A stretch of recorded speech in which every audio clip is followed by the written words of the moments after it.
then all the places there's not light is going to be shifted Yeah, because I all the get it, light man. is shifted. I It's get, pretty I totally, easy. yeah, pretty simple. So You can't demonstrate it or nothing, but it's logical. I think the whole discussion about the Chicago skyline might have just thrown them off because I don't know, just because all you have is a shadow. But I don't know. Anyway, I just thought I'd let you know. Yeah, I mean, I went over it with Daypop later, and I don't know. I don't know if he was with it or not.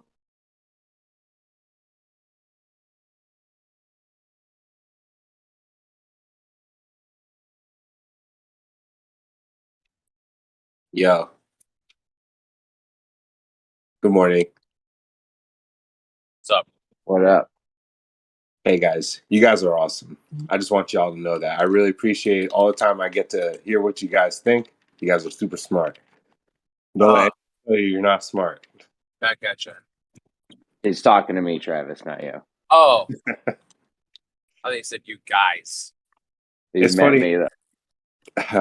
me. There's something I really want to get into with you, Travis. I gotta stop calling you Copernicus. I'm gonna start calling you Travis because in my Yeah, mind I choose between the two right before I say your name, right? But man, it only took me like a couple days of listening to Genesis over and over and over again. And then I watched a video by Eric Dubay called Christ Never Existed. And there's like the speculation about this guy. Oh, shit. What was his name? PH Philo? Either way, it's funny how they claim that You're talking Josephus about was Philo of forged. Alexandria? Yeah, Talking about like, Philo. okay, Yeah. Philo. Yeah, okay. There's a couple other characters that are claimed to have like forged Josephus's work in the 4th century. And there's another what was the name of the other guy? But it's funny how it Bro, only that took me a couple days Josephus, to come across this stuff. It literally took dude, me a couple days. that Josephus entry is, I mean, if you're going by the story, he was a good historian. Like, always checked everything. He didn't put no bullshit in. There might have been a mix up in the translation, but to think Christ didn't even exist, you'd have to discount tons of Roman emperors and shit. I mean, I think history's all bullshit, anyways. But I mean, if you're gonna go with the mainstream story that these guys historians are legit and shit, like you can throw Josephus out, and there's still more accounts of Jesus Christ than there are of Roman emperors and shit.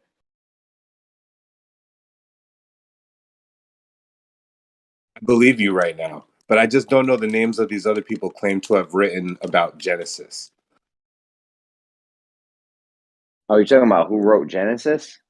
Specifically Genesis, yeah. I'm thinking about the story of the Nephilim and the story of the flood and Well, I was talking creation. about that Christ didn't exist shit. That shit is not.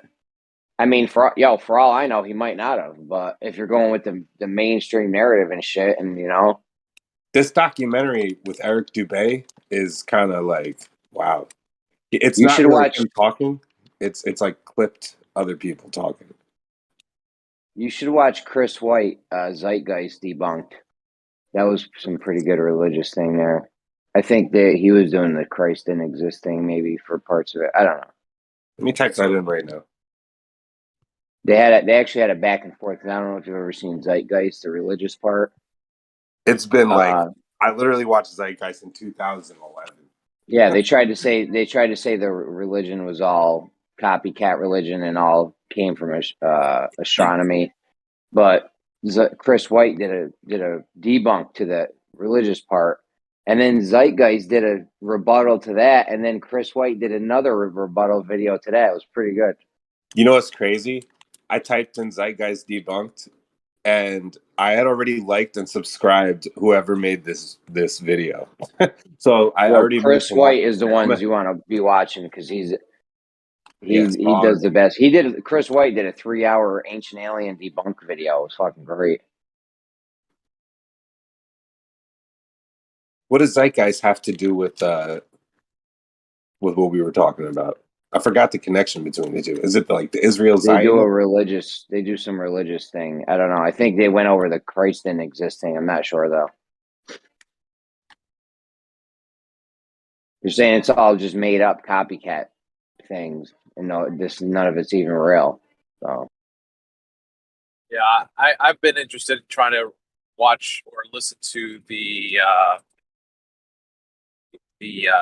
book that Rome created Christ. Can't remember what it's called, Creating Christ or something like that. But a friend of mine started listening to it. He said it was so many different rabbit holes. I gotta figure out which one I'm gonna go down. yeah, he might not have been real. I don't trust history at all. So Christ might not have been real, but Yeah, I'm not even interested in that necessarily. It's just a matter of I'm just trying to present the text itself, that it's internally consistent, and we've just been told to look at it one way so that we don't see it the other way. It's almost like the flat earth discussion again. It makes so much sense. Well, you're breaking up now, but I You've heard been all raised that. to believe that you live on a ball, so that when you hear about flat earth, you're like, you cock your head and squint your eyes. Did I come I back wasn't. yet? Yeah, you're here. I wasn't raised to think the Bible was written to me. I was raised that it was written to another people, but I can use it as a guide and as knowledge of what happened in the past, what's going to happen in the future type thing. I'm Baptist, or I was raised Baptist. I mean, they didn't teach me that the Bible was written for me or to me. They just said that it is a book, written by these authors, written the inspired word of God, and I can use it. That's how I was taught. I Nice. think we're throwing these blanket, you know, um, these blanket statements out there that everyone is thinking that the Bible was written this way. Well, that's not how I was taught. I actually like had a pretty like I guess I could call it an epiphany where I realized like, oh shit, stop questioning if there's a creator. Like, yeah, I put a lot of thought into it, but I need to stop acting like I should press it as hard as I did. Yeah. So I actually like believe in God again right now, I guess, when I was like atheist for like the past year. But Nice. it's more like what I think and like the chain reaction of that thought compelling another. Like I call that God right now. Like I'll sit and have like a compelling thought, and then if I ask myself an honest question hard enough, and I feel like I get an answer, and that feels like what other people might consider God to me. And So like my idea of God is weird right now. no matter who the Bible was, what people group the Bible was written for or to, you can go to it right now and take the science debate right now that we're in. It'll talk about be careful of the science so called. Take the people trying to lead you away from Christ, whoever that might be. It talks about those people group. Talk about how churches having issues or every topic is in there, no matter who it's written to. It's you can relate to it, believe me. Yeah, I'm not real sure about the science thing, Rakia. The word science is from the Latin, so the Greek's not going to have the word science in it. It's going to be knowledge. But the whole conflict in the New Testament is the sons of disobedience, which are going to be children of Israel who are working against God's quote unquote plan. So those are the ones who are going to be speaking against knowledge, right? They're trying to combat the message that the apostles are taking out, that God's original plan is going to come to its fruition, right? Everything's moving forward. I love it when a plan comes together. That's like, we're moving forward, guys. And then the other team says, no, it's not moving forward. We still have to stick to the rules. So to me, the concept of what people are like saying about, like what you just said about science, right? It's not about science, like Well, let's cause and take that. effect science. Let's take that, because when I go look up, I forget the scripture, but I can look it up right now. It'll say, "Beware of the science so-called." It translates to that. Now, are you saying the people that took all the time to translate it into whatever, English or New Living or whatever, got that wrong? Like, you have it right and they have it wrong. It might be true, right? Like, I've never looked into it further of what each word, translated into Latin and blah, blah, blah. But what I have done is read the translations, and I know that certain words have different meanings. So if you're saying it's knowledge, so why did they use science?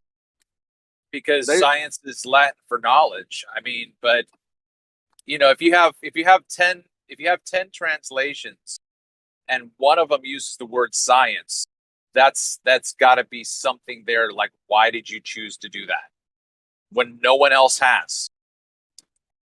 Because I can't think of any Bible that I've ever had personally where it was the word science. It was the word rather just simply knowledge. But isn't science and knowledge the same thing? So they would use the same word for two different things. Like, you know what I'm saying? Like, you could use it to talk about science, or you could use it to talk about knowledge. It's basically the same thing.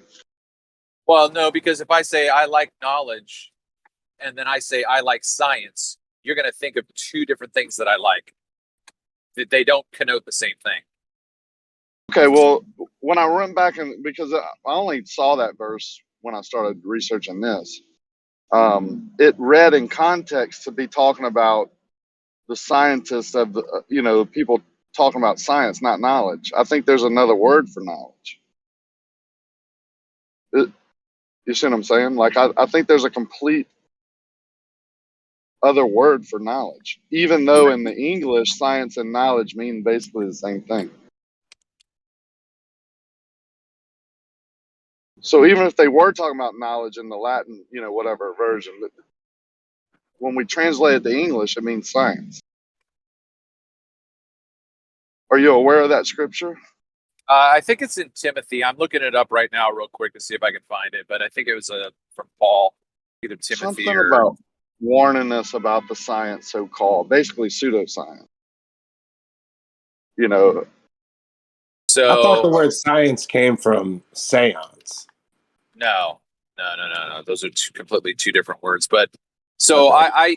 I typically go to the English Standard Version, which is a pretty straightforward. I have problems with every single translation. So, but the word science doesn't exist in this translation at all. So it's not even going to show up in that letter from Paul to Timothy. Now, if I type in knowledge, it might come up.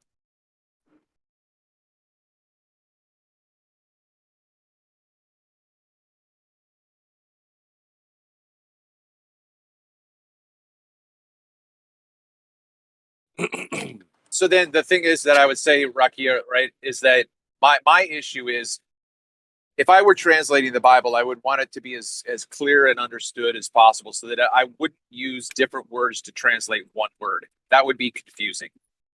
I wouldn't use one word to translate three different words. That would be confusing. So, if you just think about this, like here's 2 Peter 3:18, but grow in the grace and science of our Lord Jesus, right? You're not going to translate it science, you're going to translate it knowledge. For after they have escaped from the defilements of the world through the science of our Lord Jesus Christ. So, like, if the word that Peter is using is gnosis, and the word that Paul is using is gnosis, why aren't you translating the word knowledge, science, everywhere? Like, you have to justify why you're doing it one way here and another way in another place. And when I think if a person were to simply look back and go, yeah, it makes no sense why they did it that way. None.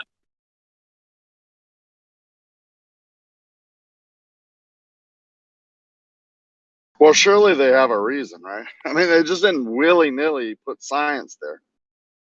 Maybe You'd they be meant surprised, man. knowledge. I would. Be surprised. Yeah, I mean, they don't really. So look, a paraphrase is not a translation. Like the Living Bible is a paraphrase. It just wants to like give you an idea, but it could say something that's completely different in terms of a specific idea that Paul was trying to communicate.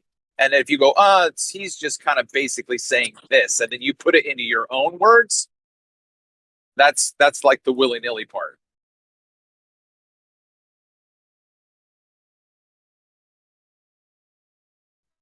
Anyway, I can't necessarily. I mean, I'm just looking at Hey, you're breaking up.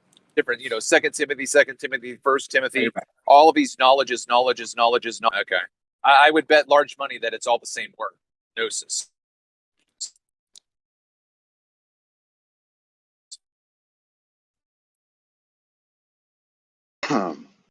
I posted where I got that reading from, and I don't know where. Okay. Who, it was having to do with Timothy, but this was from the King James version. You put. I just typed in science so called. King James has it as. Yeah. Okay. Well, First Timothy. Well, I'm not saying 6, it does. 19, I typed it into Google, so Google can sometimes, depending on what region of the world you're in, be different. But I typed in science so called. Okay. Yeah. So the version that I go to is, O Timothy, guard the deposit trusted to you and avoid irreverent babble, contradictions of what is falsely called knowledge.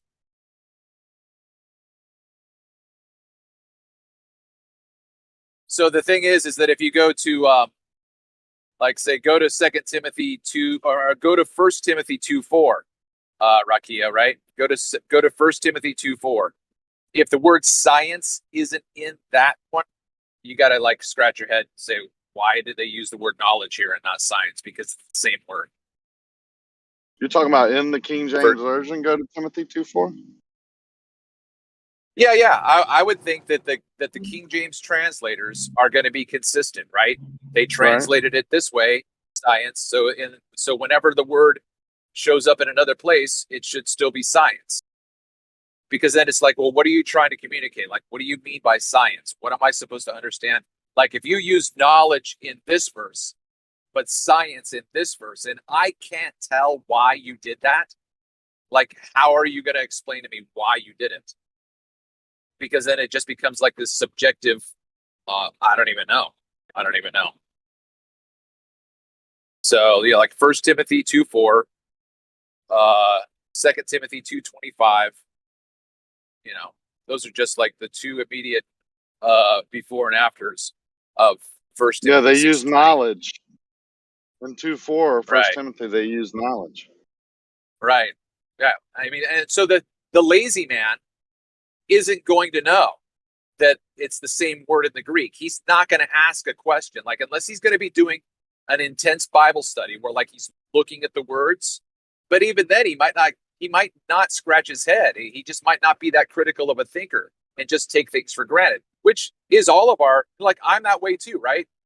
I mean, I'm going to be the first to admit, yeah, I take things for granted. Therefore, I don't necessarily think something through, and I'll get called out on it. But you're like, okay, yeah, you got me. Good point.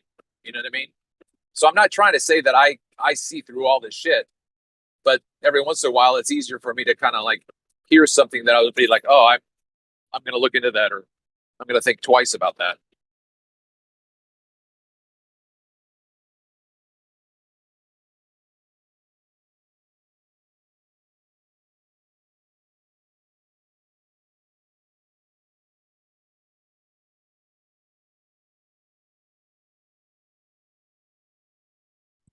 I just wanted to say one thing. Even though I'm compelled to believe that some of these stories are definitely revised in ways where it's like not the literal story, I still really enjoy the Bible. Like, I enjoy reading it, listening to it, And even if I'm not hearing a literal story, I try to take some kind of positive message from it, and that's not hard to do. Well, don't misunderstand my intentions. My intentions are, if you're going to read the Bible, I want you to be as informed as possible so that you can make a decision one way or another. Like, I want you to read the Bible. I think it's a fantastic book of literature.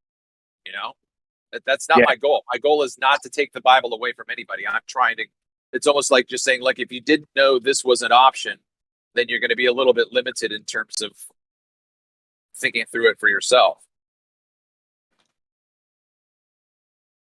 There's some book in, that it's called like the Bhagavad Gita. It's like some Vedic text from like 6,000 years ago. Yeah, thanks. So there's a lot of like syncretism between like stories of, I guess you would call like Genesis and resurrecting and people having like healing abilities and being born of a virgin. And there's a documentary I watched that was just like listing like the synchronicities between, resurrection and the Vedic texts. I gotta find that video again. But yeah, now that I have like this weird nefarious lens where I'm just like, I'm not watching for like literal meanings. Rather, I'm just like, oh, this could have been ripped from something that has like benefited human consciousness for thousands of years. Maybe they're just trying to make this more translated for us today. Something. Yeah. Well, the Flat Earth Philosophy Channel, Lindsay Harris, is saying that the Iliad, that most people take to be, like the Trojan War and all this stuff. He's like, that's a myth about the created order. Like, if you read that with the right set of glasses on, you'll understand that he's talking about our created order. It's just putting it into a mythical story. And so, yeah, exactly. Theology that Santos Bonacci and others talk about is like, look, all of these ancient cultures are telling the same story. So that's like their biggest, for me, that's like their biggest connection to say that the Bible is doing an astrotheology. It's just basically telling the story of how nature works.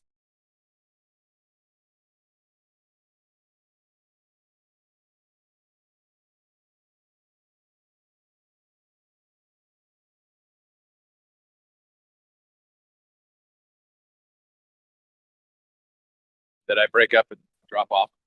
No, I can't even think of an example of what I'm trying to say. But if I wanted to tell you how a bird flies or something, I might tell you a story about like a baby bird falling out of a nest or something. You know what I mean? I don't know what you call that, like a proverb. I don't know what you call that. Yeah, it's an allegory. Yeah, thanks. So yeah, it's pretty much. Damn, is that really what I'm saying? Am I saying the Bible is allegorical? That's crazy. Well, I mean, that's the only place that I've ever heard that the tortoise and the hare, the fable of the tortoise and the hare. The only place that I've ever heard that is an actual story about the sun and the moon is from Eric Dubay. No way. But what? I don't see the relation at all. Well, the sun is faster than the moon, but there's a part of the moon's circuit that when the moon overtakes the sun and then is in front of the sun, and then the sun catches up to the moon, and then the moon falls behind, and then the moon catches up and passes the sun, and then so it's just this story of a fast animal and a slow animal, and the slow animal overtakes the fast animal, and then the fast animal comes back, wakes up, and then so anyway. Yeah.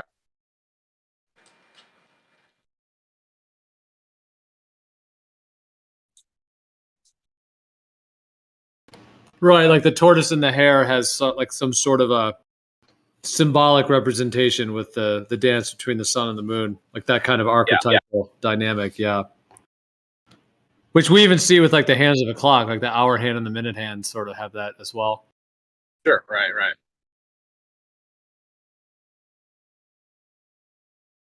Yeah, I'm trying to think of another example of a story like that, not from the Bible, but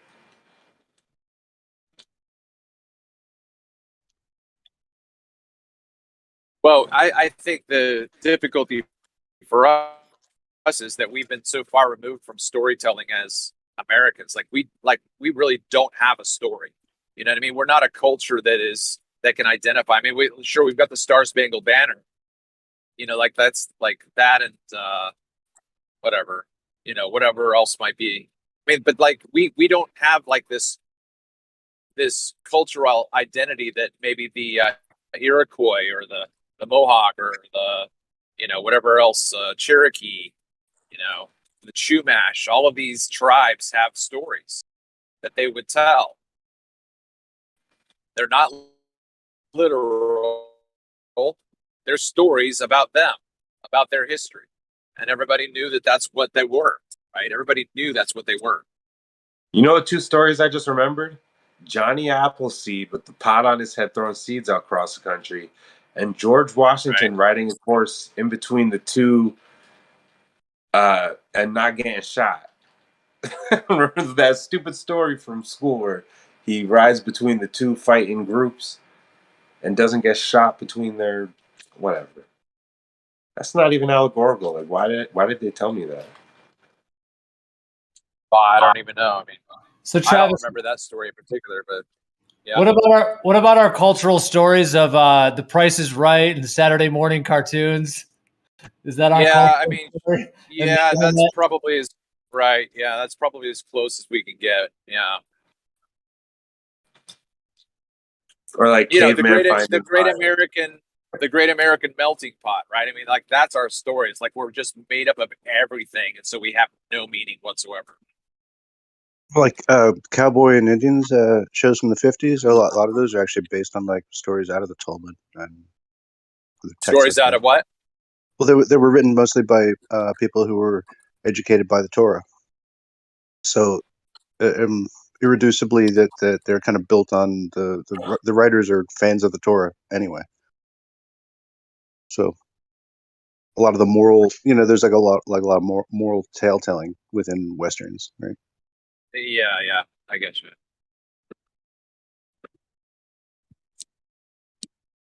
I mean, it's a little bit old news, but I just came across a channel that I started watching a couple of his videos today, and he makes the argument that Utah is Judah, right? Utah, Judah, and then you've got every single place that Moses went: Mount Nebo, or Mount Nebo, and Naphtali, and like you got all these tribal locations. And I'm just like, okay, I always just thought that people named the American locations after biblical, but this guy's arguing that no, this is the actual location of all of these things. So that's pretty interesting to start thinking through.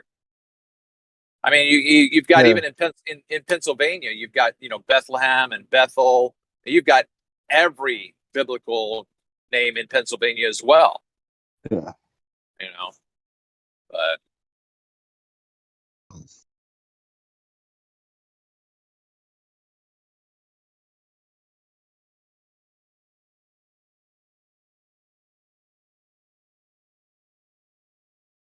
yeah, it's an interesting topic to get into. I like all the rooting around through. Whoa, I don't know. Starting from the beginning of Swords till now, even if you just start there, it's like kind of interesting because they were already following some gods, but like it's like everything where you think there's a primary god and you're like, okay, that's the god. There's already like a whole context to that. They know stars, they know all kinds of other things. This is just like a icing on the cupcake here. So there's a cupcake beneath any of these stories, any of these books, holy books or compendiums of stories or whatever you want to call them, scriptures. There's already a cupcake under the frosting. I just made that up. How you like that? It's pretty good. Yeah, I'll put a gold star now. Yeah, nice one. Snacks, nice one. Thanks. That's a nice one. Maybe I want a cupcake. I found the guy's name. Sorry to interrupt. Is it cupcakes all the way down? Snacks? Where is there online? Is there a termination? It's actually interesting because I think in other traditions, and it's the world itself rests on.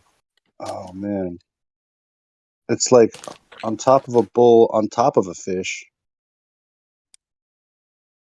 Nobody questioned it, but still kind of carry these same kind of trends in it, because it's like on top of a fish is like this ocean, and then on top of that is like this underworld. So those concepts are still, vague.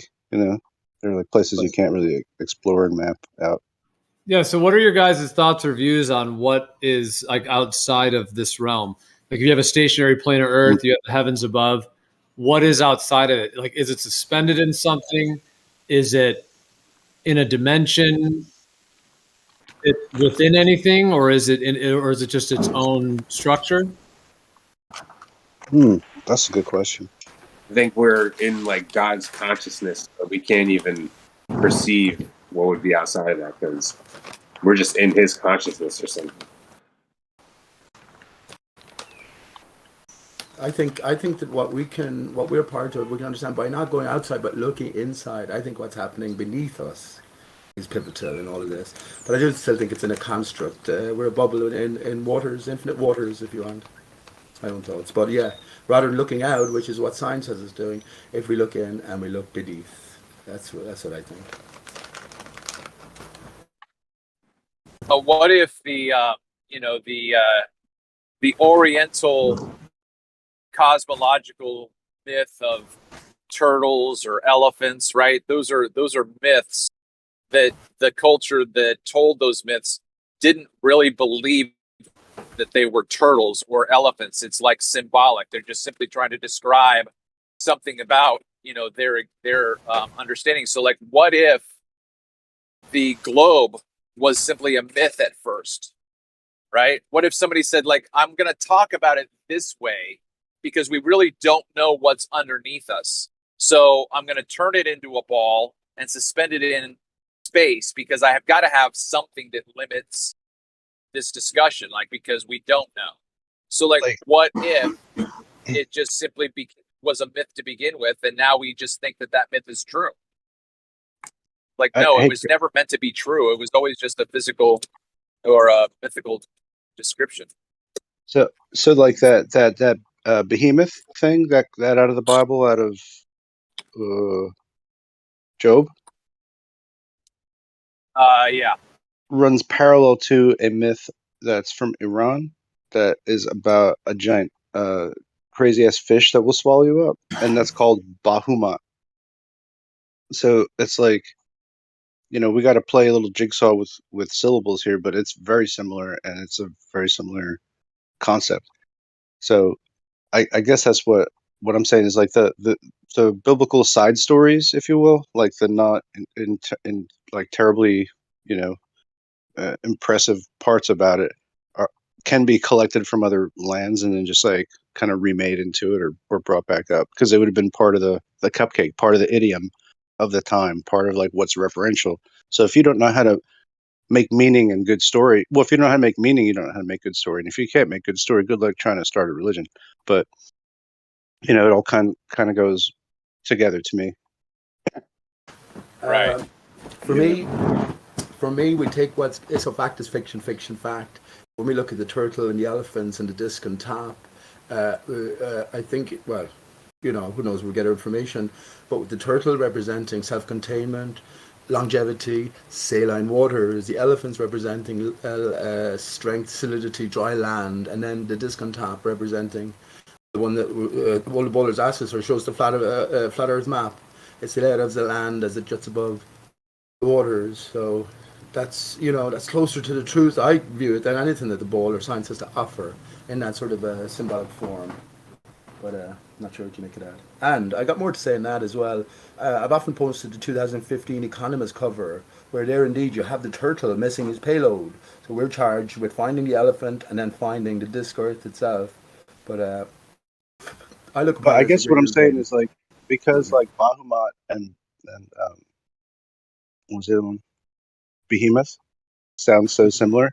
Do you think that they might both be Will Smith? Or I'm sorry, do you think that they might both be the same thing that the Breen referred to?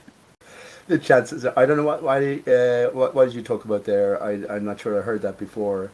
Maybe I did, but surely snacks. Everything is sort of alluding to the same thing.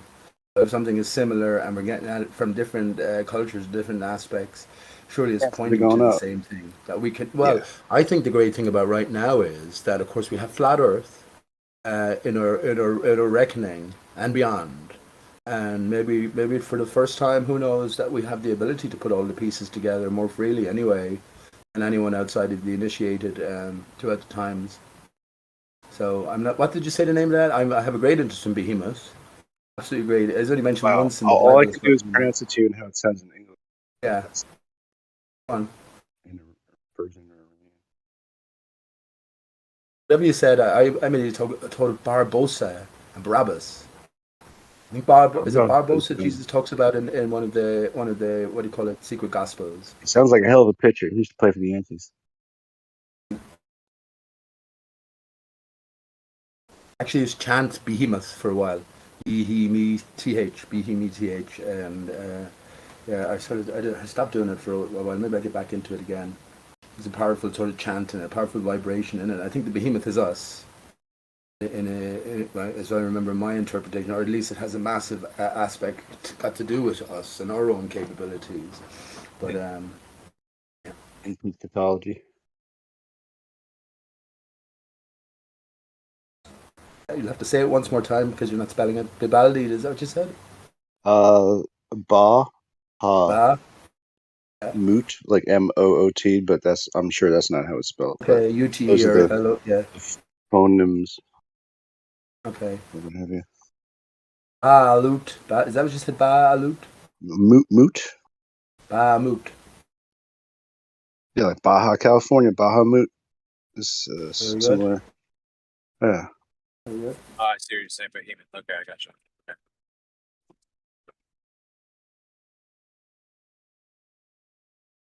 Yeah. I don't know. I guess it is that, like, yeah. So if you pull from what that tradition is, this is like a whole. I'm like trying to draw a map of this shit, to be honest with you, like how it all goes together, because it's not easy. And then there's like retellings that we like learn in high school and stuff about like Greek mythology, but I don't know if that's the way it's supposed to play out, like because we're dealing with like Vatican scribes that created sort of this idea of the Hellenic age, and even though it did occur, they're kind of like giving us all the context. All of the translations are from Vatican scholars, pretty much. So that gets like blended in with Roman and Greek mythology, and they have their own equalities of like what their gods are, and I guess when it goes down to, you've got the Hercules character that is going to be in another religion anyway. He's like the guy who frees Prometheus from the tree, and I'm not sure if that's like proper in, like, you know Saturday morning cartoons version of Greek mythology, if you will. That's whatever we get. Uh, but that concept of the guy who goes against time, the one who's a challenger to, I guess, the status quo or accepting fate. That's kind of like that symbol kind of goes through all of these, really.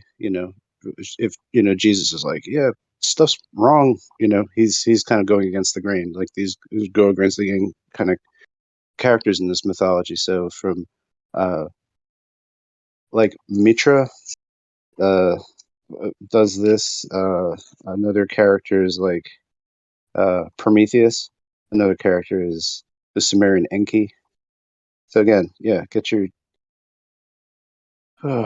it's like a chart of basically how all this stuff moves. But yeah, like the concepts are introduced like newly sometimes. Like I don't think that there's any religion that has the Christian idea of heaven in it, or right. I don't think that exists until then. That's like sort of an innovation in this theological understanding. I just got two things real quick. In Genesis, we have 10 quote unquote records. These are the generations of. these are the generations of. So then you have most of it are the generations of the patriarchs, but the very first, and these are the generations of the heavens and the earth, right? So then there's got to be a similar thing to the next generation, right? These are the generations of Adam. These are the generations of Cain. So like, if the first, these are the generations of the heavens and earth is symbolic, then the next 9 have a symbolic meaning to them as well. Like you can't have one being the odd man out, right? You could argue this the opposite way. Well, they're all literal then, Travis. Okay, I think there's more problems with that, but that's fine. You can argue that for consistency's sake. And then, shoot, what was the second thing I was going to say about that you were talking about sex? I lost it. I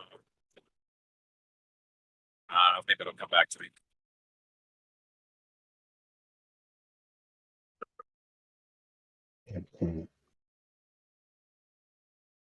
Yeah, I guess maybe I brought up the theme of the person who's resisting fate, and that I could broadly say that about a bunch of these different figures, and that they eventually bestow upon their brother man or mankind itself, even if they're not like, because some of these are titans or Ashua that help man to become man. They bestow these gifts of technology and language and stuff, the arts and crafts, basically. So that goes down in some maybe former religions, and it's later updated into a more spiritual tool set in Christianity, but it's similar, you know. Anyway.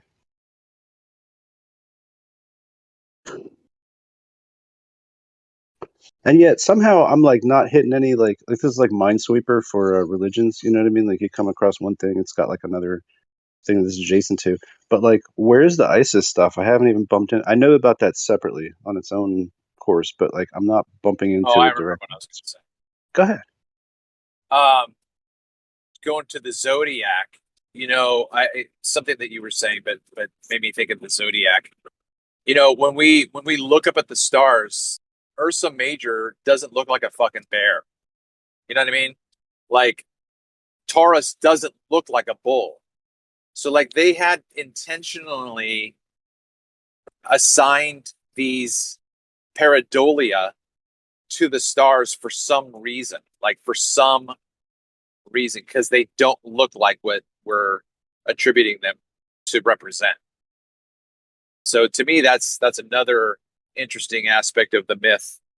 You know, it's you know, why did you choose turtles that the earth is resting on, or elephants or whatever? It's not literal, but you chose it for a reason. Anyway.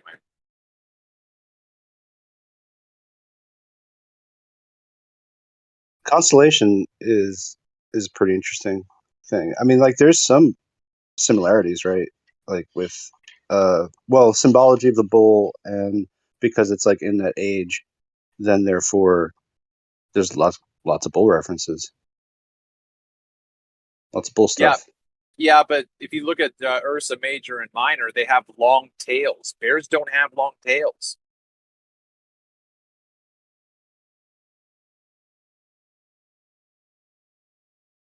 Okay. Just saying. It's almost like a lamb, right? A lamb has a long tail when it's young and then it falls off. Okay, well, I get that part. So why wasn't it, you know, Ursa lamb or Major lamb and Minor lamb? Well, I don't know. I don't know, and then I guess there must be like a somebody's map of what the Titans are in the sky, because I think the Titans are representative of constellations also. Okay. And there's this whole age where you've got this whole group of people who have identified all the Titans, and they ascribe all these values to them, and then some kind of wars going on for like we don't believe that what you're saying, but we have new gods, and we're totally replacing your shit with that, if you don't mind. And we'll take your titans and we'll kind of weave them in. That's kind of what it seems like what happened here. But yeah, can I put a finger on like where that is? No, like it just seems like that, because that's the entire struggle of the war in the sky. You know, it's sort of always about that a war between different forces, right? So it's like the rebel angels and the good angels, and they're fighting a war, right? That's like in the Christian, I don't know what you call it, even book. Like, um, you know, it's like it's a tale told a few different ways, I think. Well, But just to go on to that real yeah. quick with Satan, right? Like Okay, go ahead. I don't believe that Satan is a spiritual entity, right? Because the word itself just means adversary. That's all it means. So the spiritual realm for me, like the word angel, Malek in Hebrew and angelos in Greek, just means messenger.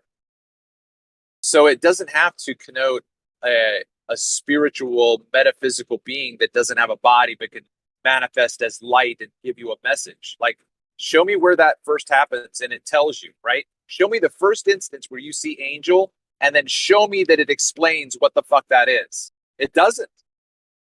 It just says, and a messenger from God came to Abraham and said, blah, blah, blah. That could have been a man. What lamb's tails fall off? Have you ever seen a lamb's tail fall off? Show me that. Or whatever. Does it, okay, like when a lamb is Never, born. never does a lamb's tail fall Great. Do you off. want to just interrupt me? Because you asked me a question. I started talking, and then you started talking again. So let me know when you're done. Yeah, I'll let you know. Never does a lamb's tail fall off. And the claim you just made, where have you seen this? Can you show me that? I'm done. Okay, I've never seen a grown sheep with a long tail. So whether or not it just shrinks up and then becomes a little nub, whatever the fuck, dude. Yeah, I'm not a husband of animals. I could misspeak. Can you back off a little bit? Unless you got a beef. You got a beef? Well, I kind of get beef when people make false claims, especially about creation. So when we're talking about lambs, you can have a full-grown lamb. You have different kinds of lambs or sheep or whatever you want to call them. You can, just like you have dogs. Some have short tails, some have longer tails. But never does their tail fall off unless someone bans the tail or cuts off the circulation or Okay, well actually then there you cuts it go. off.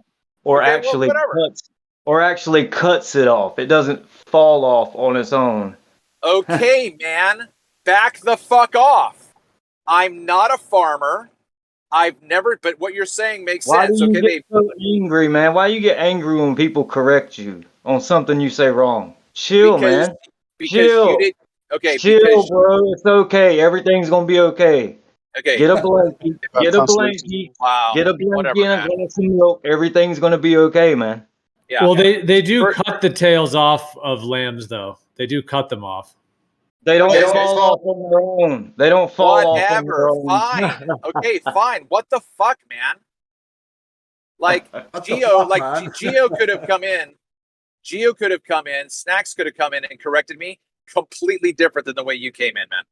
So whatever. I'm sorry, I wasn't trying to beat you up about it, bro. I'm just trying to correct you. I'm not gonna kiss you while I'm correcting you. Sorry. Nice one, North. Let's to. I think we should all cop the flock on. It's kind of like correcting a child when you correct them and they're, trying to throw hands with you. Are you gonna just, oh, it's okay, go ahead. Ha! You're hilarious, man.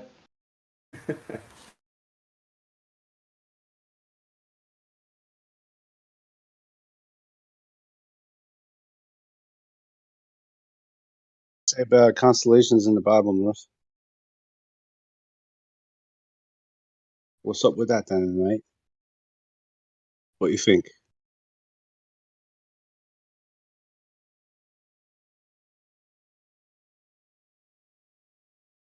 Would you say constellations? Yeah, Ursa Major, Ursa Minor, constellations. You asking what does it say about them in the Bible, huh? I'm asking if they make reference to them. You can read in the book of Job, there's references to Orion and Pleiades and Arcturus, and there's references to the whole Mazzaroth, but if you want to go further than that, you'd have to go into extra texts, and just like you guys are speaking of, go into all these other ancient cultures and see what they said.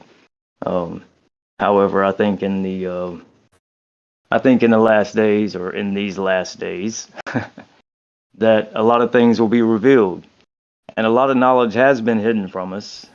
So when we look up, we see the story from beginning to end. All of the things that we see in creation mean something.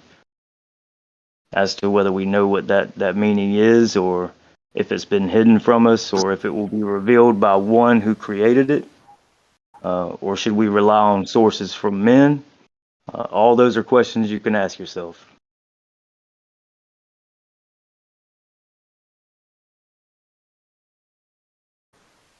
Jesus said in the Gospel of Thomas, when the disciples asked when will our end be? So you look for the end and you haven't found the beginning. Know you that when you find the end, there you will find it. You will not taste death. Gospel of Thomas. Sorry, I had a little video showing there. I was going to read it entirely. I think it's number 12. Yeah, the disciples said to Jesus, "We know that you will depart from us. Who is it?" Oh no, that's the wrong one. Yeah. Anyway, I got you the core of it there. Hang on, I'm just finding. It was 18. So the Yeah, problem so anyway, with sorry. Yeah, the disciples said to Jesus, one sec. The disciples said to Jesus, "Tell us how our end will be." Jesus said, "Have you discovered then the beginning, that you look for the end? For where the beginning is, there will the end be. Blessed is he who will take his place in the beginning. He will know the end and will not experience death." Sorry, I just wanted to say that on the back of what North was saying. right and the death that is consistent within the Bible is that relational debt, that relational life that the people of God had with their Creator. So a broken relationship was described as death, and a healed relationship was described as life. So when Jesus says you're not going to taste death, he's talking about that relationship being healed. It's not consistent in such a way that it's a symbolic death all throughout Scripture. We do have men who actually fall asleep in death. And what he's telling them, just like he said to the other people, they're asleep. So this death you're speaking of, they're just sleeping. They haven't perished. Perished is a different word. And this was brought up in the case of the resurrection. If Messiah has not been raised from the dead and actually walk out the tomb, then everyone who has died in Messiah at that time, then they're perished. They have a hope for a resurrection, a literal resurrection. Yeah, that begs the question that they were looking for a literal resurrection. That's what the whole faith is based upon, is a resurrection. So if the whole faith and your hope is based upon the resurrection of the Messiah, and you're going to be likewise, it's kind of simple, man. Yeah, I agree. Ezekiel 37 and 38 is not about a physical resurrection. Isaiah 24 through 27 is not about a physical resurrection. I agree. I didn't say that. I didn't agree to that.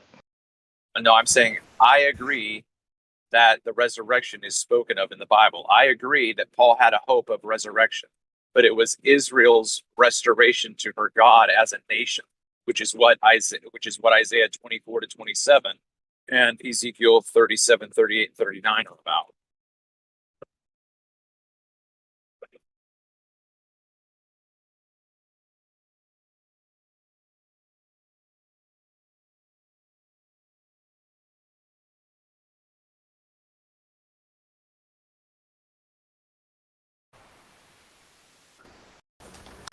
What does it mean when it says in Isaiah that, you know, those who sleep in the dust will arise? What does that mean?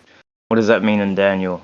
You know, they're spoken of a resurrection, and when you're going to Ezekiel 37, could you quote some of that for me? No, I'm driving right now. Just because I can't quote it doesn't mean I can't have a conversation about it. Can you give me some conversation about the text itself? What does it say in your own words? What does it say? I don't have the passage memorized. I'm driving right now. So if you want to bring something up and then discuss it, I'm perfectly happy with that. But I don't have it memorized, so I'm not going to be able to dance for you. Okay. You know what it's So about, when Travis? you say Ezekiel 37 and you say all these other chapters and you don't add any words to it or any when you don't have any basis for the claims you're making, you just quote a chapter and verse, but there's no words to back it up. I mean, what are you doing there?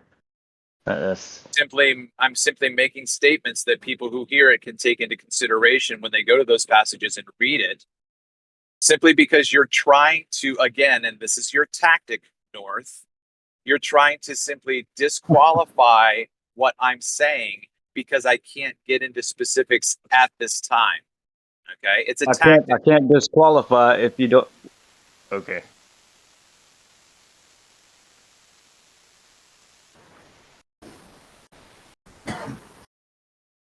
It's okay. Anytime Travis can't back up his shit, he's driving or something like that. He's in a long stretch and he can't focus. I'm kidding. I'm kidding.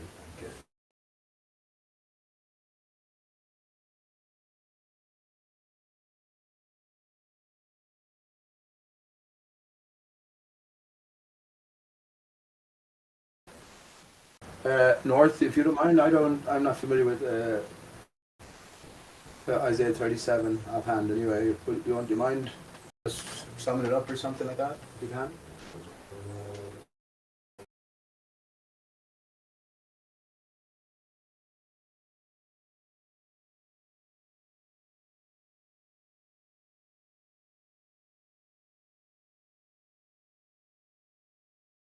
I like your name, by the way, North. Everywhere I go now, everyone's wearing these North Face clothing items. I think it's very, very hopeful.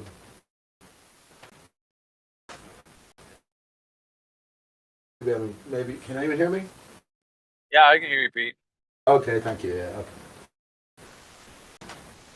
Yeah, I was just asking North if you'd like to sum up what Isaiah 37 is about. He was speaking of, he was speaking of Ezekiel 37, and he's speaking of the sinews and the bones and all these things being spoken of in that chapter, speaking of a resurrection.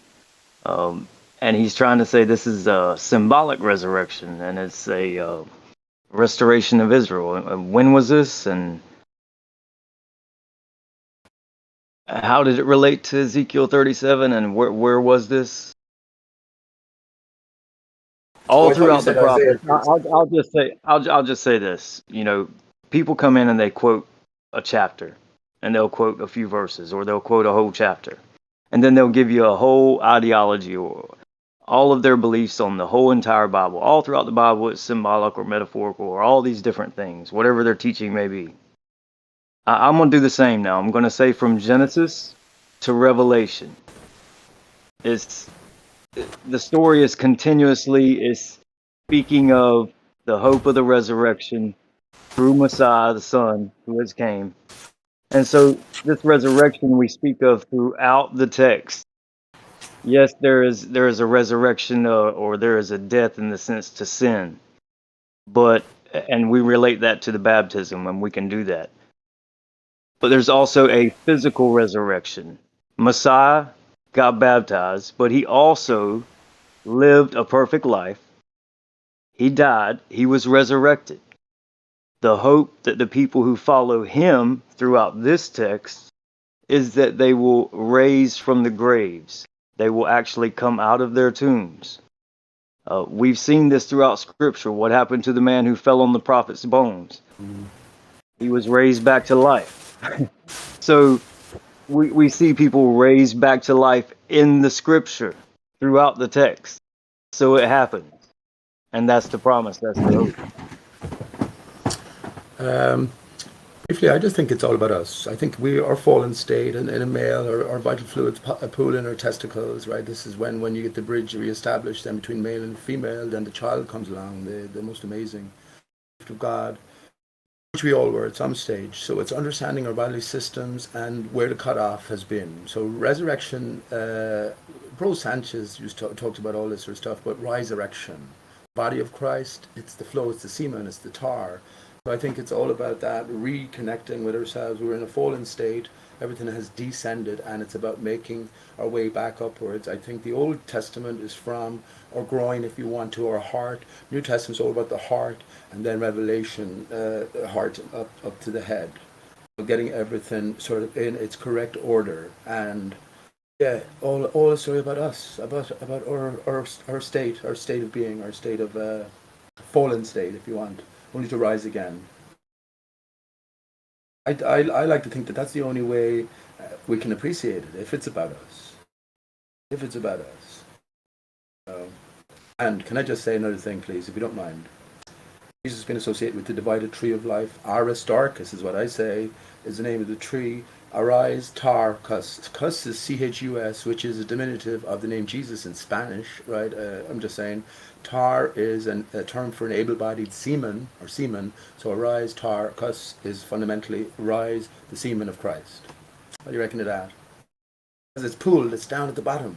It's been cut off. You know what I mean? The flow isn't there. Where do you get the idea that tar is a semen?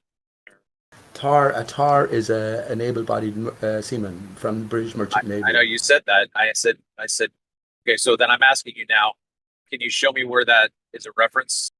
Because otherwise you're just saying it. No, I'm not just saying it, and you can find it out yourself. It's common. It's a known term. I've never heard that. I've heard mariner. Oh, you're not English, mate. Okay, man. Look, just asking a question.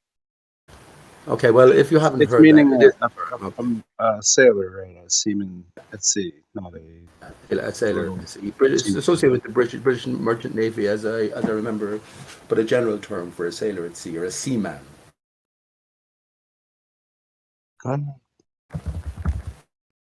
That's interesting, isn't it? So if I look for it and I can't find it, what am I supposed to do? So Jack tar is a common term, English term originally used to refer to seamen of the Merchant or Royal Navy, particularly during the period of the British Empire. Brilliant. Jack tar. So to be tarred and feathered is to be what?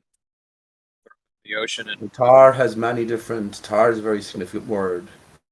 It's not just one. It has one association. Of course, tar is also short for tar macadam, but yeah, this is just a particular term, a particular use of it, and probably the most predominant as well, I would think. That's where it's coming from. Travis, you can post it in chat if you want.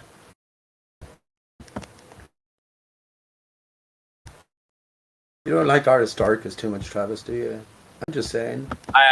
Okay, Pete, I've never said I don't like it. Don't misunderstand my asking you to be clear and more clear with not liking. I have heard you for 4 years. And I could not even begin to try to tell somebody what you think it means. I have no idea. I don't understand you, man. Well, that's funny now because I'm a member of Gem Panda's Discord, IPS's Discord as well, and pretty much everyone knows that just from what I have to say, and the story is quite simple. And pretty much everyone has a picture of it. So maybe you're lagging behind, Travis. You spend too much time. Maybe you're all the time you spend studying the Bible. Maybe just specified your mind too much. Take it easy, I would say.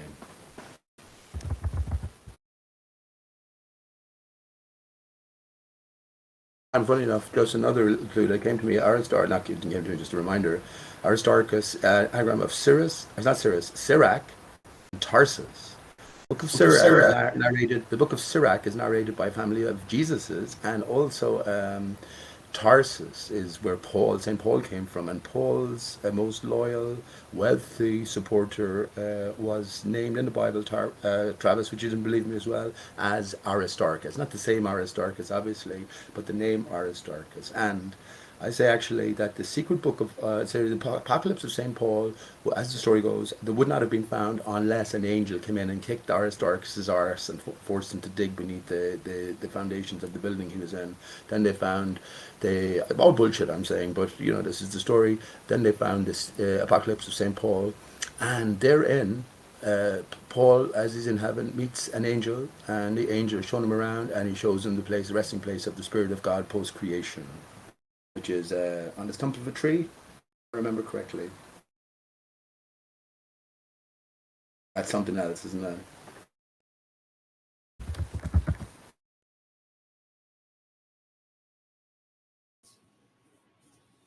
I'll post the link here for you.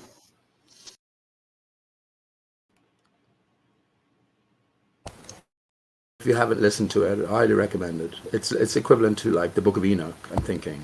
It may have been more significant. Apocalypse of St. Paul, it's called. Let me post you a link.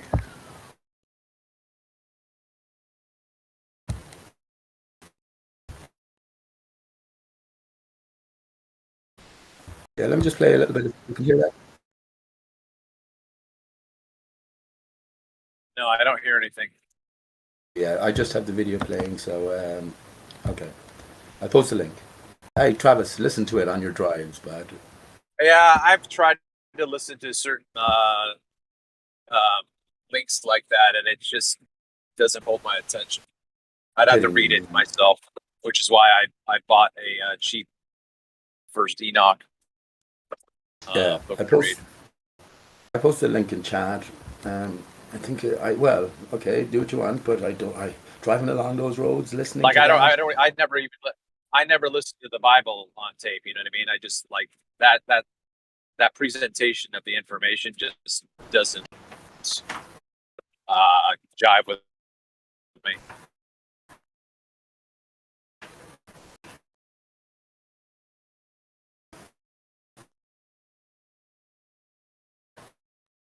It's all a game of clues as far as I'm concerned. So, I mean, if you're inclined to look into some things and not others, that's okay, I guess. Maybe with the proper heart and the proper motivation, we'll come by the truth ourselves, or at least the truth that makes sense to us. I don't know, but not necessarily a truth shared. Although ultimately, I think it must be. It has to be.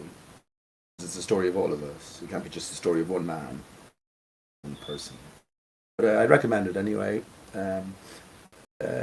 Yeah, I haven't read this. I wouldn't even dream of reading it. It's too difficult to read, like a book of Enoch, or even some of the Bible, the Book of Job, or something. It's too difficult to read and follow it all along coherently. Whereas on listening to it, it simplifies it a lot.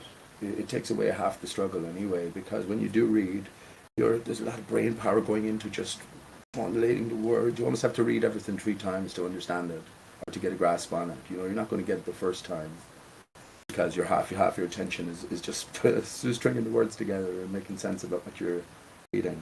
But anyway, that's everyone to their own. I recommend a listen to it. It's only an hour and a half or something like that. Fantastic story. It's along the equivalent lines of Enoch and Metronome. Is it Metronome that he became God's favorite? So yeah, fantastic story. Just definitely worth listening to or hear or reading. I have one. I have one that I would like Travis to look at, and it's in Isaiah chapter 26, verse 19. Thy dead men shall live. And I'm sure, you could equate this to a symbolic, but I just want you to look at it. Thy dead men shall live, together with my dead body shall they arise. Awake and sing, ye that dwell in the dust, for thy dew is as of the dew of the herbs, and the earth shall cast out the dead. Yeah, it's the land shall cast out the dead. But I'm sure you're familiar with what Paul says in Ephesians: awake, sleeper, and rise. Right. So he's referring to people who are dead. Right. Colossians, and we were dead in the trespasses and sins. Right. So death is symbolic.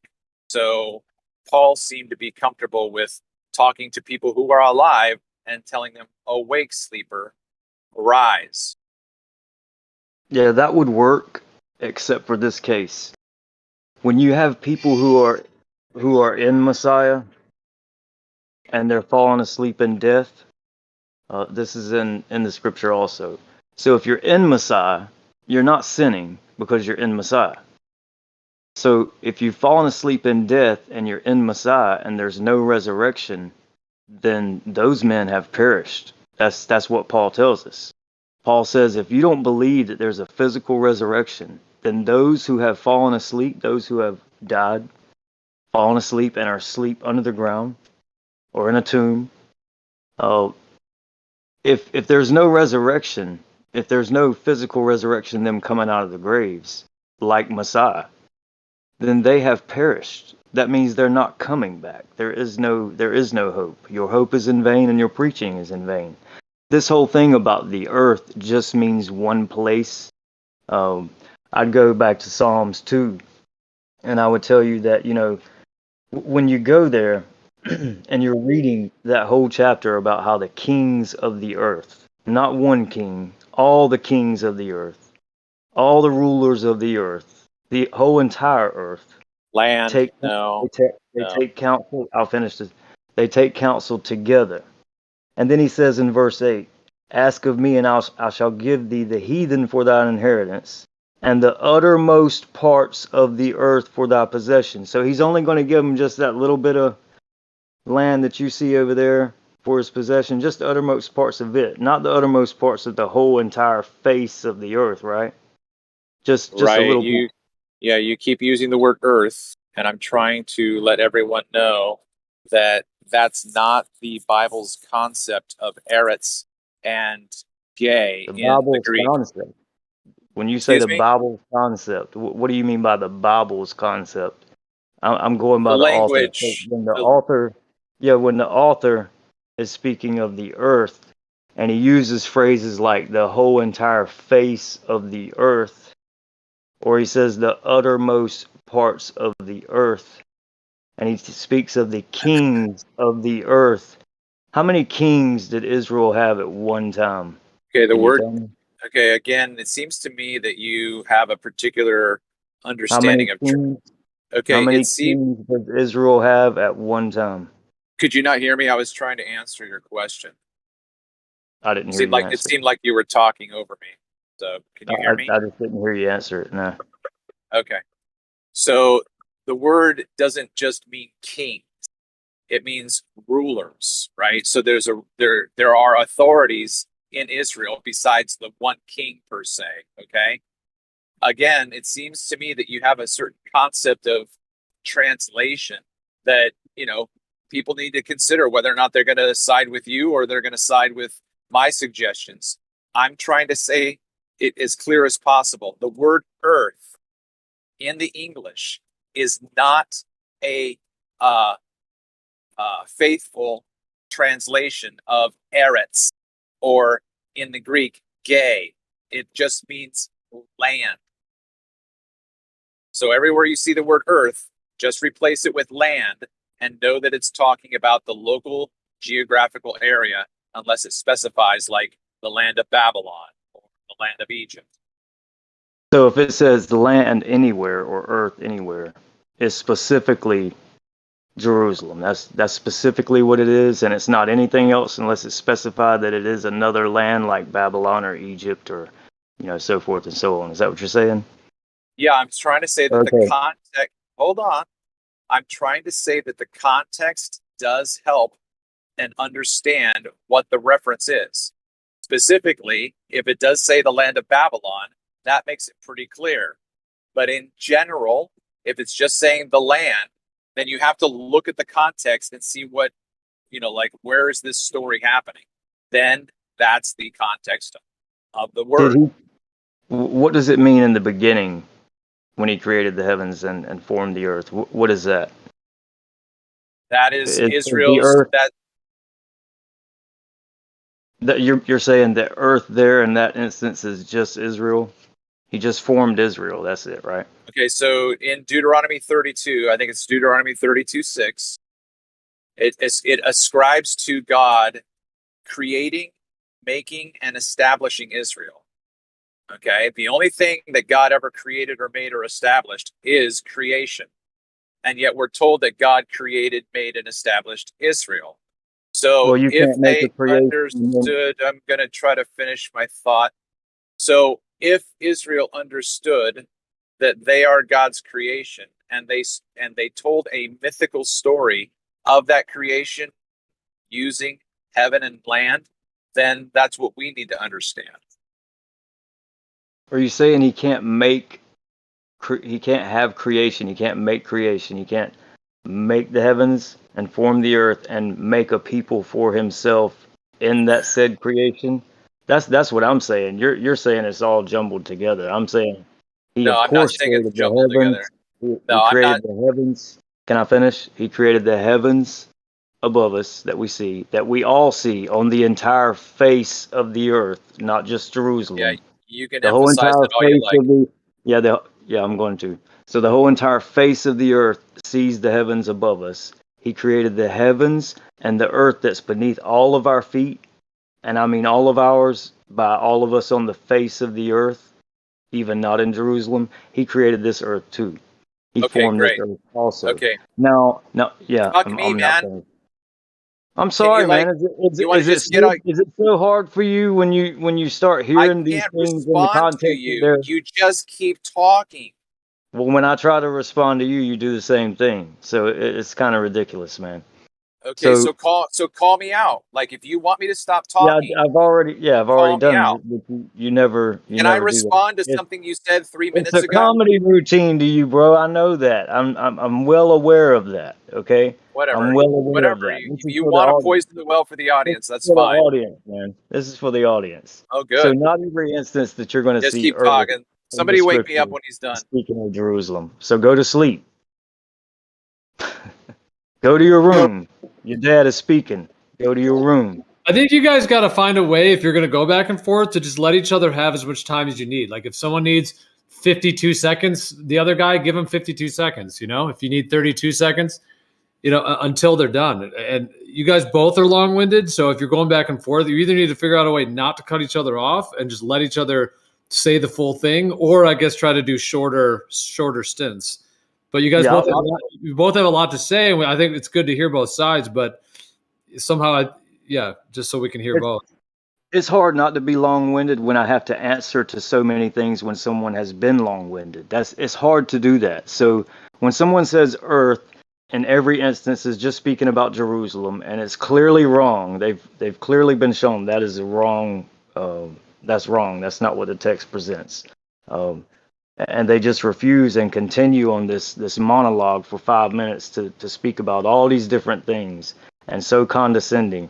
It's going to take a while Oh to my kind of God. correct those And things, you but are I'm the done. I'm done worst. for a little You while. I'm done for a little well. while. And he can come in and he can speak. Wow. So thank you guys. All you are saying now, North, we are debating or discussing it, but really, I am right and he is wrong, so I have more right of over speaking. And come on, man,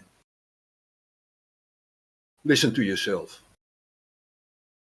Yeah, I mean, look, I guess I should take it for granted that people are old enough or mature enough to hear the tactic that he constantly uses against me. Like he completely disqualifies everything I said and just keeps talking, so I can't respond. Right? He talks and talks and talks and talks and talks and talks about all this shit, and I'm trying to remember what he said at the very beginning, because what he said at the very beginning is what I want to address. So way back when he started talking a few minutes ago, he said that I just jumble everything together. Okay, you're going to have to prove that, right? You can't just say that that's what I do, because I try to be as succinct as possible. Yes, I do like to talk a lot because this is a pretty in-depth discussion. However, I try not to jumble things together. So if you want to now defend that accusation, feel free. When I say you jumble things together, what I mean by that is, for instance, with the resurrection and with this earth thing. I'll give you the first instance with the resurrection. You're saying there is no physical resurrection. The scripture doesn't speak of that. So you're taking the text that does speak directly to a physical resurrection, and you're jumbling it together with this symbolic resurrection of sin. Okay, can I That's answer? within the restoration. That's what I'm saying when I say that. And also Okay. with the earth Oh my also. God. Look, bro, I haven't even spoken for 20 seconds, you child. Are you serious? Go to your room, man. Go to your room and take a nap. You know what I mean? Do something. So the earth, when you speak of the earth, we're speaking about two things here. You know, when you speak about the resurrection, you speak about the earth, you take two things and you make them symbolic for something else. When the text clearly speaks of the resurrection being physical also, and it also speaks of a sin type of death, yes, you are correct in that. But it also speaks of a resurrection of the body. We also have the earth spoken of in Scripture. And earth is not just Jerusalem. When you're speaking about the entire face of the earth, all the kings of the earth, when you speak of these things, you're not just speaking about one place, okay, on the earth. You're speaking about the entire earth, the uttermost parts of the earth, the created, the formed earth. I'm done. It took less than a minute. Are you okay? Do you need a glass of milk? So the references to resurrection in Ezekiel and Isaiah are what I'm basing my language of resurrection on. Those two passages are clearly metaphorical descriptions. Ezekiel talks about the restoration and the unification of Judah, and I can't remember if it's Ephraim or something else, but it brings the two nations together in a story of resurrection, right? Death is exile, separation from God. Restoration is resurrection, being restored to God. The New Testament has numerous metaphors for this. The new birth, right? The regeneration, the redemption, right? All of those are theological concepts that begin in the Old Testament. So I'm trying to establish that the reason why I'm saying what I'm saying about resurrection is I'm not basing what I think resurrection is on the New Testament. I'm basing what I think resurrection is on the Old. So the Old clearly to me shows that it's a metaphor. Talking about the land, again, my simple argument is don't use the word earth. Just use the word land, because that's what the word means. Earth connotes something completely different than what the text is, like stretching the text too far. Blueberry pancakes.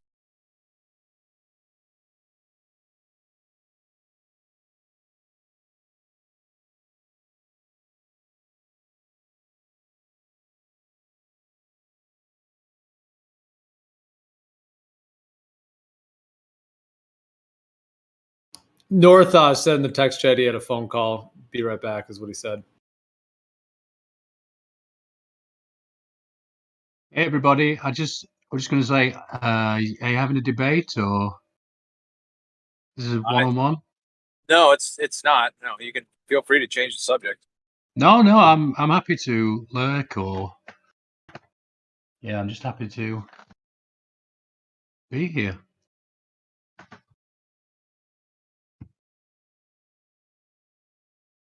What's up, Andy? Yeah, Not much. It's raining here. Went for a good drive this morning and went to a farm shop, bought some real food.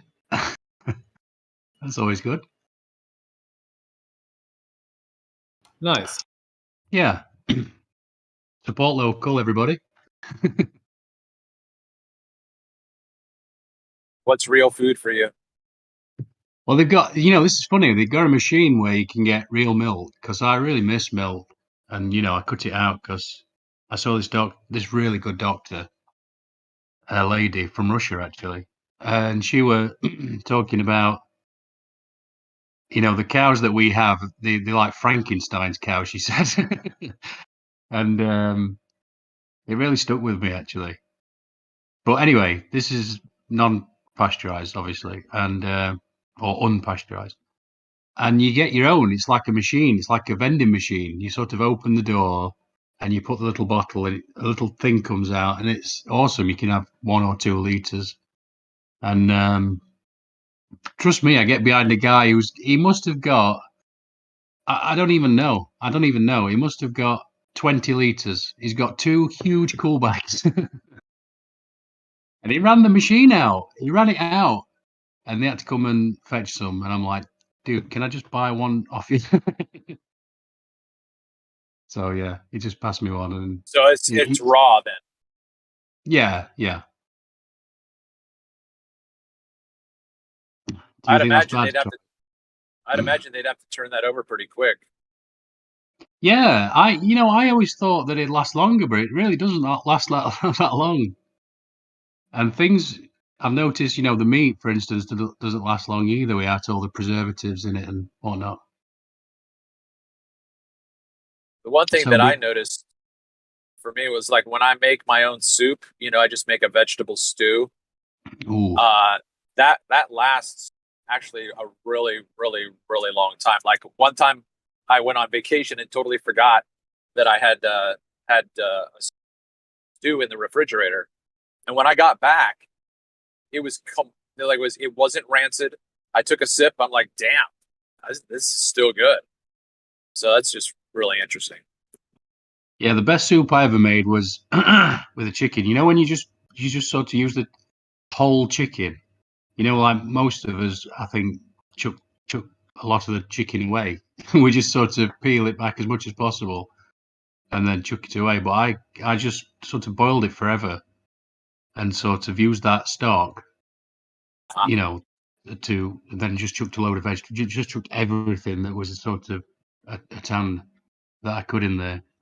And that's the best soup I've ever made. But it was it's a pain in the arse. It's a lot of stuff, a lot of hassle. Yeah, the stew that I made had no animal products in it. It was just all natural.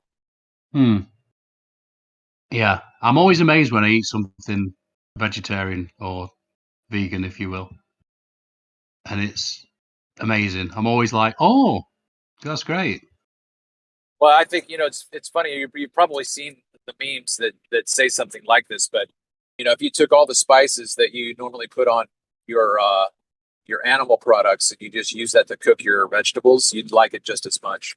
So the real thing is that you like the spices.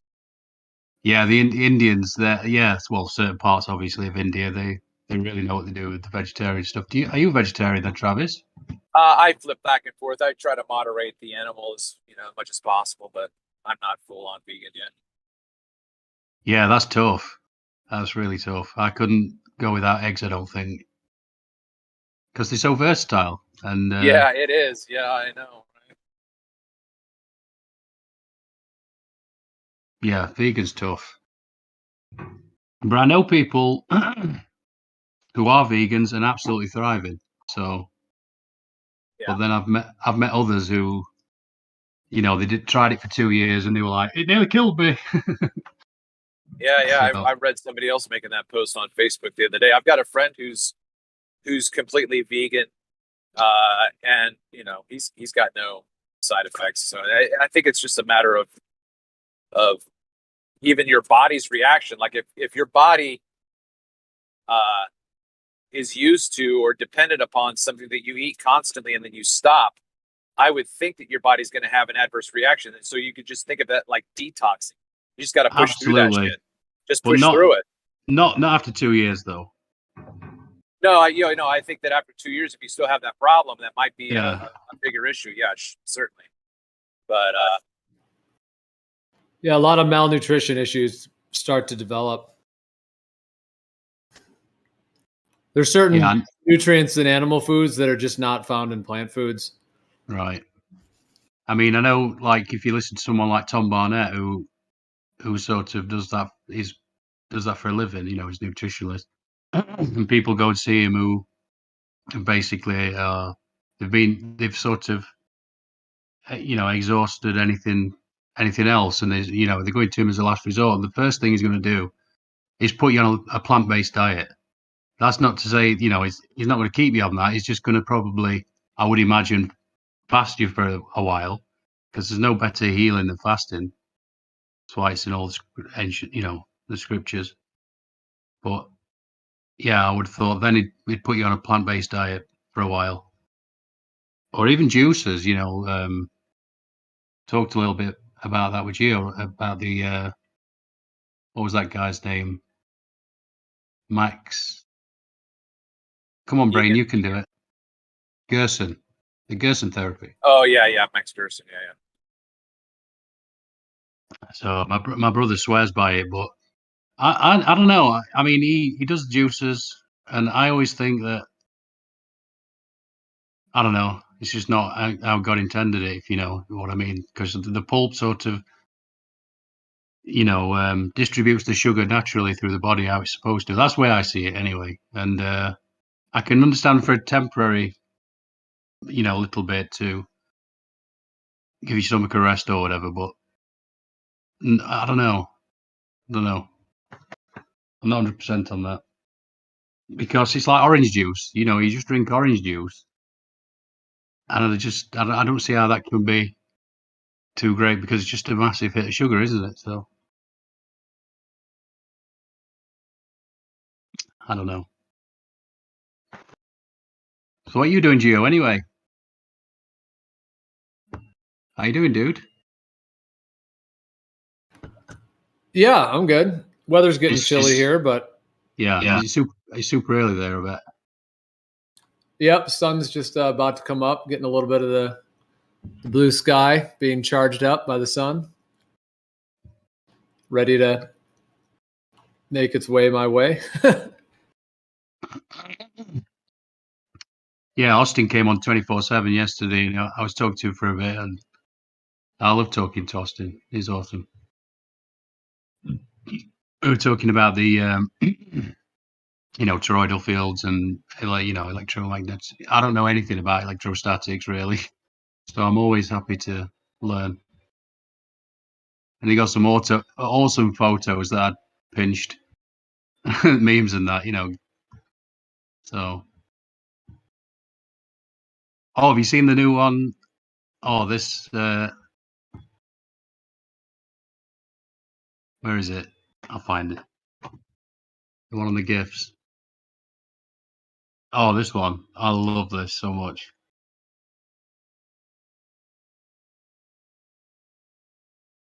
Is it the ISS or something like that? It's a bit mesmerizing. Yeah, I love that as well. That video was awesome. Oh, you've seen this video? Yeah. Yeah, it's a good one.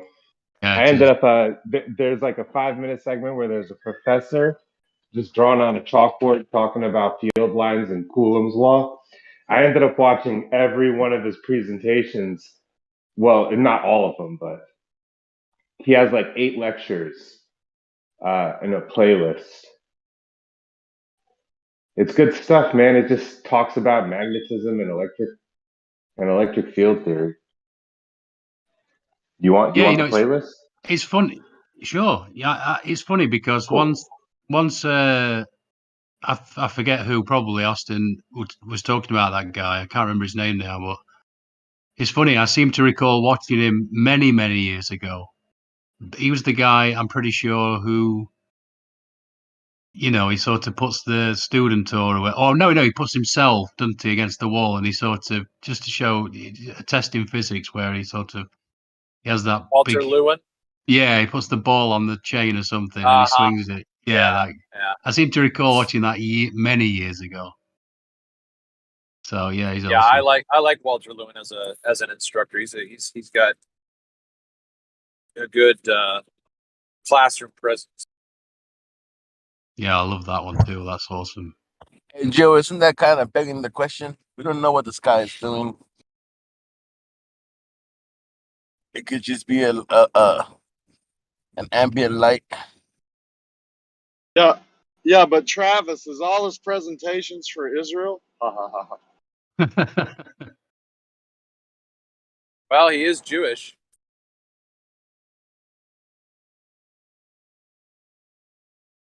Yeah. Oh, yeah. That's the one. Yeah. I hear you, Elbow. I think it's hard, definitely, to get any like physical, tangible proof or validation of this of what's happening in the sky in that way. But from my perspective, though, I don't think it's impossible to know what it is, even though we can't physically. I just think you have to use other ways of knowing to be able to access it. Something that's not necessarily, the physical, tangible avenue. And if somebody only is looking for that, then yeah, it's kind of a unresolvable thing at that level,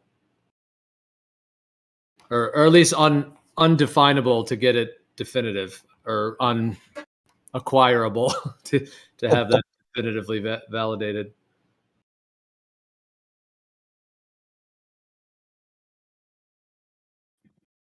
But like from the perspective that we're part of the creation and are connected to it, are there ways of knowing what it is outside of just the physical tangibility?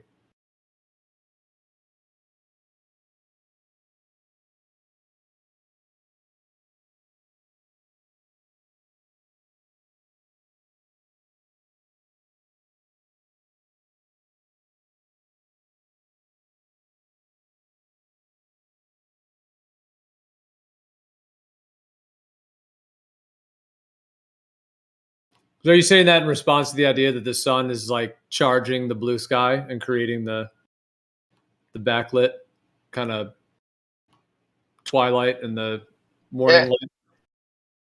yeah, that's pretty much what I was saying.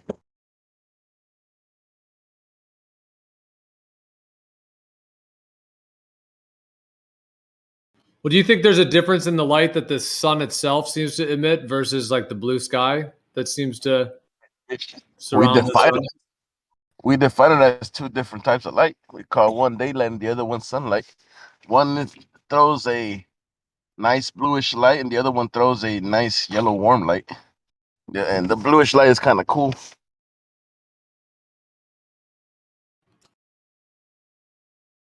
you think the bluish light is like possibly cooling the way the moon's light is, like physically cooling, or are you just saying kind of cool visually, like it has a cool hue to it?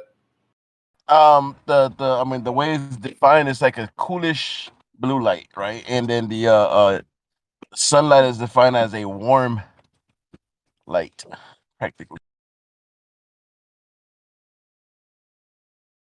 Reminds me of like indirect lighting. You know how you can have like that type of lighting in people's houses and stuff, like indirect lighting. It's like the blue sky is like the indirect and the sun is the direct light, like the actual light bulb, and then the blue sky is just kind of that indirect backlit kind of light.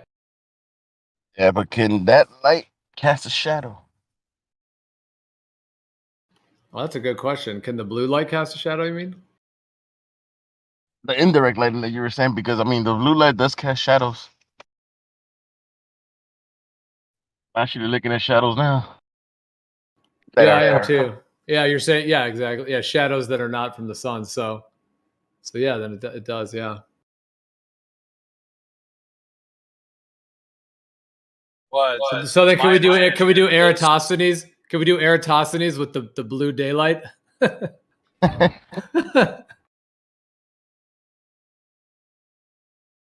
That messes up their whole thing.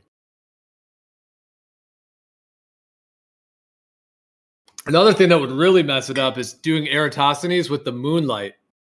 That would absolutely destroy their model. I've never seen it done, but if we get the same results from the moonlight, then I guess the moon would also have to be 93 million miles away, or the sun would have to be 236,000. Because if we get the same shadows, they're definitely not different distances the way that they claim they are in the heliocentric model.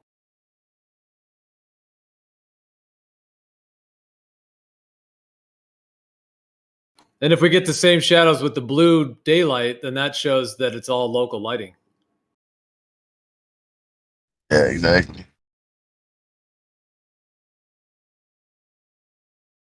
And if we get the same on all three, then it shows that they're all three local. Because I guess on a globe model, what would the blue light? I guess that would be kind of local to the sphere. the sun is supposed to be 93 million, then the moon 236,000. Those are dramatically different distances.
I asked this question to Isa yesterday.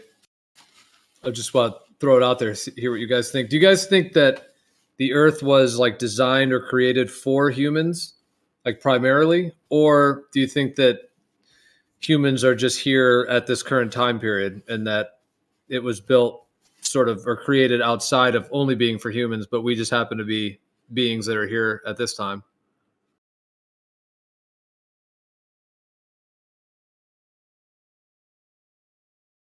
Yeah, that's such a good question, and my answer is I don't know. It depends how I'm Well, I feeling. mean, I think that part of the answer has to be taken into consideration with the ancient structures that are apparently are worldwide, right? So there's clearly something that was here before what we've been told, and whether or not we were, brought here on our own orphan trains from some other location to repopulate this area so that makes it foreign to us. I guess that's possible. I got a funny thought about that. It's almost like, do humans need water or does water need to be drank by humans? Kind of thing, right? Like, were we built at the same time to enjoy each other's things? Or did one exist and then we spawned to start enjoying it after the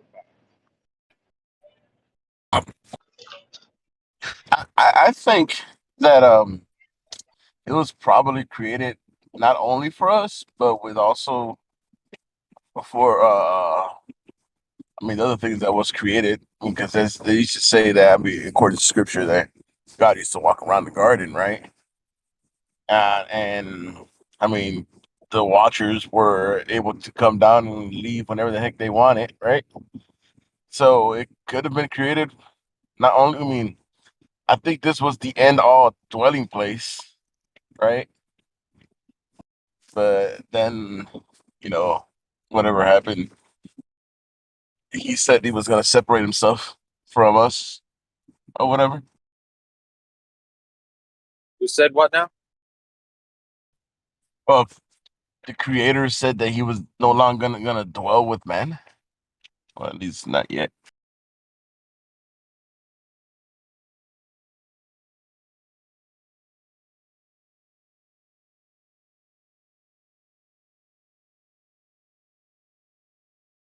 It does seem like we're the main event at this point, at least on this land that we're aware of.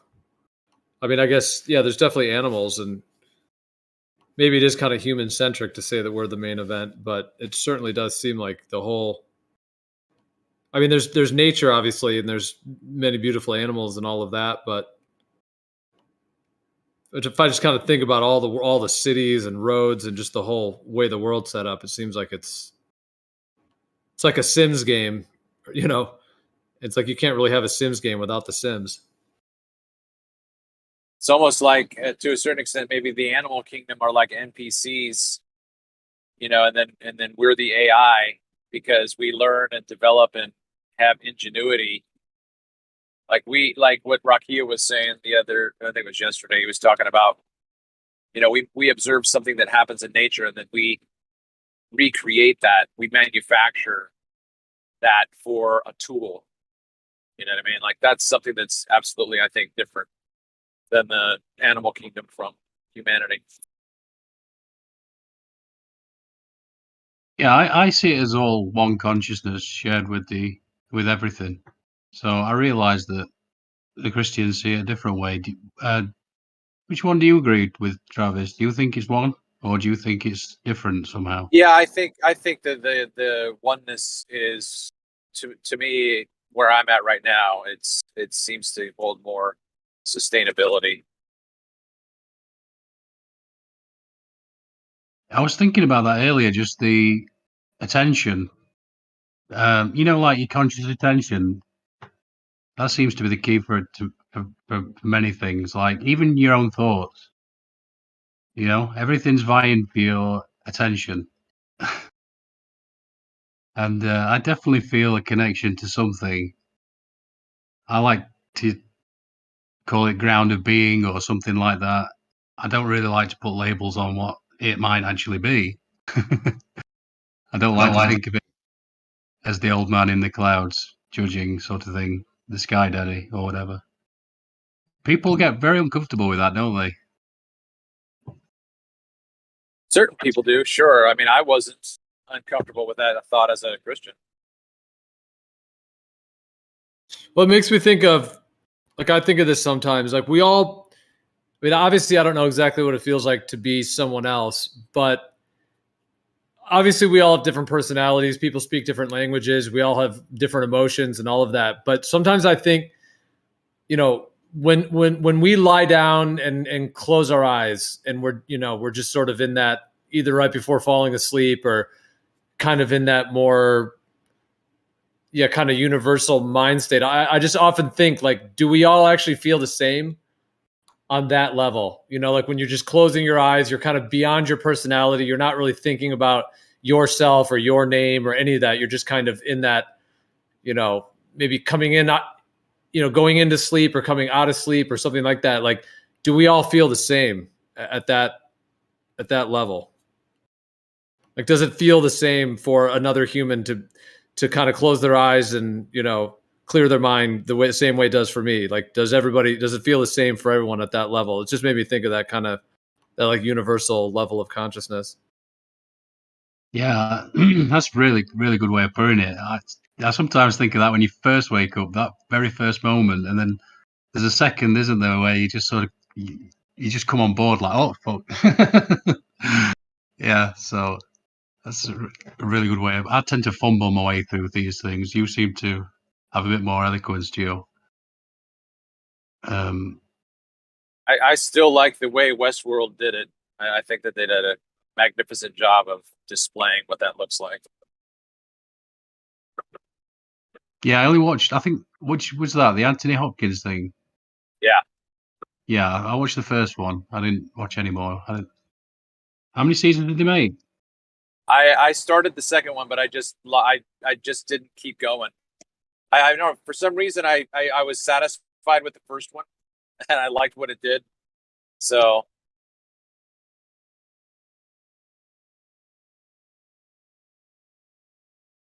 It's crazy because I only watched the first one as well. I didn't go to the second or third. It's kind of like the same thing with the Matrix for me. I've tried to watch Reloaded or whatever, the second one, like 4 or 5 times, and I can still only get about 20 minutes into it. I'm like, yeah, I have no desire to watch this.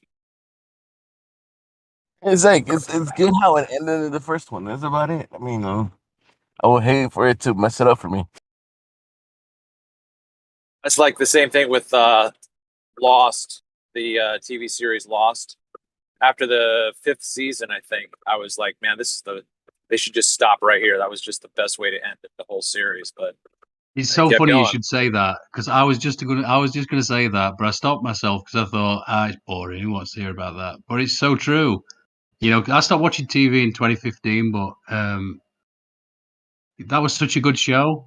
It was brilliant, and then I don't know. I just think it would have been a brilliant 3 seasons or something like that, like or maybe 4. I don't know, but I think they get maybe the dollar signs. I don't know why they just seem to drag it out, didn't they? Like, and it just Yeah. to nothingness. Like, what the?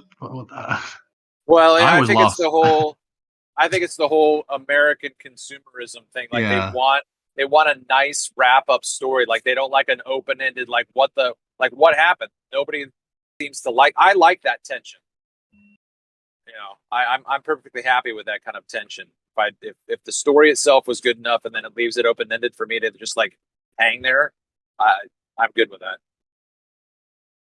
yeah, like the end of The Sopranos. People moaned about that, but that was a brilliant ending. I thought it was brilliant. Anyway, when you watch that breakdown on YouTube, the guy goes through every little scene, and you're like, oh shit, this is great.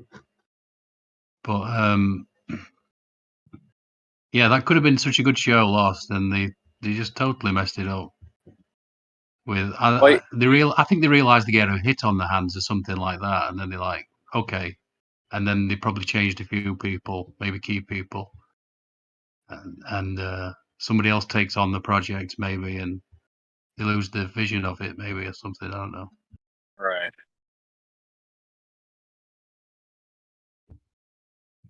I watched the because I just got back into watching TV. It's kind of fun because you know it's been a long time, obviously, 5, 7 years, whatever, and because I'd still watch.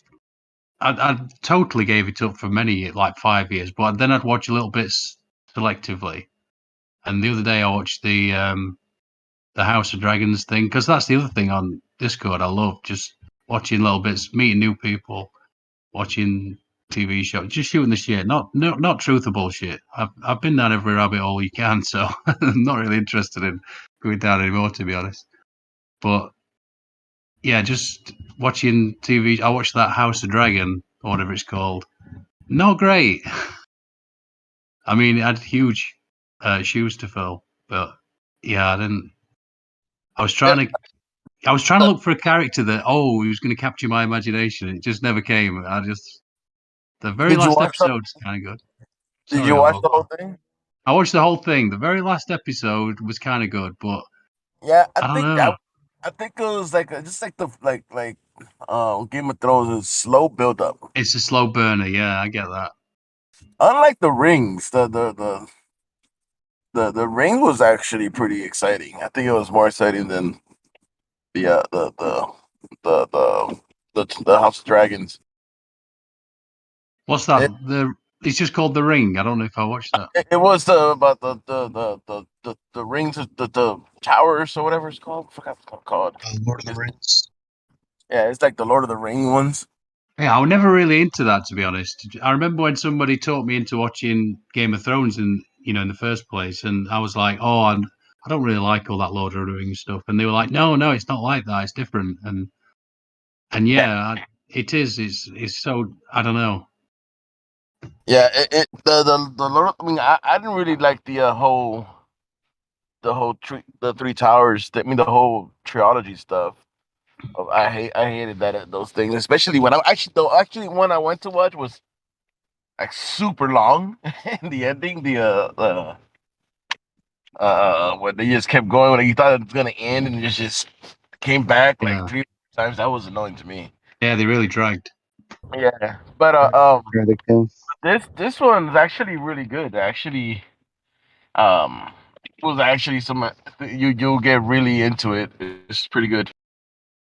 There is like 1 or 2 episodes that are kind of like stale, but there's definitely it's definitely more exciting than the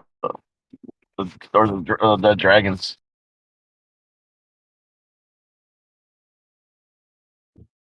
Yeah, but the fun thing is though, you watch TV now and you really see the manipulation. I mean, I kind of saw it before, but not like now. I've gone back to it. That's why it's fun for me because you really see the manipulation.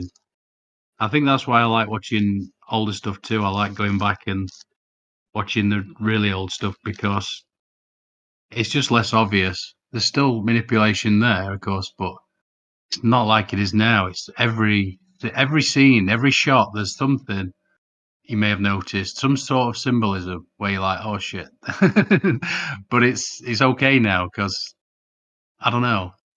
Maybe they're still fucking me up. I Yeah, don't you know. sound like you might have heard Crow 777 because he says that exact same thing. He's like, back in the 50s, they hid it, and now Yeah, they're just putting it out there. yeah, they don't give a shit now. They're going full on. But This is definitely based on a flat Earth, though, on the Lord of the Rings. I don't know if you read the book. I bet the books are way better. Tolkien or something, was it? The what was I going to say now? Oh yeah, he took a lot of ideas from the Norse mythology, and pinched a couple of the or maybe he didn't pinch them. He lovingly put them in his work to remind people of their, you know, ancient history, European history, maybe. I don't know, but it's interesting. When I first came on these servers, I actually kept recommending the Oralinda book. It's a book found in Denmark, in Holland. It's a great thing. I mean, the internet will tell you it's fake, but they say that about a lot of interesting things. But yeah, it's fascinating stuff. Even if I knew it was fake, I'd still tell you to check it out because it's so detailed, so fantastic. It's like wow. And I kept promoting this guy called Asher Logos. I can post one of his videos if you want. I love that guy. He's really done his research, so yeah, I'll do that anyway.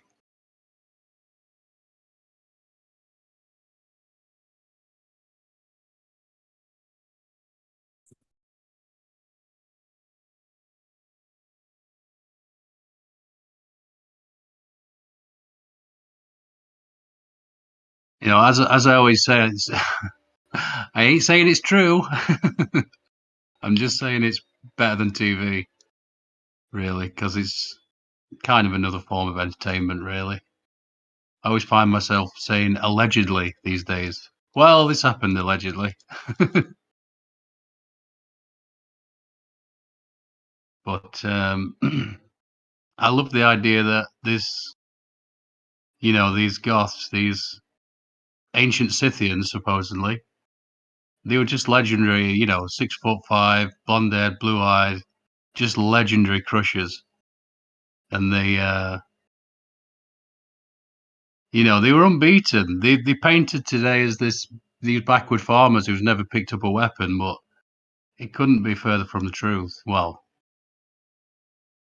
I mean, these writings, this guy's research, these are from the Romans themselves. These are that's what they're writing about their enemies. So you can imagine that, the winners write history, and they wrote these things about these people that was just had so much integrity, so much honor, and they didn't give a shit about the fancy pants and lollipops, all the gold and trinkets, but they took them anyway because they knew they wanted them. It's awesome. I love that particular video, from holy men to Dark Magicians. It is so good. I always fall asleep to that one because it's got these lovely pipes in the background.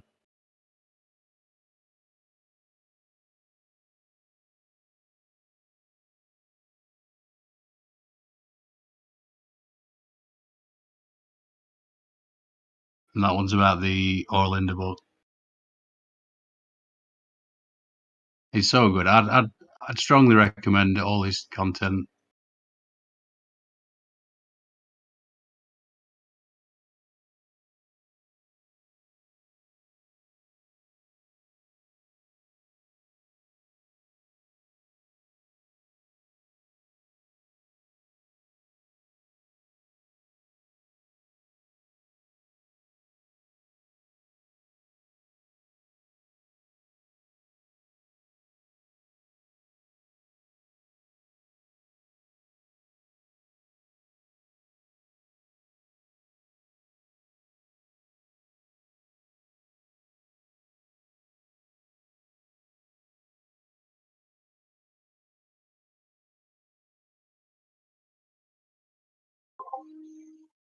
Yeah, it paints a good picture about the sort of the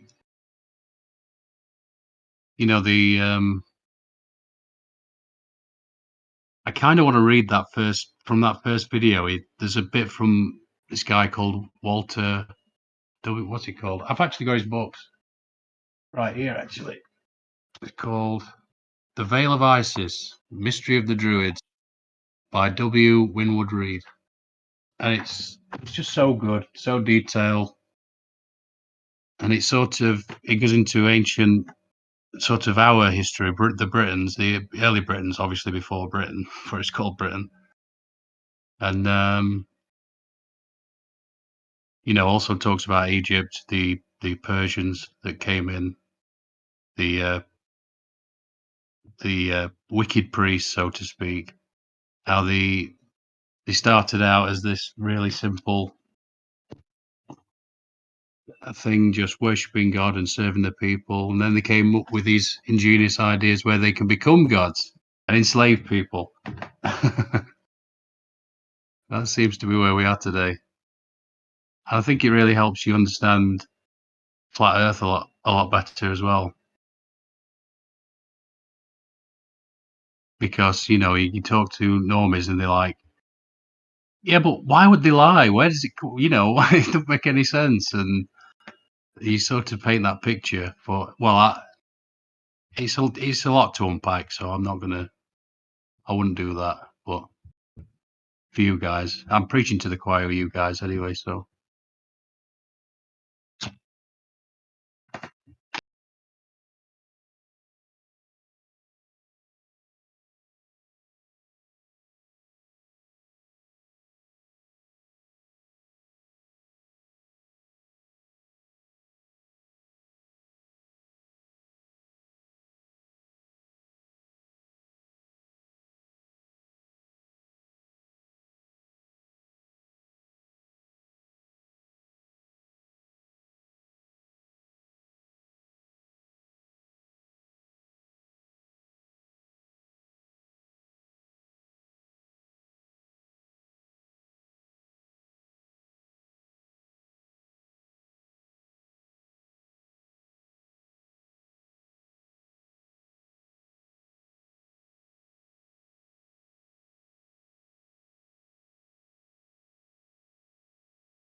What's going on, everybody? Why is everybody so quiet?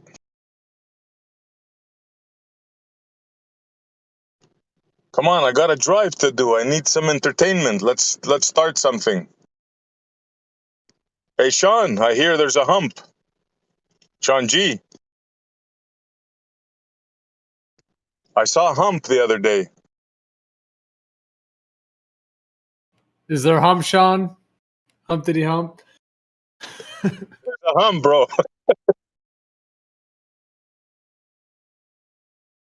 Howard knows there's hump. Is I think Sean still muted? Howard's a humper and a dropper. I think he goes with both. No way. Wow. Have a what?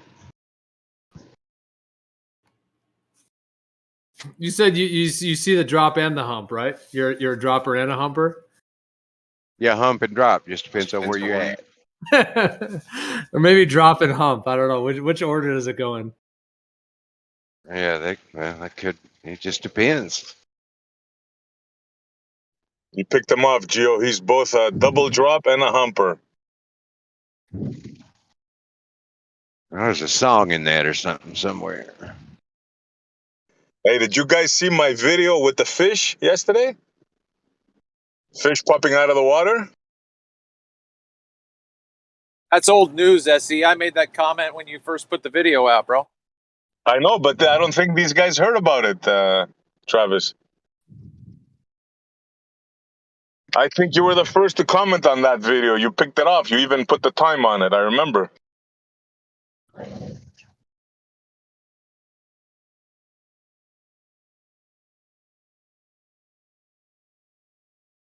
The double drop hump and the fish jump. So we got a dilemma here, Left Lane. We got us a fish popping out of the water past 5 miles, an observer about 8 foot high. How does that square, bro? How I does don't that know, work out? man. Yeah, that's interesting. Refraction, bro. Refracted fish. Fish traction. Refracted trout. Bass fraction. There we go. Bass fraction. Okay. I remember when I first saw it, I go, that can't be, man. Is that a fish? I rewound it and I go, shit, man. And I didn't realize what I had. Took me a while. I go, shit, I got a fish at 5 miles. Yeah. Don't expect any ballers to convert with that one. I thought at least Sean G would have something to say about that, but guess I was wrong.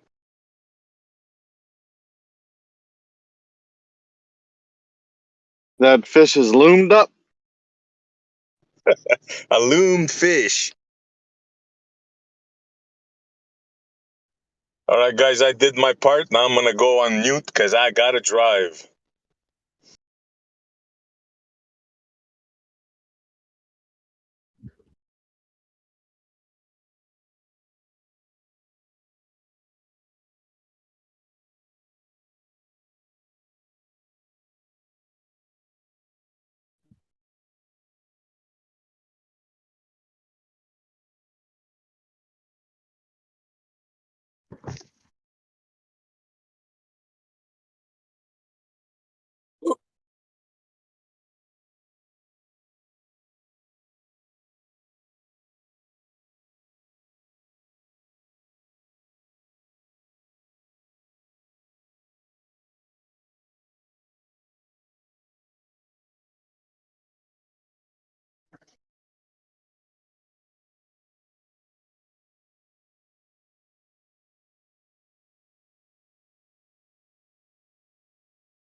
All right, you guys forced me to say this.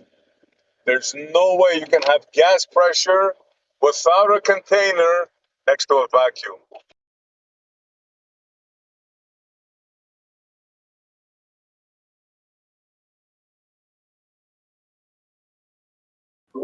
Gravity?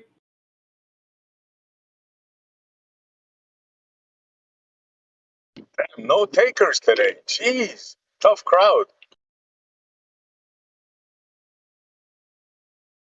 Gravity holds it all in. Yeah.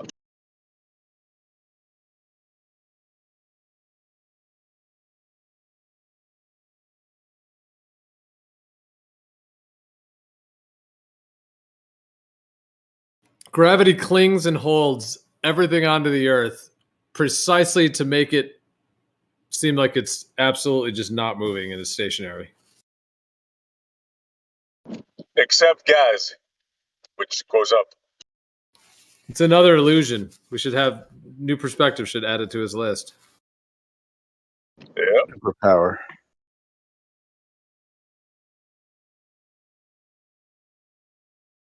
You know, they had the Tower of Babel. Well, this is the Tower of Illusions, the Tower of Globe Illusions. Nice, I like that. Tower of Globe Illusions.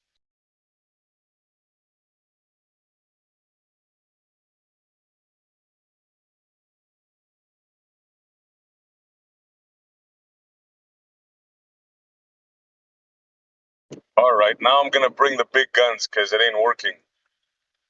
There's no such thing as the Coriolis effect. It's just visual.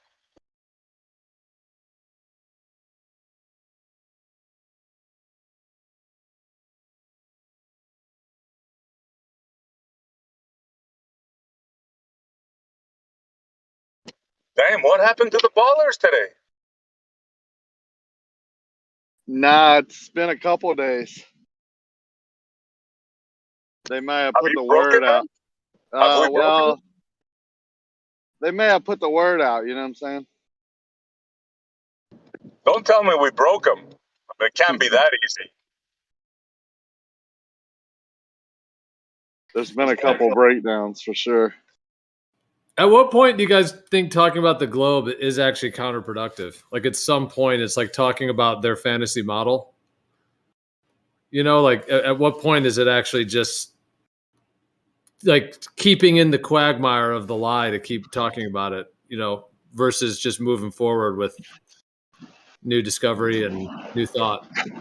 Yeah, I like the new conversations, but I like having my little entertainment for a while too, because we took such a beating for a couple of years.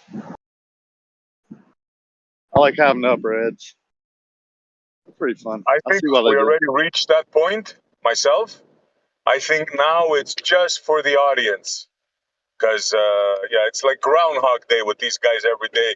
The only hope we have is to reach somebody that's listening to hear the nonsense.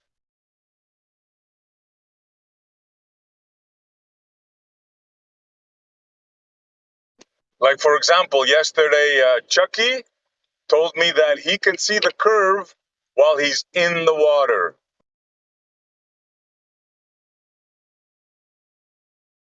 Like swimming? Yeah, while he's in the water, he can clearly see the curve of the earth. Yeah, while he's swimming, yep. Like if you put your head down at the water line, he can see the curve? Yeah, he just was like, yeah, I've got a lake right next to me. Whenever I go swimming, I see the curve all the time. It's like, how do we take you serious, man? Well, that's another level. Soundly said you can see it from ground level, 20/20 vision, but seeing it while you're swimming, wow, that's another whole nother level there. Millimeter off the water. Yeah, that's hilarious.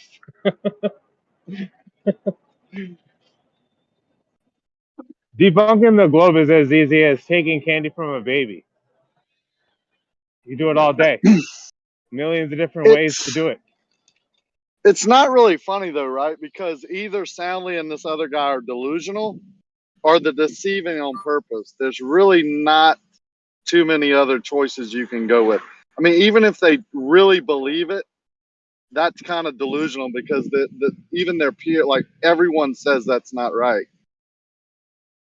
But to know they're on the same team is when Soundly came out and said he can see it with his 20/20 vision from ground level, and you had people like Blue and some others backing him up. It's troublesome, right? They're willing to say anything. Their willingness to do or say anything as a group to go against another group.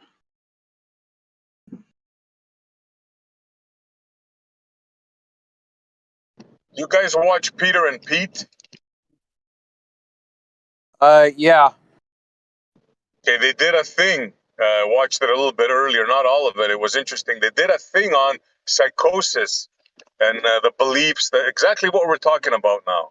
Very interesting. I recommend it to anybody. Peter and Pete. Is that their latest one, you said? I believe so, yeah. Okay. I posted, but I can't. I'm driving.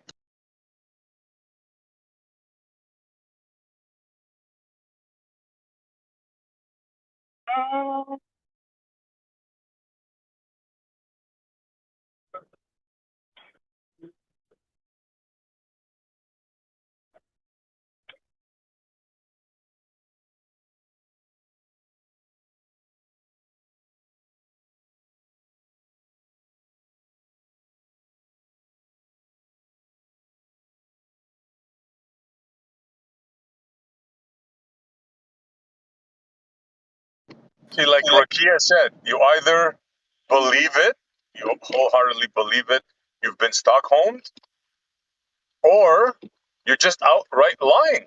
It's one of those two things. Well, in order for them to be lying, though, they'd have to know it's not true, which means they'd have to know it's not a globe, which means they'd actually be in a fairly advanced position if they actually know that. You know? No, that's not what I'm talking about. Soundly could think it's a globe or believe it's a globe, but know the optical effects he's dealing with. If he's going to claim to be some type of expert or, authority on long distance observations and optics, then he should damn well know that these optical illusions occur. There's video after video proving it. There's, you can put a same size circle right next to each other, surround it with bigger circles and smaller circles, and that middle circle will look a different size just right there in front of you, much less through 24 miles of atmosphere. So for him to deny that optical illusions occur, that could be an optical illusion, not Earth curve, that's totally different, right?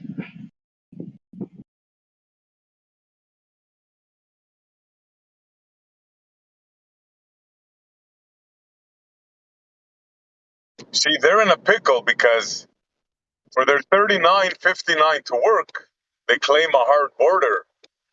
They claim something there, but then they have to say it's refraction. So they're in a world of hurt just there. It's a doublespeak.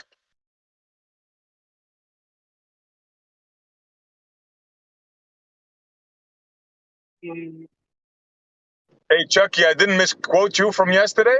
You can see the curve while you're in the water.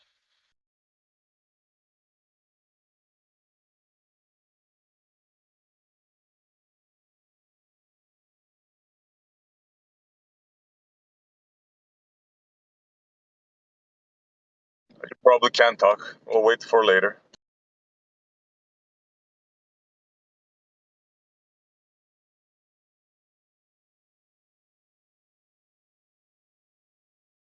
Hey, I bought a freaking screw for my oil pan yesterday. Guess how much the screw cost?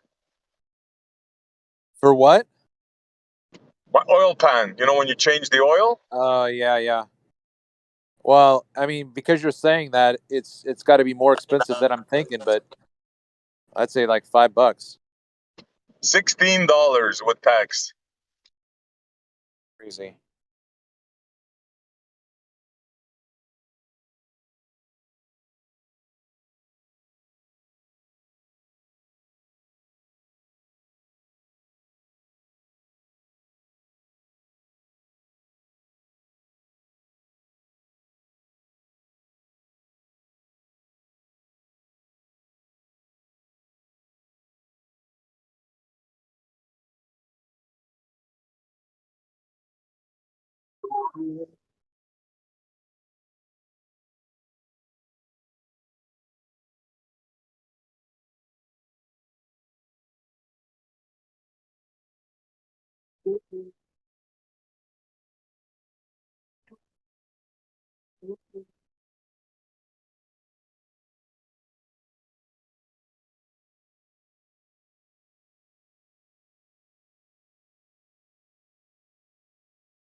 The other thing, while it's quiet, about Soundly and what he did, you know, I made him say it over and over again in front of an audience here, right? Y'all heard it, and then when a week later, when I asked him if that's what he said, he denies that he said that. This, you know, that I'm misrepresenting him and all that. Like, I'm not sure why you would have to do that if you know you can see curvature from ground level with 20/20 vision, and have said that very same thing word for word multiple times in the same arena to the same people. You mean he's denying it now? Well, he switches it up. Now he says it's not Earth curve, it's the Great Circle route that he's seeing. Oh, yeah. Yeah. Did I ever ask him if he could see the Great Circle route at any time in my life? Nope.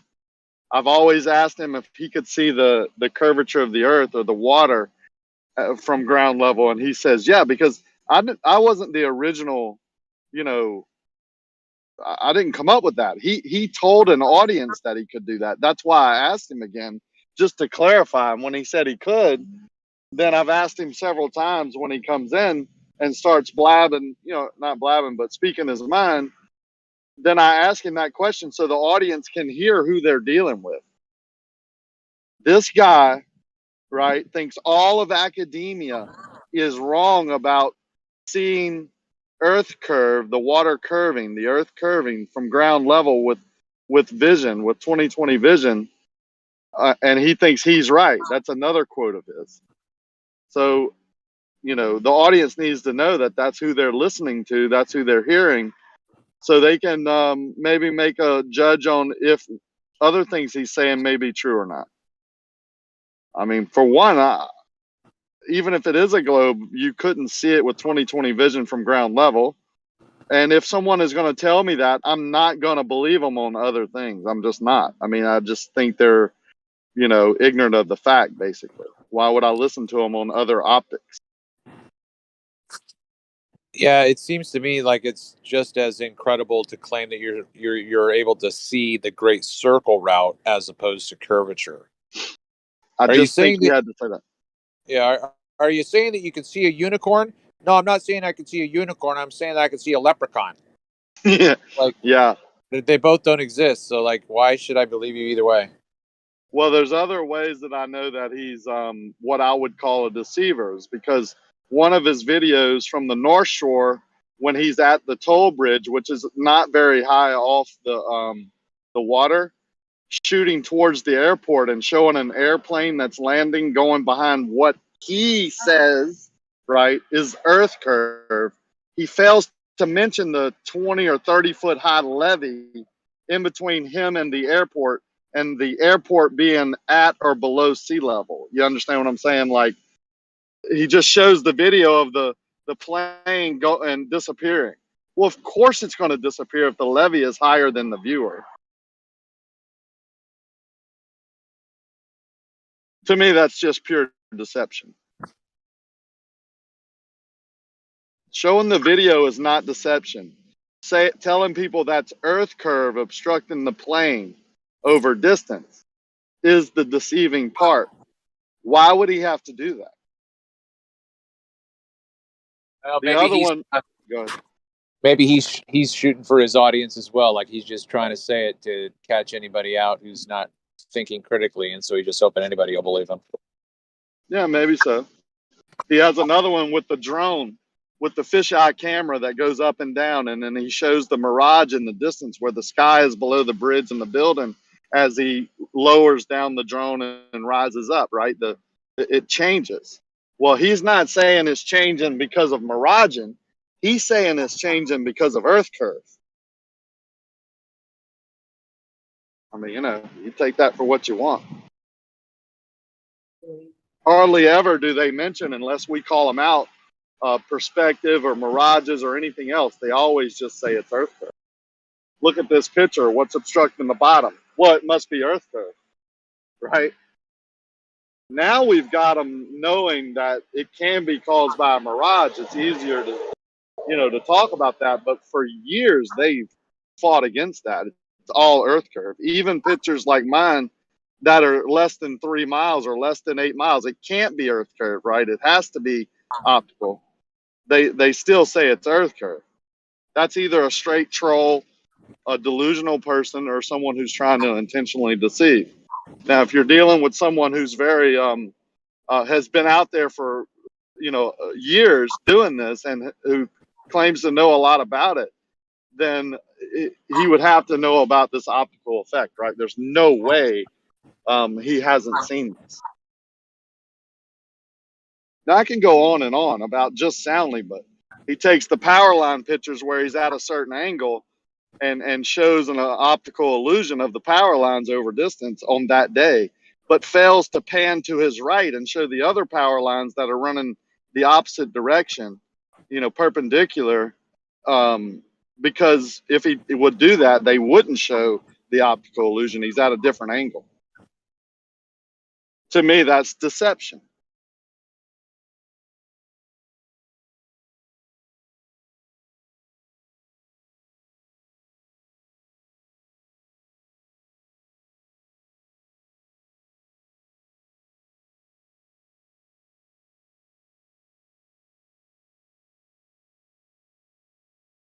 The best part of Soundly is when he says, yes, ladies and gentlemen, you heard it here. It's a 90-foot hump. It's been measured. That was beautiful. When I heard that, that's where I got my skateboard paradox, right there and then. Music to my ears. Shout out Soundly.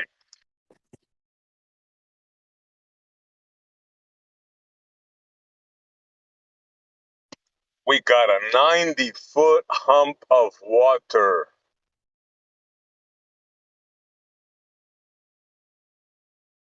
Yeah, that's a tough one. Yep. In 12 miles. That's what people forget. They say it's 24 miles, but the 90-foot hump from shore to shore is at 12 miles, midway. Yes, sir. And then the land south of that goes lower, and the land north of that goes higher in elevation. How do you explain that? So just the water is humping? And to add insult to injury, there's a drop between two observers. Instantly, right at your feet. It's like the classical case of dialetheism, believing in two truths at the same time. I went through that measurement thing with Jesse, and Soundly was there also. And Jesse told me that his benchmark, his 0 point, was at the foot of the bridge, not the center of the earth. So if you take a benchmark at the foot of the bridge and then you get 5.71 meters or whatever he got as a equal elevation above that benchmark across the bridge, that's a horizontal plane. That's not a curved earth or a curved bridge. So I don't know where it comes in at, or where he changed it, or what happened if he went back and did another measurement. I don't know, but the one I talked to him about, the 0 point, the first benchmark that he took was at the foot of the bridge, and all his measurements going across were 5.7 whatever within a certain range, showing a horizontal section of the bridge for most of its distance, except for the places that it rises up for boats to go under. That's not curved. I don't know. If I have it wrong, that's one thing, but that's what I remember from the conversation. And that's not a curved line. That's a straight line. That's a horizontal line. I don't think you have it wrong, because he told me basically the same thing, and I made sure I was clear. I go to him soundly. I'm on one side of the Lake Pontchartrain. I'm standing on the beach. My feet are on the sand. You're on the other side. Your feet are on the sand. We're facing each other. You're telling me there's a 90-foot hump of water in between us? And he said, yes.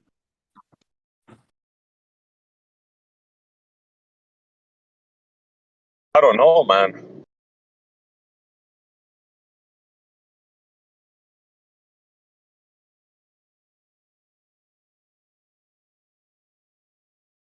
When you take a 10-foot section and put the smallest inclination of elevation change, which they're saying it's not elevation change, it's the same from the center of the earth or whatever, but you, you just put the smallest, change from horizontal in any situation with water and it flows.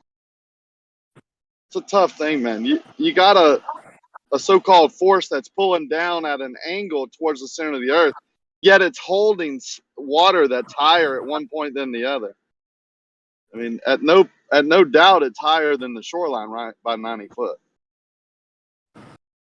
Yeah, that's why I think, Rakia, that the average Joe, right, they believe in this fantasy because really they don't understand what it is. Now, I can assure you, every person I've told about the double drop hump looked at me in sheer amazement like I was a lunatic. And I had to tell them, look, this is the model. This is your model. And you see in their face, they don't believe that.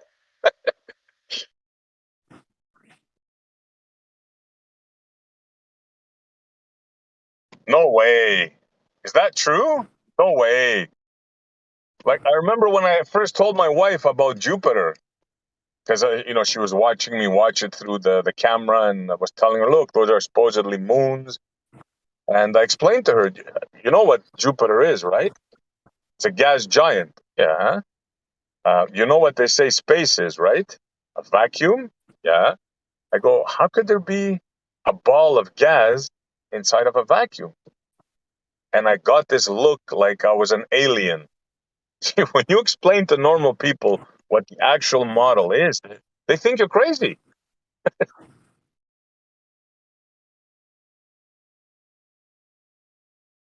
Try it. Explain that to a normal person what Jupiter is. Just try it. And watch their face. Tell them if they make a horizontal, like put a pipe horizontal over distance and put water in it, it's going to flow to the middle because of gravity. Yeah, that's one of your best ones, bro, the pipe. If you lift it up, even if you put a penny under it, take a pipe, just put a penny under it. If there's water in it, it's going to flow. Yeah, that's a real good one. But they're saying when it's horizontal over distance because of gravity, the water will flow towards the middle and build up.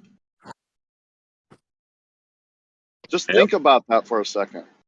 Have a pipe horizontal for a mile, pour water in one end, and because of gravity, because the pipe is going to be closer to the earth in the middle and therefore have more gravity to the center of the earth, that water you pour into the end of that horizontal pipe is going to flow to the middle. Yep. Good luck with that one.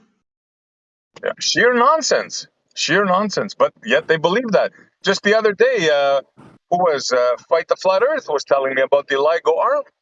And exactly that. A straight horizontal level, the most straightest thing in the universe. If you put ball bearings on either end of the 2.5 mile arm, guess what?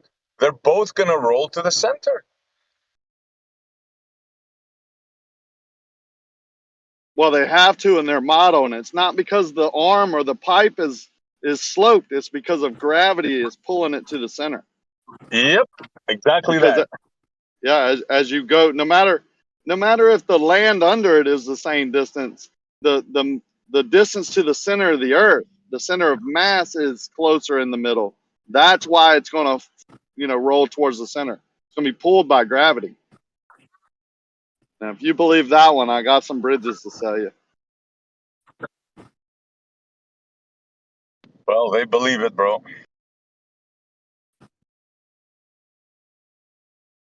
What's the problem with it? What's the problem? Yeah. You think if you take a pipe a mile long and fill it with water, that the water will pool in the center? Is that what you think? That's not what measurably happens. So, But that's the model. That's exactly what happens on your model. We've been explained several times by several different people that's what would happen. Do you disagree? I mean, I just came in when you were saying something pulled to the center. I don't really know what model you're talking about right now. The model of a spherical Earth where the center of mass and gravity makes things pull to that vector. Maybe you haven't been here. Okay, Like, so you're saying that if you have a pipe filling it with water, that was just said, right? You have a pipe filled it with water, and according to that model, the gravitation should act towards the center of the pipe, towards the center of the Earth anymore. Let's see why that should happen. well, it's because if you take the center of the pipe and extend it out in two directions, it's going to be higher above the Earth, therefore further away from the center of mass. So the closest point is going to be the center of that pipe to the center of mass. So that's But where that the most doesn't gravity. counteract. Yeah, you cut me off. That So doesn't. we've had change conversations all morning without any trolls in here, and there's really been no cutting off. Just pleasure. I'm sorry. I finished what you were saying. Yeah, well, that's what's been explained to us. I'm just telling you what your globe experts have told us. Multiple people. Now, if you disagree with that, No, there's no my in there. That's a false attribution. well, that's how I'm going to explain it in context. And if you would like to explain how that's not how it would happen, then go ahead. I'm fine to hearing your explanation. As I said, I don't see a reason why suddenly the center of the rotation should not be summed to the center of mass of the Earth. We're not talking about rotation. We're talking about gravity. Yeah. Me too. Talking about gravitation, just due to gravity. It's not talking about rotation anyway. So what if you make the pipe 20 miles long? About it. So, say again? What about it? What's supposed to be special about that? Extend it further so both ends of the pipe are getting further and further away from the center of the Earth, right? A greater distance away from the center of the Earth than the center point of that pipe, correct? You're talking about a pipe that we have aligned horizontally at our location. Yes. If you didn't know that already, that. Then how are you commenting that it wouldn't work? I was asking what was going on and want to talk to. So now you know. That was filled with water. They didn't. I'm sorry, I don't know why, but I assumed a vertical pipe because it's a more common. A vertical pipe. Of yeah. Yeah. Okay. Maybe know the context of the conversation before you start commenting.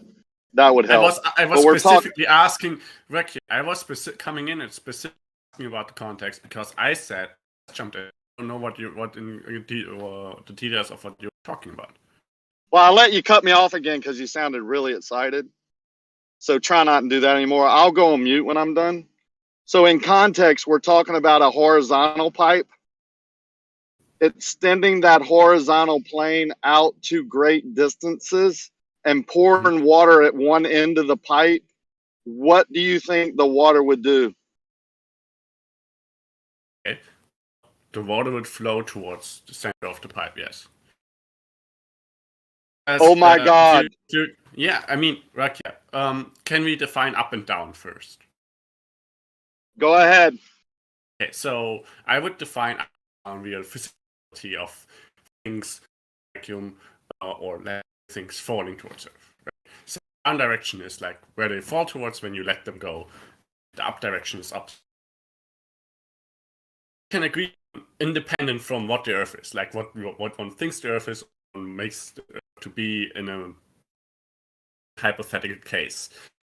Up and down is always like it's further away from the Earth, and it takes like work to away from the Earth. Down is close towards you. We agree on that. I agree you made those statements, and I'm fine with you making any statement. Just carry on. I'm never going to agree with anything you say. Okay, well, Just green and the blue sky is blue. Do you agree with that? no, it's gray right now.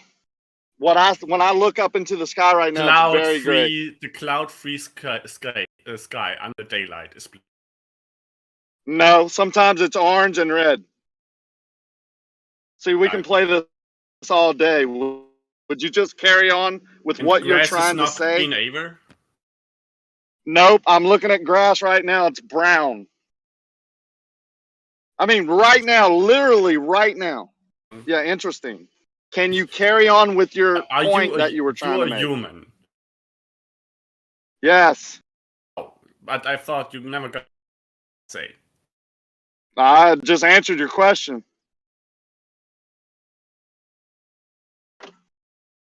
Well, I'm pulling up on a job. Good luck with not making your point for 20 more minutes. More troll activity. No, you were the one trolling me because you said you're not going to agree by You went to up and down. You went to an up and down argument. I never mentioned up and down. I mentioned horizontal and water. I attempted to. You cut me off again. I cut you off because you said something that's not correct. I didn't go. So you did cut me off. More troll activity. I cut you off because cut me off. I think that's not correct. It's part of what trolls do. They just cut off. I didn't. Yeah. I didn't make an argument about up and down to agree on a definition of up and down, an understanding of up and down, in which you replied, "You're never gonna agree with anything I say." That's not of approaching a conversation from my point of view. So are you saying that if like imagine we could have a pipe, right, big enough and long enough that the ends of the pipe are actually balanced by the ball earth out, so it sticks up from the ground on either side, right? Because it's so big that the ball earth is at the center of this pipe, right? Would we then theorize that the water wouldn't pour out either side because it'd be all in the center towards the if you fill it up, then it if you fill it up, would you be able to keep the water in the pipe without, because of the center of gravity, and that's where it would be strongest? So it's strongest at the surface, right? So if the two ends of the pipe, water would flow towards the center. If actually attempt to go through this conversation of what is up and what is down again, right? If we have I know what you think it is. But in your model, right, with you thinking that it's a ball, like imagine there could be a pipe big enough and long enough that the center of it is kind of like a teeter-tottering almost on this ball edge of the ball, right, where the curvature is, and it's big enough to like have both ends of the pipe sticking up off the ground, so the gravity would be less at that point, right? So you're saying that you could fill up that pipe, and then if you have a pipe big enough like that, that the water would just stay in the pipe because the center of it is actually touching the ground, whereas the ends aren't? Some water, not all of it. Would not just be like a pipe filled to both ends, and it would just like stick in the pipe. That's not what's going to happen. Well, you said it would flow towards the center, right? Where the center of gravity is. Because the lowest point of the pipe would be in the center. Right. So you'd be able to fill the pipe up, and since the lowest pipe's the lowest point at the center, then you keep water in that pipe if it was sticking off the ground because of the curvature of Earth, right? So my headphones were turning off. I didn't hear what you were saying. Well, if the pipe is able to like actually balance on the curve, like the edge of the ball, right, and it was big enough so that the ends of it stuck up in the air on either side, you know, then you should be able to pour water in that pipe and not worry about it pouring out. Right. I think you're acting like you're having a problem now, or you actually are having a problem. Still don't hear you. Your perspective. You must have muted me. How convenient. We can hear him just fine. Can you hear me? Yep, we can hear you just fine. Okay. I figured out. He's like, oh, wait, brain breaking. My wife's calling. My headphones were disconnecting, and I needed to reconnect them. I'm sorry. Okay, you needed to get your notes together, huh? Oh no, okay, here's another scenario. Can you hear me now? Disconnected. Yeah. You can hear me fine now, right? Let's say, like, okay, just imagine that you could see like the whole ball Earth the way that they made it seem like when they went to supposedly went to space, right? With that ball Earth picture. Let's say that's real. Like, just pretend it's real, and then pretend that you could zoom in, right?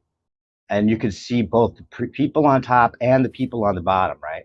Like, just imagine you could see it. Like, make the ball smaller proportionally, and you're looking at the people on the top, and then you're looking at the people on the bottom just walking around like normally, even though they're right side up and upside down from each other. Like, imagine if you could see it at the same time, regardless of what you believe about the Earth, right? Don't you think that would look a little crazy strange?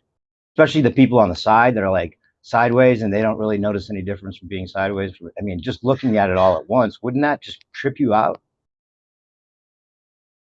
Obviously, yeah. Why not?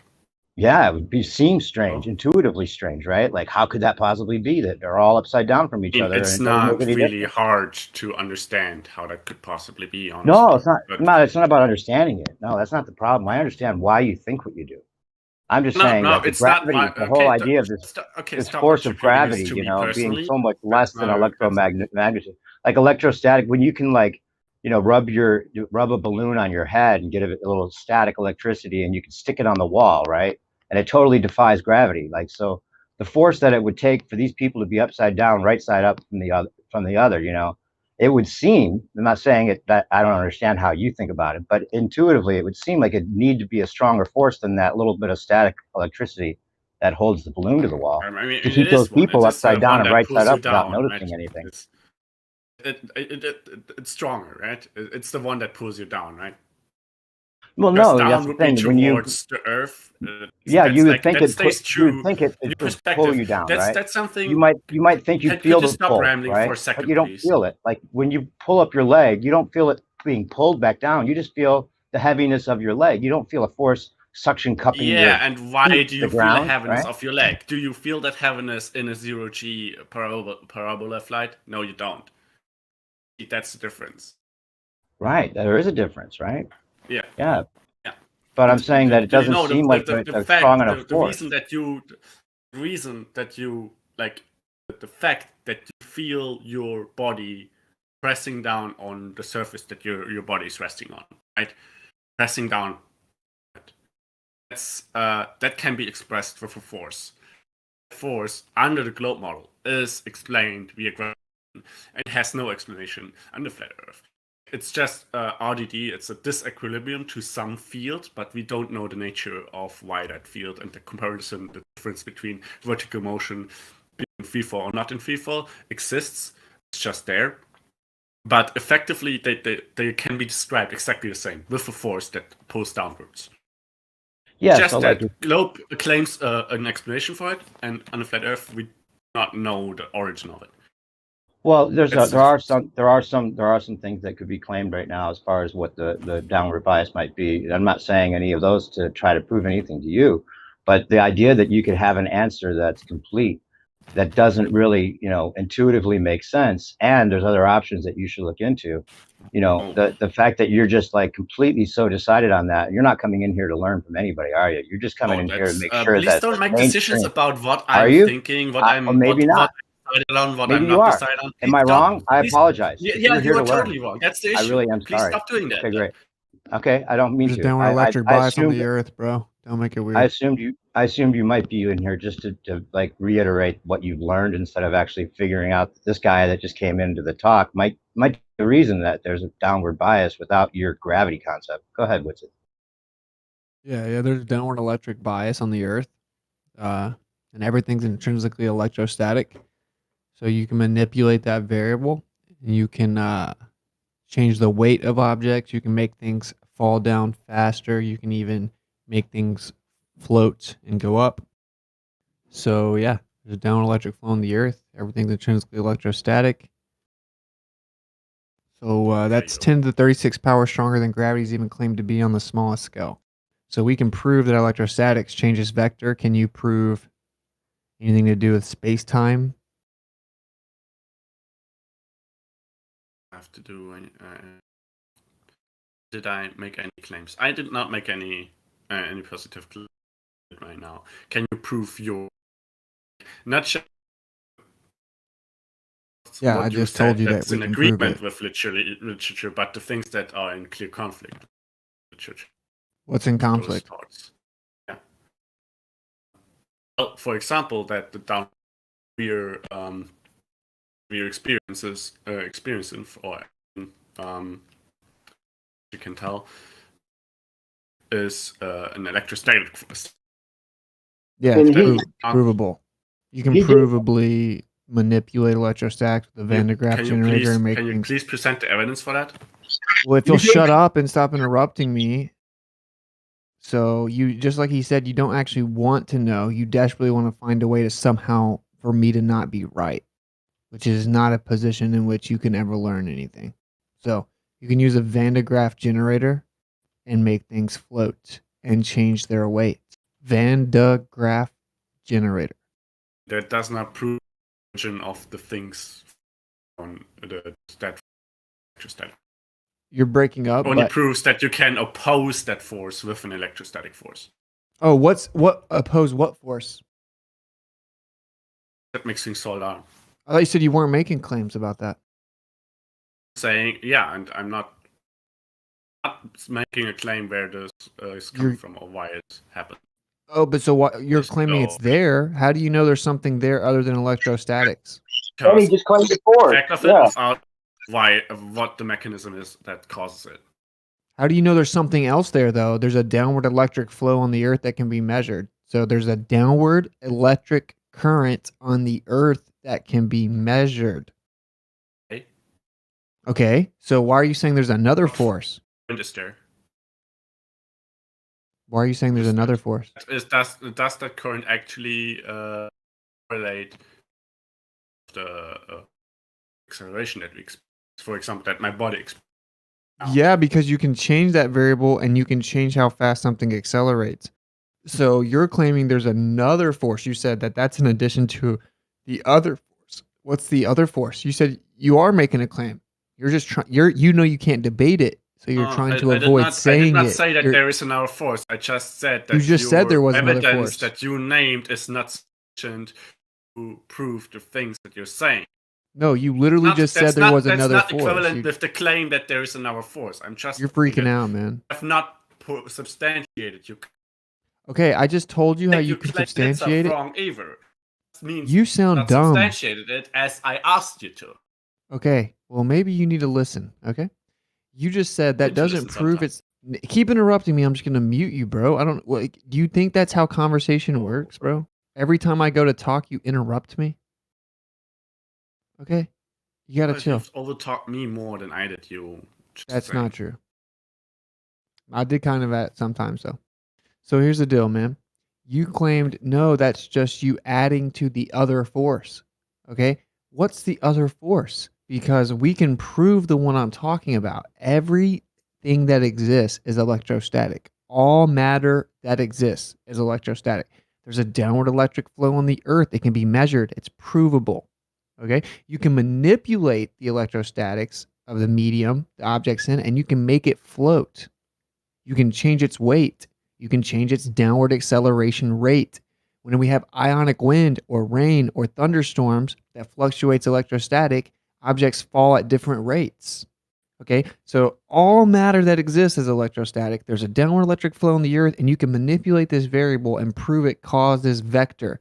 Now, what else is there except for that? Prove it causes. You can't answer the question. You got nothing. You got nothing. Go ahead and be a big boy and say it. Say gravity.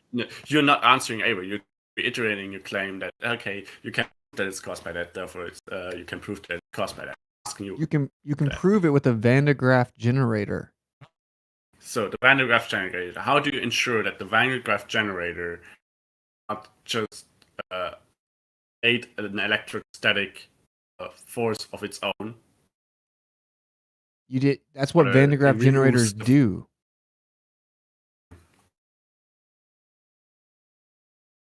Yikes. Do you know how they work, AJ? Do you know how a Van de Graaff generator generates static charge field? Because it pulls it directly from the environment, the ether, the atmosphere, whatever word you'd like to use. It pulls it directly from it.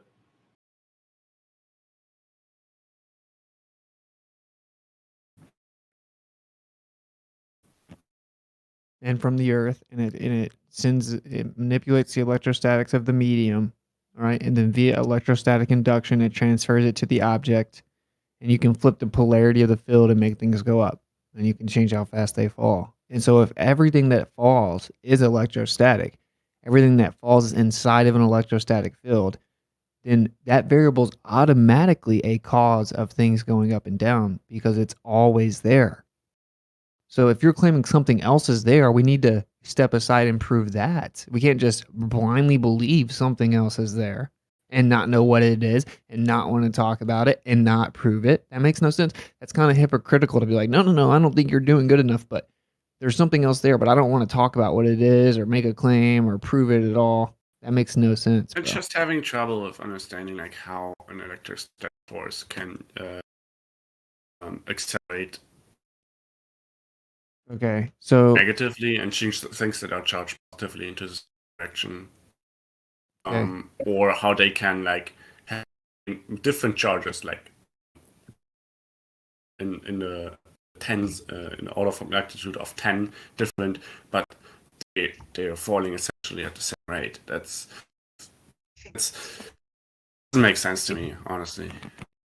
Can I quickly say it's proven. Yeah. Truth is not dependent upon your comprehension, my brother. Like there's an equipotential increase of electrostatic energy. Equipotential increase meaning it increases the same amount per distance. It's 100 volts per meter. Okay, it's measurable on the earth. You can use many things to measure it. We don't need you to comprehend it or anything. It's not dependent upon our comprehension. It's measurable, right?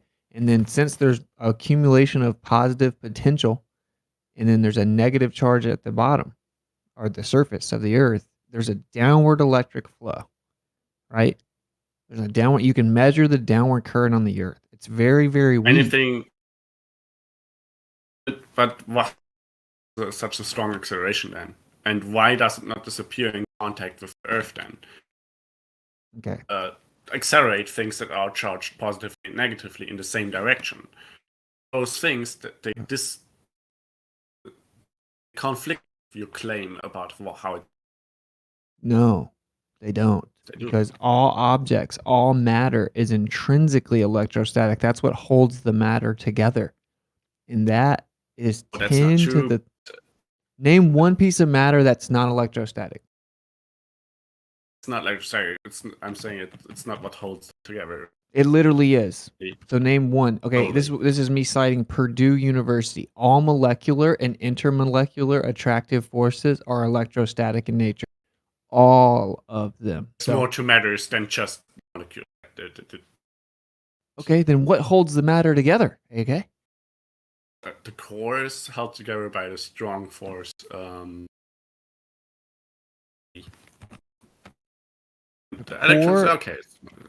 I guess we can make sense today. The core is held together by the strong force?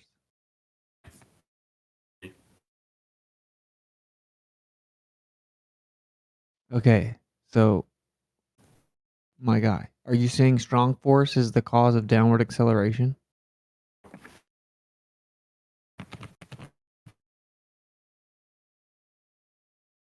Inflating like matter, how matter persists its existence, and what causes towards. That's You see, this is the thing. You don't have any intention to try to learn something new, right? I don't think I can learn anything from you interrupt because every you don't have any time, dude. intention to teach anything. That's There it You know what? was.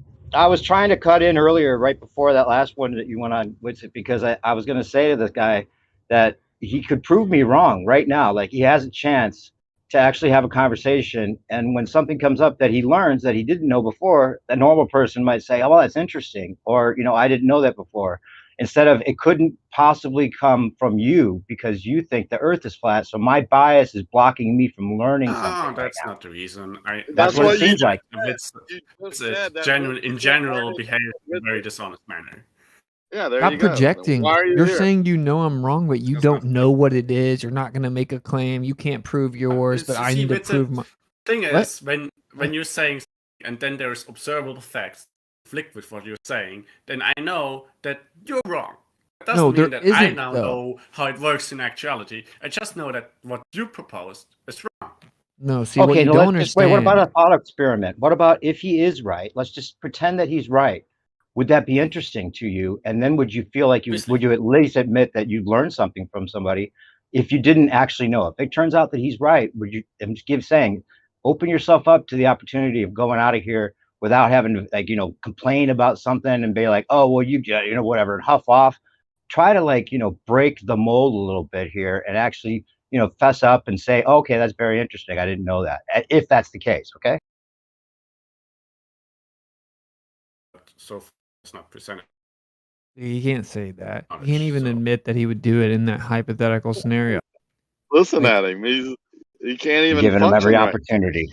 Giving him Okay, every this is what you don't opportunity to understand, okay? man It's up. the downward, I'm going to say it one more time. The downward electric flow on the earth sets the up and down, okay? That's what sets up and down. There's a downward bias on the earth. It's very weak, okay? Now, you have what's called density and weight of objects. The question is, what causes the weight of an object? Well, that object is intrinsically electrostatic. That's what holds it together, okay? It's intrinsically electrostatic. Even if it has no net charge and it's quote unquote neutral, it's still intrinsically electrostatic. Okay? So that's what gives something its weight. That's what gives something its density. If something is less dense in the air, it goes up. If something is more dense, it goes down. That's all within an electric field, a downward electric bias. Now we can test all these variables. We can manipulate the variable and make things.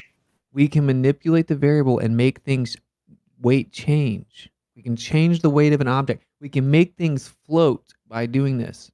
We're not just adding a new force to it, like you said, adding a new force. No, it was already there. We didn't add a new force. It's already there. All matter has that force. Now, if you're claiming something else is there, you have to prove that. So this has backfired on you. It acts on what, and it depends on what? The electrostatics acts on all objects. It depends on the electrostatic nature of the medium, because you have something called electrostatic induction, which is the charge of the medium. What? What? It just doesn't. Oh, very profound. You're just saying nuh-uh at this point. So no, I'm asking you a question. Oh yes, I'm a question. I'm trying to understand what you're claiming more in detail. My claim is that there's a downward electric bias on the Earth. You claim that gravity causes the. You believe that gravity causes the downward bias. No, the only difference. That's not true, is it? It is true. Stop projecting. No, that's not true, is it? And stop making false claims about it. So you don't believe in gravity? You don't believe in gravity? Not verified it personally, so. So you don't believe in gravity?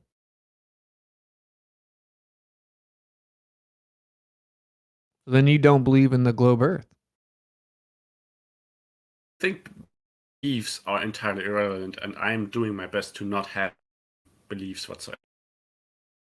So then you shouldn't It's believe really in the hard globe. because it's a very natural human tendency, but I'm trying to separate my knowledge, what I consider knowledge, from beliefs, and trying Wow, to that's the accept first the step fact towards that flat Earth. beliefs are not that I should hang on to. Well, I agree with yeah. you. When you're asking me what I believe, it's even having them on my mind. So. Well, this is what I do know, right? I know what the truth is, which is the truth is that you do believe in gravity and you do believe in the globe, but you wouldn't want to so say. You see, every you're time I insisting on talk, slandering bro, me. You're you can't insisting interrupt it. Why is this being allowed? Do He you did the keep same thing to making me. claims about my AK, calm down, man. You can't interrupt every time I go to respond to Stop you. claiming knowledge. Stop claiming knowledge, knowing the truth, and then talking about my person. All right. Well, AK, how about I have just no let? idea who I All am. right. It's All right. How about let him say his piece, and then you can say your piece, but let him say it uninterrupted. I'm So not gonna therefore, let him see his bullshit about my person. you can correct. You can hold on. You can clarify or correct whatever you want to when it's your time to speak. And If you just keep if you the all right, you're interrupting Have me. the- You're interrupting me right now, dude. Please stop interrupting, man, because that way we can't hear what's being said. It's just total audio chaos. Just please let people finish. If you want to correct people, you'll have your time uninterrupted, and you can then say whatever piece you'd like to say. But interrupting just like throws a wrench in the whole conversation. Go ahead, Austin. And also, I predicted that you're going to find an excuse to get upset and leave, so you don't have to actually face up to what he's saying. Go ahead. I'm actually trying to learn about what. Yeah, you're not going to be unfairly muted or Understand anything more like that. But details. it's fair He to keeps deflecting to my person, and I'm not going to let the conversation become about my person when this has nothing to do with the topic. Okay. So the truth is that it's a tactic that many people use, even flat earthers use it, where if I don't make any claims, if I don't say I'm making any claims, I can just critique the other person the whole time. Okay, it's a debate tactic. It's disingenuous, right? Not Where debating, stop interrupting me, dude. Okay, we're the same with Oakley. We know they make a claim. They think it's density alone, but they won't say that. That way, they can just critique that I say electrostatic. Okay, it's disingenuous. Now, what I'm doing is just addressing what we can prove to exist. Okay, this is my position. We can prove that everything that exists is electrostatic. We can prove there's a downward electric flow on the earth, and we can prove that if we manipulate that variable with a Van de Graaff generator, we can make things float. We can change its vector. So if the question is, why do things go down, which is a vector, then we can prove one of the causes of things going up and down on the earth is electric. Okay? Now, if there's something else, we need to then step aside and find out what else is there and prove it by testing it with an experiment the same way. That's how science works. I'm trying to understand the proof and evidence that you're about more deeply, and like I'm starting at the very basic level to see if we have found already whatsoever. For example, like what's the electrostatic force and what does it depend on? What parameters can we characterize it? Then see if we have a dimensional different understanding of electrostatic means in the first place. Is how it expresses it to ourselves in reality, or if we agree on that stuff. If we agree on that kind of stuff, then I'm having a lot of questions on this is supposedly to work at conflict with claiming about it. There seems to be a little bit disconnection now and then in your microphone, HK. It makes it a little unclear at sometimes what you're saying. I can hear him okay. Yeah, I've heard him say that he can't learn from Witted, but now wants to learn from Witted. I've heard that. I just don't understand. Like, what are you not understanding exactly? I've asked a lot of the questions that I need to know in order to understand it more clearly. You have not addressed a single one of them. Why? Yeah, I have actually addressed it. So just like what's funny is B-Ball just posted a picture. We'll just read that. He think this debunks me, but he didn't understand it. So it says, finally, gravity cannot be electrostatic because gravity is only attractive, and the electrostatic force both attracts and repels. However, this argument completely ignores the fact that neutrally charged matter is unconditionally attracted to any point charge. This is the all-attractive force we see as gravity. B-Ball's screenshot literally debunks him, but he just read the first sentence and didn't understand it. So did you understand what it says? Understanding what it says that okay, the downward acceleration could still be caused by an electrostatic field. Because no matter which polarity it has, it would affect neutral matter no matter which one. As soon as it has dipole. Yeah. Also, I just went back and listened. I just want one thing to say. I just went back and listened. You said that there's a downward force in that the globe model can explain and flat Earth can't. So you did make a claim, bro. That's all I'm saying. Saying that under the globe, according to the globe model, there is an explanation claimed for it.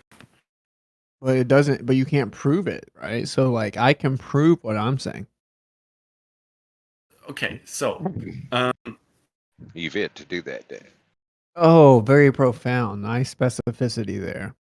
To me, space-time bending is just a fucking lollygag. I mean, it's a horse shit claim. What is space-time bending? Fucking, that's, I don't know, man. It's not provable. This is what people don't understand. Like, do I think the conversation a little bit? AK, do all things go down or do some things go up? What do you mean with all go down or some things go up? It's a simple question. Does it? Do some things go up? What do you mean with something go up? That's way too vague of a statement. No, you said that everything goes down. That's not true, though. I'm there is a acceleration. Some things I'm go saying up. that there is a force acting downwards. That does not mean that that's the only force that's acting. That does not mean that it's the only thing that determines how it's. Okay. There's a force acting downwards. Now let's figure out what that. Let's figure out what that force is. Okay. Let's look at it. You're saying it's electrostatic. Well, calm down, man.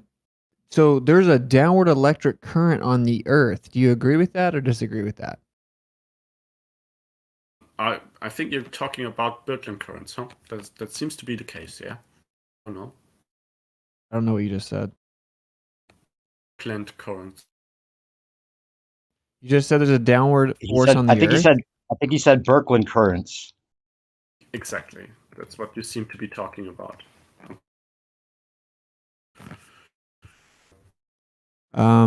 Okay. That's not necessarily what I'm saying, no. That's just about that's like in your model's magnetosphere, right? Like that's not what we're talking about. Okay, I don't know. Then claiming that there is a downwards current, I have no idea about it. I've not measured it actually. I've played around with an oscilloscope. I've not measured something like that. But again, I've not set it up over hundreds of meters of height or something like that. Okay. It So does seem to be B-Ball, you're asking me if gravity can be repulsive.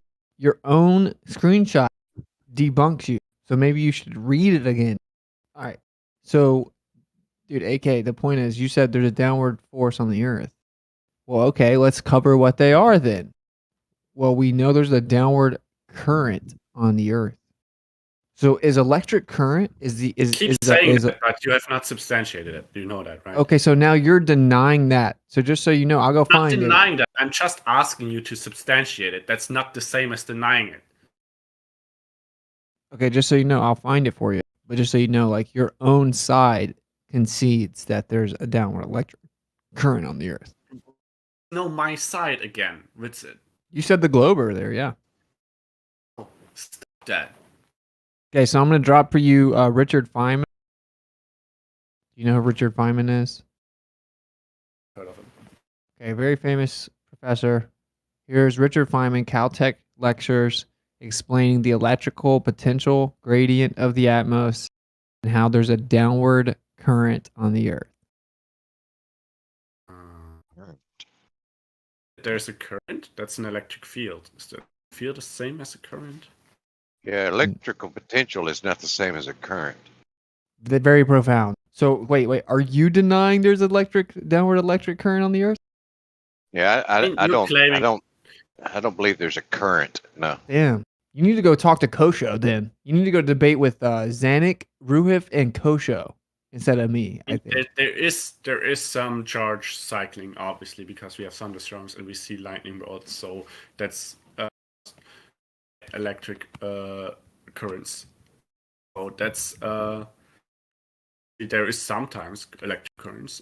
No, there's the always. charge are transported somehow. Yes. Always. But what the details of this are actually saying electric field, not a current. You haven't read it, buddy. So if you use an electrostatic generator, a corona motor, okay, you can use this downward electric current to run a motor. It's just very, very weak. It's known to exist. The only reason it's being denied right now is because people want to defend their ball earth religion. That's the only reason. They don't know anything about it. They can't debate it. They haven't researched it. It can be proven, but it's uncomfortable. It's uncomfortable because the talking point was there.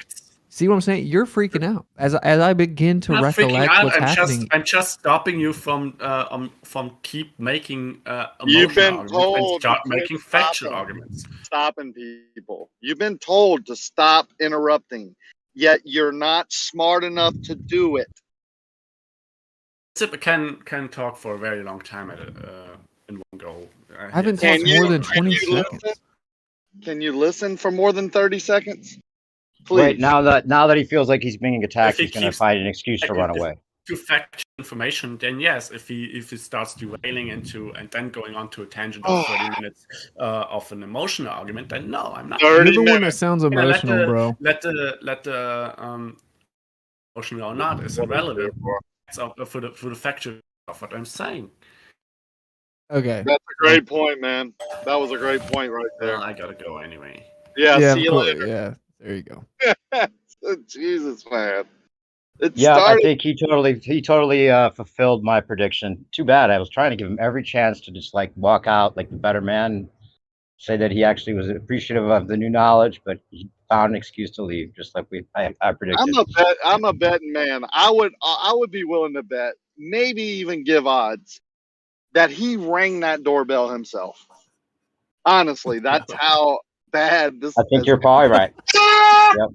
I was gonna say I didn't want to kind of contribute to dogpiling after he left, but I was thinking in my mind, I was like, did he have a little soundboard that he played the doorbell noise? I gotta go, guys. Actually, gotta go. Holy shit! He played a sound effect. It's because he followed the script 100%, right? And by script, I mean he cut people off. He said that he didn't need to listen to Witsit because Witsit wasn't going to teach him anything. So why is he here? He never gave any reasonings. Like when he was put to the test and feet were held to the fire, he was just like, oh well, because, right? Like, and then kind of not rage quit, but find a way to get out. Started kind of, y'all are personally attacking me, blah, blah, blah, getting excited, and then ding dong. It's so weird. Dude, he rang the doorbell and then he started barking and shit. That's funny, but no, that's funny. But Austin, I could tell he was headed that way. He was trying like every little attack on him. He was trying to like, oh well, trying to work himself up to that rage quit. But dude, that was good, Austin. He trapped the shit out of him. He's like he started talking about the force. He's talking about it's just opposing the existing force or something. He trapped the shit out of him. He was like, what force? What do you? Can He didn't. we ask Left Lane why he doesn't agree in the obvious electrical. I mean, there's electricity in the air, right? What are you disagreeing with? It's all Yeah, biased down, or demonstrate it. I've not seen a demonstration that demonstrates that electricity has anything to do with things falling down. Oh, so first it was that it didn't exist. Now it's that it has No, nothing. I didn't. I agree You the did. electrical potential is there, but I don't think it's a current. Now you've got electrical discharge in the form of lightning, but I don't think an electrical current exists like just floating around in the atmosphere. you don't think It's there's a not by gradient? definition. Is what you're saying? You don't Current think there's a doesn't. Yeah, gradient? yeah, Current doesn't yeah. There's float a gradient. around. It increases in voltage with altitude, but as far as it being a current is what I disagree with. Okay, Well, first of if all, it current increased, doesn't it would. Anyway, current go doesn't ahead. float around left lane. Okay, I encourage you to talk to Kosho and Janik, Yeah, right? Because I've they'll help you listened to out all here. this. They'll help you I've out listened here. to it. I also dropped you Richard Feynman, and I can drop some more stuff, right? There's a weak current that flows down to the earth. Yeah. Okay. But you need to be able to demonstrate how that affects things falling down. Well, you see, this is what I'm saying. You want to whistle right past your first claim, which is that there's not a downward electric current. You want to It whistle wasn't a past claim. I it. said I don't believe. Don't put words in my mouth. I You said see how this I'm not works? versed on this stuff. I just don't. I mean, from my understanding of what a current is, it doesn't represent a current. Okay, me. so if I take out a Corona motor, that's an electrostatic generator, okay, and I put it on the surface, and I tie a balloon to it or something, and I have this string go up in the air, the motor will take that downward electric current of the earth in the atmosphere, and it will turn the motor. And the higher the string goes, the faster the motor will go, which is proving it's using a downward current to run the motor. Are you inducing that current with the balloon in the string, or is it just there? Why do you have to put a balloon and string up? Why can't you just set it out there and flip the switch? That you have to actually harness the current. Oh, okay. Okay. Okay. Like what? I don't know what harnessing a current means. Guiding it. You can produce a current. I'm familiar with that. So there is an electric current on the earth, left lane? Yeah, no, I don't know. I don't know. Okay. It's just silly. I haven't seen anything that demonstrates that an the electro potential in the atmosphere causes things to fall down. I haven't seen that. Either way, Stop changing the there's a field. subject. There's a field, and if we change the field, then shit changes. Weight changes. Oh, I mean, you could say all that and speculate and all that, but I've not seen a demonstration of it. Well, what do you mean you haven't seen a demonstration of it, bro? You seriously haven't? Because Yeah, Good Times for like All. a Hold on, sign. Good Times for All demonstrated things when he reversed the field and he put the negative plate on top and overcame the field around us. Things went up, and if you scaled them things, man, you're talking like the size of Mount Everest. The iron filings, the paper, the little piece of plastic, the hair, all that shit, man. Yeah. Pretty much everything went up. And here's the thing. So it definitely happens when you reverse the field. Yeah. Things go the opposite way. Well, okay, so things went up. So you introduced an additional force and caused Addition something to what? to go up. Addition to In what? addition to what, bro? In addition to what We forces are changed- actually No, no, present no, no, no. and holding things No, down. sir. Like what? No, sir. We reversed the field, bro. We didn't add no force. We reversed the field. It was already So there. to make things move, make things move, Brian, you need a force, right? Yeah, but you just So said, you make no, something just said go an up, you're introducing a force. You just said an additional force, but the force was already there. We didn't introduce a force that wasn't there.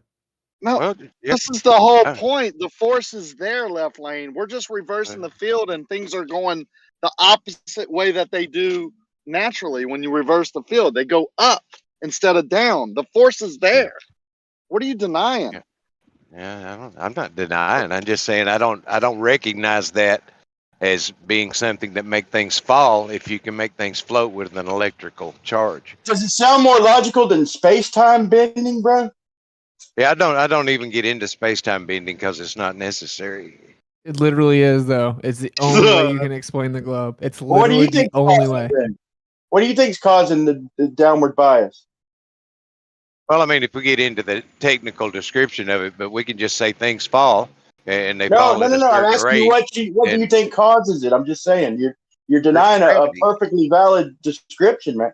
Just That's what we're Newtonian dude, that's what we're gravity. talking about. Gravity. What causes gravity? Look, that's what we're Newtonian asking. What causes gravity? it?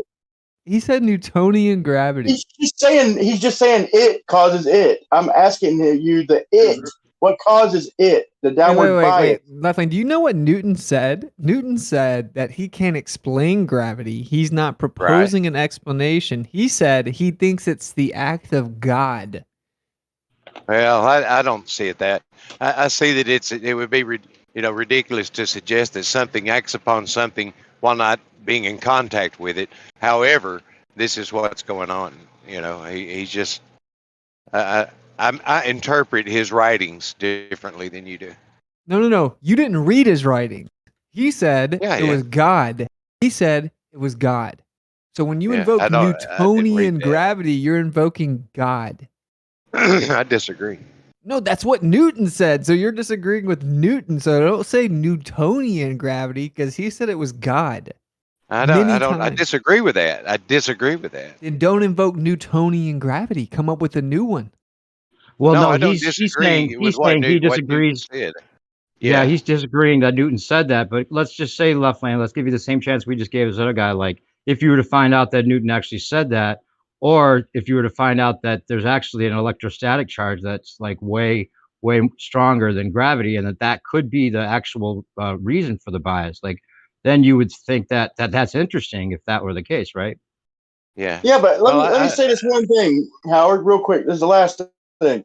Is what Austin's saying and what Good Times for All is demonstrating, and I mean this is probably the most decent sounding explanation I've ever heard. Newtonian is just the force itself, so you can't really, to me, invoke Newtonian because what I'm asking is what causes Newtonian, what causes the acceleration, and so space time and their paradigm doesn't even accept that.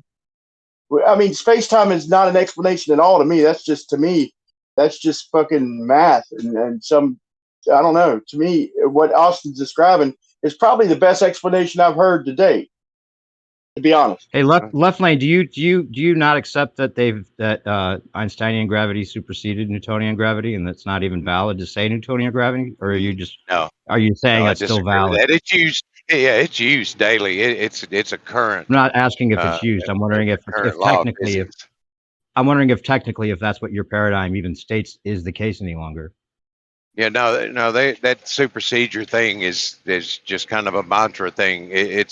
I mean, you can use all of Einstein's field equations on a simple, thing, and Newtonian will come out of that equation. Well, I don't think that it's not replaced. Newtonian. Why did they update it to Einstein? Newton just says what it is, and Einstein says how it works. Okay, so this is what you don't comprehend, bro. Is no one denies that sometimes things fall down. Okay? No one denies that. You're claiming that what we're saying the cause isn't sufficient.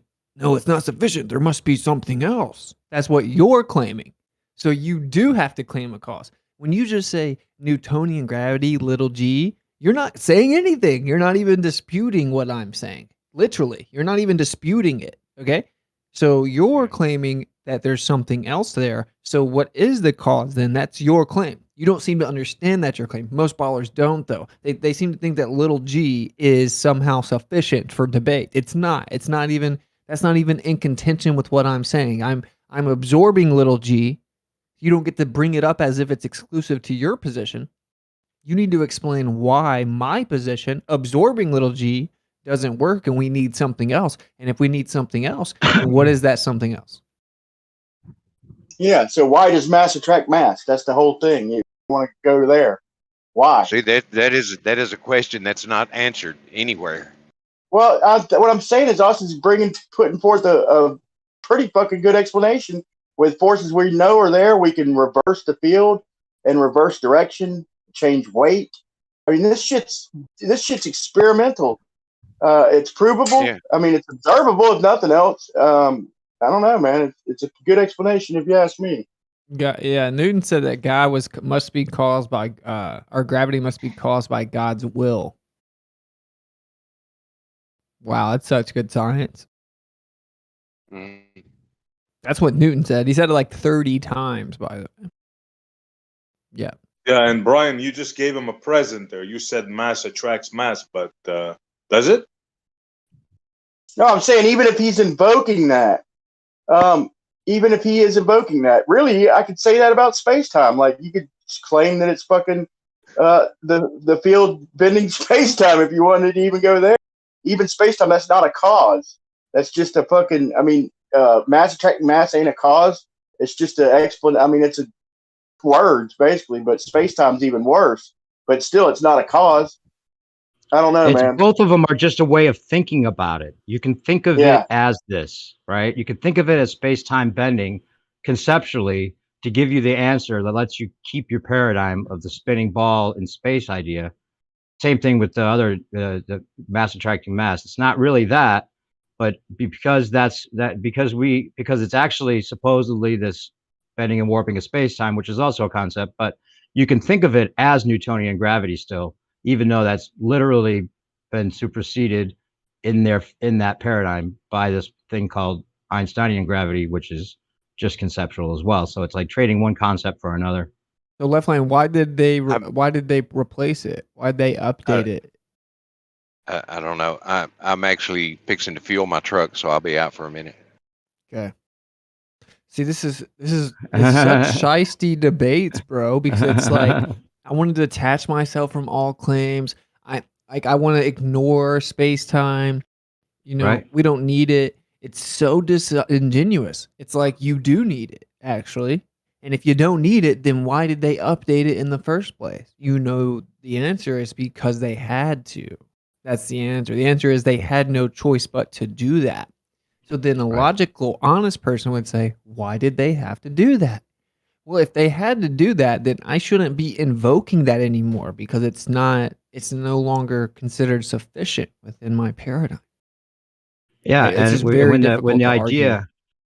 when the idea that it's been superseded has been talked about so much in this conversation that you've been around for a while, as well as a lot of these other things that are part of the package deal, like you're saying, it's a package deal. You can't just like say pick and choose which parts of it you want to agree with or say that you don't agree with or even know about to say that you're sure that it's a globe. You really kind of have to know all of the whole package to really confidently say that. And keep in mind that the reason why they did that is because their first quote unquote theory did not comport with the observations. That's mass attracting mass. That didn't work out for them. That's why Einstein came up with his relativity crap. Well, It's not specifically because of Michelson-Morley, yeah. Yeah, exactly that. Specifically because of that. Exactly. Yeah, it's just funny because like the other guy was in here and he's like, no, like there's a downward electric force. I'm like, okay, well, here's one that we can prove. So what else is there? No, leave. No, it's just Newtonian. No. Newton said it. He didn't understand it. He hopes no one attributes any type of cause claim to him for gravity, and he thinks it must be the will of God that does it. Because if there's a vacuum, he can't think of any way that mass would attract mass from a vast distance to a vacuum without anything to, be the medium of exchange. So he said it must be God. If it exists, then it's God. So why Yeah, would because you there's bring no that up? scientific explanation available, so it has to be like invoke the supernatural. Yeah, But that God bro, did it. just imagine the lunacy. Like somebody took time, a concept, and space, which is the stuff between me and you, right? And he made it a fabric. Like, man, it's just not even in a movie somebody could come up with that. Seriously. And this is our reality that we're supposed to believe. So it's almost like the idea itself is gaslighting. Yeah. Hey, you know what I just listened to, man? I listened just now last night to Austin and Fight the Flat Earth last debate. It actually was fairly cordial because it was over on Shane hosted it, and I think he moderated it. So I don't even think he had to do much moderating. But I mean, FTF interrupted a couple of times, but it wasn't that bad. But Austin literally mushed his ass, dude. Mushed him, and if he had more time, he could have went into detail. But man, I think you should debate the same topic because he's going to try to invoke space-time bending. He's going to try to invoke gravity opposing force. And you could trap him on that. But I think Shane is trying to get a round two over there. I think at 24/7 Tartaria, man. You ought to talk to him about it. You Yeah, I whooped told him his ass, maybe. bro. Dude. Everything. It's so funny because Austin just went through everything that Stephen Hawking was saying in the book about the illusion of the Earth being centered a constant illusion or whatever the name of the book is. Stubbornly persistent illusion, right? Yeah, and Fight the Flat Earth was started to say that you're misinterpreting it. But Austin he started to interrupt with that, but Austin went on and thoroughly explained the whole damn book, so he couldn't claim that he didn't know where to go. It's been proven after everything Austin just said, bro. Everything Fight the Flat Earth said was weak, dude. Was so weak, bro. That's one of the worst, dude. Yeah, that could have got ugly. Austin, is there anything that they can bring up that would throw shade on this proven electrostatic downward bias? Like, what have you found? Like, they have like the refraction argument for long distance observations, or they have something like a go-to that like somehow makes them feel okay when they walk away. What have you come up with? What have they come up with as a whole so far? Anything? Sorry, can you like kind of repeat that? Like I was talking at the same time. Oh, no worries. Yeah, I was just asking them, like, do they have like a go-to that helps them feel like they refuted this claim of the downward bias being electrostatic? Is there anything that they have a go-to on that says, oh, well, there's a doubt on it for these reasons, besides that it wasn't, Yeah, their go-to is that the electric field flips during lightning, and things don't float, which is stupid though, because like the object still has density, and that density is intrinsically electrostatic, as is the weight. And the quote-unquote flip is just temporal, but the overall field of the Earth doesn't flip, right? That's retarded. And for it to cause like an object to go up in the air during a lightning storm, it would have to be incredibly large amount of electricity. Like your hair goes up during a lightning storm, right? It's because your hair is light. So like when you do a Van de Graaff generator, you can do a paint chip or a little bitty iron filing or styrofoam or whatever because it's light. It's like equivalent to like Mount Everest though. When you introduce all that electrostatics, if you look at the ratio, the lightning would have to, introduce a ton of electricity. Now, if lightning literally struck under your feet and continuously applied electricity directly under your feet with like millions and millions of volts, then you would float. No, it'd have to be way bigger than millions, bro, because you're talking about the orientation of the entire fucking continent, or Earth, whatever you want to say.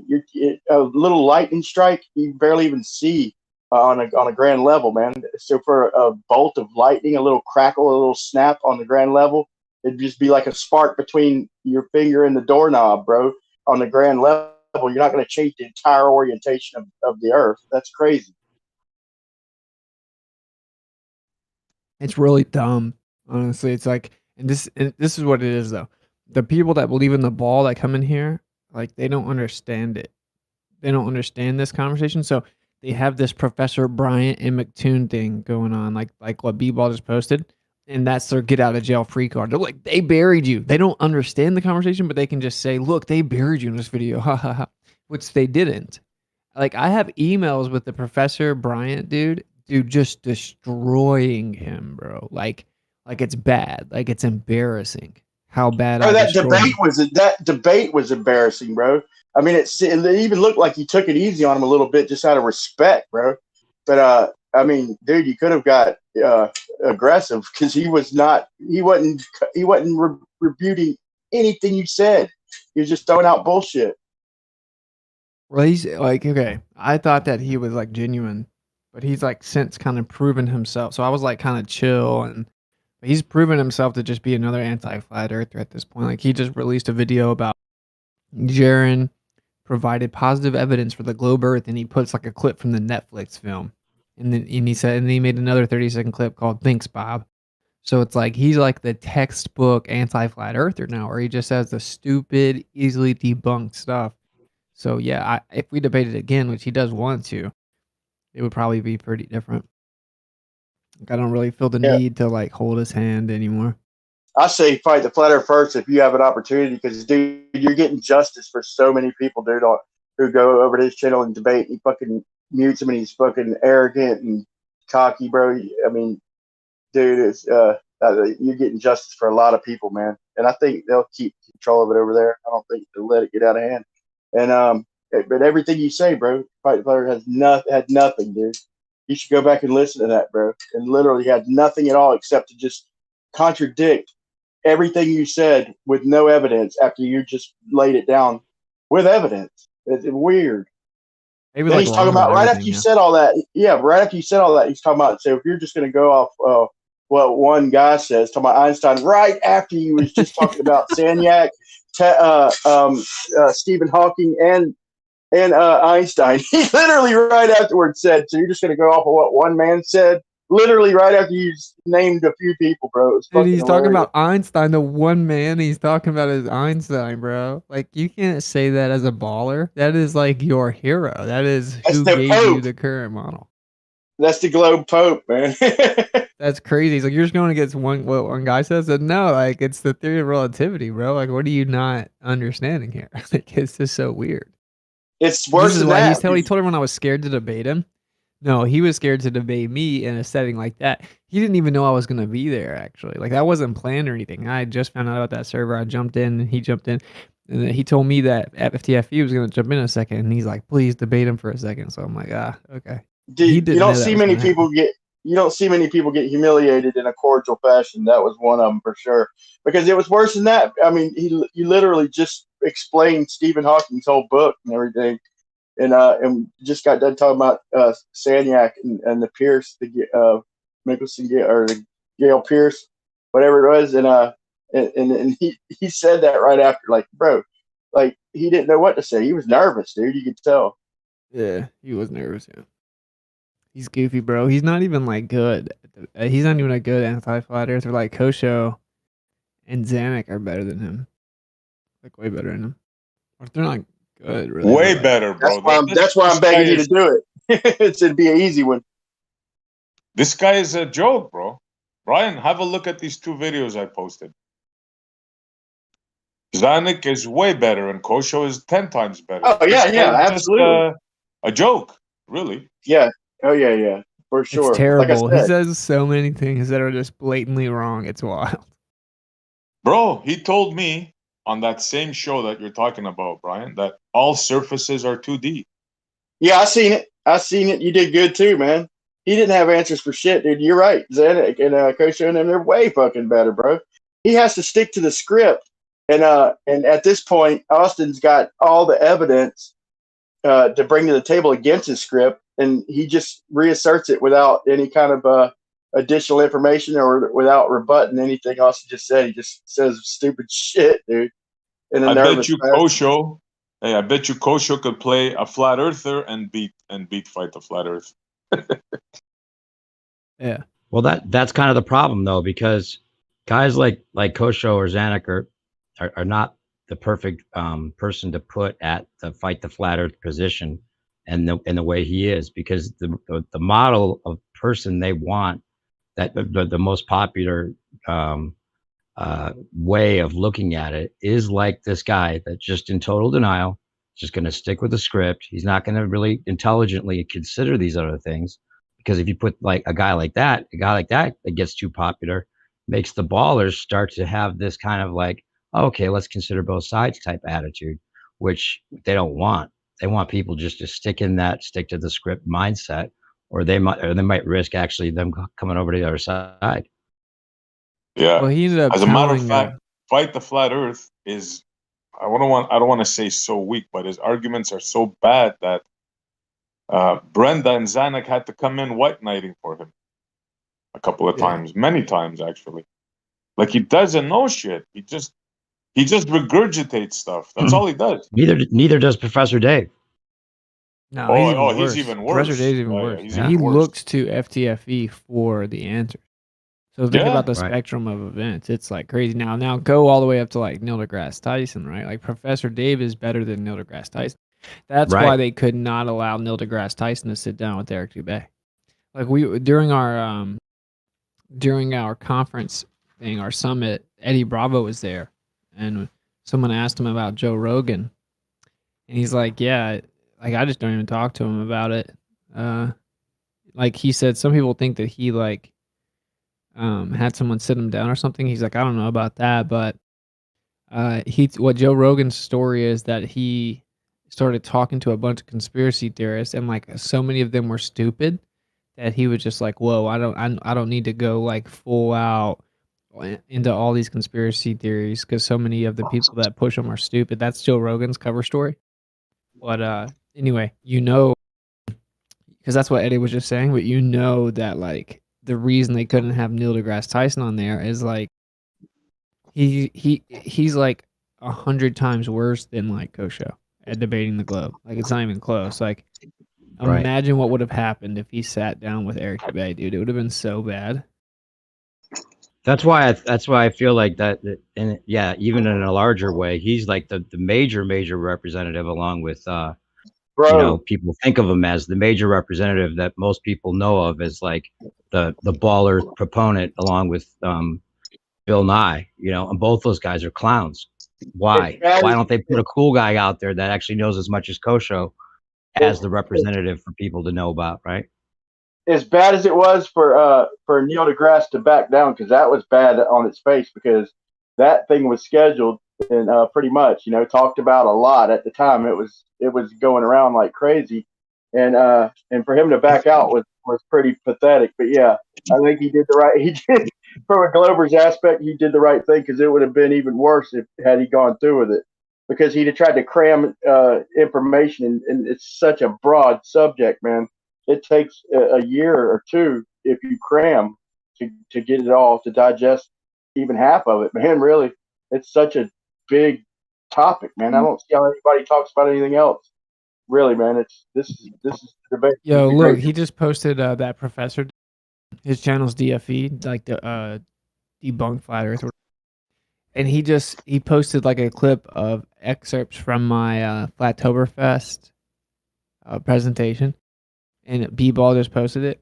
Like think about how weird these people are. Like where I gave like an hour presentation, and they obsessively go watch it once it's released. They make videos about it. And then B-Ball watches it, and then I'm in here, so B-Ball's like, okay, now let me post all the stuff about it. And it's like, there's like, in the perspective that we're just stupid and we believe something stupid, why would you do that? Like, why would you, like, oh, Austin's presentation They just admire you, dropped. bro. They fucking admire you, bro. They don't want to admit it. You don't want to admit it, but you're their idol deep down. I wonder if he knows you're married. Maybe it's some That's kind what of I'm weird saying, thing. bro. I see somebody to tell him, bro. He's a chill. But what's so funny is what he wrote. If you look at actually what's written there, it says these clips are from Witz's Flattoberfest talk. When you strip it down of all the quotes and rambling word salads, what's left is the outline. Now, salads is got a like a possessive s, so I don't know what that means. Like the word salads, possessive of what? Anyway, but word salad means you don't understand what's being said. But then he goes on to describe it as if he knows what's being said. So then he says, and listening carefully, he is basically saying nothing exists. Now, Wow. this makes sense only in relation to one thing: flat Earth. Hashtag, it does not exist. How Think about gay is this, that, man. bro? Who are they going to idolize, man?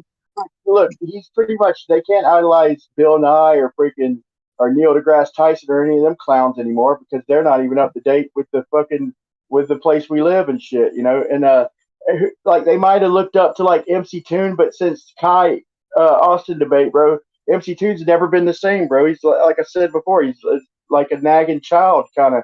He's almost like a brat now. You're gonna look up to fight the flat Earth. So you got to have people you admire, dude. So like it or not, they admire you. And yeah, they love to hate you, whatever you want to call it. But I guarantee you, deep down, they admire you, and they're just trying to find anything wrong for what you say. They're like stalking, bro. There's nothing wrong there, but that's the funny part. His angle is that his angle is, well, since I can interpret his whole thing as him saying nothing exists, then I got the best idea. I'll say because nothing exists, that means the flat Earth doesn't exist too, and oh, there I go, I win. Dude, yeah, he clips me out saying like the atom doesn't exist, electrons don't exist, positive and negative charge don't exist.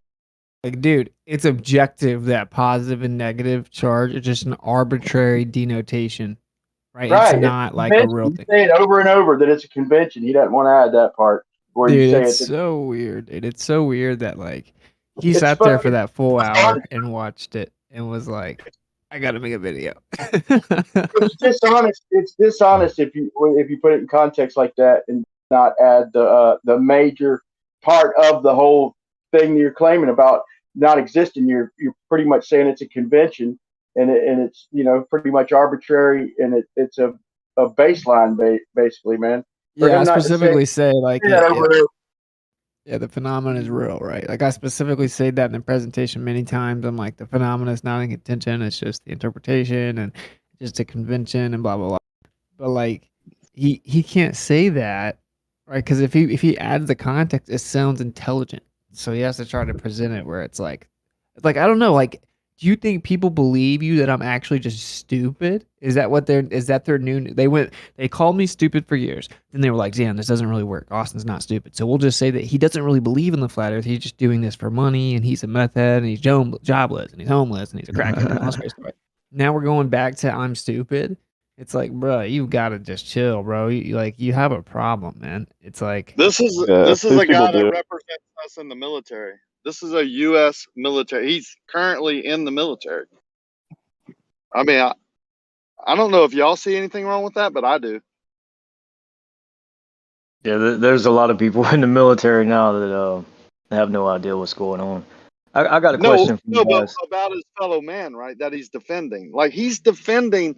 He's given his life to defend its right to say what he wants. Right? Sure Like about if it that? doesn't cause Are you harm. sure? Are you sure Well, that's what his purpose is? we can debate that, but that's one of the things that's like out there that they do. Well, And now he's a lot like of them coming don't. against. I would just say a lot of them don't do it for that reason. Even if they say that, they're not doing it for that reason, right? A lot of them just doing it for a paycheck.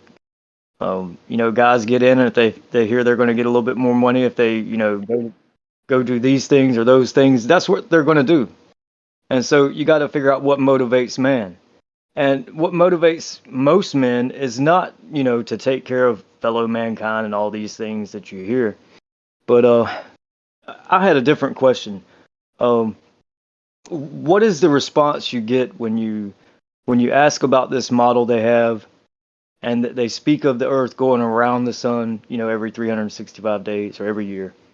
Why is there not a change in night and day? And what do they say about that? You know what I'm getting at? Why is it night and day flip flopped? Why not? Yeah, either one or the other should happen. Either night and day should flip flop, or either what constellation is above your head should be on the exact opposite side of Earth. You should see a new set of stars, and they only shift like seasonably, And you see stars like 9 months out of the year. Just real quick, I mentioned this to a. You want to know what they say? You want to know what they say or no? I do, but I just want to give you an experience I had recently.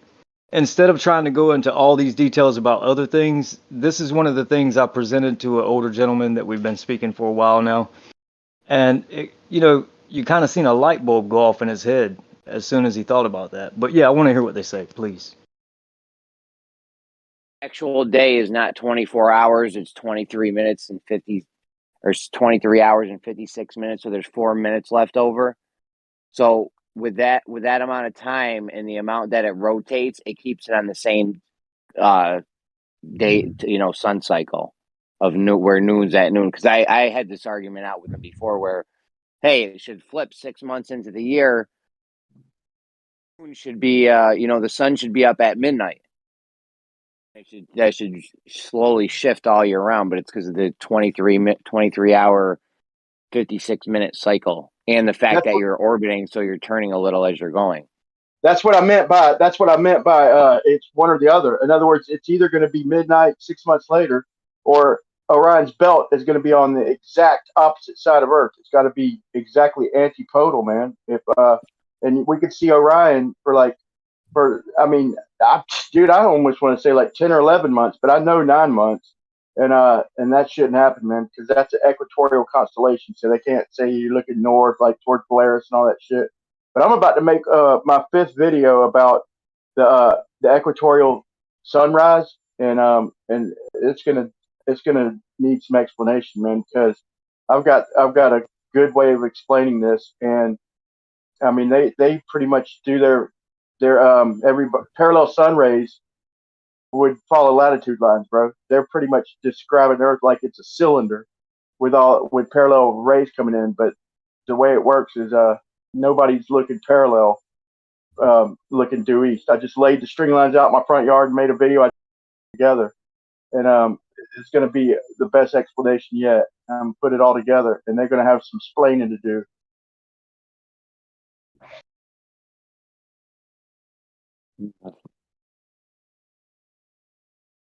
How dare you? Because I'm going to show how much higher that you're going to be above Africa, like in 6,000 miles. It ain't like you're spanning half the globe or something. You know, you're going to be a couple thousand miles above Africa, and then you're going to have to go a couple thousand miles out past Africa to intersect with somebody from like 30 south, from 30 north. But it's supposed to be 93 million miles, and the math doesn't line up. So all the evidence is there. It's just a matter of putting it together and explaining it, man. Because they've got everybody's minds warped where you're thinking that the line of sight curves, but your line of sight don't curve. The latitude line is what bends.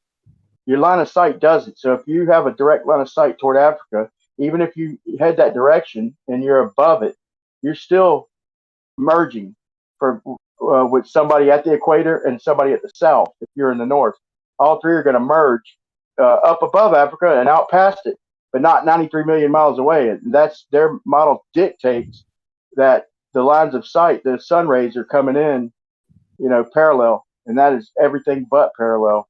And it's right there in everybody's face, but nobody, not nobody, but most people don't get it because they've warped our brains that bad. But I'm gonna break it down like a champ this time.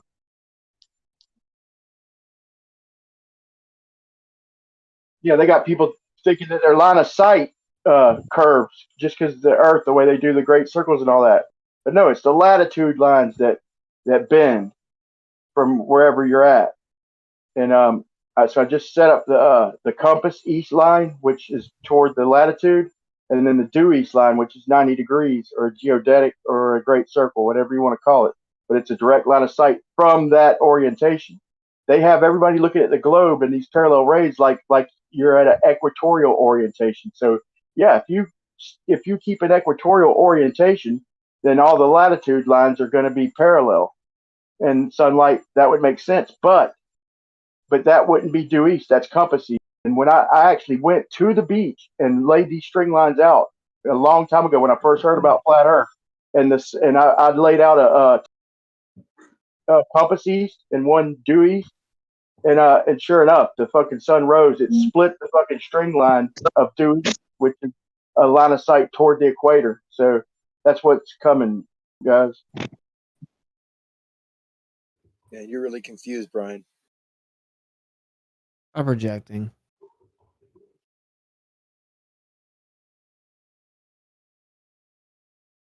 What am I confused about? So a great circle ain't a straight line of sight? The shape of the Earth. Dude, don't to me, dude, Brian, just my opinion, do what you want to from here, but my opinion with both of these people, with all these people that are in here now, just ask them like the bigger picture stuff. Like make them absorb the absurdity of their position. Such as what? Like that you think that time expands and slows down. That's so last week. Let's move on to something. No, let's not move on.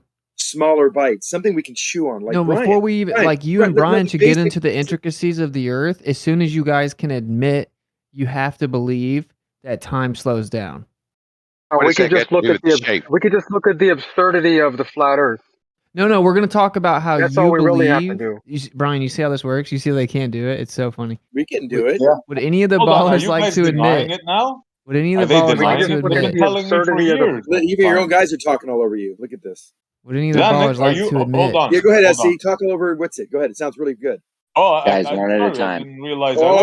I didn't hear him talking. I didn't hear you, Witsit. Sure. Just blabbing away.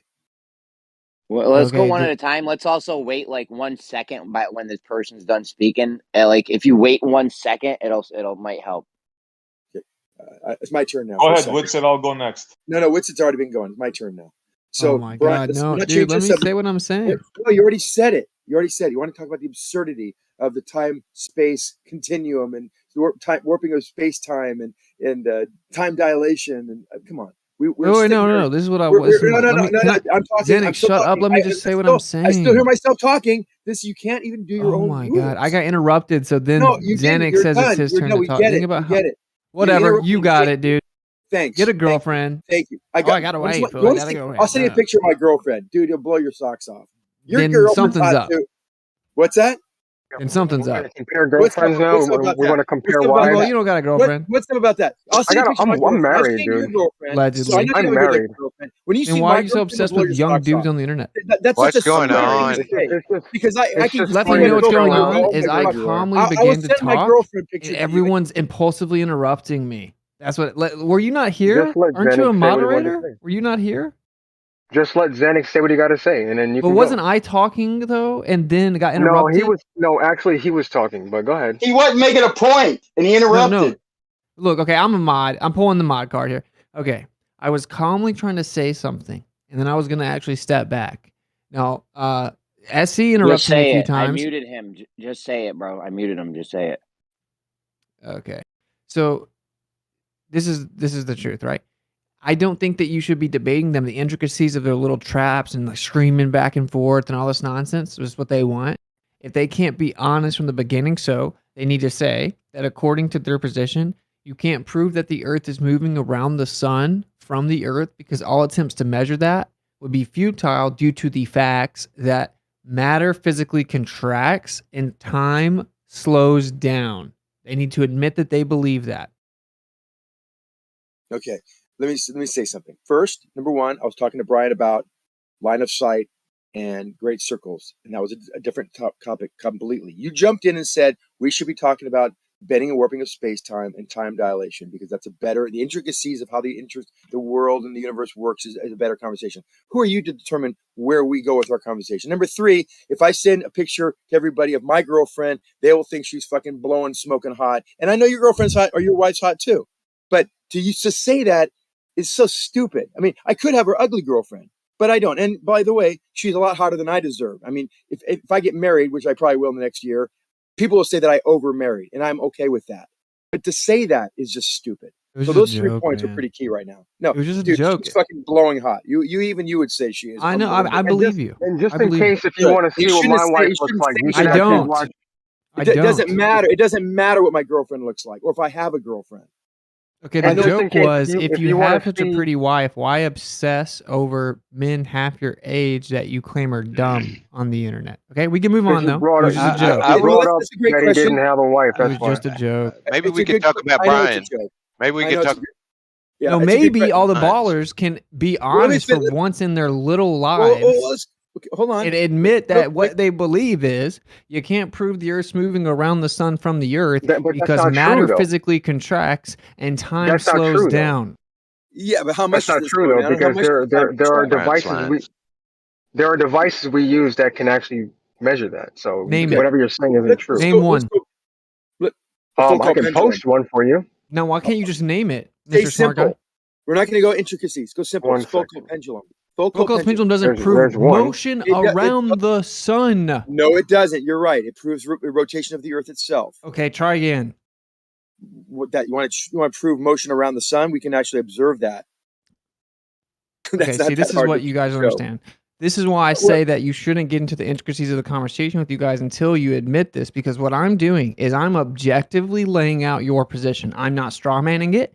I'm not trying to debate You it. actually are. I'm not strawmanning it. According You to are. relativity, See- according to relativity, you cannot prove that the Earth is moving around the sun Why not? from the Earth, because what we use to measure that, or try to measure that, right, would be affected by the bending and warping of space-time. Any clock Yes. used to measure it would be affected by the slowing down of time. Any physical apparatus used to measure the distance would be affected by the contraction of that matter. That is objectively what you believe. Yes, You but can't admit that's what you So believe. so I this can't admit Arguing that. with you about horizons this is Okay, hold on a pointless. second. We can't admit that, and we understand those effects are so infinitesimally small for the kind of measurements we're making that it's not a factor. It's called a rounding error. Why can't you understand that? No, it's 20 miles a second. Okay. so this thing I just posted where it says real time measurements of Earth's spin and tilt, they were incorrect. And what they measured? Did they actually measure the motion of the Earth around the sun?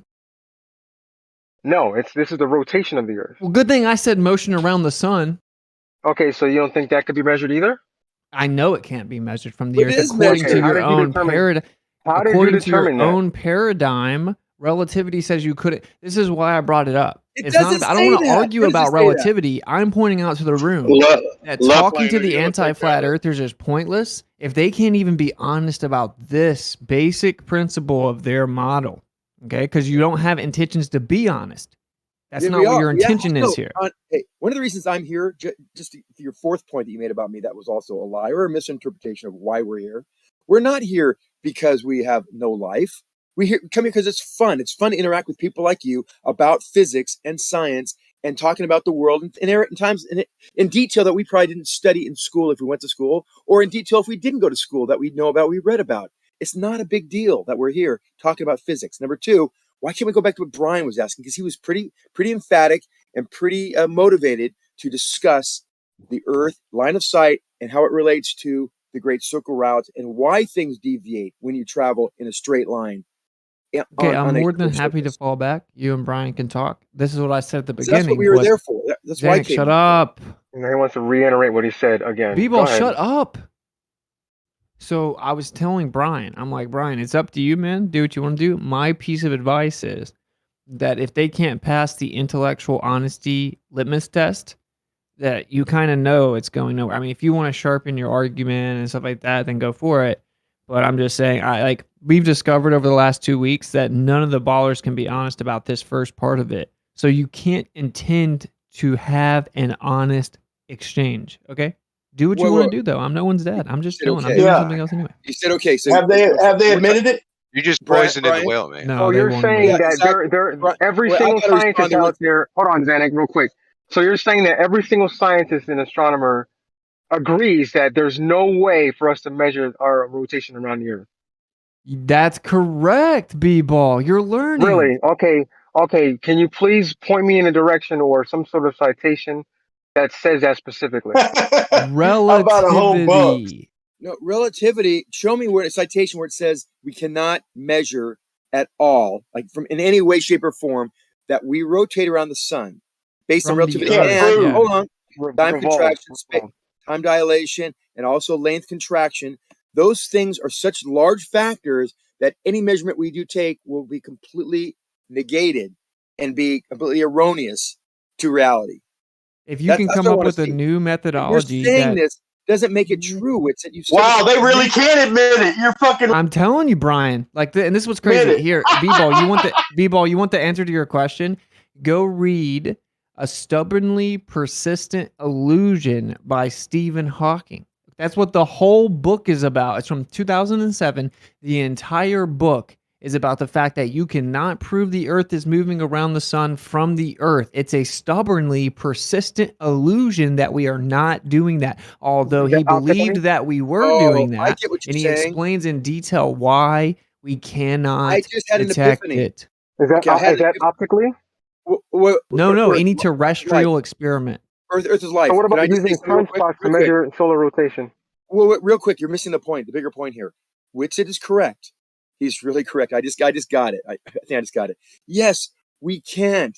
Whitsitt, you're right. We don't know what's moving, the Earth or the sun or the medium behind it or the ether. We don't. You're right. We don't know. But there is movement. It's called relativity. It's called relative motion. You're That's what you're talking freaking about, kidding, right? right? You're freaking That's what kidding. you're talking about, After right? all this. No. Oh my We all God. knew this, but Witz was making such a point to say that we are Oh, so you're clueless. such No, a troll, bro. It's not even funny. We understand in the way we understand relativity and length contraction. If we look at the sun and we measure these measurements of our rotation about the sun, we don't know whether we're moving or the sun moving. We can't ever prove that. But we do That's know what we've that been there is trying to movement. tell No, you. but there is movement. There is movement. Well, everyone No knows there's freaking movement, Zanuck. kidding. We all see the Okay. sun move in So it the doesn't sky, matter right? whether it's God. moving. It doesn't matter whether the sun's moving around us or us moving around the sun. This doesn't Well, change this is not my whether the point. Earth's I flat wasn't or trying not. to debate you whether or not it mattered. My point is that 99% of ballers can't admit that relativity says you could never prove it. They don't understand their Even own Einstein religion. said Yeah, it. they do. Damn I it. understand it. I get it. Even your boy If you're Einstein said it. if you are falling, if you're doing a free fall to the sun or to the earth, are you moving? Or is Why do you everything else why moving? you Hold don't have on. to teach You're not me, moving. Zanuck. You're right. You're not. Zanuck, you So don't have the to teach Earth's me the orbit. principle. Wait, My let point me is I finish. understand the principle, Let and me most finish. of Let the me finish. anti-flat Let me finish. earthers don't Let me understand. finish. I was in the middle of a sentence, so I know. I understand very clearly that when you are falling free fall, that you are not moving. That everything's moving around you. Everything moving toward you. So that's what you're saying, and I get it. That makes sense to me. And I'm So sure most you're saying scholars the earth is moving up? The ground is moving up? to you, moving toward So you. so is Yes. it moving up in both sides of the earth? So it's moving in opposite If you're directions? in free fall, and you're in a gravitational well, you're in attraction, in Newtonian force, or in a gravitational well in Einsteinian mechanics, you are not falling. You are stationary. Everything is moving toward you.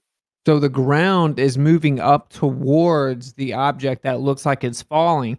So what if Yes. there's an object that looks like it's falling on both sides of the earth? Same thing. That's where relativity, that's where special relativity and general relativity come into play. So then the earth's surface is moving up towards the object in opposite directions. All relative. In all directions, correct? In all directions, yes. In all directions. Well, yeah, but I'm just using Everybody opposite to free-falling, make the argument, which is that's impossible. That makes no sense. Because that's how. See, this is why you're showing your colors. You don't understand. You don't, because just made everybody you look falling. ridiculous, Everybody bro, jumps out your of an airplane. model. SC, please. SC, please. Everyone jumps out of an airplane and is in free fall. Are you moving? You're accelerating 9.8 meters per second with respect to the ground, but are you moving? No, you're not moving. You just said, Relativity hold on. says you're You not. just said, SC, please. One second. Give me 1 second. Sorry. You just said, he never I said, I'm shuts up. sorry, I let him talk. Okay. You just said that the ground on Earth accelerates upwards in all directions, Zanuck. That's what you have to believe in your fantasy. We measured Left lane said no, he didn't. Yes, he did. Left lane. Yes, he did. He said it's all relative. Left lane. It's So relative, don't right? It's cheerlead. relative to your position. Right, but that's what It's he's not saying. like That's what it's not like the Earth is expanding in all directions. Go ahead, buddy. Correct. And left Go lane ahead. has it too. Left lane understands as well. That's how we know relativity is a bunch of bullshit. Like Because it relativity. can't be. In reality, it can't be. No, it's not. That's what. But So, you know what can be? special relativity If and it's a general relativity flat don't plane, say those everything things. can be moving towards the earth at the same time. Well, okay, so when you're free falling, are you actually falling to the earth? What Are you kind of falling? question is that? You don't feel. Well, it's a good What question. kind of question is that? No, it's a not. physics. It's a No, it's physics not. question. No, it's So we're not. not. It's trying to pinch somebody into relativity. No, it's If you not. take up, I'm asking if you if you why give you me don't 1 feel second, anything. Zanuck, and just shut Well, I was responding up to when you. you asked your question. No, you I asked was me a question. responding to you. Go ahead. Go No, ahead. you asked me a question. So if you take off from a flat stationary plane and go up, and then you jump out, and there's a force that pulls you down, whatever, you can debate that force all you want. You're going to go Pseudo-force. down. Yes. Yeah, you're going to go down on a flat plane. You only have to come up with all This this doesn't have anything to relativity. do with round. Yeah, I was almost done. Well, I thought you were done. This Yeah, wasn't. that's This why I has said I was almost done. Go ahead. Finish up. And I'll have to repeat it again, smart guy. When I go on mute, I'm done. That's why you don't need all this relativity stuff. You don't need it. All you need is reality. What happens in front of you right now? You lift something up over a plane, over a desk or anything, you put that energy into it and you let it go, it's going to fall down to that plane. You don't need relativity. You don't need anything. You don't need special physics. You don't need any formula to notice that happens. It's very simple. Bro, I ain't wasn't no trying to do all that. nobody. Like No, Brian, you can nobody. like I know Brian did bring up a point. Like he can go ahead. I just wanted to make a point. See what happened was Zanuck admitted it and B-ball left, and then Left Lane went on mute. Right. So like there you go. It really sifts through it. So it was my turn actually. Witsit. So Brian, you can go What ahead are and you talk to doing? Zanuck. No, it was my Left turn. Lane, you didn't admit it. B-ball didn't admit it. Okay, Zanuck didn't admit it at first. I just made it to where he understood. There's no way he can get out of it. So then he walked it back and pretended he just misunderstood it first. Okay, so there we go. We did mission accomplished. You guys go ahead. Also, The best Rocky, part I is heard I heard Zanuck was one's actually giving a concession. I know. I yeah, just said Zanuck that. gave a You see that? concession, So right? Here's the Rocky, thing. no, Zanuck gives a concession, and then he feels the need, as if Witsit doesn't understand relativity, to start to explain relativity as if nobody in the room understands the concept of relativity. After he gives the concession to Witsit that there's no terrestrial way to measure Earth's movement around the sun. okay, also, Did he concede that time no slows one's, down? Did he concede? It's Jeremy. yo, no Rocky, and no one's checking to see if you go off mute or not. If you leave a pause, people are gonna jump in. But go ahead. Well, yeah, Zanuck, you concede that time slows down. Yeah, I don't know why you muted me, but yes, time slows down. There's length contraction. What I was telling to Rocky, let me finish my response to Rocky because he made the comment, made me pause, then I got muted, and I just wanted to let him. And I agree with him, and he's definitely a Newtonian. He's a Newtonian because he talks about how you can observe things and how things will accelerate to the ground. And I agree that physics works for almost 99.9% of everything we'll do in reality, in our reality. I agree with them. But when we talk about what physics really means, we talk about the details into the intricacies, as Witsit has been talking about for the last 2 weeks. We talk about free fall and what that actually is. When you're free falling, why do you feel weightless? Why do you feel no forces acting on you at all? But yet you're accelerating to the ground. The intricacies tell us that special relativity is involved with that general relativity is involved with these things, that these things appear to be us accelerating the ground, but really, you've removed the Earth and moved everything around you, and you wouldn't know whether you're falling to the Earth or just stationary in space with no forces acting on you, because there aren't any forces acting on you. You're just That's there. nonsense. Hold on, SC. I'm lambasted for apologize. disagreeing I'll go loud. next. I wasn't done yet. I So you apologize. wouldn't know. So what they say, the theory is, and the tests that they do to prove that this time length contraction and time dilation and bending of the working space time occur is because they do tests to see if that's true or not. Because we do know when you fall that there's nothing acting on you. So they say the Earth or things that are around this mass are moving toward you. Now Right. it's not the Earth Come on, expanding. Zanuck. Like no, what I have to address the thing you said before, because it can be interpreted as the surface is suddenly weirdly expanding in all directions, like the Earth is getting larger to you. That's not what's happening. It's the space time that is distorting, that it is doing this. It's hard. It's a hard concept to understand, but it's not the object. It's not you. It's the space time or the ether. Whatever you Okay, want to stop call it. talking. I'm gonna forget what I want to say. For Well, that's your Christ, problem. man. Write it down. Are you done? When I stop, I'm done. When I finish my thought, I'm done. Oh man. It was a point. It was a very key point. Because if I stopped there and didn't talk about the surface expanding, it made it seem like the Earth was getting larger. No, the Earth doesn't get larger. You don't change. Nothing changes. It's space-time that changes. Now I had to say it again because you interrupted me. Okay. Are you done, Zanuck? Dude, when Okay, I finish the thought, it makes sense. I'm done. Okay, Come on, this look how you answer something, and you don't have to blabber on for hours. Okay, the falling part, right? That's absolute nonsense with the reference frames, right? Absolutely, Why? you'll know if you're falling or if you're not. That's a stupid Einsteinian thing that makes absolutely no sense. Yes, How would you I know know? if I'm falling, and I know if I'm not falling. Let's get that out of the How would way. you? Okay, Number wait. one. How do you know? How do you know? How do you know? If you have to ask that question, you shouldn't be here. You were No, if I sold put you in a a bi- box, You if I don't put know you, if you're falling or not. how You're would you telling know? me if you're falling and your liquids are going up in your brain, That's you an won't know it. acceleration. You Yeah, can you won't definitely know Thank feel that. you, that Jeremy. Thank you, acceleration, Zanik. Jeremy. You're right. Yeah, When so you're take that falling, you won't. bullshit out of the way, right? But Excuse it's my not Called language. your bullshit. semicircular That's a canals. fantasy. You won't Number one. know. You won't What do know you mean no? because You're if you're denying the floating, fact. You mean if if I you're push you floating in off a cliff, space, you won't no. Zanik. know you're falling? Okay, I can't even You can. respond to That's you. falling is an acceleration you could feel, dude. You would know if you're falling or No, not. you can't. It's immeasurable. You can't feel Zero. that acceleration. That's No, an you acceleration you can't. can't. Really? No, that's what I'm telling Are you. you nuts They've right been now? I'm not brainwashed, nuts. man. You can measure that. You can't even measure with Yo, your phone. we gotta get Listen Kosho or to the someone in chant. here. He's This chanting now it. you're He saying nutty knows. shit.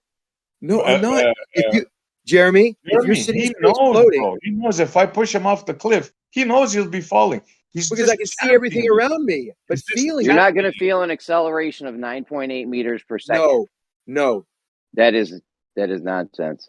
It's not nonsense. It's reality. This is now you That's finally understand if you get this. that's relativity. That's what they've been sold. They accepted this bull. Well, And look, it took me outside, one sentence. Don't interrupt me. It took me one sentence to show the craziness of it. A reference frame. I just killed the reference frame with you one didn't feel sentence. anything. I Like I mean, let you guys slide when you say we can't feel the rotation of Earth or the orbit or something. All right, that's going pretty slow.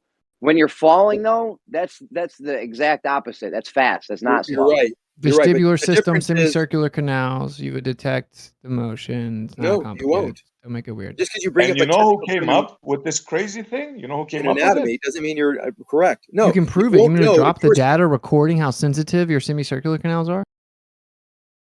if you are accelerating due to gravity at 9.8 meters per second squared, Oh my god. you will not feel anything similar to if you're just floating in space, not moving. You won't know. You can't even measure it. You can't measure this either. Now, if You you went see to how the easy they hold on, are? hold on, Hold- hold on, hold Oh, on, I real thought you quick. were done. I have a quick no. Okay. Now, if you also went to the moon, let's say the moon exists, and you went to the moon, a smaller gravitational force. If you were falling on the moon, same the acceleration would be a sixth, but yet you still would feel exactly the same. So yes, my answer is SC and Jeremy. You cannot, and what's it as well. You cannot feel this acceleration because you're not accelerating in We reality. got it. Okay, we got it. You're not Now, my accelerating rebuttal is 9.8 meters this. per second in Relative to the reality. Earth, you Hold are, on, FC. but you can't feel that. You're not accelerating in reality down 9.8 meters per second when you fall. There's no because you need a force to accelerate. The mass has to have a force. So force is equal to mass times acceleration, or acceleration equals the force over mass, right? So we don't Zanik, have yes any or of that no? force. I have a yes or no question. Do we accelerate at 9.8 meters per second when we fall? To the Earth, with respect to the Earth, Yeah.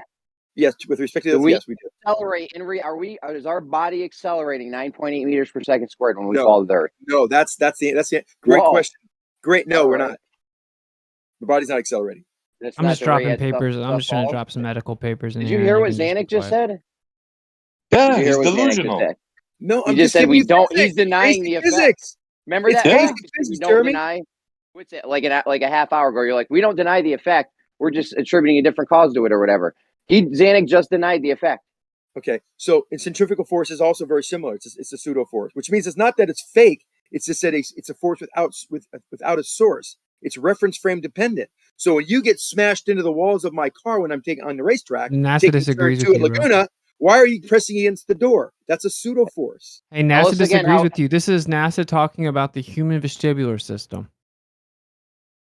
You feel free to just go on mute. You don't need to go into Tell NASA us and the again how. vestibular system. All you need to understand is what Zanuck is saying is if you jump off a cliff right now, or if you're sitting on your chair, you won't be able to feel the difference. This is what a white-haired man told them, called Einstein. This is his greatest thought he ever had. He explains it like this: the greatest thought I ever had is when I avenged my friend falling off a roof. This is where they got this from a crackpot who envisioned his friend falling from a roof. Let Zanuck tell us again on how we're not accelerating 9.8 meters per second squared when we're falling in reality. That was funny. Yeah, go ahead. Yeah. Okay. The distance between you and the ground before you jump, we can measure. When you jump, the distance between you and the ground will get smaller, and it will get smaller at a rate of 9.8 meters per second squared. Now, Which when you we know is us dropping, and we can feel it. Yes. But in Einsteinian physics, as soon as you drop, there is no forces acting on you. You are floating. You don't feel anything. Your vestibular components in your head, in your ears, do not sense any acceleration. That they know there's something going on rather than sitting there on the ground because there's a contrast. But in reality, we know that's not detectable by this system because we could change that rate of acceleration in certain conditions, like being dropped on the moon, or being dropped onto Jupiter or the sun or any place else, or orbiting the Earth, or doing all sorts of other things. There is no forces acting on you. None. They say in Einsteinian physics that the other objects are moving toward you. That's what's happening. And it's happening due to this distortion of space-time. Have they done any studies to see how much acceleration the human body can feel? You're missing the point, Jeremy. We're not. Yeah, no, we I have. What do you mean? I'm missing the point? I heard you. Now I have a question on some science that if they've done it or yes, not. They have done that. They have done that. By the way. What's the minimum amount of acceleration you need for a human body to feel? We did a test on that, but it was pretty small, but it was not that great. Like when you're on an airplane, you feel small G's. I mean, tenths of G's. You can probably feel a couple tenths of G's, but anything smaller than a tenth of a G, pretty hard to feel. But that's not the point. I mean, can sustain. I mean, instantaneous forces are different than constant forces because your body kind of adjusts to it. Like you don't know whether the plane is gently rising or gently falling if it's gently doing it in a very, very slow rate. But the point is, Jeremy, is that where the 0 point is where we don't have any forces acting on us, and that's free fall. If you can't understand that, then we can't really have a conversation. So zero. So we can feel fractions of G's, right? Well, think about it. If you're falling at half a G, can we feel a half a G? Well, of course. We can't, but we can't feel ourselves falling. No.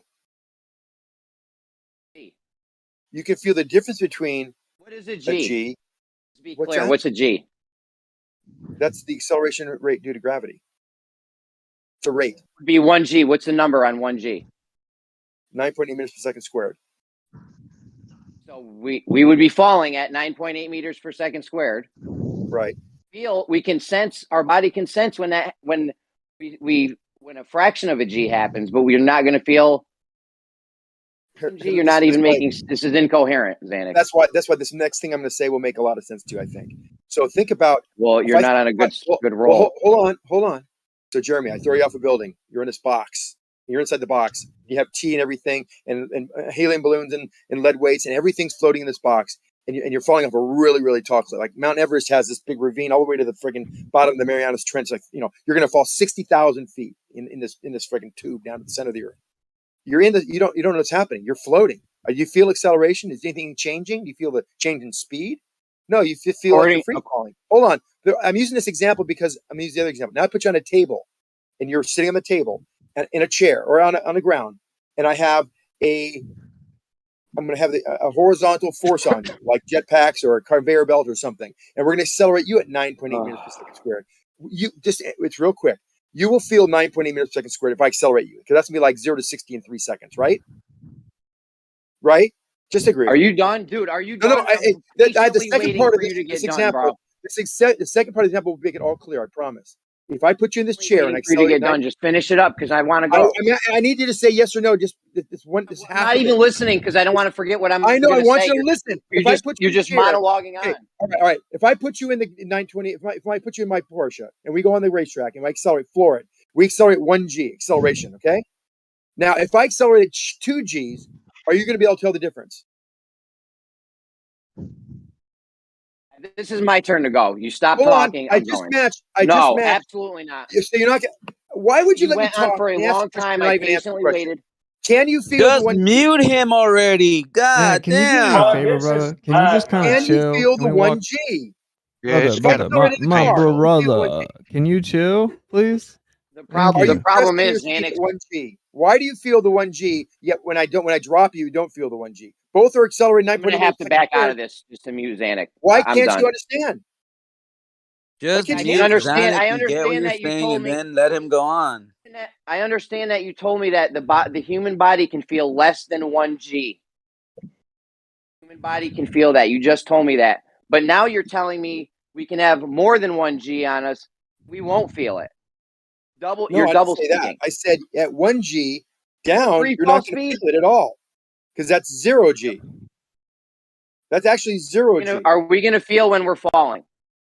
No, you'll know that you're falling because it's respect to the 1G force that you're actually feeling when you're sitting on the table. So you never been skydiving before. But the human Yes, Congratulations. body I can have. feel. Yes, I have, and you The feel human 1G body when you can feel finally one. reach terminal velocity. When you skydive, the initial feeling is weightless, but then when you stop accelerating, you are now like you're sitting on your table. There's forces acting on you.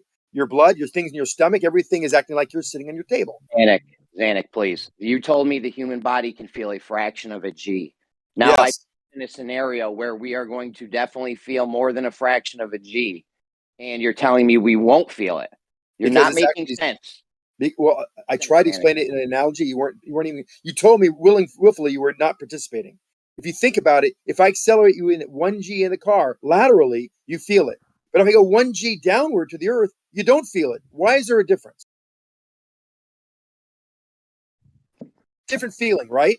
Dropping you 1G, lateral 1G, huge force, pressed in your seat, freaking your face stretching backward. But I drop you off a building, same acceleration, you don't feel it. If you understand the difference, then we can have a talk.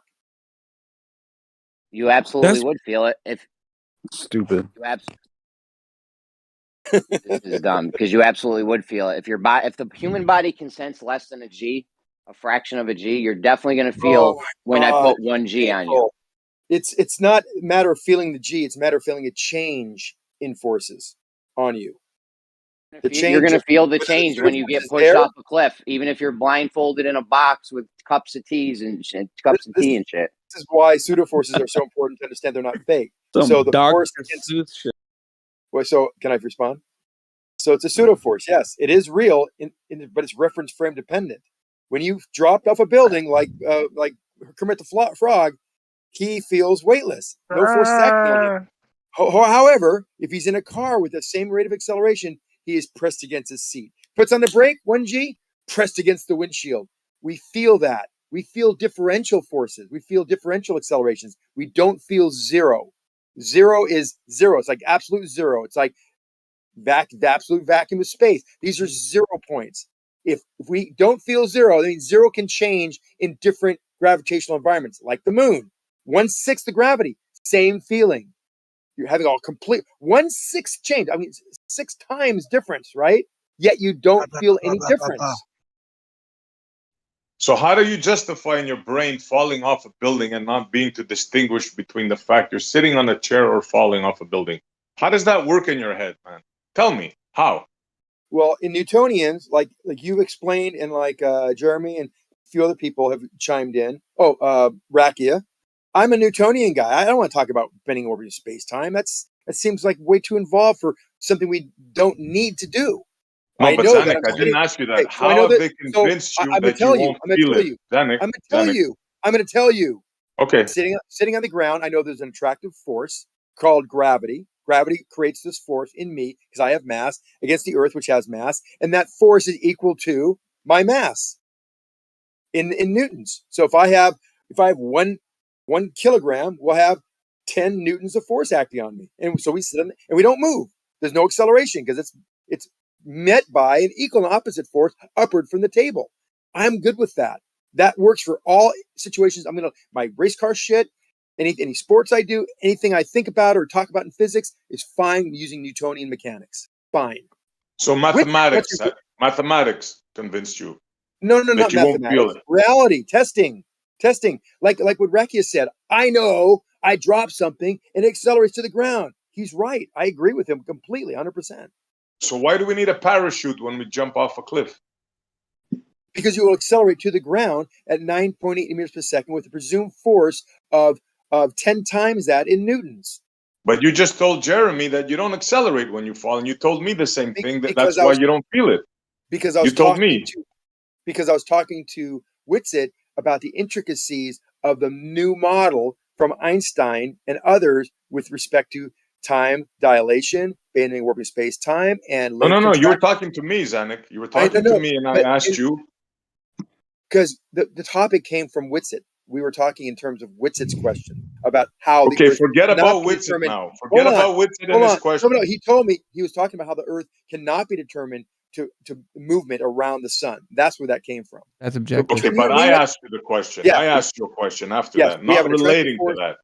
Good, gotcha. With your question, you and I can speak English here. Yeah, I have a force acting on me. It's proportional to my mass, and that'll give me the constant acceleration of any other object around me. Now, why you need a parachute? Because you will continue to accelerate the 9.8 meters per second squared until you reach a force that is equal to the drag, and then you'll have that's called terminal velocity, and then you won't accelerate anymore, but you'll still be falling at 140 miles an hour. And you'll still And then be you'll- feeling it, right? You still will feel it, right? Well, when you stop accelerating, you'll feel normal again. You'll feel like I'm on the ground. So you mean when I parachute at a high distance and I fall faster than that the speed, the constant speed, you're telling me when I hit that constant speed, I won't feel the sensation of falling anymore with my parachute? I'll feel like I'm sitting on my chair.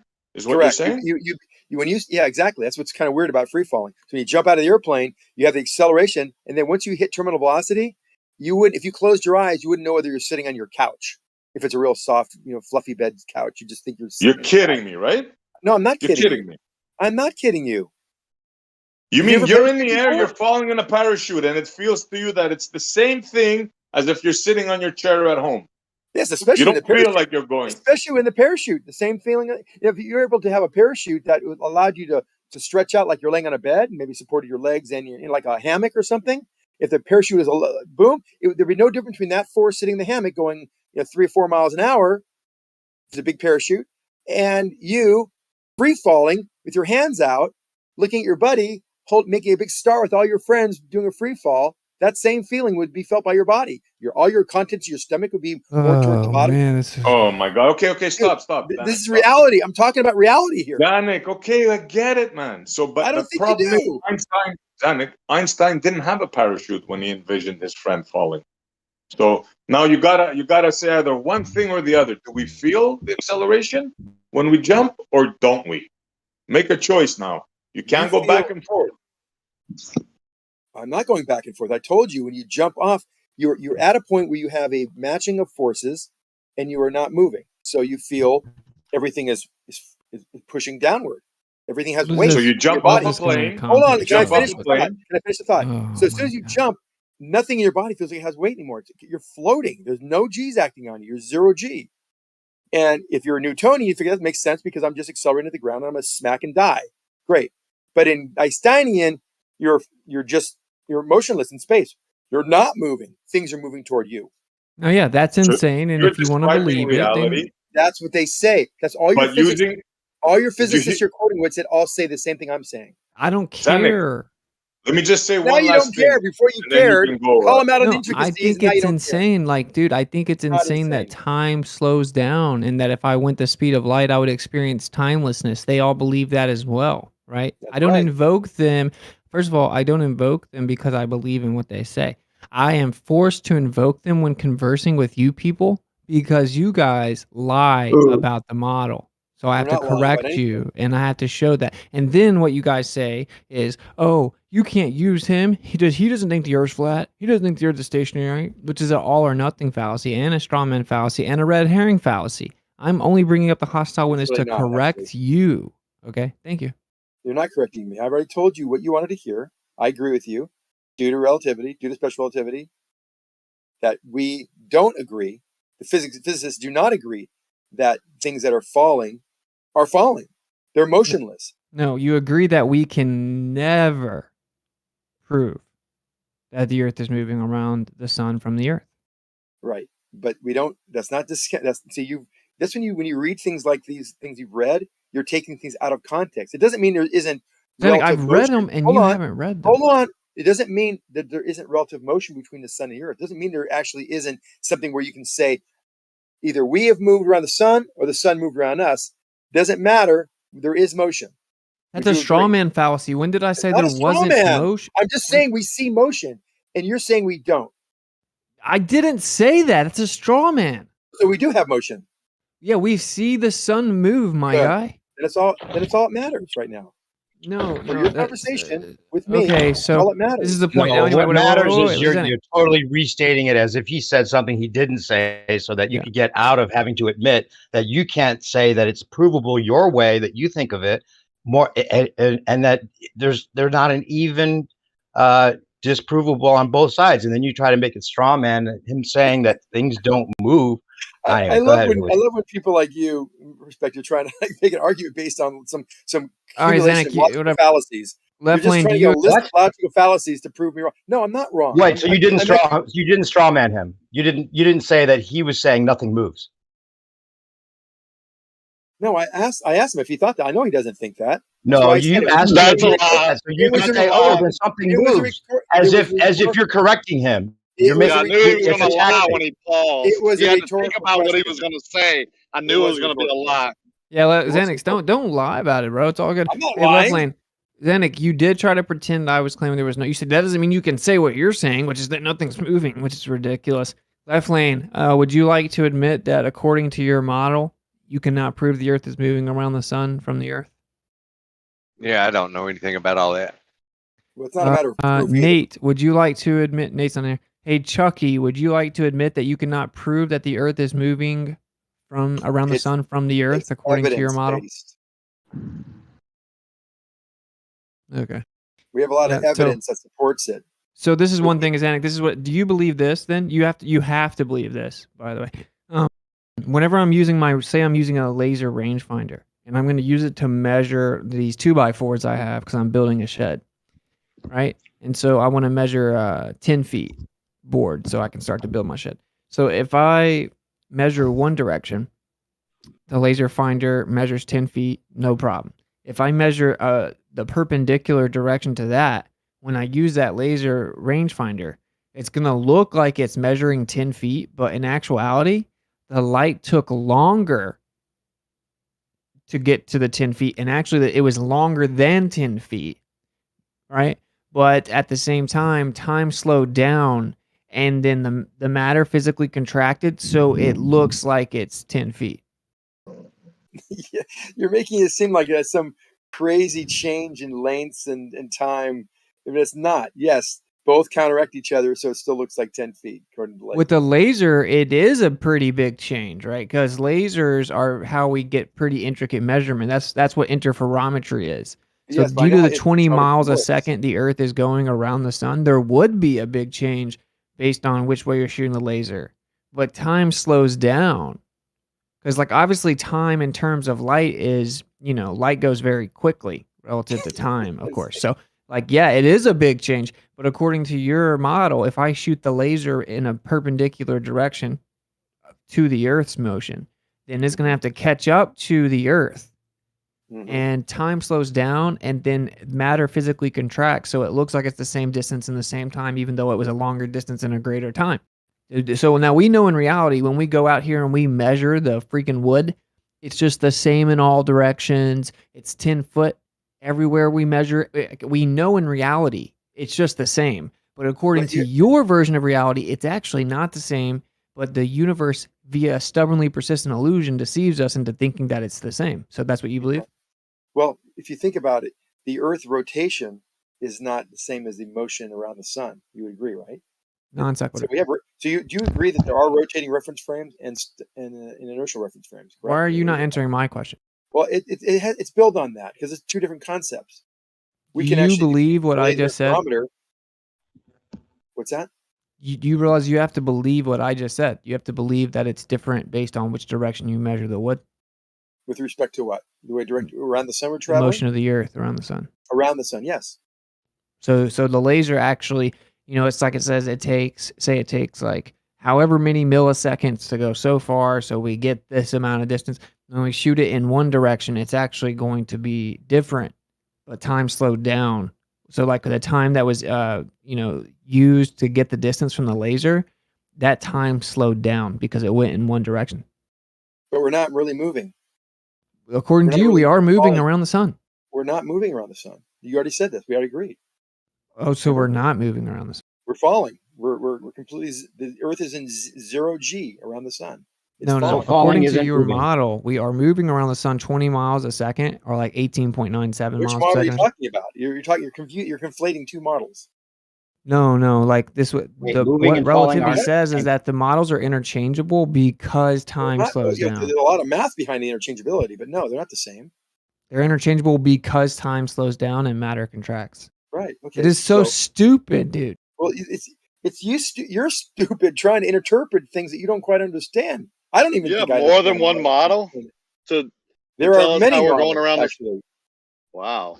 If we're falling around the sun, how are we? If we're not moving, how are we falling around the sun? You're not falling around the sun. Exactly. You're not moving. We're not falling. How is falling not Or moving? that. How are we falling and moving Because around the the sun, but it space-time always around looks like you is we're not? bending. Because the space time around you is showing the path. It's a curve. Now you have space time bending. So you have a Zanik, bunch do of you models think that with if we space-time bending. traveled the speed of light, we would experience timelessness? Yes, and infinite mass. So if I went the speed of light, I could travel infinitely and not age any? Mm-hmm. Yes. And your mass would be infinite, the size of the universe. Do you guys feel Photons do smart not when you say stuff experience like time. that? Do you feel smart when you say stuff like that, Extremist? Why not? Because you don't understand it and it's stupid? Do you think you understand it? What's it?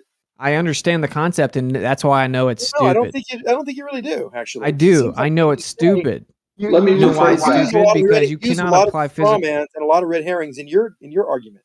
You cannot Your apply question physical is- properties to conceptual abstractions. Like space itself cannot be endowed with physical properties because Says it's the you. absence of other things. you. Space is the idea of the absence of matter or any All right, material. Let's go back to my point again before.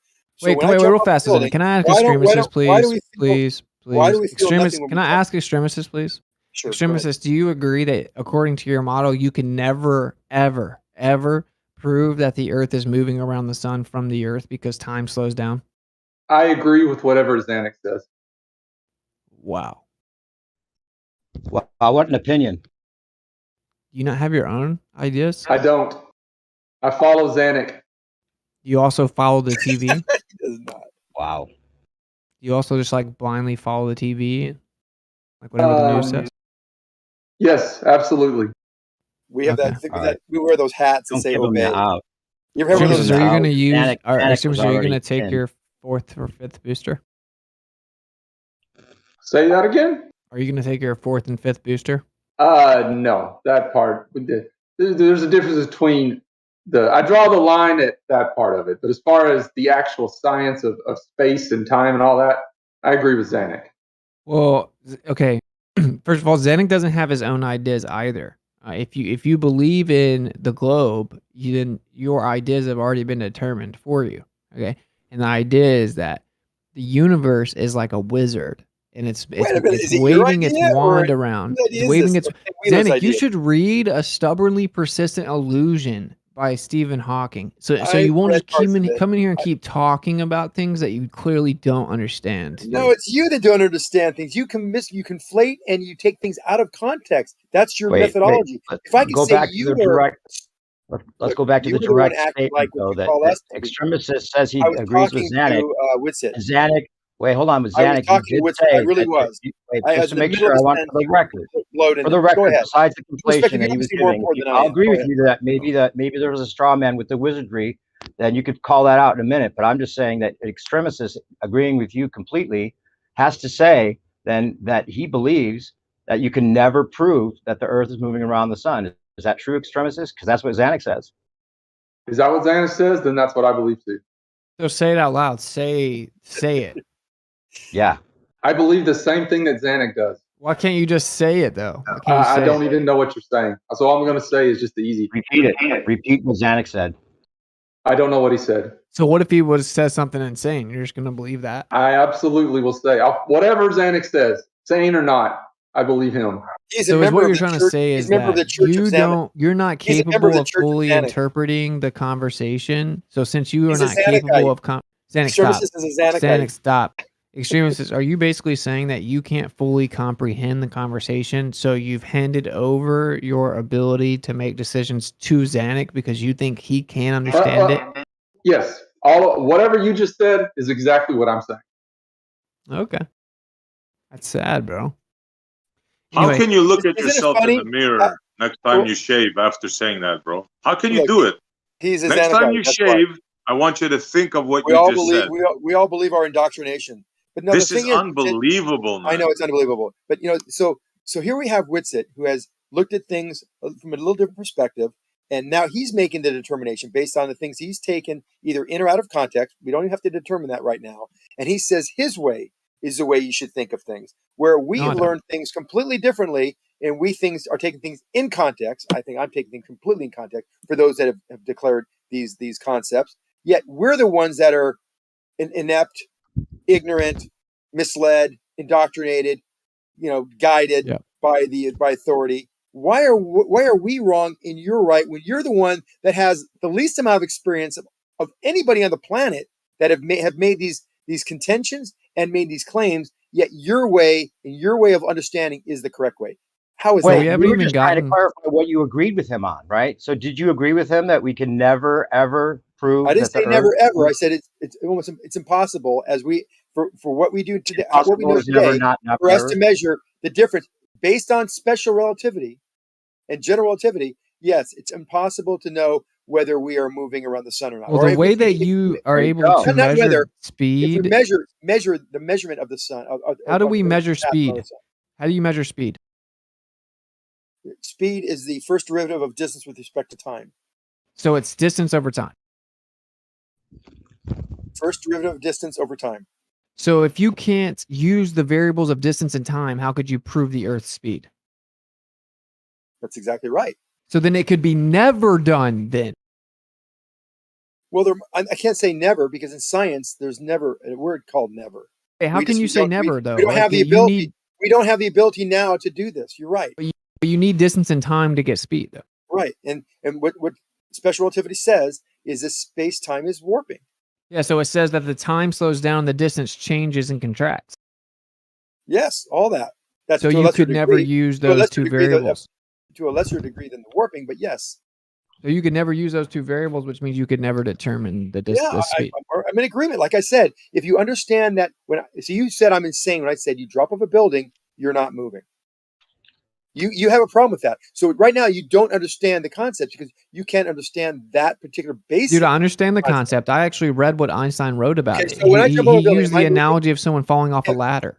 So when you're free falling, You even know that? are you moving? Are you moving? You probably haven't even read that. Are you moving?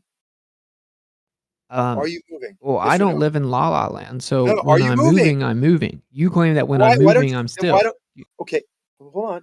So we agree. You think we're moving. So why the next question is logically, why don't you feel this movement? Every time I fell, I felt it. What do you feel? I feel like my gut feels me moving down. On a roller coaster, but no, when you jump off a building or off a cliff, you jumped off cliffs before. I can tell you're an athletic guy. You jump off cliff. I Yeah, jump when I off. jump off a bridge into the water, I feel that I'm falling. Well, do you feel you're falling or do you feel there's a change of a forces acting when you're standing on the bridge? It's a I key feel question. There's a change, obviously, but do you feel like you're accelerating? Do you feel forces on you? You said your stomach's kind of weightless and you're feeling like you're falling. But if you were in a box and you fell forever like that, would you ever feel a change in that velocity? Or are you asking me about being in a box falling forever? Like, Zanuck, have you ever jumped off a bridge into the water? Or off a Yes, many cliff into the times. water? Many times. Okay, and so did you feel falling?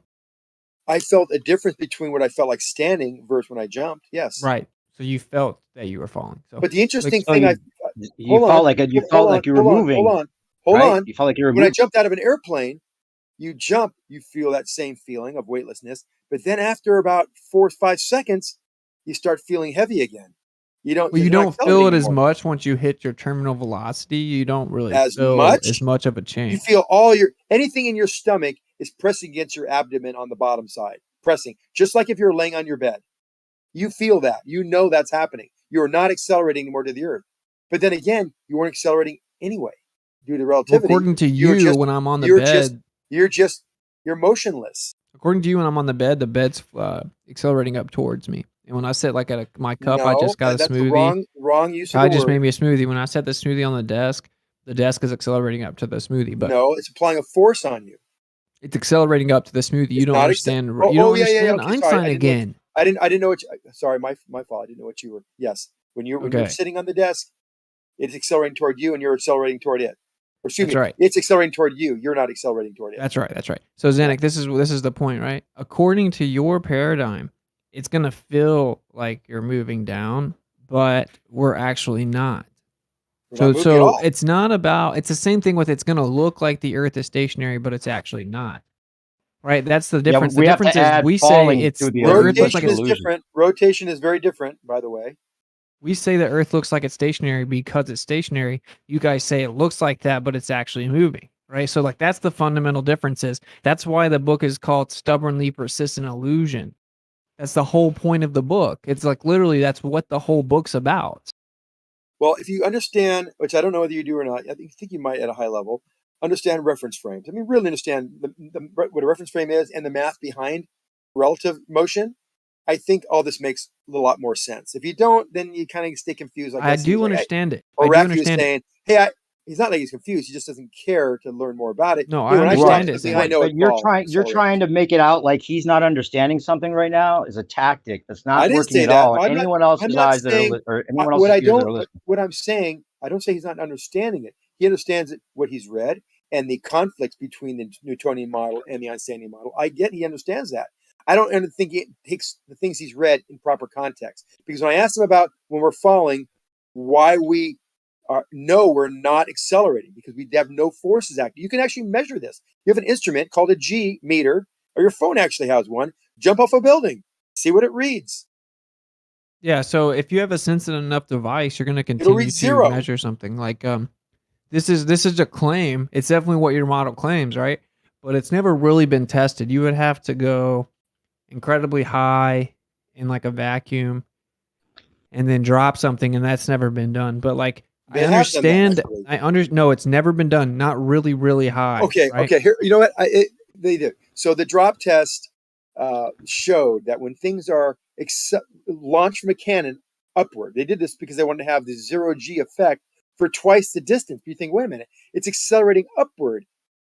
That's not that doesn't make any sense. How could that be falling? Yes, going upward is free falling, and going downward is free falling. Even when it comes to the top and stops and comes down again, you can say that.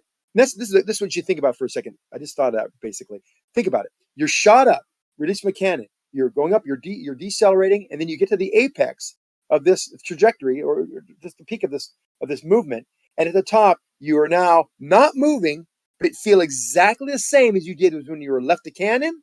And when you start to fall back down again in this vacuum, think about it. Accelerating upward, decelerating upward, stopping and accelerating downward. There's no difference between the Danik, forces anywhere in this that is, path. This is what you don't get. I understand the concepts. No, you Okay, agree with and that? I understand that there has shooting you been out of a cannon. Zanuck, please stop. I understand that there is a paradigm where there's a narrative to explain the situation. Okay, the question is though, for you, if there is an explanation that makes some sense, then that must be what's happening. For me, that doesn't actually mean it's what's happening. So if I have the observation that the Earth doesn't look like it's moving around the sun, and then I can come up with a way why actually it looks like that, even though we are, that doesn't mean to me we are moving. To me, still the observation is that we're not moving. So until we can come up with some way, right, to overcome this illusion to where we can detect it, then we don't actually have positive evidence that we're moving. Do you understand that? That's where we separate. Most of the ballers, they're like, you guys don't understand. It's not that we don't understand, and some flat earthers don't, but most of us do. It's not that we don't understand. We just don't agree that that's sufficient to make a claim antithetical to the evidence. You guys think if you come up with an idea, it's automatically You sufficient. have to go on a sermon. I get your point. I understand it completely. And I say from two different frames of reference or two different perspectives, you can determine whether you're moving or not, or maybe not determine whether you're moving or not. The point I had to ask you is when you are shot upward in a cannon, the moment you leave the cannon, you are going upward, and you are, as far as acceleration, you are decelerating. I hate to use that word in physics, but okay, you're decelerating, and then you stop at the apex, and then you fall back down again. Explain to me why you don't feel any different after you get shot out of the cannon to when you stop they make the direction change at the top of this motion and then start heading back down again. Why would you not feel any difference? You're at one point, I can take a picture of you stopped at the top of this trajectory. You're done. You're stopped. You're just floating, but you were floating before you went up, and now you're floating the way down, and you're accelerating on the way down. Why is there no feeling? You talked about your vestibular systems, how you can detect this acceleration, blah blah. I give you a great example. I'm glad I brought this up too. Tell me why you don't feel the difference in the acceleration with respect to the ground at all. Zero change. When I jump up off the cliff, if I'm on top of a cliff and I jump up in the air, I feel that I'm going up and then I come down. You want to take a screenshot of right before I come down, right? Well, I'm just changing direction. I'm never actually floating. I'm never actually still, right? I'm going up, No, I'm not coming right. down. And in reality, I can tell when I'm going up and I can feel when I'm Oh, free okay. falling down. There we go. So that shows me you don't understand. And I don't mean No, that in I a bad live way. it though. I No, can you live don't it. live it. You don't, because you haven't jumped up. You can't just how high can you jump? 4 Zanik, feet, you maybe? already 5 told us. feet? Come on. Zanik, Dude, if I can jump 4 feet, dude, oh my gosh, I'd be No, in the no, your freaking body, NBA. your body's motion. What's your vertical leap? Maybe 36 inches if you're lucky. It's pretty good. I don't remember exactly what it was. Go try to touch your ceiling right now. I If you can have a definitely 10-foot touch my ceiling, good luck ceiling. trying to touch it. I can definitely Who touch can't it. Standing. touch their ceiling? Listen, You can't Zanik, touch you it. already You have a told 10-foot us ceiling. that. You are Zanik. I have a 10-foot ceiling. I can't touch it, right? Oh, Okay, if I I think run I and have a start, 10-foot can. ceiling, and you want to bet I That's a can touch it? basketball. You can't dunk a basketball right now. I at your can age. dunk a basketball. Not at your age now. Yes, I can. I'll give you $100 tomorrow. You show me a video. Okay. You slam me, and I All don't right, want to wait, see wait. Now, in the rim. you're no, but I don't now, want to see it. I don't this want to see your hand conversation. touching the Jeremy's rim. trying to say something.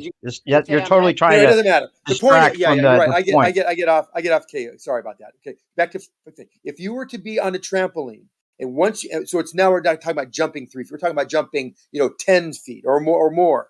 So you jump on the trampoline, you leave the trampoline.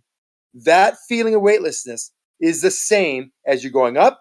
When you hit the top of your trajectory and start changing direction, come back down. There's no difference. Yet, in your model, in your own admission, you're saying you can feel acceleration. Well, with respect to the ground, when you stopped traveling upward, you stopped accelerating downward and stopped accelerating upward. You're not moving. And now you start accelerating downward. There's no difference You're between. just fucking mumbling incoherent There's not. bullshit. There's no. Listen, you already admitted. You already No. admitted that we can Jeremy, feel a I'm trying. fraction of it. Why do you feel compelled to jump in? I'm telling what's You it. don't There's stop no talking about your difference. monologue, There's and no it's against the difference. rules. There's nothing. Then he says he can The feel it. rules. He's lying. You cannot just go on monologuing like that, dude. And you're not even making sense. And what it'd be different if you said something smart. But anyways, you already admitted we can feel a fraction of a G. When you jump off a cliff, there will be more than a fraction of a G on you. At some point, it's going to be more than a whole G. So you're definitely going to feel that if you can feel a fraction of a G. Oh, Jeremy, you already admitted wish you'd that let me yourself. finish. These I'll be words. more You concise. also I'll be more concise. Hold on 1 second. You jump on a trampoline straight up. There's no difference between the moment you leave that trampoline surface to where you're decelerating upward, stopping with respect to the ground, and then start traveling downward again. I know Witt's thinking about it right now. He's trying to think in his mind his feelings. But if he thinks hard enough, he'll realize there's no change. You would not know when you change direction. If I put you in a box and bounce you on a trampoline, like dropped you off a fucking building on a trampoline and let you come up, once you left that trampoline in the box, you wouldn't know at any point in time when you changed direction. And I want to know what Witt's answer as to why. Okay, Why would we not feel what? The change of direction in that box. Once you leave the ground, once you leave the trampoline and go upward and you're going up 40, 50 feet and you start slowing down with respect to the earth, and then it stops and then it starts accelerating back down to the earth again. Those are two accelerations. This addresses you too, Jeremy, by the way. We had no acceleration at the top and a positive acceleration on the way down. We had a negative acceleration on the way up and a positive acceleration on the way down.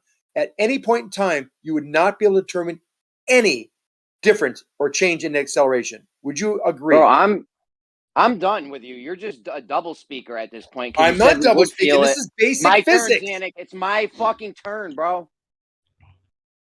You already told us that we would feel a fraction of a G. When you jump off a cliff, it's a fact there will be more than a fraction of a G. And at some point, there's going to be a whole one and then two. It's happening every second. I mean, I'm done. Witsit can go on with you, but you're just fucking double speaking out your ass now. Jeremy, when you leave the trampoline, what G's are you feeling? What would your G meters say in your hand? When you leave the trampoline, what G, and you're going to accelerate. Dude, I am done with you. Maybe you're going to accelerate up to a 4. You're going to accelerate. You're not being intellectually honest at all. Oh my God. What would be the acceleration when you left that trampoline? You would feel it, by the way, as you are in contact. You could have 2 or 3 G's on that trampoline. You know that, right? Oh, this is so boring, dude. So, like, he's not entirely wrong. Shut up, Zanuck. He's not entirely wrong. If there are not external... Shut up. My turn. It's my turn. It's been your turn this whole time. Once you leave the trampoline, you have 0 G's acting on you on the way up. You stop, and then you start traveling downward to accelerate. Nowhere in that path after you leave the trampoline do you ever feel a change in acceleration. Ever. You have Zanuck, it feels like Zanuck, it feels like your explanation of this concept is avoiding the statement that you originally made, which is that you wouldn't be able to tell if you're falling over the stationary Earth or if it's a moving Earth, right? That's how he's you're explaining, reify your model. How is that only possible? More than 2 people even if what you're saying is true. Why is no one stopping? I wasn't done talking. I was trying to pin him down on this, and he interrupted me. I was saying, how does this concept reify your model? How does it not work over a stationary Earth? That never came up, and we never talked about that. I'm just wondering, does it have something to do with one model versus another at all? Because you're trying to explain this as if this phenomenon is like making you right about the other points that he was proving you wrong on. Jeremy, just so you know, he's not entirely wrong, dude. Like, if there's a moment when there are no forces involved, then you're not going to be able to tell that you're in motion. Okay. So Zanuck has already gone as far as not actually accelerating downwards at 9.8 meters per second. Is he wrong on that one? Wait, what? Earlier in this conversation, Zanuck said we're not. I asked him if we were accelerating downwards at 9.8 meters per second squared. He said no. I don't know why he said no, but it's just an agreed upon average. So technically, he's doing everything about the average, whatever it is. He's doing everything he can to squirm out of this. That's why he said no. No, Jeremy, because you keep on confusing the relative motion. When leave the trampoline, when I hit the peak. When I get the peak at the very top, is there any, and I'm not accelerating at all right there, I'm stopped, but I still have an acceleration that's acting on me. But why am I stopped? It's the same thing when you're on the ground. How am I stopped? How I have 0 forces acting on me. I'm in free fall, yet I'm not moving. Yet I still if you're in constant rectilinear motion or free fall, you cannot detect them. Free falling is once you start going upward and there's no forces acting, you are free falling, even though you're going up. Are you free falling if I shoot you out of a cannon upward? Are you free falling? Yes. Constant rectilinear motion nor free fall can be detected within a moving body. Okay. So if within a moving box, free fall can't be detected? Within a moving body. Of course it can. It's moving with respect to the ground. Oh my God. If I put you in a box. Constant rectilinear motion. Oh my God. Dude, you're not thinking. You're not thinking this through. It's a simple question. I want to know your answer. I really, what's it? I do want. Let me call you. I got you with Austin. Austin, I really want your answer because I'm really curious. Shut the fuck up. Shut the fuck up and let him answer. With it. What I'm saying is, like, okay, if there are no forces involved, right, then you wouldn't be able to distinguish the difference from being at rest or in motion. So, like, if it's a constant rectilinear motion or free fall, then you wouldn't be able to measure it within, like, a moving body. But the irony of this is this only works over a stationary Earth. This only works over a stationary Earth. It's like you guys want to take the stationary Earth and then pretend that's a moving Earth. Okay, and so that's the point here. Like, it's not that he's entirely wrong, but it's like you have to have forces involved to detect them.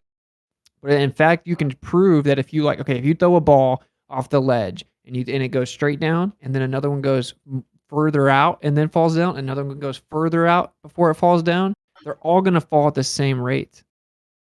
They're all going to get to the ground at the same time. So even though one goes out more horizontal, how many G's are going to be on us? My bad. I thought you were done. I said, cool. So we jump off a cliff. How many G's are on us now that we're falling? For 1 second. Let's say we're falling for 1 second. How many G's are on us? Would depend. I don't know how long it would take you to reach terminal velocity. Like After 1 second, we're talking 1 second. So like free fall, you'd have 0 G.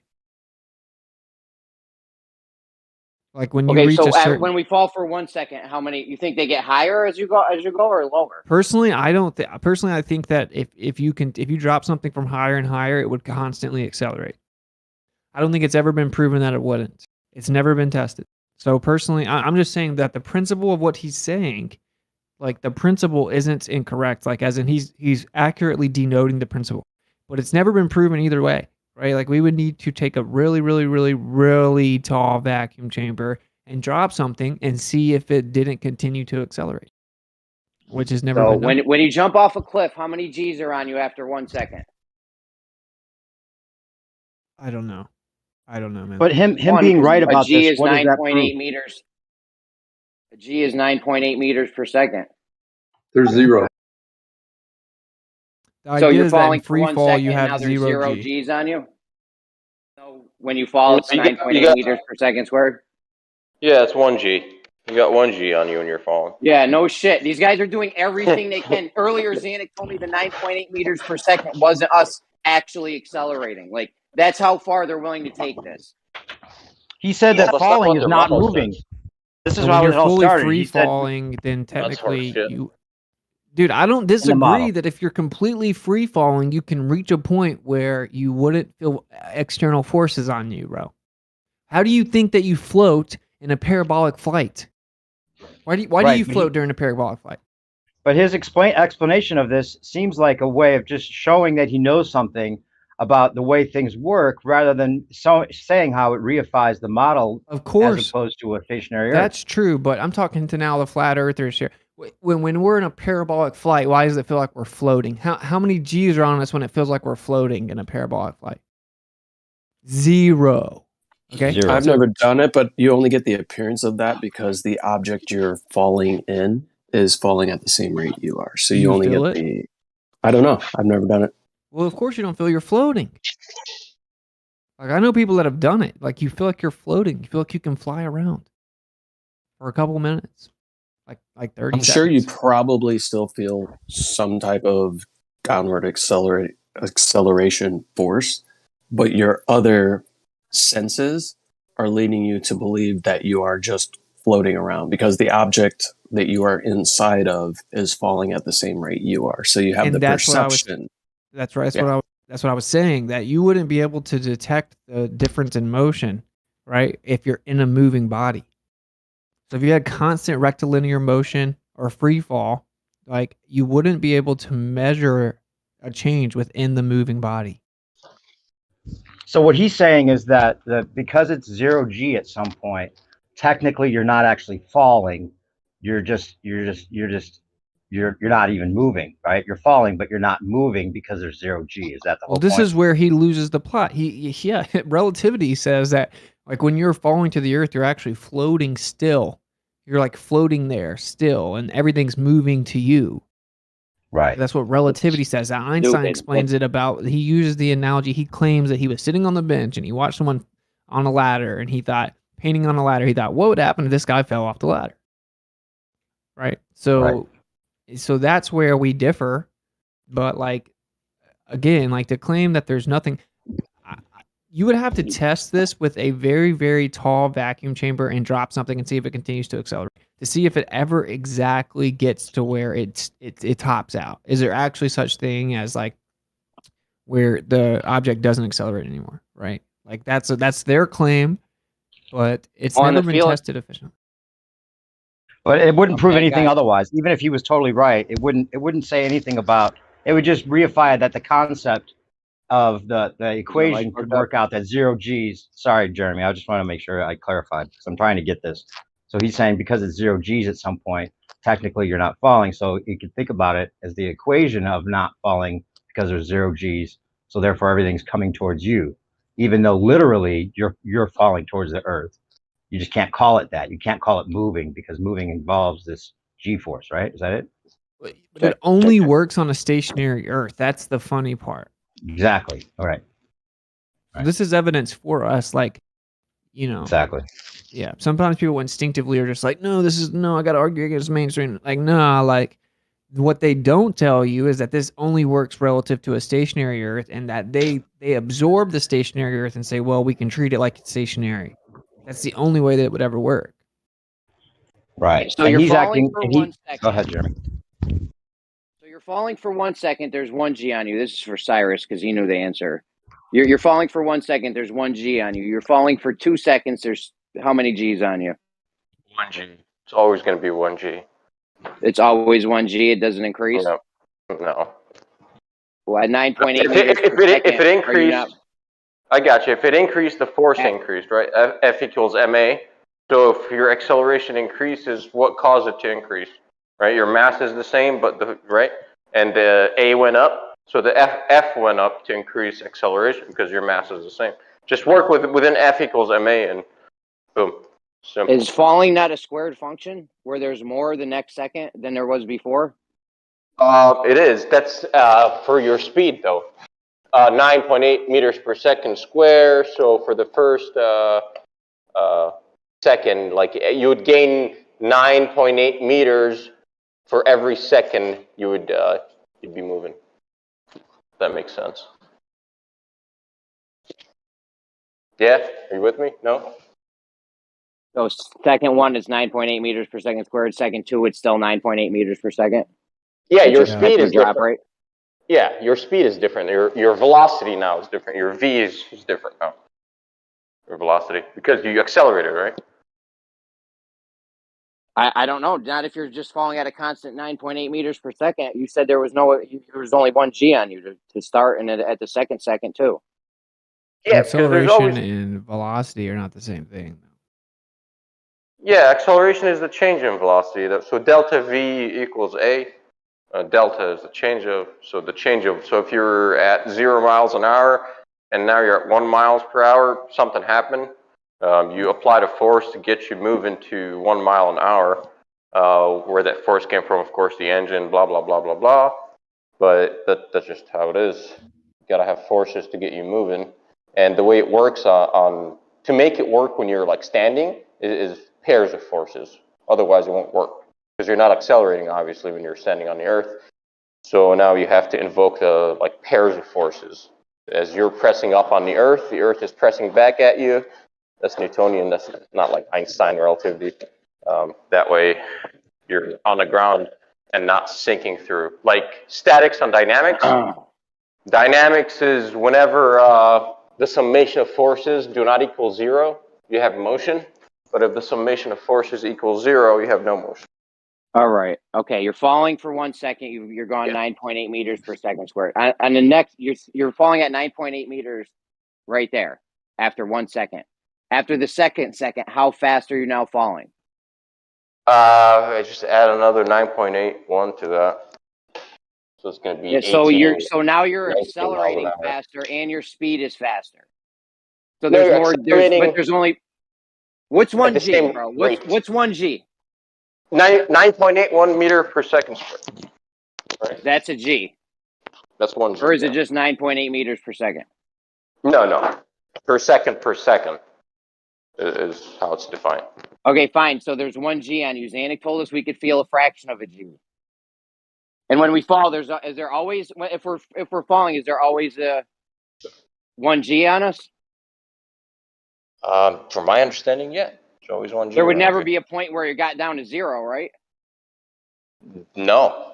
According to basic physics and textbook, no.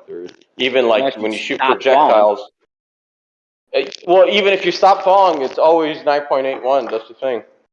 That's how the math works out in their system. Otherwise, it won't work out. So when we're standing there, I'm accelerating as fast as I would be when I'm falling, you're saying? That's what they're saying. But, like I said, there's pairs of forces. In order for that to actually be true, you have to take the ground pressing up on your feet. That's why you're not sinking through the ground. So you can be accelerating downwards and not moving at the same time. And then when I fall, I'm going at the same exact movement that I was when I wasn't moving. That's fucking stupid. Yep, you're getting it now. That's it. But this is the ironic part. That's fucked, Jeremy. That's fucked up. So the ironic part is I dropped a picture in here, right? Thanks, so Pete. it's like it requires an inertial frame, right? Like, so that's a flat and stationary Earth. And that's why whenever you see where NASA makes their documents and it's like, assuming a stationary atmosphere over a flat non-rotating Earth, right? It's because like they're using like linear equations. So like it requires an inertial frame of reference. Inertial frame meaning it's unchanging, it's at rest, it's stationary. Like all of this requires a stationary Earth. All they do is absorb that and say, well, it's actually moving, but you can't tell. We'll treat it like it's stationary. Wait, let me ask you a question here, because it's very significant. When we come to flat Earth, how easy were these documents made available to us? You know what I mean? It's in a way, of course it's true, but in a way it's too obvious. It's too neat, isn't it? It's like a sort of a clue in a Scooby-Doo game, and it's too neat, and we're led down a certain track. But my question would be that is it possible that Earth is moving? Or Earth is in some form globular. I mean, if words have different meanings and they're talking about a certain aspect of Earth, you know what I mean? If there's more to decode from those offerings, can we decode anything? Understand what I'm saying? No. Damn it. Why can't you understand what I'm saying? And you're one. Well, you said if words have different but I don't meanings. understand the value of what you're saying. Yeah, if you said if words have different meanings, what that's kind of it's just a broad statement of like, what do you mean? Which words?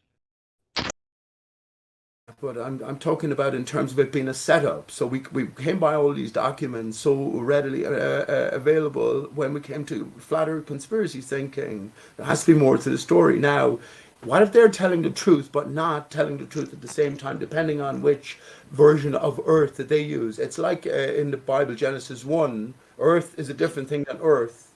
You know what I mean? And it's stressed. Wait, real quick, Pete. The conversation's not centered around some documents that were pushed towards us to believe in. It's about trying to get through the common sense explanation of this and whether it actually meets up to our own standards of what actually is going on. It's not about being pushed information. Sure, Jeremy summed it up wonderfully. It's bollocks. Bollocks. Everything. And this is what's funny. Like it's so funny. If you drop the ball, from a ladder, right, it's just gonna fall down to the ground, to the inertial frame. If the Earth was a spinning ball, it would not fall directly down to the bottom of the ladder. But that's of course what happens. If You're anyone invoking wants, Coriolis.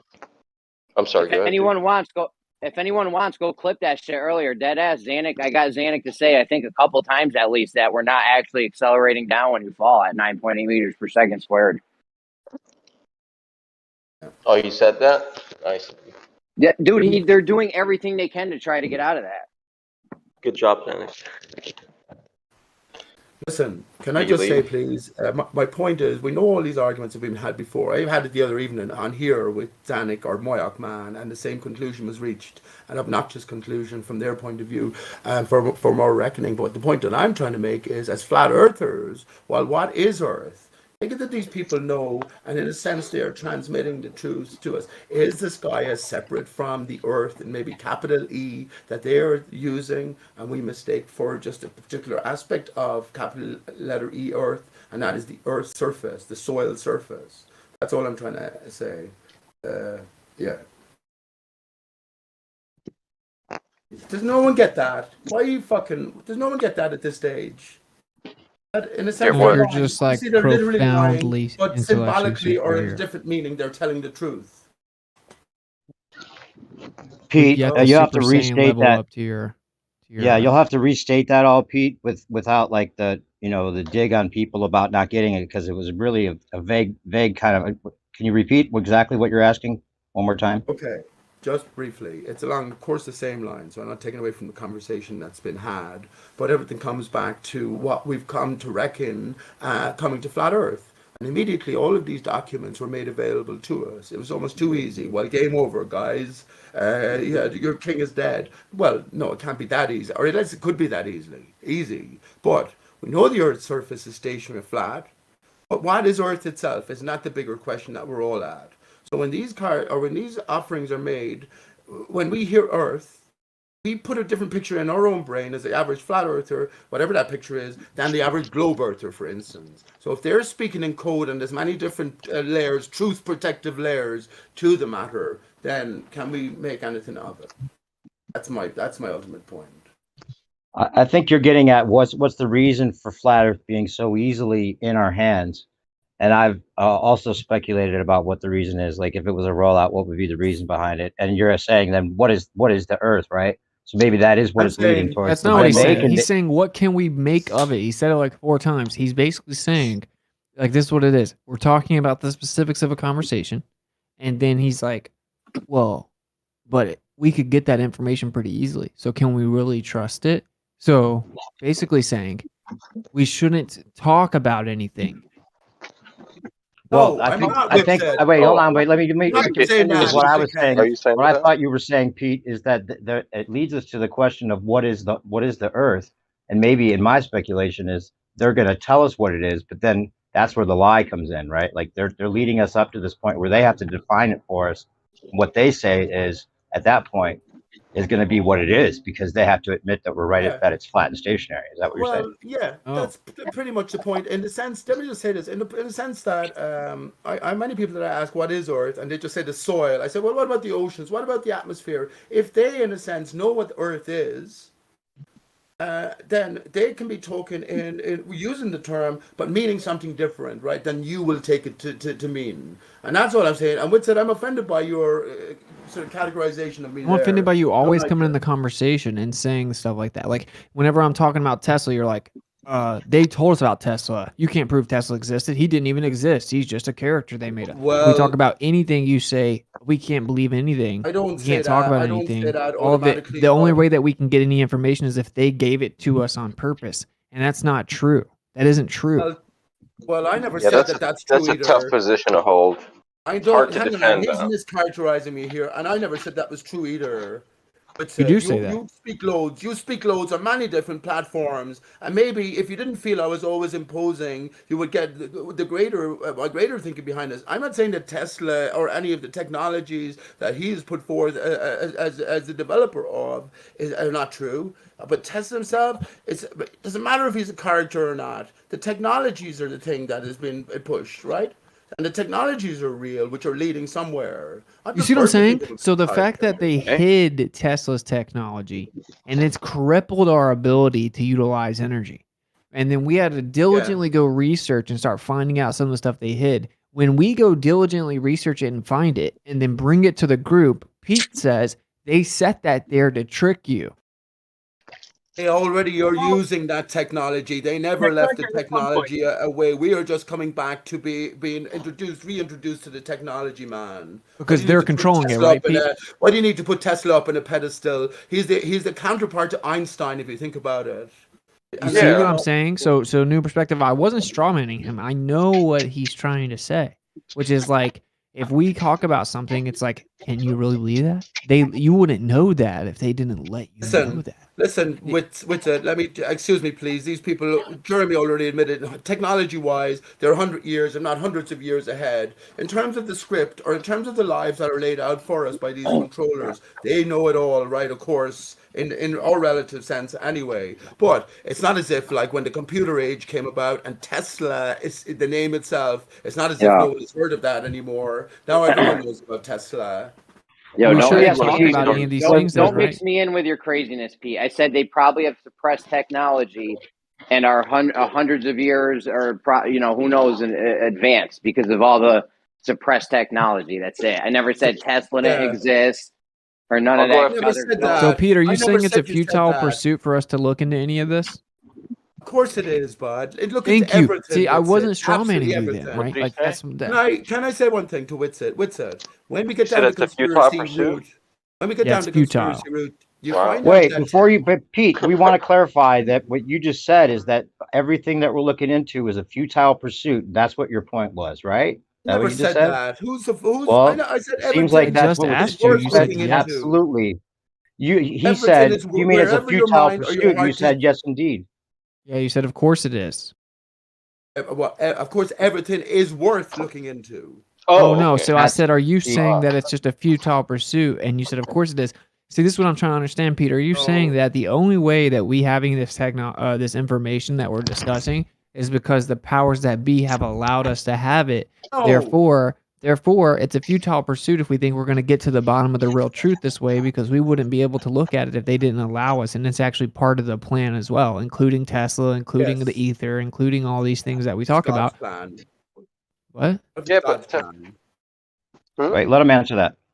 Yeah, Pete? what if it's God's plan, Witsit? I'm saying that How there's do you more how do you know layers. I'm simply saying to you that there's more he's got layers, a or at least potential beyond the basic. There's more layers in Right, potential but you're not there. saying it's a futile pursuit to try to No, I'm dig saying the into those layers. opposite. I'm saying the absolute Yeah, opposite. I think he's trying to say both at the same time because he's saying it might be a setup for us to learn some of this information, but that doesn't mean he's saying it's futile to look Then into you've got to anything. move on. The solution isn't going to be handed to you at step 2. Remember, flat Earth is step 1, I guess. All the globe earthers, what are you going to do?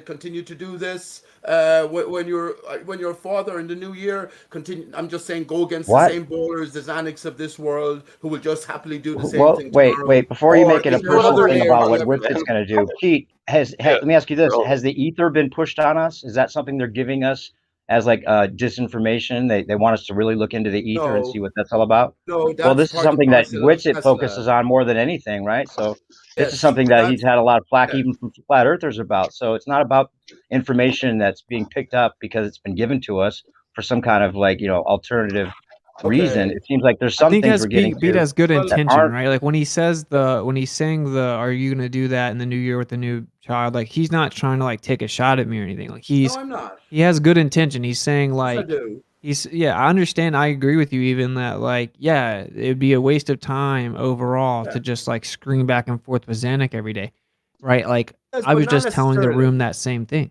So like Not I don't necessarily though. disagree, With but yeah. I do think that although we probably are way behind, if we go back to Tesla and Oliver Heaviside and Charles Pro Steinmetz and we start trying to put this stuff together, we're still way behind what they are, right? Because they knew that many years ago, and then they've continued to work on it behind the scenes. But the Exactly. only way we could have any hope to start to get towards wherever they are is to at least go back and start with the right foundation that they threw out for the masses, right? So it's like, yeah, we have to do that. We have to do something. There's no other way. Like we That's can't my just give point. up. That's my whole fucking point. That is exactly my whole point. Knowing that they are so far ahead, they're creating our reality. Of course, we are from the creator. So there's a nature to us within all of this, and we are charged with that understanding. So follow, what can you? Okay, getting confused now.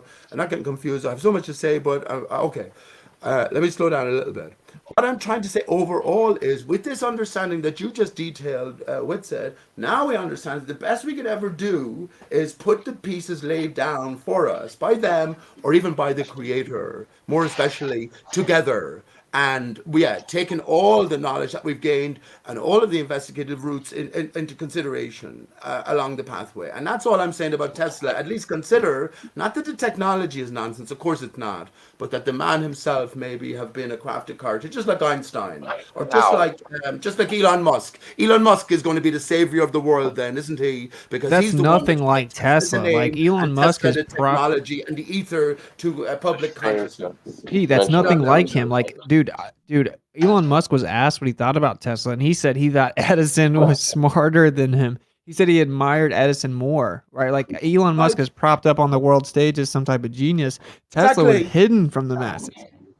So But it's at the totally same different. time, But at the same time, why? See, this is what I'm saying, Witsit. It's a fucking game of wits. All of this. It's too obvious. He's named. He's Tesla. Elon Musk go hand in hand. He's named his company. All of us have the internet. Look into alternative history. Tesla is the one who was fucking booted down. But here's the thing. What I'm trying to say is, we learned that George W. Bush, not George W. Bush, George Herbert Walker Bush, is suspected of taking Tesla's papers upon his death when he died a lonely man feeding Trump's pigeons. uncle. from It a was hotel. Trump's uncle, Yeah, not it's it was Trump's Trump's uncle, not uncle, Bush. not George Bush. It was Correct. George H. Looking for Walker the Bush. FBI. I heard in one conspiracy, what do you call it? Look at the Trump's uncle, FBI man. report 10 years instead of the ago. conspiracy. Yeah.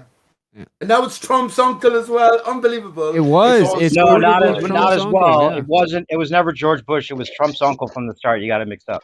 I It really was. guarantee You can you, tell I that he worked for the absolutely bet you FBI and he was in anything. charge of I going bet and you getting one second, Tesla Richard. I bet stuff. you Yep.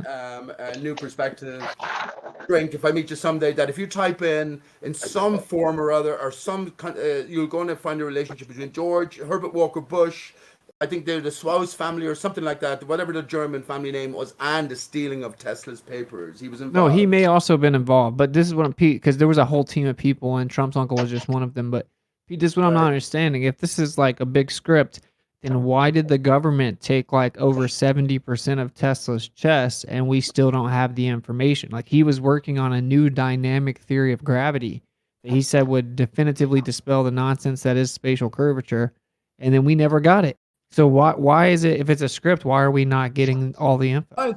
Okay, great question. And what I would say then is, like, now that we have no heroes left anymore. Einstein, I don't mean this in a bad way, we all shit on Einstein now. You make a joke of him, and there's more jokes to be made. But who do we reach out for now? The one man, the most wronged man in history. Come on with it. I'm just saying it's a Me, sort of a layer I am within a layer. Elon hypothetical. Musk. Yeah. Oh, and I'm then just Elon saying Musk, that, and like, bringing back if you read Tesla. Tesla's Yeah. papers and you read Charles Produce Steinmetz papers and you apply that to reality yourself, it actually works. So it's I know like, who cares about the people? I like, the only thing That's I what can I'm see saying. Tesla being propped up to deceive us is, like, it wasn't Tesla that discovered these things. They were actually known about a long time ago, and Tesla himself said that he actually spent most of his life reading different ancient texts from around the world.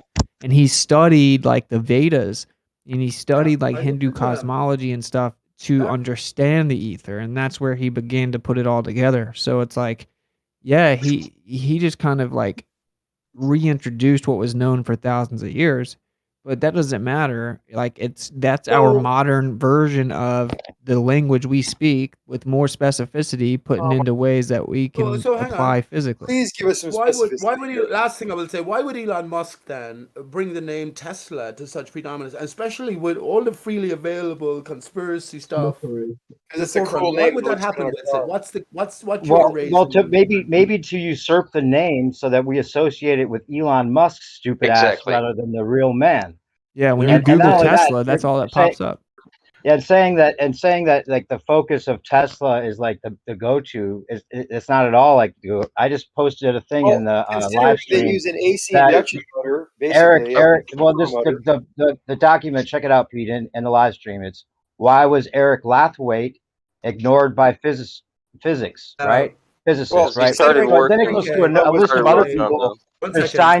There's Steinmetz, and all these other people Are you in gonna that stop? article that he mentions.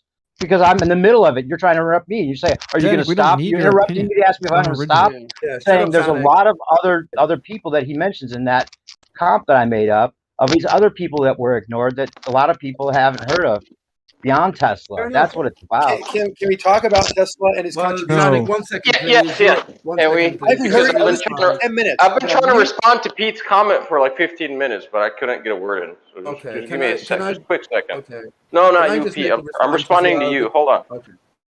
Well, you said, why do we put up Tesla on a pedestal? Okay, for me, quick answer, it's the only man that, from the invention of his invention, nothing really has been added to his system and is still present today, from the generation to the transmission to the substations and the alternating motor.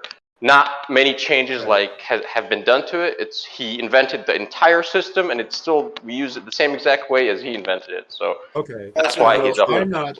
Okay, let me can add. Let I me add what I was respond? going to say here. Pete, Hey, you've been hang on, talking. Zanuck. No, 1 second, You've been please. talking the Please, entire time with Witsit. Let me Zanuck, just have shut the fuck up, one man. sentence. Yo, No, I one at promise. a Fuck up. time. You're only You guys coming have to been hear me droning on for lie. half an hour. Let me just say one thing. I'm Come on. involved It'll in be this quick. conversation. I promise No it'll be one quick, can Petey. express my Pete, point. Peter. Zanuck, let him Right. respond. He just got addressed by All Cyrus. right, I say Please let him Pete respond. Pete respond concisely, then Zanuck.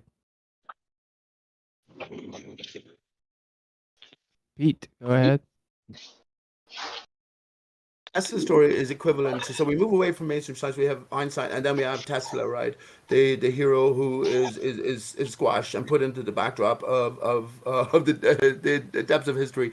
But I equivocated to coming to flat Earth and reconsidering Hitler.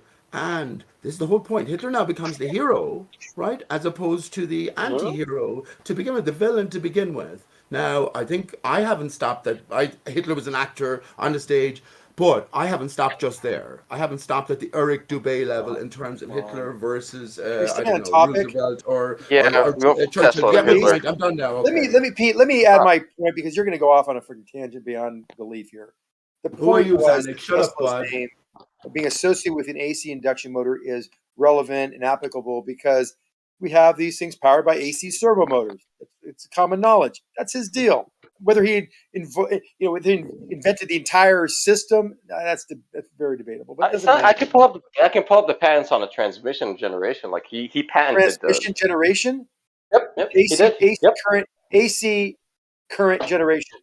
The Correct. AC Yes. generator is not his invention. Not the But you're going generator. to just fucking deny Broski, Zanuck. can you not can you not You're done. strawman me, please? I never said he invented AC. The transmission system he did. The way it is today, like station lines, substation, it's in a fucking pen. Like I'm at work, I Zanuck, swear I you can just pull it up. denied the It's whole in fucking drawing. Like conspiracy it's story. not bullshit. Before him, Wires? this system was not up. Wires and Like transformers? Edison. Like before Edison, there was no Fine. insulated wire. Edison invented the insulated wire, right? So it's like shit Sure. like that, man. Okay, so Yeah. who cares? So, but the point is, his name's on Who the deal. cares? The most Fuck you, who important, cares? the heart of the car, the heart of the Tesla vehicles and Elon Musk cars is this AC servo induction motor. I mean, come on, that's just what it is.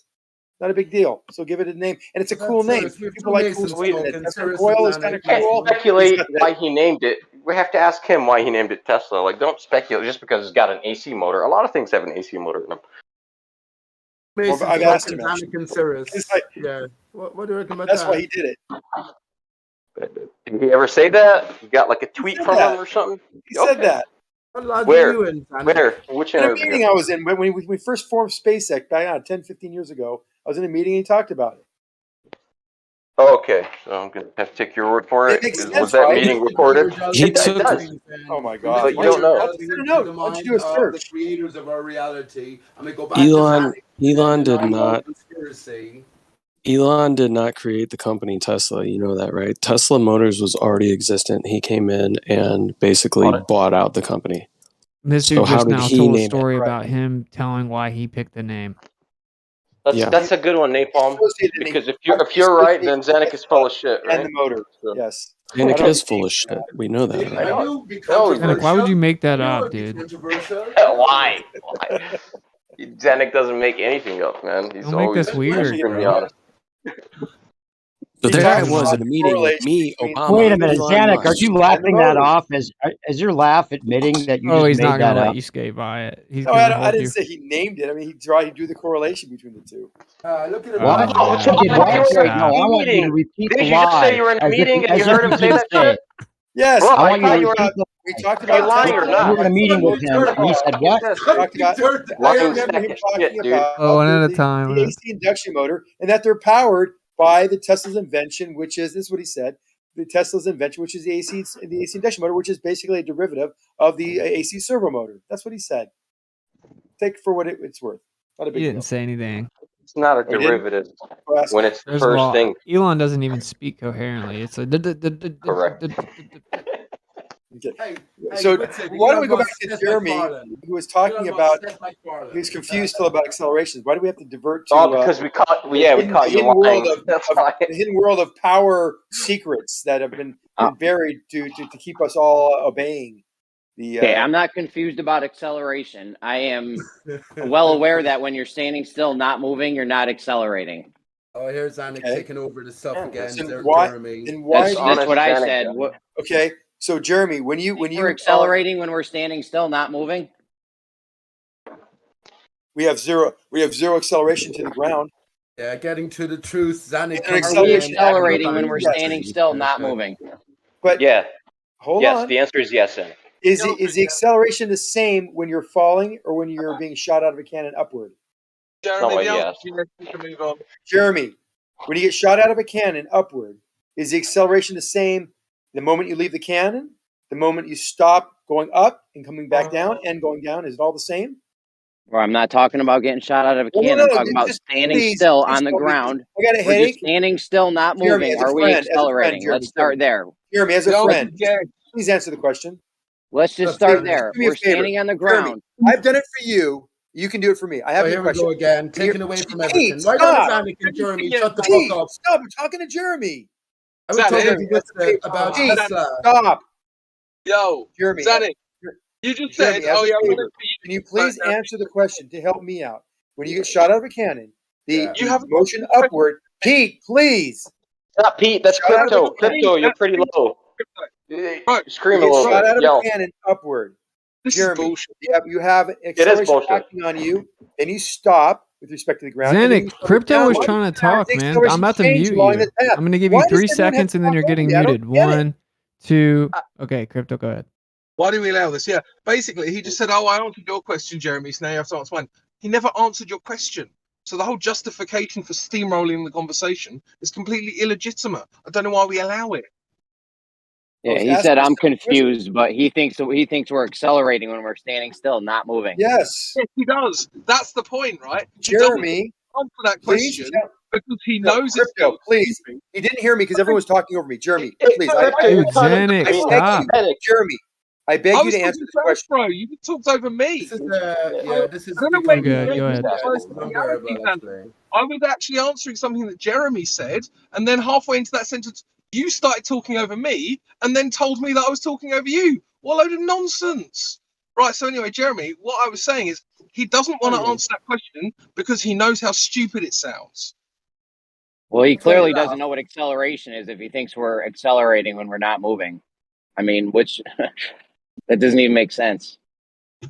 Exactly. Jeremy, can you please calmly answer the question? He's in the fleeting when sense it's Pete, for fuck's sake. Please listen. So Jeremy, when something's shot out of a cannon and goes upward, it's going up. Is it what G's are acting on it? Can you answer his question, bro? Value of the object going up out of a cannon. Why would you not just answer his question first before I ask I him? will. I'll answer any question. I don't care. I mean, I thought Well, I'm going to mute you, and then Jeremy's going to ask his question. Very again. nicely. I think he answered it. Honestly, I think Jeremy, he ask your already question again. I think he already answered it. He said, "Yes, are we accelerating? Are we accelerating when we're standing still, not moving?" Yes. Said we are accelerating when we're not moving. Yes, we have a G acting on us. Yeah, he has to say that. What do you? because What's we're pretty acceleration? The change in what's acceleration? Then do you think? In a Newtonian or in an Einsteinian realm? Einsteinian. Give us Einstein. Any acceleration. Well, Einsteinian, we're not accelerating. What's the definition of acceleration, though? The first derivative of distance with respect How do you to define acceleration? Just so first we're clear, derivative of because distance we with must respect have to different. acceleration.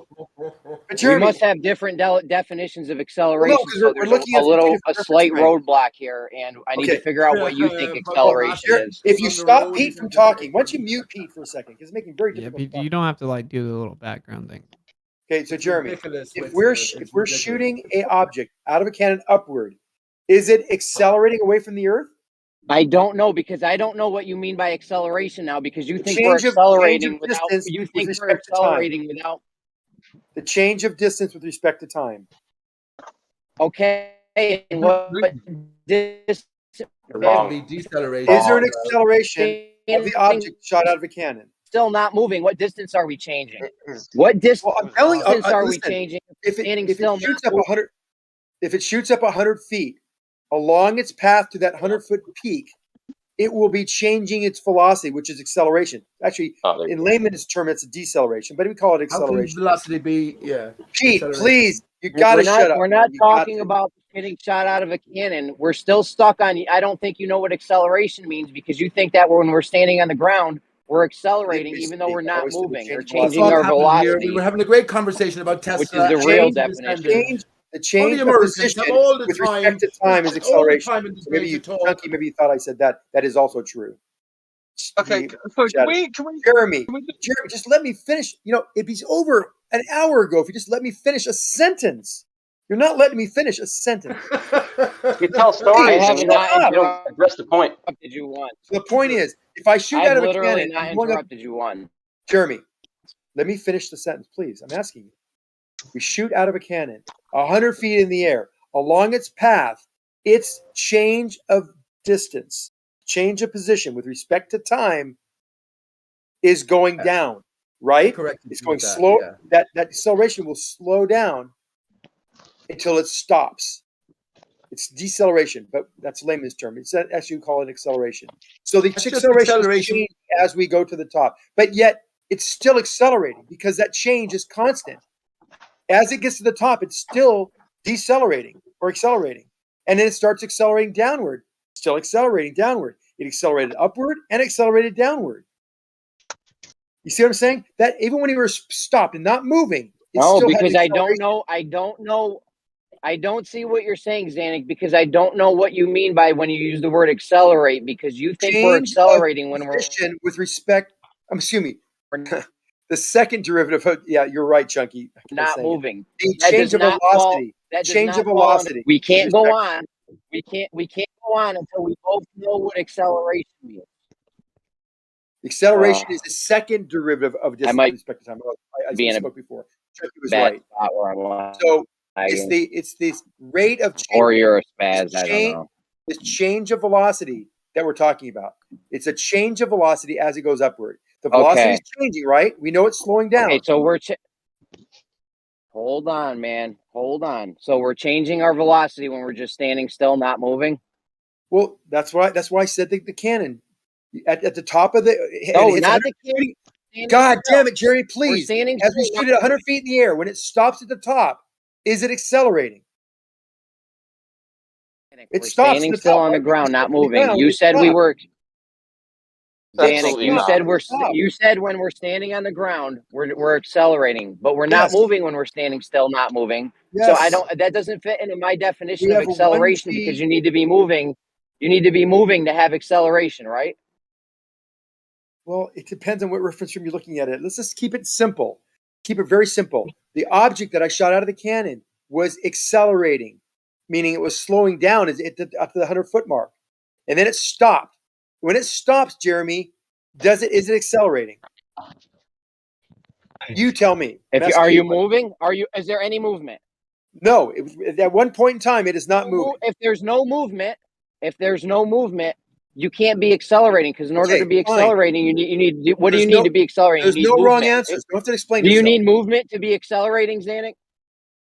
Well, just let me finish the thought experiment here. So you agree that we're not moving with respect to the ground, yet I'm going to tell you that we still are accelerating. Why? Because along its path, we've seen a constant change of velocity. It went from 500 feet a second to 0, and now it's heading back down. It's going to accelerate back to a couple hundred feet a second before it hits the ground. The point is, the entire path, it was accelerating. Even when it was stopped, it was accelerating. That's the part you have to understand. That's how we work it out. If you had a meter on it, once it come on, man. You got to let somebody respond Jeremy. once in a while. Hold on. You just went on and on, bro. It's time for me No, to it's not respond. going on and on. It's simple. If you just would stop talking, Well, you are. get it. Let the guy I'm talk. trying to respond to you. Just let me finish. All right, just go ahead then, Zanuck. I'm done. I'm done. Just go ahead. If It's you not had a working. G meter, Frustrated over if you had a and shit. G You're a meter, spaz. Fucking mute this if you had a G meter on that object, it would read. It would be nice if the room could also get in at some point. I had about 4 different things I'd like to say, but I'm happy to wait. Go ahead. I'm done. Go ahead. No, go on, Zanuck, you finish. But I would like to come in at some point.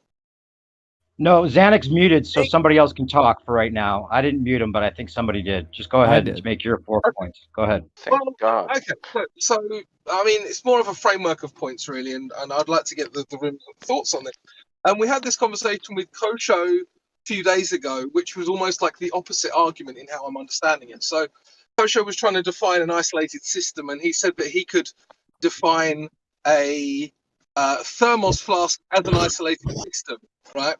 And even though that isolated systems exist, the reason he was saying that is because when you analyze it over a certain portion of time, you could do it in such a way that no energy and no matter had made an exchange with the outside. And of course that's, I mean, sure, if you take anything for a picosecond or a nanosecond or whatever, you could do that, sure. And it seems like Zanek's almost making the opposite argument here. He's saying, well, if we just really zoom out and take a really meta view of something, then of course it's accelerating at some point in time because you're looking at its path over time, right? But what they're actually doing is avoiding defining things specifically. They're trying to make them as either general as possible or as specific as possible in order to avoid meaningful definitions. Yeah, that's why when he started, he said, do you mean in a Newtonian sense or an Einsteinian sense? As if the concept was totally open, no matter what. You can think of it this way or you can think of it that way. As long as it fits the ball model, we have these two ways of thinking of it that'll fit our paradigm. But they're interchangeable, and we can say it's not really, it's all relative, and it matters about the reference frame and all that, so that they can keep their paradigm. That leads me very neatly onto my second point. Thank you for saying relative. I think relativism and thinking about things relativistically just rots the brain. Like it's much better, and it not just rots the brain, but it rot kind of academic consequences of that thinking. So, like, I think personally, it's better to think of, say, 3D space as a fixed area, and yeah, sure, things can move relative to each other, but you're also moving relative to that kind of fixed 3D kind of world in which you exist. I hope that makes sense, because like, yeah, sure, you could make the argument that you're stood on the ground, right, but that the sun is accelerating away from you and therefore you're accelerating relative to the sun. That doesn't actually make any sense.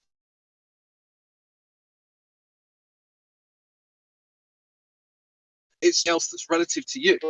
That's what they're really saying, is that you're always accelerating relative to other stuff. It doesn't really matter, because what Jeremy was trying to ask is, well, are you actually accelerating? Of course, the answer is no, if you consider that you're still in a fixed 3D space.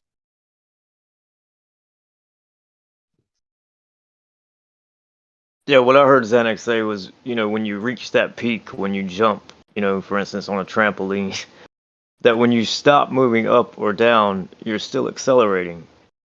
And so if you stop moving, there is no acceleration. And I think Jeremy kind of summed it up. I think he did it well. Well, that's why I wanted to keep it. He is right in that sense. Bro, he is right in that sense. That's the silly thing, right, Jeremy? He is right in that sense, because what's happened is a negative acceleration, quote unquote, from some movement to zero movement, right? But it didn't actually answer your question, which is what was frustrating to me, because he's effectively he's answered the question that he wished you'd asked and didn't actually answer the question you did actually ask. And that was why I was getting frustrated. In order to have acceleration, you need a change in velocity. So if you want to take a snapshot in time where you're not moving, there's not going to be any acceleration because there's no movement. Yeah, if you're standing still on the ground and you're not moving, you can't have acceleration because there's no velocity change. Right. That was my point. But that's why he chose not to answer that and bring in a different scenario so that he could then tell you what his worldview is. But of course, like, that doesn't, like, even in his worldview, if you're stood on the ground, you're accelerating, but it's for a different reason. Yeah, he answered it. He said when you're standing on the ground, you are accelerating. Which is why now I have to now question if he knows what acceleration means, because that doesn't fit my definition of acceleration. If there's no movement and you need a change in velocity to have acceleration, you're definitely going to need movement for that.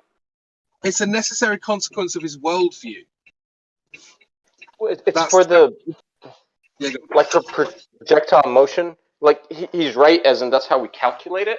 You know, but yes, of course, it's not moving. It's not moving, but you always assign a downward vector of 9.81 always. So the math works out. Otherwise, you won't. Well, the relativistic then- mindset, you're always accelerating and never accelerating all at the same time. Yeah. Yeah, you better change the definition of acceleration if you think we're accelerating when we're standing still, not moving. I mean, They'll always say relative to what, won't they? That'd be like the first question. Well, can I respond and not get talked over? Because I can make this really clear in a second. Crypto, no storytelling. obviously, I gave. No, I'm not saying this is not a matter of round or flat. This is simply physics. I love when physics. I bring you the object because it makes, then I can roll into why we talk about things having acceleration even though you're not moving, sitting on a chair. Because that pseudo forces require this acceleration. And this acceleration is the cause of the pseudo force, which is your weight on a table or on a scale. But that's why I brought up, and let me finish my sentence about why and how all this works when something is shot out of a cannon. You agreed that it's decelerating as it goes upward with respect to the ground. It stops. I said it's still accelerating. You had a problem with that. Then it starts accelerating back down again. Yet, and then you muted me. What I was going to say was, at that point, if we had a G meter on this object, once it left the cannon, it would read 0 Gs acting on it as it went up, slowed down, stopped, and then started to accelerate downward again. 0 all the time, even when it was stopped. Now, if you were on that ball, you would feel the same thing. Free fall going up, free fall stop, free fall going down. Why would you not feel any change even though the acceleration rate with respect to the ground changed? It's a very clear question. I hope Crypto or Jeremy can answer that. What was the question? I'm sorry. That was. Why do you not feel any change of acceleration, yet the acceleration was constant? Going up, hitting the apex, and going down, what you feel and what you could measure, yet the distance between you and the object was constantly changing. The change of change was changing. The velocity was changing the entire time, meaning there was acceleration change with respect to the ground. Yet there was no acceleration change. Hold on. There was no acceleration change as measured on this object going up, stopping, and coming back down. Why did you not feel anything? Why did you not measure anything? I just want to get your scenario right. We're in a cannon waiting to get shot out. How much are we accelerating at that point? 100 Gs. Okay. I don't think Once it leaves the cannon, you are now just instantly sitting in at 0 G. We're sitting in the cannon because I'd be dead.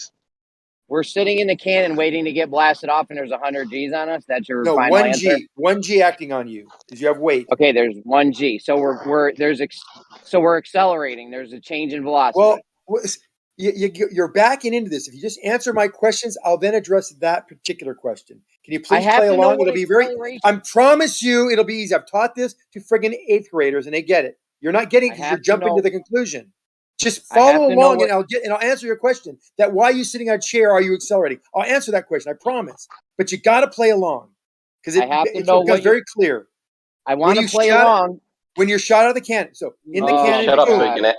You need to shut up so you can answer. I want to play along. Yeah, I want to play along, but I'm not going to play along into some weird thing where I don't know what acceleration means because I think it means you need a change in velocity. Correct.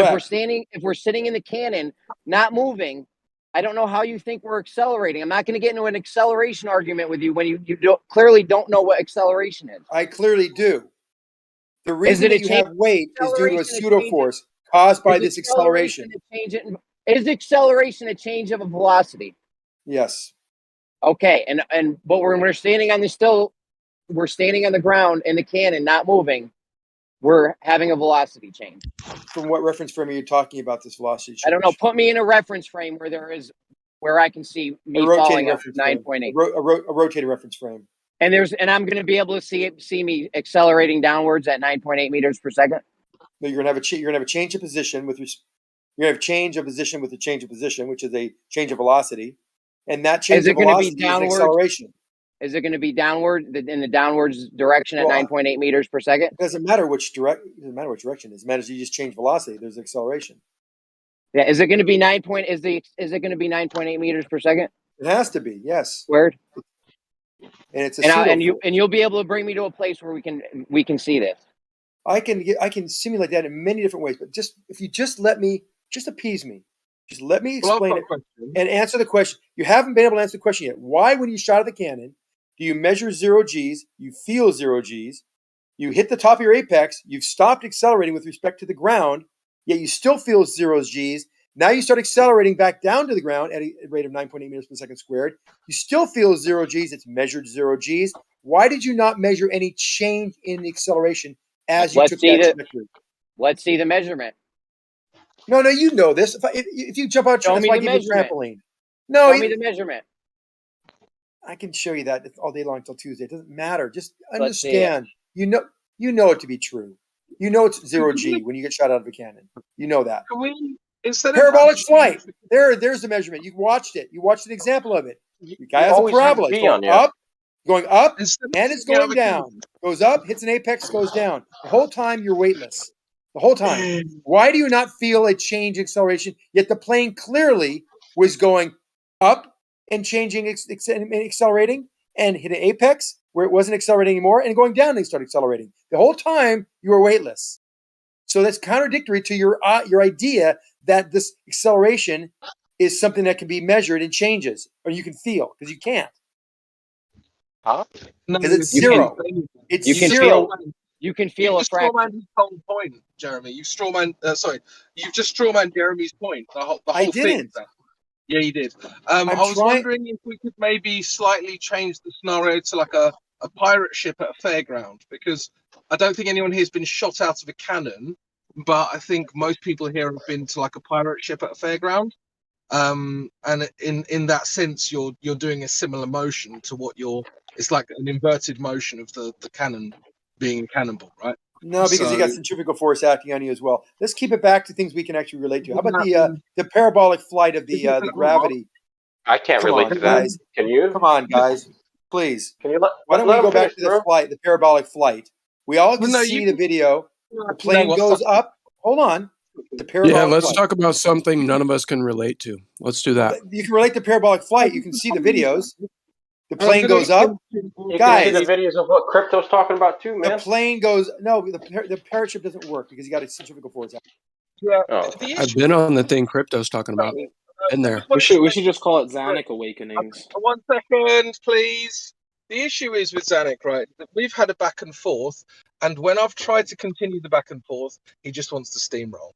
I'm not interested in that. I had more questions. I had more things that I wanted to mention, and he just carries on talking. Well, I mean, here's the. Go ahead. That's not actually a conversation.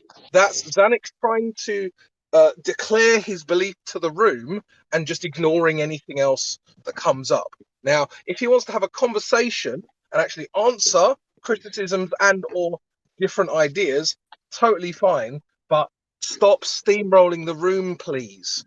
That would be really nice. Well, it just seems like we've been talking about feeling acceleration for 2 hours. I don't know why we're still on the same. We're just stuck in the same topic. Crypto, I promise I will let you talk. Crypto, you can take it anywhere you want. I promise to play nicely with you. Go ahead.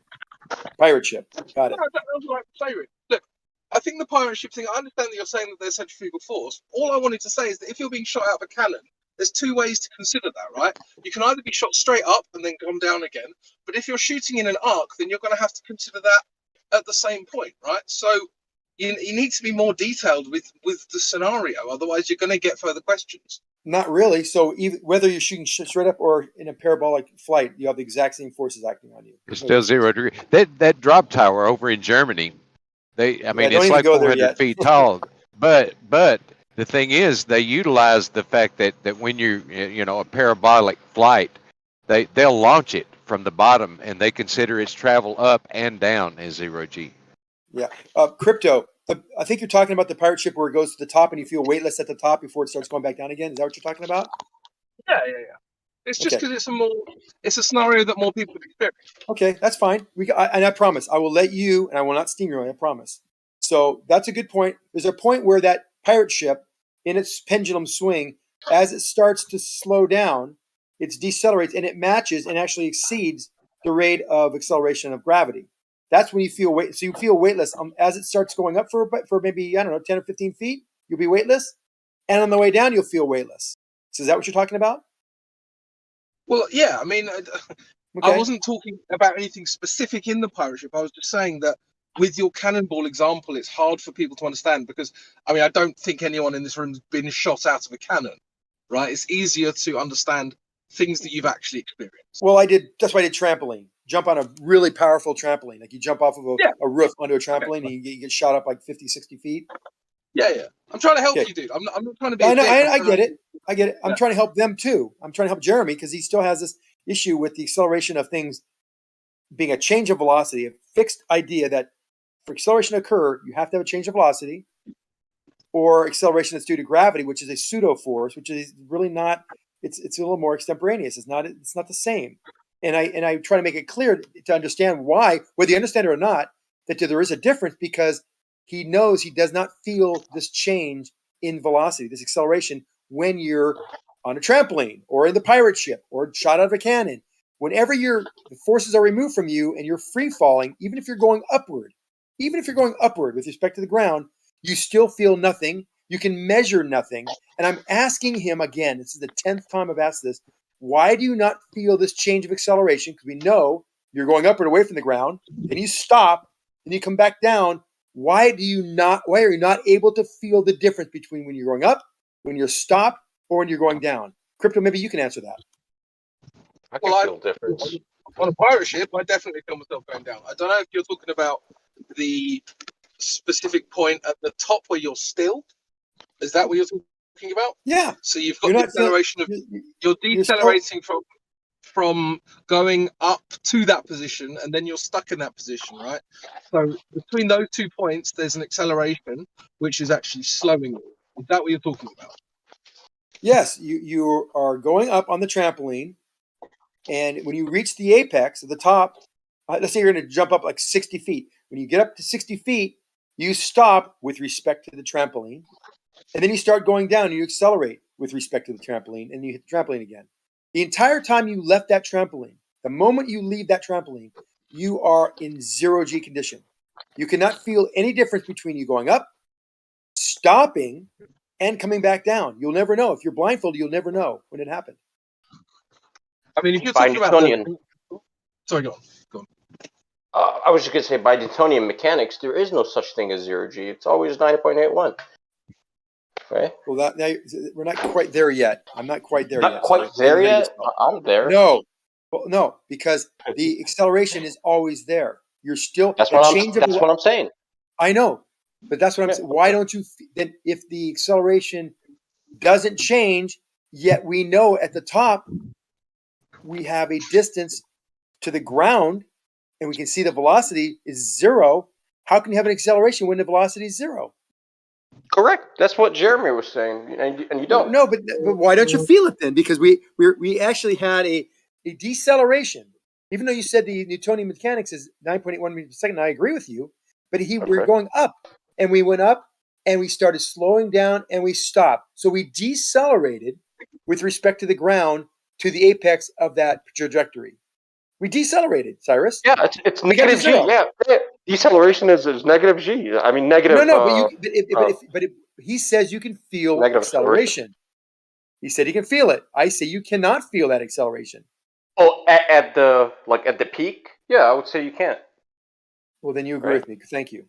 But we do. But remember, he's talking about what acceleration is. It's a change of position. Excuse me. It's a second derivative of position with respect to time.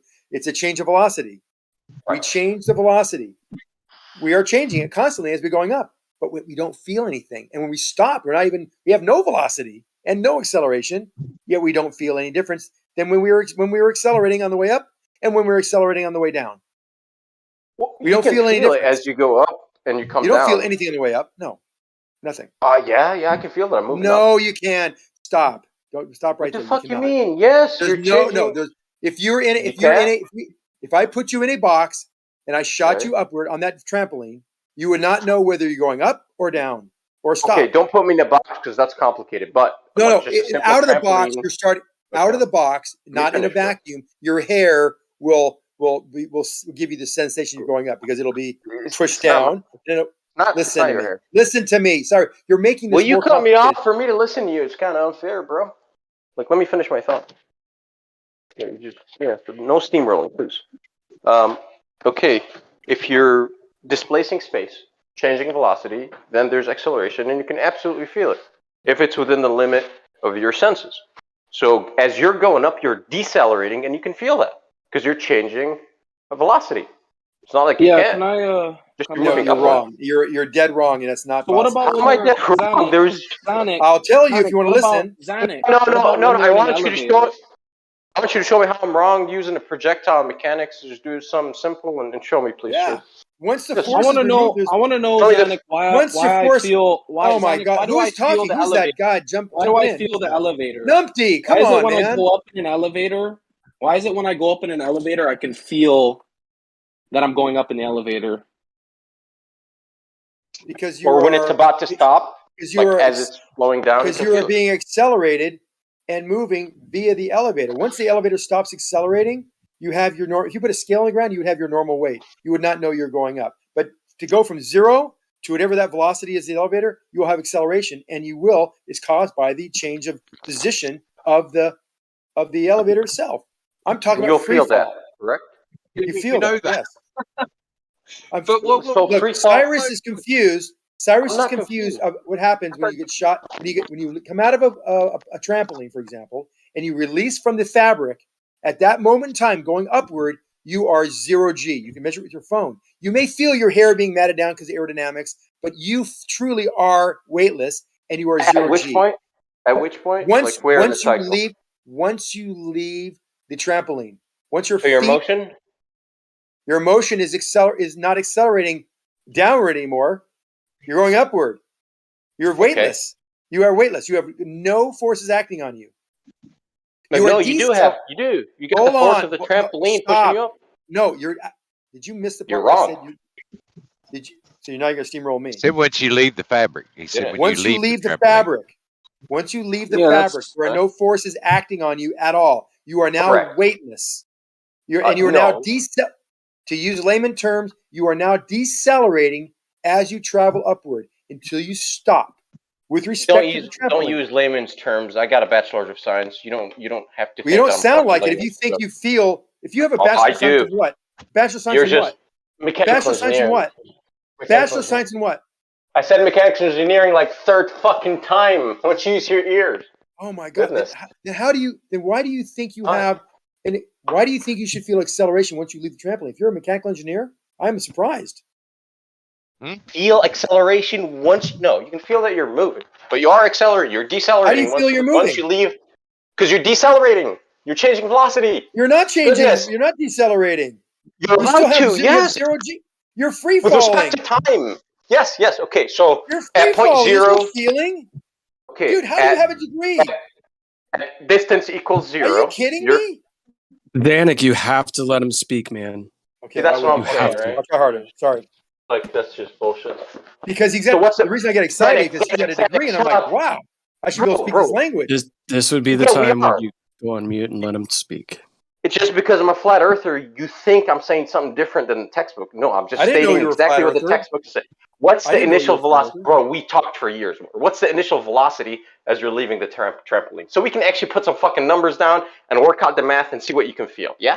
Yeah. So let's put some numbers on this shit. What's your initial velocity? Because that's what we need. That shit. We need that information. Let's do that. We're not making shit up. What's VI? Let's do that. Let's do it. Okay. Initial velocity with respect to what? You could take your phone and if it's got an accelerometer on it, it's got a graph. You could jump on a trampoline with it and log it, and you could see that it's reading 0G when you're airborne. It's irrelevant. We're just talking mathematically. That's not Do you want to talk about irrelevant. sensor? Okay, well, you can calibrate the sensor. Can I talk now, Cyrus? Go ahead.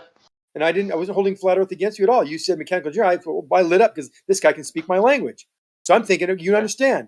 We leave, and I was telling this to Jeremy. Once you leave the fabric of this acceleration force that's accelerating, 5, 6 Gs, this thing's important. imparted on you, and now it releases you. With respect to the fabric, you are accelerating. Let's call it deceleration. Decelerating, so everybody can understand. We're decelerating from whatever speed you left the fabric. You're decelerating upward until you reach a height of 60 feet, where you stop, and then you start accelerating downward. Now, yes, there has been a change of position and a rate of change of position as well, a change of velocity, and you are not feeling anything on the way up, and you're not feeling anything on the way down. You are weightless both directions, especially when you're stopped. Same rate of change of velocity, same change of velocity, same acceleration, 9.8 meters per second squared. That's the acceleration. Even when you're stopped, you're still feeling it. And if you are stopped by something on the ground, like the trampoline, that will register weight. You will have an acceleration, but you will not have any movement. Therefore, that will result in weight. And that's why they call it a pseudo force, because that acceleration is a pseudo force. That makes So sense? only when you feel a real, only when it's a real force, you'll feel it. Basically, Zanuck. No, you can still feel pseudo forces. As your feet, like, okay. What? And now I'm really confused. If you're in a car and you're in my race car and you're in the passenger seat, and I make that turn too at Laguna, rainy hairpin, and I make a left turn super fast, you're pressed against the door. Let's say you forget to put the belts on, and you're pressed against the door. That is a pseudo force, because if I open that door, you'll fly out and go a straight line. But the reason that you feel a force on you is because I'm forcing you around the turn. It's called a pseudo force.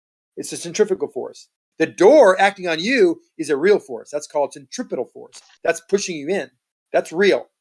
But you are having a pseudo force acting on you, pushing on the door outward. And we know it's a pseudo force because if the door wasn't there, you would travel out in a straight line. It wouldn't be obstructed at all. Same thing with gravity. Gravity is a pseudo force. It causes a force on objects. And that's why when you leave the trampoline, you measure 0 Gs, you feel 0 Gs.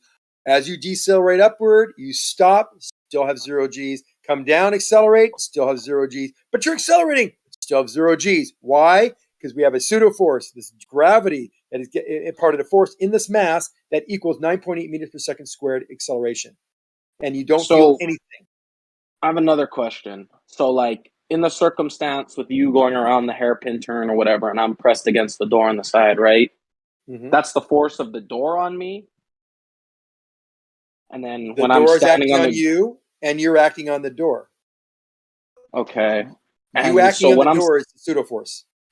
Me acting on the door is the pseudo force, but the door acting on me is the real force. Correct. Okay, that's what I thought. And then so the same thing would be like, right now I'm standing on the ground. So the ground is exerting a real force on me, but I'm exerting a pseudo force through gravity on the ground, right? No, not pseudo. You can measure it. I'm trying to ask Zanuck. I don't know where he went. I'm sorry. I'm trying to understand his position. Like, wouldn't your weight is a result of a pseudo force. You acting on the ground is a pseudo force. But the ground acting on me is the real force, right? Okay, define pseudo here and like be scientific about it. What's a pseudo force exactly? Pseudo force is a force that is reference frame dependent and has no origin. Has no origin. Fuck. Okay, well, like like gravity. You got to go back and pull your books out. God dang it. Well, no. Do you have anything else? Never studied pseudo forces in mechanical engineering, bro. You already know that. So can you give me, besides gravity, like, is there any other pseudo force? That way I can try to wrap my head around the concept. Centrifugal force is a pseudo force. Which is the one outwards? Yeah. The force outwards, correct. Yeah. Okay. And you're saying the inward is the real force? Centripetal force, yes. Yeah. So how is the one that's outward not real? Like, because it's reference frame dependent. It doesn't have an origin. If it wasn't for the string holding the ball around the pole, then the ball would fly off. Correct. Yeah. So the pseudo force is the one that is a reference frame dependent and doesn't have an origin. It wouldn't have a force on it if it wasn't for the centripetal force. Right. It wouldn't have it. Yeah. So gravity is a centripetal force. Okay, so let's see. But it's not though. But okay. So trampoline. It's mind bending. I agree. It definitely gets because you're talking about different reference frames. Okay. And then when you talk about accelerations, Yeah, you wanted to map it out. You wanted to go like, hey, let's map this thing out. Let's position change over time, what goes on. But that doesn't work with pseudo forces, right? Let's talk about the trampoline. So the minute your feet leave the trampoline was already accelerating you because, like, you know what I mean? You stretched it as you're, So at the bottom where you have absolutely no motion, do you have a force acting upon you at that point? Where, like, of course. Which is about to push you up, right? You have It's force loaded, you probably have a 6G, you have a 500-pound force on you, 1,000-pound force on you. And now the minute it pushes you up, now you're in motion, correct? Acceleration is force over mass, right?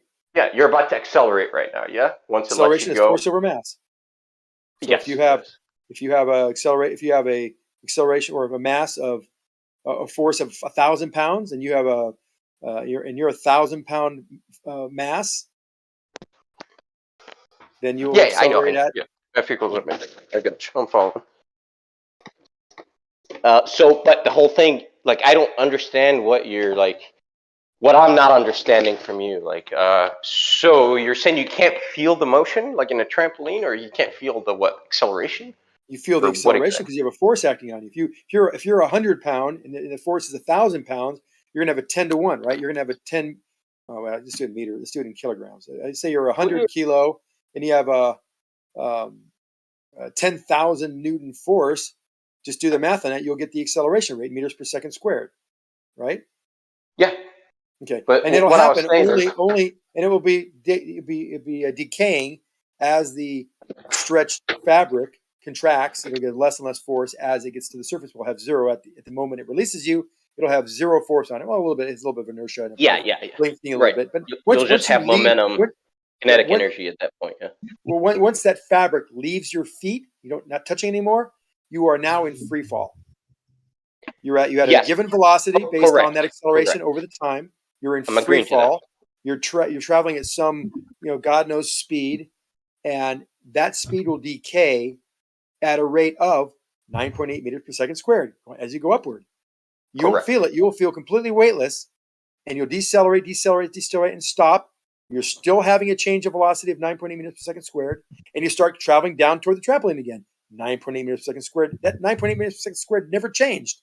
Yet your position relative to the ground was changing, and the rate of that velocity, that change of velocity, was happening as well. It was decaying at a rate of 9.8 meters per second squared because that's the acceleration. 9.81 meters per second squared, give or take. So you didn't feel, once you left it, you were weightless. You were weightless going up, slowing down, stopping relative to the trampoline, and accelerating downward until you hit trampoline again. Always 9.81 meters per second squared. Yet you didn't feel anything. There was no feeling in your ears. I can feel it in my brain, guts, body. Ben. When you No. You think because you had a weight before. You were on the ground. You were standing. Now you don't have a weight. So yeah, when there's a difference. When the trampoline is pushing up on your feet, I can feel all that shit. Oh, that was a huge force. Yeah, because that was a huge force. That was enormous. Well and above your weight. But once you released, not only you don't have weight anymore, you have zero weight. You have nothing. No weight. You have nothing. Correct, because you have no F equals 0. So yes, you have no weight. Yes. Mg. You are now at 0 G. If you have a meter, if your phone has a G meter in it, it'll say 0 G on the way up, when you stop, and on the way down. Why do you think you cannot feel or measure any change of velocity? Because you agreed you wanted to map it out. You can measure the change of velocity for sure, and then you can calculate your deceleration off of that. Yeah. Correct. With respect to the ground, there is a completely different rate, right? Because you went up, you're going in the other direction, decelerating. Then you stop. You're motionless, and then you come down again. But you didn't measure that change of acceleration. Or the acceleration. I was just going to calculate it based on the velocity. You're right. You're going to work it out numerically. You're weightless. Yeah. As in, I'm agreeing to the weightlessness part because you have no force acting upon you, right? Direction of the force of the acceleration in your model, in your idea, you went up. You're decelerating upward and then accelerating downward. Yet you felt no difference between the two. Why? In my model, what model did I present? I don't remember presenting any models. I didn't say any model. I said, why don't you feel anything? No model. When Why don't you feel it? You did a complete 180 on the forces, or in the Whoa. acceleration. One more time. Go through You were it again. What were you saying? You were decelerating the way up and accelerating the way down. No, you asked a question. What was the question? Why don't you feel anything at the apex at the top when you're motionless? Why wouldn't you feel some change? Because now you have no acceleration because you've stopped. That's different to what you said before, Zanuck. You said that I'm trying to say it a bunch of different ways so I can get through, but none of it's really working. So help me out if I feel nothing at the apex is something I would probably agree with. But you said before that you feel nothing as soon as you leave the trampoline. Correct. And that's what I was disagreeing with. Why would you disagree with that? Once you leave the trampoline, you feel nothing. You feel nothing at all. No acceleration whatsoever. You're weightless. No, because I feel like you're accelerating upward. And then you only feel upward because you can see things around you, or you can feel your hair being matted down by the wind resistance. But if you were in a vacuum or in a box where you couldn't feel any of those things or see any of these things, you would not know. Once you left that cannon, you'd be weightless, and you stay weightless until you make contact on the way down again. Are we in a cannon or on a trampoline? Trampoline. I put you in a box on the trampoline. In a box.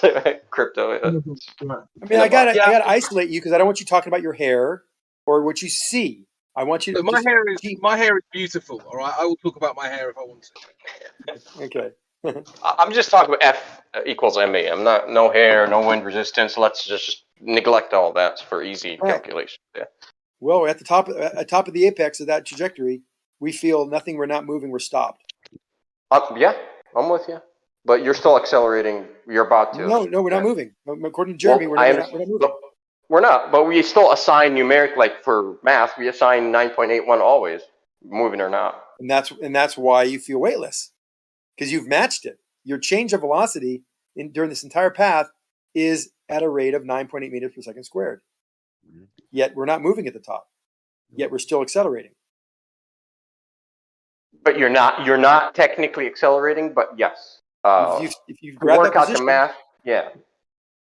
As it gets closer and closer to the top, that change of position gets smaller and smaller until there is no change of position anymore, and then it starts changing on the way down, and it changes at a rate of 9.8 meters per second squared. Yet you didn't feel any change.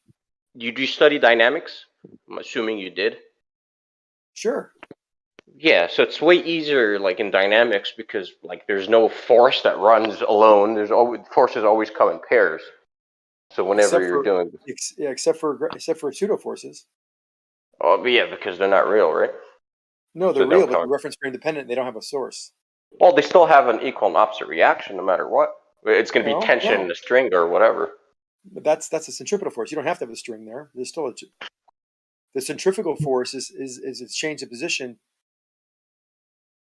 Is a change of velocity because you're taking a circular path. And like uniform circular motion. Yeah, if you had if you're in orbit. Yeah, that's constant acceleration. Because you're constantly changing your position, yes. Right, and it's matched by the centripetal force, which is gravity, the weight of the object. But yet that's correct. Yeah, I know how the solar system supposed to work. Yeah, but that's mathematics. We can't verify any of that shit. Any experiment except on paper. Yeah, with this convention, it works on paper. Yeah. The Vomit Comet shows it pretty clearly, right? The Vomit Comet is not orbiting around anything. It's a parabolic light. It shows the principle. I mean, you're not obviously going fast enough to continue the weightless, but the concept is still similar. You just matched the acceleration of the Earth with the trajectory with the plane. The plane actually has an acceleration of 9.8 meters per second on the way up and on the way down. And during that period where it's matched it, you are weightless inside the tube. Crypto, you're trying to say something? You're kind of clipping. Go ahead, bro. All right. Or not. Okay, I mean, we're not really disagreeing. We're both regurgitating the same shit out of the same textbooks. So. Well, the question is, like I asked Jeremy, if he really is dead set on acceleration being this change of velocity, and we have an example where you're not changing velocity and you feel nothing, versus when you are changing velocity. How is that Xana, possible? in physics, what's the definition of acceleration? Second of distance with respect to time. No, that's velocity, bro. You got it mixed up, Zen. Come on, man. I just change in gave velocity, you that. yes. No, I said a second derivative, change in second velocity. derivative Okay. of distance with respect to time. Yeah, yes, it is a second derivative, but you don't have to present it in calculus. Like, why do that? It's delta. Because he said delta v. because he said in physics. He said in Well, physics. That's how you yes, in physics, the change of velocity is the acceleration, delta v, bro. And delta x or delta distance, the I was change in being distance is velocity. hyper-specific. Come on. I was being hyper-specific. Yeah, but you already know most people don't know calculus, so why use calculus, right? So it's Why a change ask in me to velocity. use Come on. Is that fair to say, Xana? Because a change change acceleration velocity? is a Yes. change in I velocity. was being cute. I was being cute. Sorry. Yes, you were. Okay, so so when we're standing still on the ground, is there a change in velocity? With respect to what? The ground and you? However we're going to measure it. In your example, that's in respect no change to of that. velocity. You're on the ground. No change in velocity, so we're not accelerating. With respect to the ground, you're not accelerating. Yes. Okay. Okay. There it is. Nice. All right. I thought you said yes before, Xana. What's changed? Hey, Cyrus, check your DMs real quick, Cyrus. All right. I'm painting. So now go to the guy on the trampoline at the top of the apex of his trajectory. Is he changing When he's velocity? not moving? At the When apex, he's not moving. Yeah. At one point when he's not moving. You moving. want to take a snapshot in time when he's not moving? Exactly. When he's at the very peak, when he's not moving, you take a picture of him. Is he floating? Yeah. If he's not moving and he's not changing velocity, there's no acceleration. That's where you're wrong. So you're telling me he's still, there's no change in velocity, but there is acceleration? Yeah, both. Both? Both. He's accelerating you're and mixing not up you're mixing up reference frames. Let me try to come in here. Let me try to come in here real quick. I'm playing with him because he's mixing up reference frames. Yeah, with respect to the ground, he's not moving either. We're using the same reference. Can we use the same reference frame to measure this shit all the time? Or there we go. Now we're getting. I feel like you're the one switching. Yes. Reference No. frames, Now I we're wanted to getting use smarter. I wanted to use the reference frame that you were going to use later, and now you're telling me we're using a different reference frame, and I'm the one getting them mixed up. No. Look. Yes. Yes. You're right. Let's keep the same reference frame. So now we're getting smarter here. So the same reference frame. We're going to look at the guy standing on the ground, and then the guy at the top of the trajectory. He's not moving. He's freeze frame. We can take a picture of him. Hair perfect, nothing moving around. He's just right there. And the guy on the ground, same thing. But why is the guy on the ground measuring 1G, 100, 200 pounds, 100 kilos, whatever? And the guy in that trampoline example, he's weightless. Why is that, Jeremy? Same reference I don't know. Which frame of reference are we using here? Are we using the frame of reference where the guy standing on the ground is accelerating or he's not accelerating? Not accelerating. Okay, so he's not accelerating. So he's not moving, he's not accelerating. All right, let's go to your example where the guy's not moving. Right? We take a freeze frame and when he's at his apex, he's not accelerating. Right. You just said yes, he was, and I'm getting my reference frames confused. No, he's not. I'm keeping your reference frame. When you set the stage, I'm following you now. No, I'm using your reference frame. This is your reference frame. You want it. No, but he's not. We took a picture of him not moving. He is accelerating. Same reference frame as the guy on the ground. He is accelerating. Same reference frame with the guy on the ground. He's not moving. We took a picture of him not moving. No, he's not moving, but he's accelerating. No. Then you're going back to the other reference. You're confusing it, Numpty. Let Jeremy take the helm here. He's got it right. He's actually got it right this time. We're keeping the reference frame the same. So in that reference frame, he's not moving. Both of them are not moving. Yet one measures 0G, the other one measures his weight on the scale. Why is that? Yeah, but if his velocity changes the next moment, then he's accelerating because the velocity changes. Why he's not moving on the ground? That's an easy answer. Super easy. Not the ground, the guy in the apex. He's accelerating. He just doesn't have any velocity. Yeah, because you have a pseudo force that's about to act on it, just called gravity. Yeah, I think that's how the answer. Like if the next moment he was still in the same spot, then there would be no acceleration. But the fact that the next moment you take a picture of him, he's going down, that means his velocity changed. If his velocity changed over time, With that respect means to there was what? an acceleration when he was up. Okay, why can't you feel it then? If you went from position zero, because we went from from a different direction. Now you're There's saying we no stopped. force? Now we're accelerating downward. Why can't we feel that acceleration going downward then? There's no Why can't we force? measure it? Why can't we measure it? There's no We can't force? measure it. We can't see it. What? Force or what? That's been a No. citation. No, he's weightless. I want to why is he weightless still? Whether he's not moving But he or is accelerating downward. accelerating. He's weightless, but he's accelerating down, yeah. But why can't you feel it? If you're changing this acceleration, which you said you can feel, why can't you feel it? The acceleration measure it? never changed. The acceleration was constant. His Correct. velocity changed. With respect to what though? Now I'm If the- fucking more. If the I'm acceleration correct, was but you're saying I was wrong. if the acceleration was constant, why did it stop? The acceleration never stopped. He was always accelerating. It's just his No, velocity stopped. when he No, reached because apex. you're changing reference His frames velocity again. was upward. You're His changing velocity was you're upward. changing reference frame. Numpty, you're changing reference frames. He left the ground. He was going upward at a deceleration, an acceleration that was actually decaying, a negative acceleration. And then it stopped, and then he changed directions, came downward. He did a complete 180. Now, with respect to the guy on the ground, Right, that was they his both- position changed. Yes, he was accelerating. He was decelerating the way up. His acceleration changed, right? I mean, his velocity Deceleration changed. and acceleration are the Velocity same changed thing. at the rate you said. Yes, the velocity changed, and it continued to change up and down. But why didn't you feel any force? Yeah, the Why can't you velocity feel changed, any but the weight? acceleration did not. The acceleration was constant on the way up and the way down. Yes. Yeah. But that's why what did I'm it change? saying. But why did he change directions? Because his velocity got to zero, and then the velocity changed directions, not the acceleration. The acceleration was constant. I agree. But why did it change directions? How could you not feel Because it? the change kinetic direction? energy. Because the velocity Kinetic over energy, right? time went down and down and down till it got zero, and then Right. it went negative, i.e., the opposite direction. That's just the velocity changing. So if the velocity went down and down and down, and then stopped, how could the acceleration be constant? The acceleration is constant. That's the change Wait, how of could the- how velocity could over the- time. The Okay, velocity but you changed was at one directions though. velocity. Let's say the velocity was at 10 meters per second bottom. Then somewhere along the line, it was 5 meters per second going up. Then What? at some point, it So was it changed? 0 meters per second. Oh no, it That's can't the change. You velocity said it, changing. Yes. no, that you is said the it can't. velocity You changing. said it can't.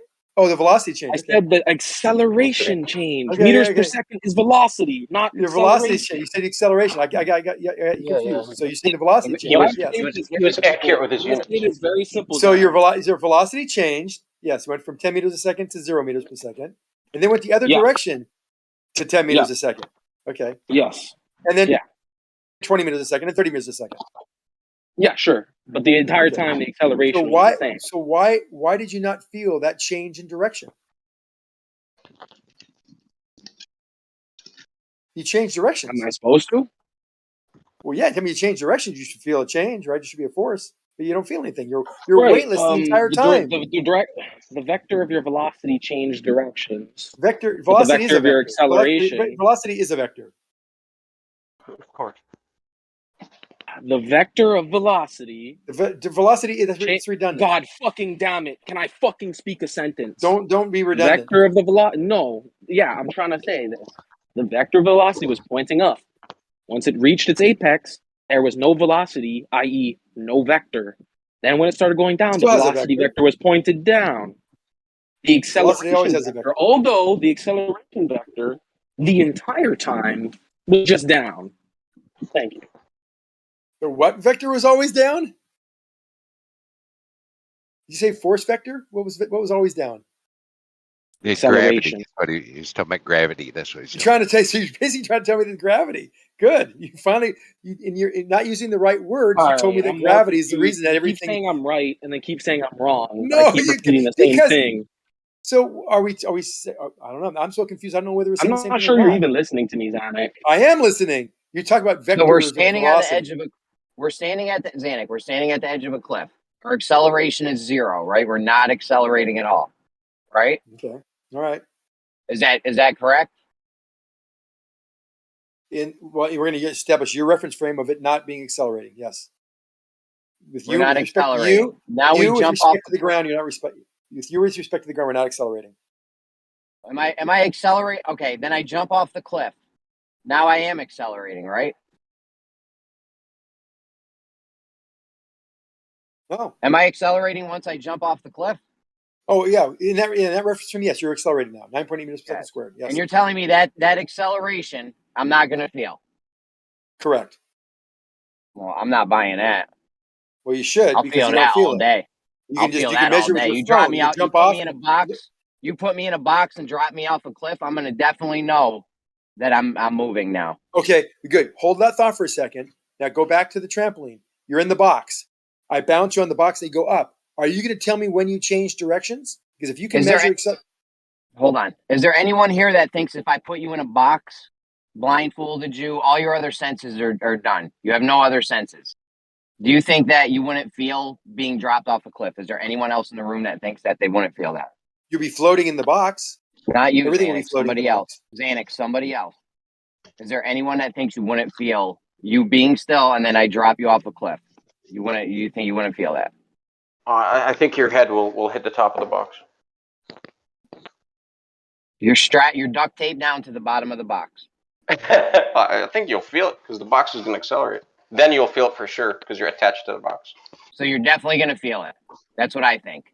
If you're attached to the box, absolutely, yeah. Yeah, I'm attached to the box. Yeah. You have no other way to sense this other than your insides, other than your feelings. I don't know if Zanuck will agree or disagree with that. If you're attached He's to the been box, disagreeing with this all day. but he said you're floating in a box. What if you're attached to the box, Zanuck?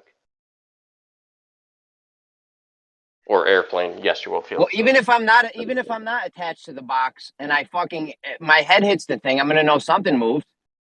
Well, yeah, compared to when you were sitting there with having weight, now you don't have weight. You know, I went weightless, I must be falling, or I must be shot out of a cannon. Well, so you're going to feel shot out of a cannon, you would have a force of it. So yeah, you'd either be dropped. You'd be dropped, or you're in a. You're feeling the difference between when you were not dropped, yes, and dropped, yes. So you know you've been dropped. So you will feel this acceleration of dropping. No, you don't feel the acceleration because the acceleration would cause a force, and you don't feel the force. There's no forces. You're floating. You're neutral. Just like that's why I keep on going back to the trampoline. If you're in that box and I bounce you on it, as you go up, you feel weightless. As you stop, you feel weightless. As you come down, you feel weightless. Cyrus, constant acceleration, yet you can't feel it. You can't even feel a change of direction. Cyrus, you don't know. All right, just stop, Xanax. Cyrus, do you think if we were attached to the box or not attached to the box in either one of those scenarios, do you think one of those you wouldn't feel the drop? No, if you're not attached to the box, like the vomit comet, I don't fucking know. I've never experienced that. But if you're attached to the box, then it's like you in a car or you in an airplane. It's the same thing. You are going to feel what the box feels. But if you do separate the person from the box, then I don't know. No, so I'm just floating in both situations. I've been in zero G in an airplane when you start, and been floating in the cockpit, and it feels the same. When you start this, hold on, Xanax. When you start this, you're on the bottom of the box. You're sitting in the box, and then they drop you. Now you're floating in the middle of the box. You don't think you'd feel that? I think the box will hit your head. That's what I think. It won't hit. Why would it hit your head? You fall at the same rate as the box. Oh, because of the whatchamacallit. How maybe you throw it? I don't know. If you dropped it perfectly with no force, if you didn't accelerate it, everybody falls at the same rate. You're not going to leave your sitting position. You're just going to feel. You're going to have weightless. You're weightless. You're weightless whether you're going up or down. On the vomit comet, up or down doesn't matter. You change direction. You don't feel any change in any force. You don't know whether you're going up or down because you're weightless. There's zero G's, but you're still accelerating, but you have zero G's. How is that possible? Because of gravity. No. Gravity has got nothing to do with this. It doesn't. It has everything to do with it. It doesn't. You're matching. Gravity is the cause, right? You're matching the gravitational. Hold on, Cyrus. Yeah. You're matching the gravitational acceleration. You're matching it. When you match it. Okay. Yeah. Okay, acceleration. Yeah, I'm saying like gravity as like the cause of the acceleration has got nothing to do with it. We're just dealing with the acceleration and the forces after that. That's what I'm saying. Gravity's really got nothing to do with the convo. Like the bending and warping space-time, you're just neglect it for a second. Well, I don't We're care dealing about with the the effects. cause. Yeah, I just talk about yeah, the we're dealing with the effects. Right. Okay. Cool. Well then, yeah, I do. I want to do this now. I want to drop a marble in a box or a camera in a box. That'll be easy and Do it. drop It's a good I experiment. want to. I swear I will. I think because I Throw it just up in want the to know air. from my mind. Like I just want to wrap my head around it. The problem with throwing things up in the air is that you have an acceleration initially, but once you get over that acceleration, once it leaves the cannon or leaves your hands, then everything is now weightless. Everything in the box, water and oil will not mix. Steel balls, gold balls, helium balloons, everything floats equally. There's no preference of anything, and it goes up and up and up and up and stops. Everything's still floating and comes down, down, down, down, down. Still floating. Nothing changes. You can't feel the difference. A phone in there having a G meter all measures 0. And Einsteinian, make this more complicated, Einsteinian says in reality, we are not falling. We're motionless. We're motionless in space. Everything's moving toward us. That's what Hold on, the theory is. Zanuck, what you're saying, so when you're in a vomit comet and you're falling down, that's just the appearance of floating because you're in a container, a plane. The container's matching the rate of fall. Right. The acceleration rate. But if Just you remove that container, then you're going to be falling. And you're going to definitely be feeling that. The only reason you appear to be floating is because you could just jump out of the airplane or be inside the airplane as it nosedives. You're still falling at the same rate. You're still falling. It's not 0G. It's you're absolutely falling out of the sky. You just happen to with be respect in a to what, the container that can ground? fly. Then why do you feel why are you weightless when you do that? You're not weightless. It's the appearance of weightless because no, you put try to put your foot on a scale. Put your foot on a scale. Yeah, See it won't weigh measure. yourself. It won't. It won't register anything. Obviously, you're weightless.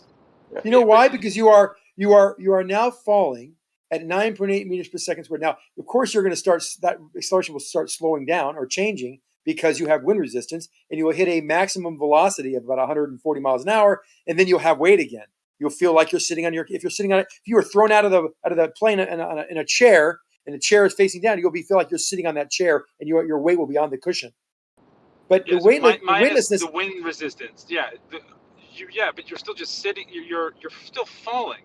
But no, you wouldn't be falling. You wouldn't be accelerating anymore. You would now have a constant velocity, and you would have weight on that chair. Go back to the vomit comment. You have weightlessness even when you're going up, because the change of velocity is still happening on the way up. So you're saying, hold on, if I let's say I'm sitting in a chair in the vomit comic, like before it starts, as it's going up, you're saying if I was sitting on a scale, it wouldn't register? If you're sitting on a scale, when we start initiating the parabolic path, you will weigh 0 on the way up. On the way up. But I'm being pushed into the back of my chair as I go up. No. After he's saying after you get pushed, we won't be able to register because you need the resistance against like the scale or the spring to be able to deflect it. So if you've got nothing that's holding you back, you are weightless because you need that other. Even if there's a scale, even if there's a chair there, when you're going up, you will be weightless. There'll be no forces acting on you in any direction. But the plane is pulling you up. No, it's not anymore. You've changed the velocity. Let's say we want to hit a target. Hold on. No, hold on. Let me explain because he's confused about this. If we're going upward and we want to hit that apex at 30,000 feet, let's say, so we're going up and we're at 25,000 feet. I don't want just ballpark numbers. We're at 25,000 feet, and I start my parabolic maneuver on the way up. I'm going to hit the start. I got you. Yeah, pay attention. Pay attention. Don't talk. I got you. I'm on the same page now. Listen to me. Listen to me. Listen to me. Zanuck, he's saying he got it now. Let me finish the sentence. At 25,000 feet, I will start changing my velocity on the way up to that. Let's say I'm going 5,000 feet a minute. I'm going to change that rate of acceleration, the deceleration, if you will, to 30,000 feet, such that it's 9.8 meters per second decay of velocity to that 30,000 foot. So the entire time from from 25,000 to 30,000, you're going to be weightless. Even though you're going up, you're going to be completely weightless. Why? Because I've matched the rate of change of the velocity of the altitude from 25,000 to 30,000 to 9.8 meters per second decay. So you'll be weightless on the way up, and you'll be weightless on the way down. Right, but Make so sense? it's only when you start to turn the plane downwards. When I change the velocity to be less, I change the velocity to zero, towards zero. That plane is pulling decay us of up, velocity, right? that change of velocity is going to be 9.8 meters per second squared, and it'll get to zero. And then on the way down, it'll accelerate by 9.8 meters per second squared. The whole entire time, it is zero G. Just to make sure. So we're on. So the plane is pulling us up, and then at the point where the stick is started to push forward to have the plane start the arc to go down, that's when the weightlessness starts. Even though the plane is going up, yes. Right, but it's not going up. It's only partially going up because No, it's going up a lot. It's going up very, very quickly. You're going up 5,000. You're going up 5,000 feet a minute. Yeah, starting to go down. You're going 10,000 feet a minute, 50,000 feet a minute. It could be some huge number. You're still going up you're still going up at a rapid rate. You're still gaining altitude at a rapid rate. The change of velocity is 9.8 meters per second squared. Right. So as the plane starts to its arc to go downwards is when you start to lift yourself out of the seat. But you're still going up, right? Right, slowly. It's when it starts to No, lose you're still momentum. going up really fast. Right. You're going up. You're going up at it's slower than 10,000 it feet a was minute before. or something. Yeah, but it's whatever. Let's say you're going up at 10. Let's say you're going up at 10. Let's say you're going up at 10,000 feet a minute. That's your rate of ascent. All you got to do is do the simple math to take out 9.8 meters per second. What is 9.8 meters per second in a minute? What does that mean? I got it. The 9.8 times when the 60. That's 500. That's 500. Hold on. That's 500 meters per minute. If we're going up 1,000 meters per minute, all we have to do is cut that in half. We're still going up, but now you're weightless. Make sense? It's like an elevator. Like if the elevator is pulling you up, and right at the spot where the elevator starts to slow down, you start your jump. You continue to go as the elevator stops. The plane is the same thing. As it starts its arc, it's sort of throwing you upwards, and that's what's causing you to start that weightlessness. You have a velocity. The elevator has a velocity. They're matched, and when you're not connected to it, if the elevator just suddenly stopped, you would float and hit the ceiling. Right, you're still going up though. When it starts to slow down, that's when you jump, and then you feel that weightlessness. Forget about jumping. Just have the elevator stop. You hit the ceiling. You know what I mean. You're going up, right? Like, okay. Yeah, I know what you're saying, but you're making it more complicated than you need it to be. You got to come to terms with, as the plane goes up, it's still going up very fast. You can be weightless in the plane as it goes up, because all you're doing is changing your velocity to that 30,000 foot target at a rate of 9.8 meters per second squared, or 580 meters per minute. Okay, so where are we going with this? Because we've been discussing like projectile motion for a minute now. We were going to where if Jeremy was to contend that we can always feel acceleration, I said, then why, when you're dropped or shot out of a cannon or on a trampoline, why are you weightless on the way up? Why are you weightless at the apex? And why are you weightless on the way down? So obviously you can't feel it. So that goes against his statement of you should be able to feel all accelerations. And are you accelerating? We said, yes, we all confirm we're accelerating. But why can't you feel it? Because gravity it applies a force on mass that causes it to accelerate. And it's a pseudo force. When you match it, you're weightless.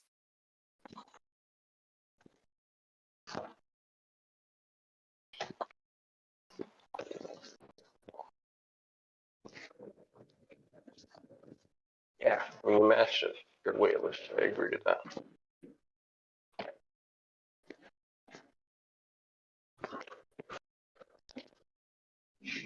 Hey, new perspective. Are you still here?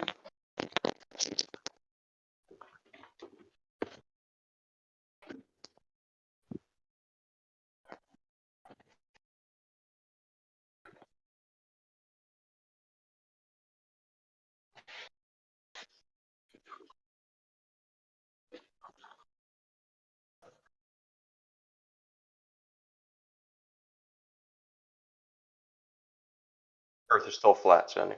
Okay.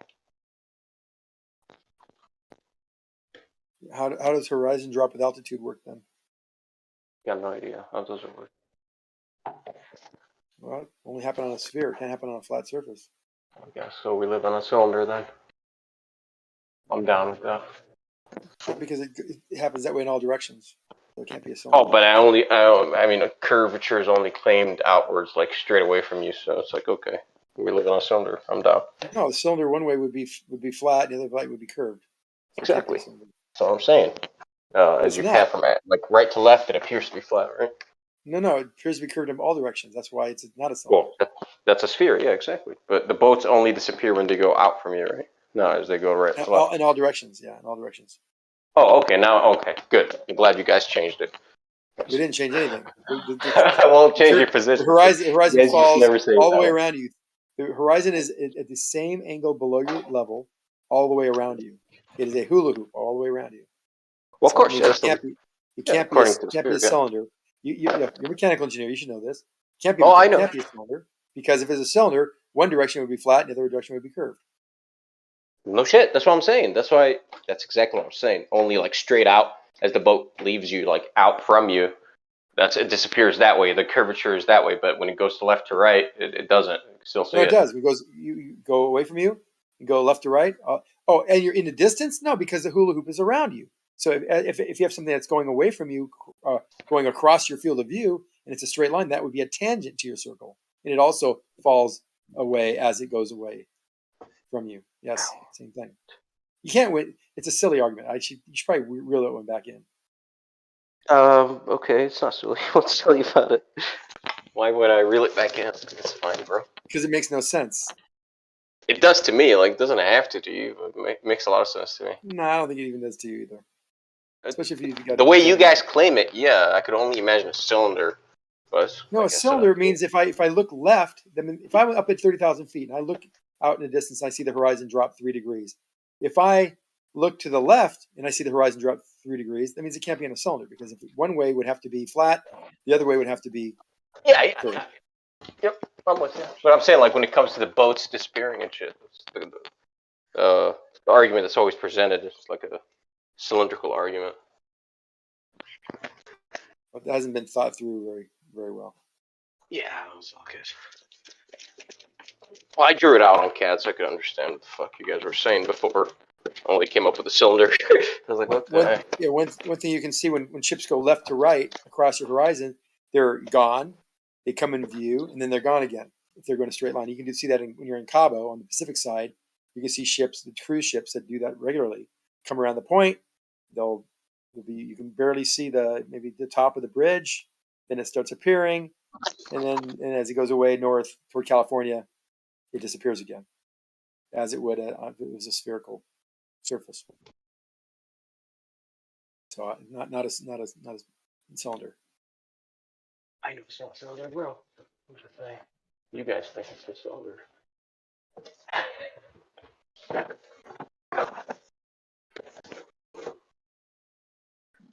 Oh man, I'm bleeding all over the place. Shit. Take care of this.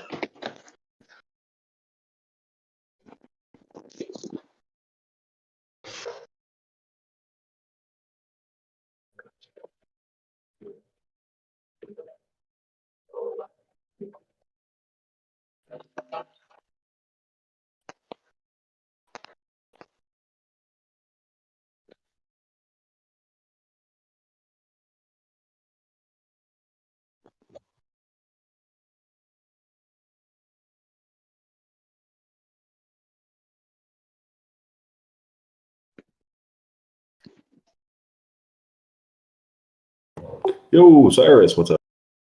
What's up, bro? Timor? Yeah, is that you? Yep. What up, dude? I'm just chilling, trying to get Xanac out of my head. So it's 9.8 meters per second squared. Did they just end up calculating this? What did they do to find this? How'd they figure that out? Xanac? Is there an experiment they did? Did they just say, that's a good number, let's use that? It's an experiment. Actually, they can weigh things and get that value. So you don't even need to drop anything. You just have to weigh it. Of course. Okay, so Okay, tell me. how do you get 9.8 meters per second squared on a scale? You weigh something. Weigh a kilo mass, and you'll see that it'll have 9.8 newtons of force. So we know by using Newton's laws that if we apply 9.8 meters or newtons of force on a 1 kilogram mass, that'll accelerate at 9.8 meters per second squared, and that's what we see. So that's Yeah, but something that's you can test. after we came up with the convention, like the mechanics. Like I think he's asking before that how they come up with the 9.81 at the days of Newton or something I like think that. Right? they were timing drop tests, certain different size balls over. Who was? Did Newton do it? I think Galileo did. Okay. They measured it with a sand clock or like a little. Probably call a sundial. Yeah, sundial. Sundial. Sundial. Damn, that's really accurate. I don't know what they used. I have no idea. I don't know, so I want to Google this. It's a good question. It is.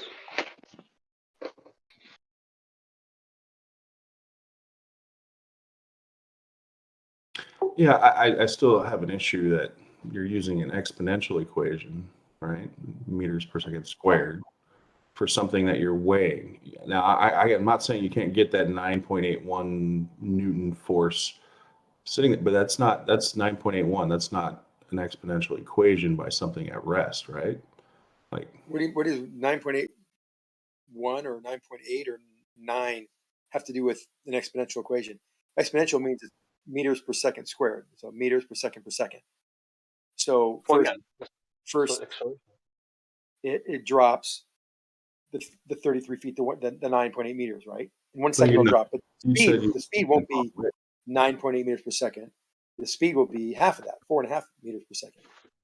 But then the next second, because it's a squared function, because you're already going that fast, and you're adding to it how the squared functions work, you'll now be going the 9 meters per second square, or another 9.8 meters faster, yeah, on top of whatever you're doing.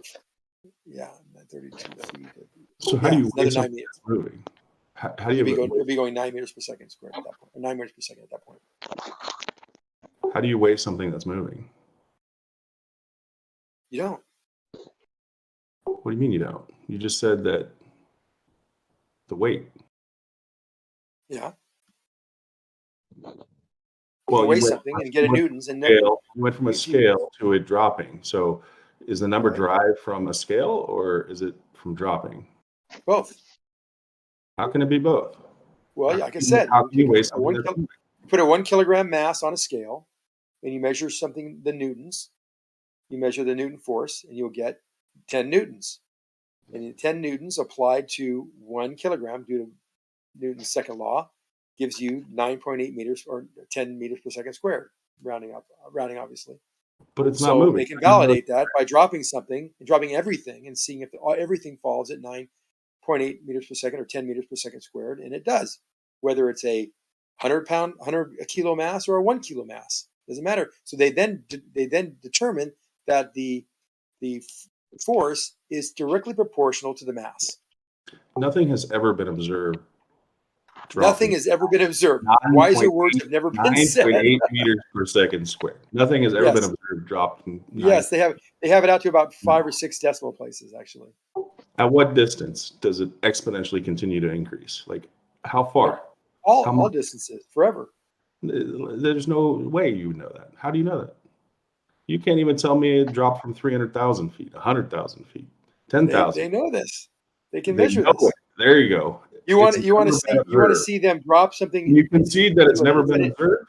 They can only calculate. Can you concede that it's never been observed? The biggest drop tunnel, the biggest drop facility is, I believe, 100 feet tall. So we're saying 100 feet of drop, we see 9.8 meters per second squared. We're not saying 200. That's 200 feet of drop. You know why? Because they shoot it upward. So once it leaves the cannon, hey, quiet. Once it leaves the cannon, it goes up 100 feet and falls 100 feet. So it's 200 feet of drop. And acceleration is the same. They have cameras the entire way, up and down, and they measure the acceleration. Or hold on, they measure the acceleration due to gravity. the entire time at 9.8 meters per second squared. They cannot measure that the entire. If you want to go longer, that's fine. But I mean, there's no need to, since that equation works in everything we do in aerodynamics and mechanical engineering. I mean, it never been challenged, never been contradicted, and never been wrong. It's never been used. It's used all the time. In fact, we can measure the gravitational strength around the Earth using geodetic surveying, whether it be on a helicopter or on a jet airplane or on the ground, measures the gravitational strength and the variable strength around the Earth, top of mountains, next to mountains, next to rivers, next to water, everything. So gravitational strength is the same as gravitational acceleration? Is that what you're saying? Gravitational strength can be measured in terms of gravitational So acceleration. it's a strength? That's how we're classifying this acceleration? The strength of gravity, yes. Okay, so it's a force? Causes a force. It's kind of semantics, but yes, it causes a force in mass.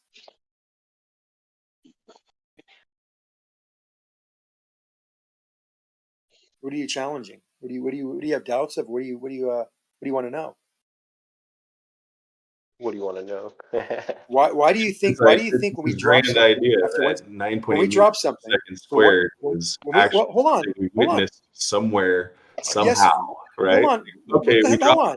So feet, Galileo, therefore Guys. there's a pseudo force that we call gravity strength that affects everything.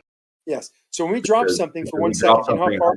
100 feet. When we that, drop guy 200 was feet. dropping balls back in history, is what you're saying? Yeah. That's When how we drop, we figured it out. You do. You're going to have to take a breath for a second.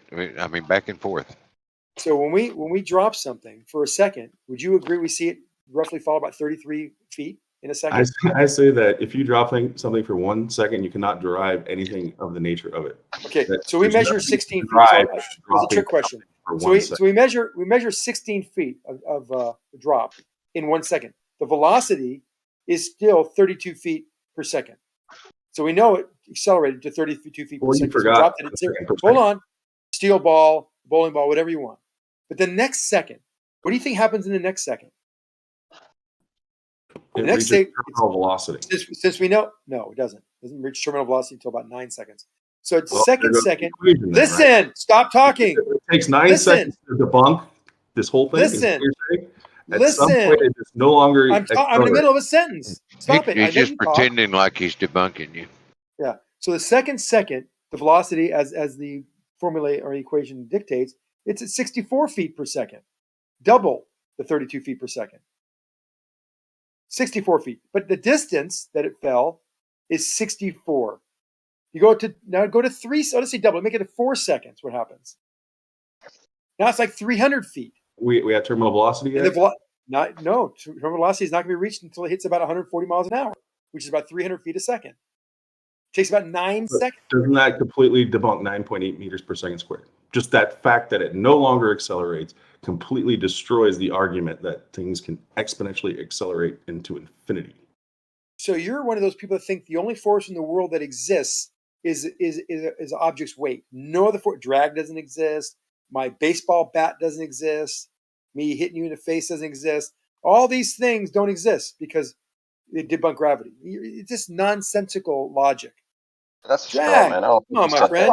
I thought gravity was going to be space time, man. Drag. I don't think it has anything to do with 9.8 Something meters falls per second squared. based on its drag coefficient and its frontal area. We can determine how much drag in newtons or any kind of force units you want to use will act on that object, and eventually the weight will equal the drag, and that's called terminal velocity. Does that not make sense to you?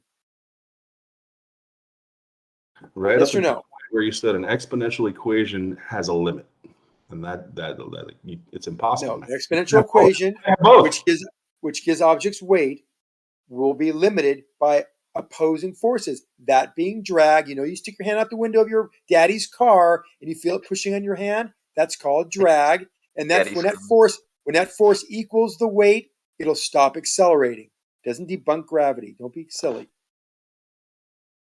Well, if you're saying gravity is 9.8 meters per second squared, I think you're lost like way back in a couple hundred years ago. But hey, if you want to continue to make this claim without any proof, that's fine. You can just It's almost like you're not even listening. Yeah, you could do the experiment yourself. It's easy to do. What drop something? Yeah, and then Yeah, say, drop oh, something about 30 30 feet. meters. Yeah. You could put a scale board behind it. You can photograph it, and you can measure it. Yeah, it's easy to do.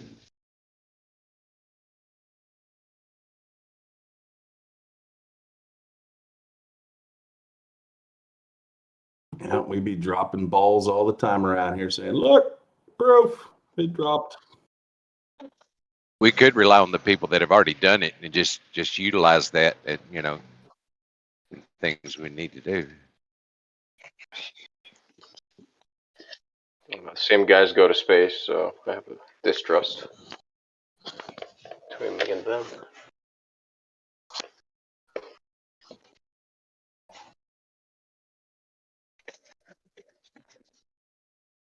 I don't mind people with questions about things, but I mean, to say that the 9.8 meters per second has never been demonstrated or measured is just not right. It's completely Well, wrong. 9.8 meters per second, but not squared, right? Like Yes, squared, because the second second it falls twice as far.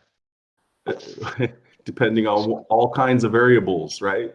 Like you just talked about the medium it's in, the aerodynamics of the object. What is it comprised of, right? Like there's just so many variables beyond this 9.8 meters. You could never replicate it, demonstrate it accurately over and over again.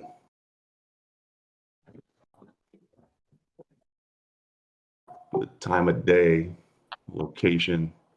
You think shit falls at the same rate everywhere you are? You're out of your mind. It doesn't. Mainstream science knows that, but they don't teach that, right? They acknowledge that, but they don't teach it. They want you to think everything is absolute, everything's figured out. Yep, that's it. That's a good number.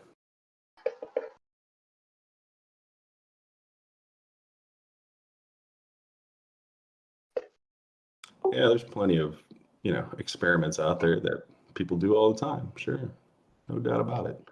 Like you're saying, what we're taught versus what's out there. Just go look.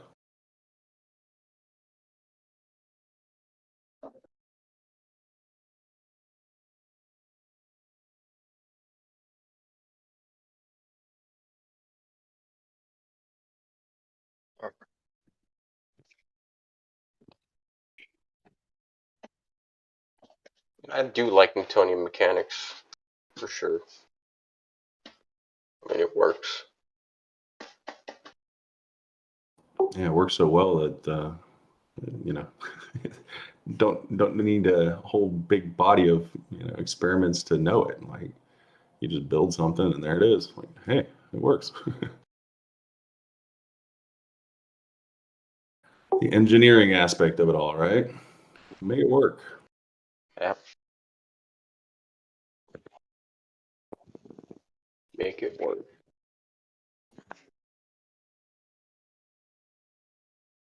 Sort of like the combustion engine, right? Like, once they discovered the combustion engine, they really haven't turned away from it for 100 years. I mean, that's there's conspiracies in that realm, so fuck, it's a good example, but yeah, it's that science has been kind of smothered for a minute.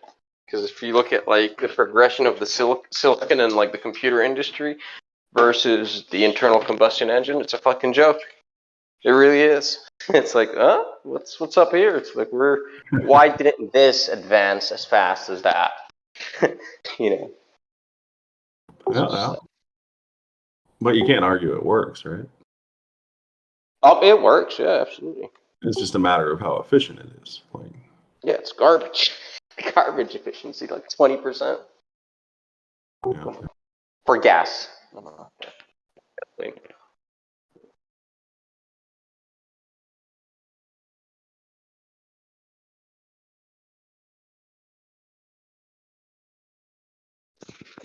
Yeah, you used to watch the Formula One races, right? And you'd see, these things running at 20,000 RPM or whatever. You're like, wait, You know, wait a second. This is what's supposed to be coming to our cars. You know what I'm saying? They were developing it, they were figuring it out, they were testing it, and then we were going to see it. But yeah, that never happened.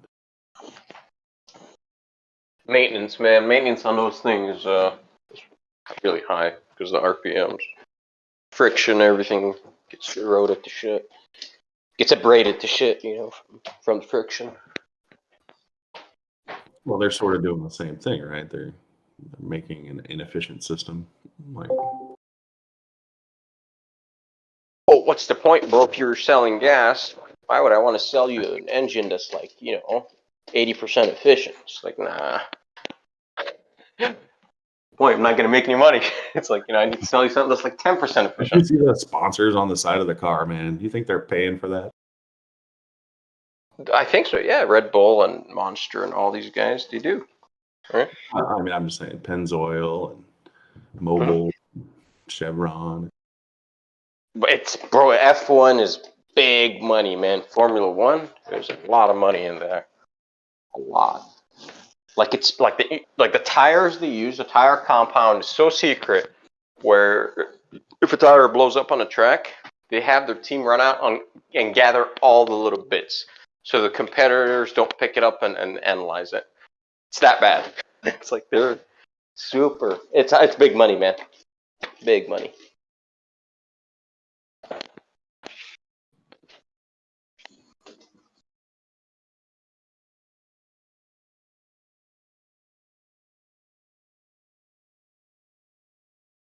What do you think about that Tesla? You think that's a good car? Would you buy one? No, that's too expensive. I mean, it's all about the price, right? Like, I mean, because the battery pack, I know it's going to cost me like 20 G's or whatever, whatever it is when it's time to replace it. So I'm only going to get like 10 years out of it if I'm lucky, right? I don't know what the lifespan on. I don't know what chemistry they're using now in the batteries, but it'll only be charged so many times. So, I mean, electric cars are superior, almost in like every way. Torque and all that, just maintenance, less parts, just way better. But the battery's the issue, the energy storage. You haven't figured out the battery hack yet? I'm sure it's out there. Yeah, I'm sure. No, I have not. Figure it out. Please let me know, bro. Right. I'm not gonna pay any money for energy. That'd be cool. Reminds me of Shekelson. He used to talk about his batteries all the time, I think. Oh, Ron? Was that somebody else? That might have been somebody else. Yeah, just put them out in the sun. They'll charge right up. Good one. I'll try it. Yeah.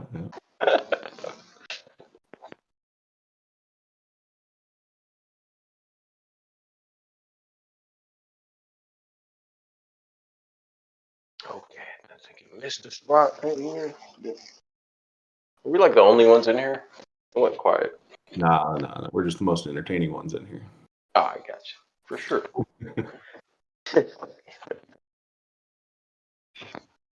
Xanax just running everybody off. This is fucking rambling. It's like, man, calm down, bro. Yeah, he's in there, bringing that full energy every day. You can ask him about I'd say that guy doesn't get 100%. race car sponsors. You could ask Danik about race car sponsors. He races go-karts. Oh, I thought he has a Porsche, some old clapped out Porsche. That's the claim. I was just trying to see if he'd unmute. Oh, all right. Yeah, it's a go-kart. It's a Volkswagen, actually. A Beetle. With a Cobra body on it.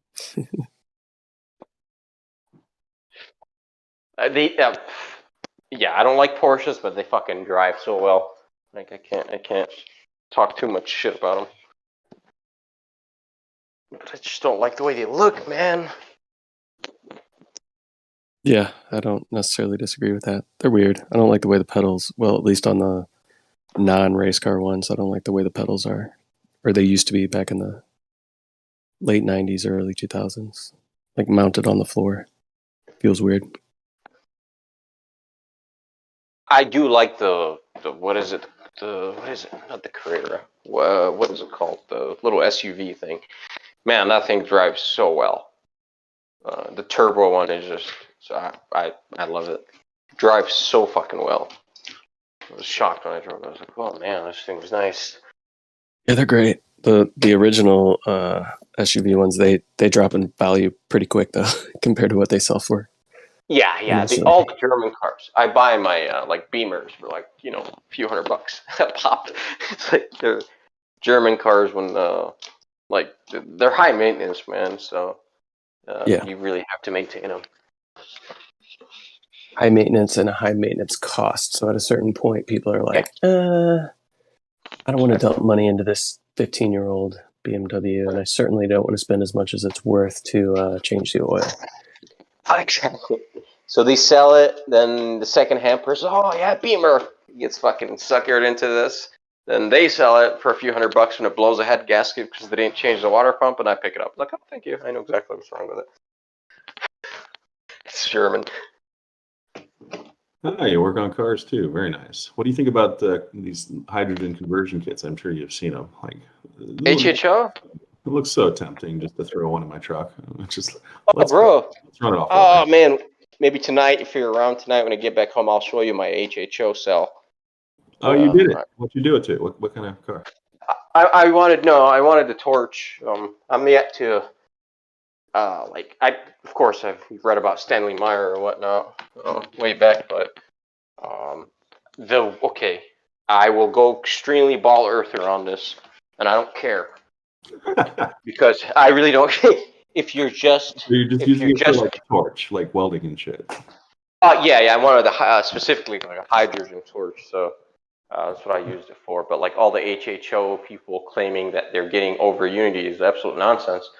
Because in order for you to do that, you have to defeat like Faraday's law of electrolysis, and that's why I think Meyer was the only one that was actually able to do that. But again, I have doubts about that too. But like just using conventional electrolysis, then feeding that into the engine, still first law. You're not going to go anywhere. You're not going to get better efficiency. If you do, it's not directly like related. Something else, it's another like effect you'd be getting. But I'm yet to see a convincing one on like YouTube or the forums or anything that an HHO cell will increase your fuel efficiency. Because the energy, the electrical energy that you put in the cell to divide it up and then pump that hydrogen back into the engine to get burned, there's loss there. And so you're not gonna you're still the efficiency still come like it. You're taking work from the engine to spin the alternator harder because now you're putting more load on your electrical system, so the alternator has more resistance now.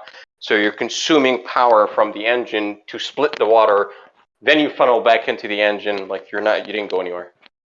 The idea is to split the water by alternative means, like to break Faraday's law of electrolysis. And once you do that, now we're talking. So like I said, I don't know. Haven't done that yet. So you're saying we got a shot at figuring it out, is what you're saying. I think that's dude, I really do. I think that's the way for so-called free energy. I really do think that's the absolute future is some sort of alternative electrolysis. I call it advanced electrolysis. Some sort of something else rather than DC electrolysis. Hey, Cirrus, do you think that there is such a system as an overunity, actually? No. No. Yes and no. Oh man, if I say yes, then I'm on the side of quackery, so I have to prove that it's, which I can't, but I can point to several people who I think have done it. Yes. Thomas Henry Murray. I really think that guy, whatever he claimed, I really think he was getting the energy from his antenna like he claimed. Oh, Could you that guy's could you write his name down in the chat just so I can reference it later? I'm in the car. Oh, sure. Yeah, sure, man. I got you. I'm working, but yeah, Appreciate it. You bet, man. So there's a couple hints that tell me that there's like something in the background that powers things, because we have magnets that exhibit a force, but we don't necessarily put batteries in them. So it makes me think that they're converting like a field energy or something that's in the background, probably ether or something, to like a magnetic force.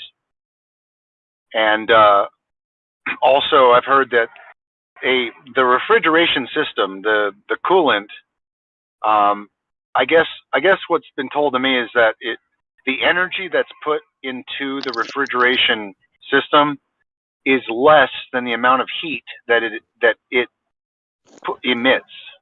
And so then it's also doing some kind of process where it has a little bit extra something that's not being used, but it's still a byproduct. So I have these little hints everywhere that maybe there's a way to harness like a background medium to accelerate or to give extra energy or perpetualize something that is conventional. Yeah, the refrigeration bit, like you brought up a really good point, like with the coefficient of power and whatnot.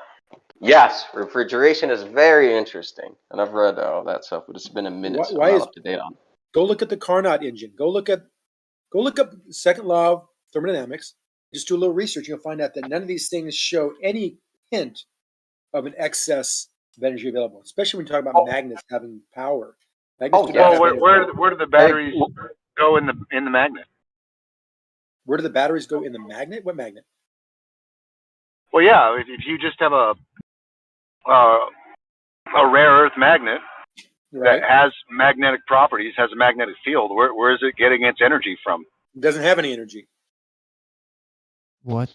How can you tell us what magnets have if you don't know what magnetism is? I do. Yeah, I do. Because magnets cannot do work. Period. How can you tell us what they can do if you can't define what they are?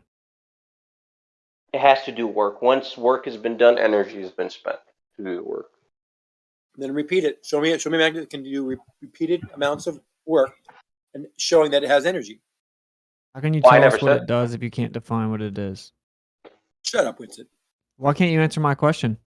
I'm not talking to you. You can't answer it. Debate I'll over. Answer it. I'll answer it. I'm done. I don't want to change the subject. I want to talk about. Here, this. I'll ask you a question, Zanuck. So if I have a series of magnets in a ring, and I'm able to levitate something in the center of that ring, it's clearly doing work. No, it's not clearly doing work.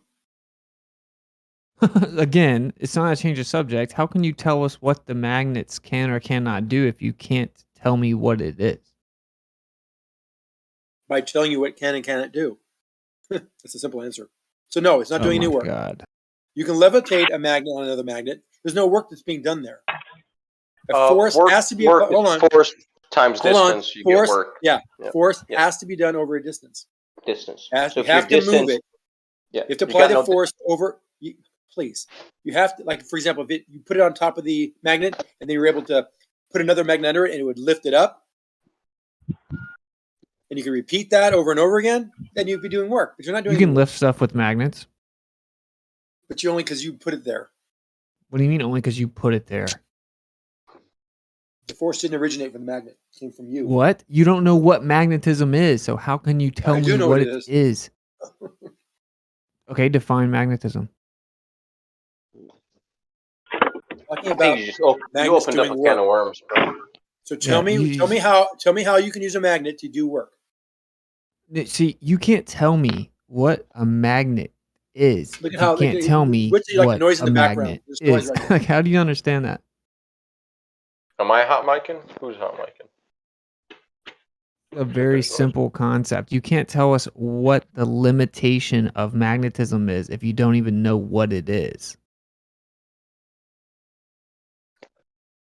So show me magnets doing work. What is magnetic levitation? Not work. Why not? You're not applying a There's force no over a space. distance.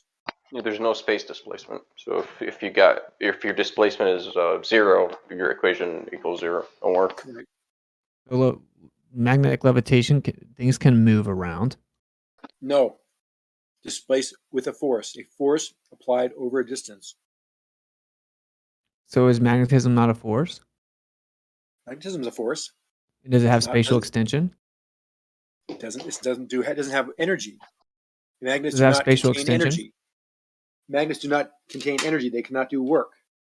How can you tell me what magnets contain if you can't tell me what they are? They have a force, but if you break the magnetic lines of flux, you can then create energy. But you have to break those lines of flux. That takes a force. What's the It takes a source of force the to create force? energy. What's the source of the force? Thanks for playing. I'm not playing with you. I told you that. What's the source of the force, Sanic? I don't know. It doesn't matter. Oh, you don't know, but you know what it's not. Well, I do know. I'm not. I got to talk to you about it. In a I'm talking generator about sort of thing? The center of a magnet. So we already went over this. So why, when you have an induction motor, why is there no magnet in there? Why is there You no have a permanent field- magnet inside it? Well, hold Yeah, on. Why you is there no have field permanent, winding, yeah. Why is there no? Why is there no permanent magnet in an induction motor? That seems like a non sequitur. It's not a non sequitur. It Your is, though. questions are non sequiturs. We were talking No, about see- magnets not having energy. I'm going to work back into this. We're going to talk about what magnetism is and how it works, and I'll explain it to you at the end. I will tell you what magnetism is. But until then, we're going to talk about an induction motor. So how does an induction motor work? How can we is use there no magnetic magnet? fields to make There's electricity, no but it What's that? Wait, let me finish my question, and then you can answer. It wasn't to you, but go ahead. No, What you've causes done this 50 what times. cause- You always want to ask what about causes this. an You never- induction motor to work? See, you always want to do this, and I've done this with you 20 times. I've answered And you all your always want to do questions. this too. No, because What most of is my it? point, you're trying to tell me what magnetism can or cannot do or what it is. Right. But then when I say, Right. okay, then can you define what it is? You That's can't. not what the question is. I can, You're but I'm not making going to. I'm not claims going to about play the your game. limitations of I'm not playing magnetism. your game. I'm You're telling making you, claims about, if you know what magnetism is, how does it work in an induction motor? you're making claims about the limitations of magnetism. Why don't you tell me? No, you're not changing the subject. Zen. How many times have I answered that You're question changing with the you? subject. You're talking about what it is, and I'm talking about what it does. We're talking about what it does. Magnets do not have any energy. They cannot do work. Period. Again, dude, you can't tell me what the limitation of magnetism is if you can't define it. You're all over the map versus what the limitations are, what it is, what it's not. I'm not playing your game with you, Witsit. Answer the question. What causes an electromagnetic interaction inside a induction motor? How does it work? If you know magnetism, you should be able to explain a simple example of how magnets can actually be used in creating work and energy. The rotating magnetic field in the windings, right? How does that work, though? I mean, so you have It induces field a current windings. into the rotor, right? And the rotor starts chasing the rotating magnetic field. Not a current. What? Not a current. I'm sorry. Electric current through a coil. That doesn't induce current in the coils. Induced current. No, Dude, you make the magnetic field with the current. It induces in a the coil. magnetic field through That's what I said. the I squirrel. know. So like Xanax just he does this every time. He does this every time. Oh my! Isn't that what I said, Xanax? No, What the you fuck? said it induces current through the coils. Oh no, Or it induces a magnetic field. I said. No, Yeah, you said the current. current It's okay. in the coils make the magnetic field. Correct. Right. Yes. Okay. That strength is based on what? What determines See, the magnetic field in the coil? Electricity actually is What the is- dielectric what and the determines magnetic the strength of the coherently in a field? hybrid form. The current and the number of turns around the core. Yep. Perfect. Thank you. Okay. So now we have the magnetic field generated by the coils. And how does it make the rotor move? Oh, it induces a current Not a into the current. rotor, right? Oh, I You mean already the field. said I'm that, sorry. I Yes, thought, you're right. right? That's my bad. I used the wrong word. Induces a field into the winding, right? Right. But how Into does the rotor. I'm sorry, rotor. Right. And the rotor is a squirrel cage made up of like a steel cage and filled with aluminum. So there's less reluctance areas. That's what we call a variable reluctance motor because there's areas that it's easier for the field to penetrate and it's harder for it to penetrate via the cage. So it is skewed. It's like the squirrel cage and it's skewed. And the fields are rotating because you have the alternating current and the capacitor, which it stages the displacement of the waveform. So it's like a bicycle. You have two legs on the bicycle on two cranks. 1, 2, and it just those two phases are broke up into Okay. 8 coils, and off you go. So there we go. That's how magnets can be used to actually 50 do work. times. Talked But about it 50 hold times. on, but it's not. But the magnet's not doing the work. It's the electromagnetic phase Induction. change. Electromagnetic that's doing the work. induction. It's Okay. it's the but we don't- current flowing. It's the current flowing through those windings and creating power that is doing the work. That energy is converted into work via the motor. Now, a here's what magnet you don't alone, understand. you have hold on. If you have 8 magnets in that instead of the windings, 8 magnets, how would you make that motor work? Here's what you don't understand. How is would you make that motor work? Who was answering me before? Was that Riggs or was that Cyrus? Cyrus, Yeah. Well, how would you make that motor work if I have 8 magnets rather than 8 coils of windings? How would I make that motor turn?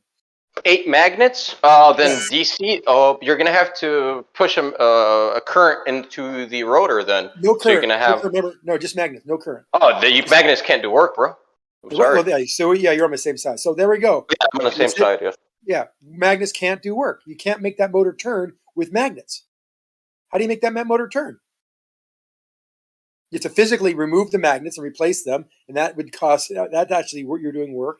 Exactly the work that they minus the efficiencies that the rotor would actually be doing in the motor. So magnets can't do work. You just can't put magnets somewhere. Do magnets have have magnetic potential energy? no energy in a magnet?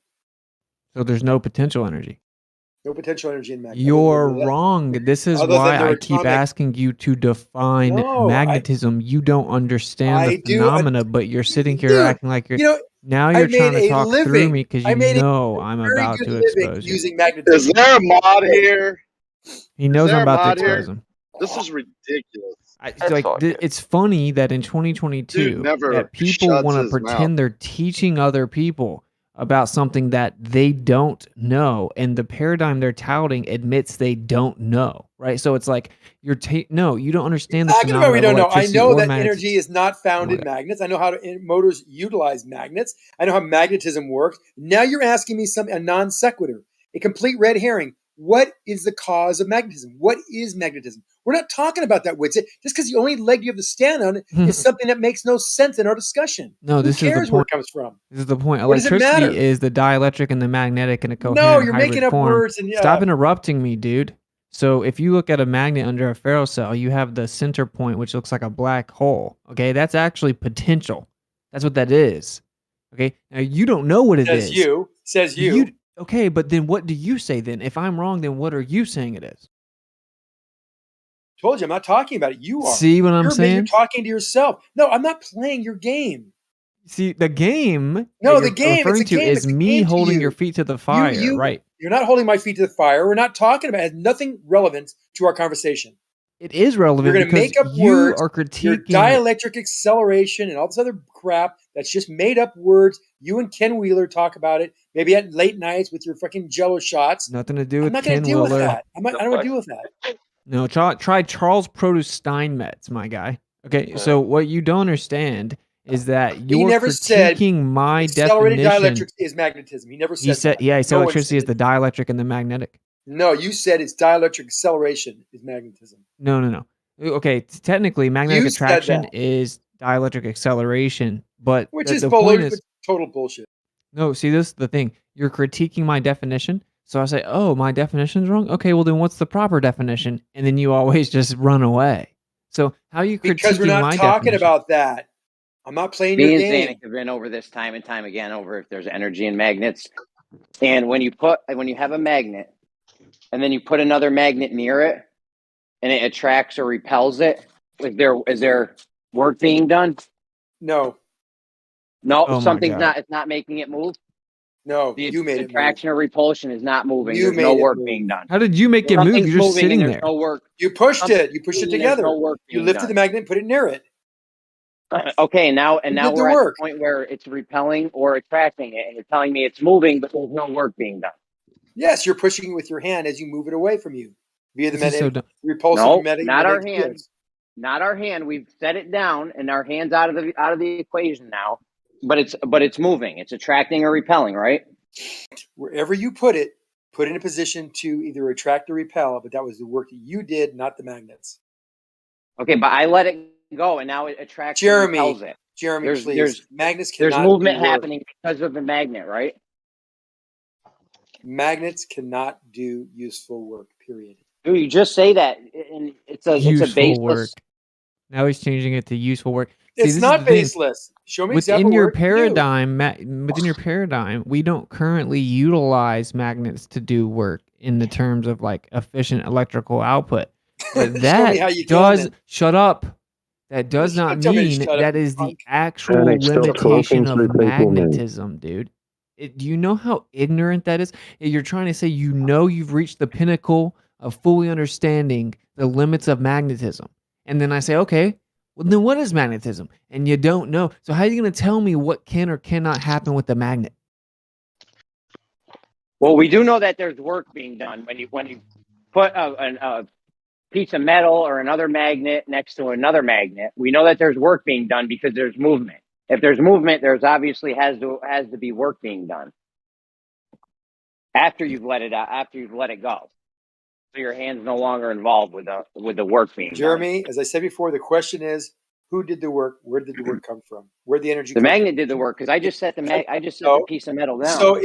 So if the energy came from the magnet, then those magnets could be measured in some way, shape, or form of having less energy. Because if energy's been used and converted into work, the first law of thermodynamics said that energy cannot be created nor destroyed. So where did the energy go? That's Are you saying that question. we depleted the energy from the magnet? The magnet did work, and then magnetic strength has been reduced. We don't see that in reality. So no, you're wrong again. So you don't agree that there's a I'm rotating not. magnetic field? I'm not wrong. The magnet is What are you making just something Ken move. Wheeler's book, Something's just scanning moving the appendix because or of the something? magnet. No, this is Do Nikola you not hear Tesla me? said his greatest You guys discovery not was the hear me? rotating magnetic field. Check. Yeah. I know my What mic's did Weird, Jeremy Jeremy. lighting up. Zanuck just talked right through you again. No, I didn't. Witsit did. Oh my God, this dude is sick.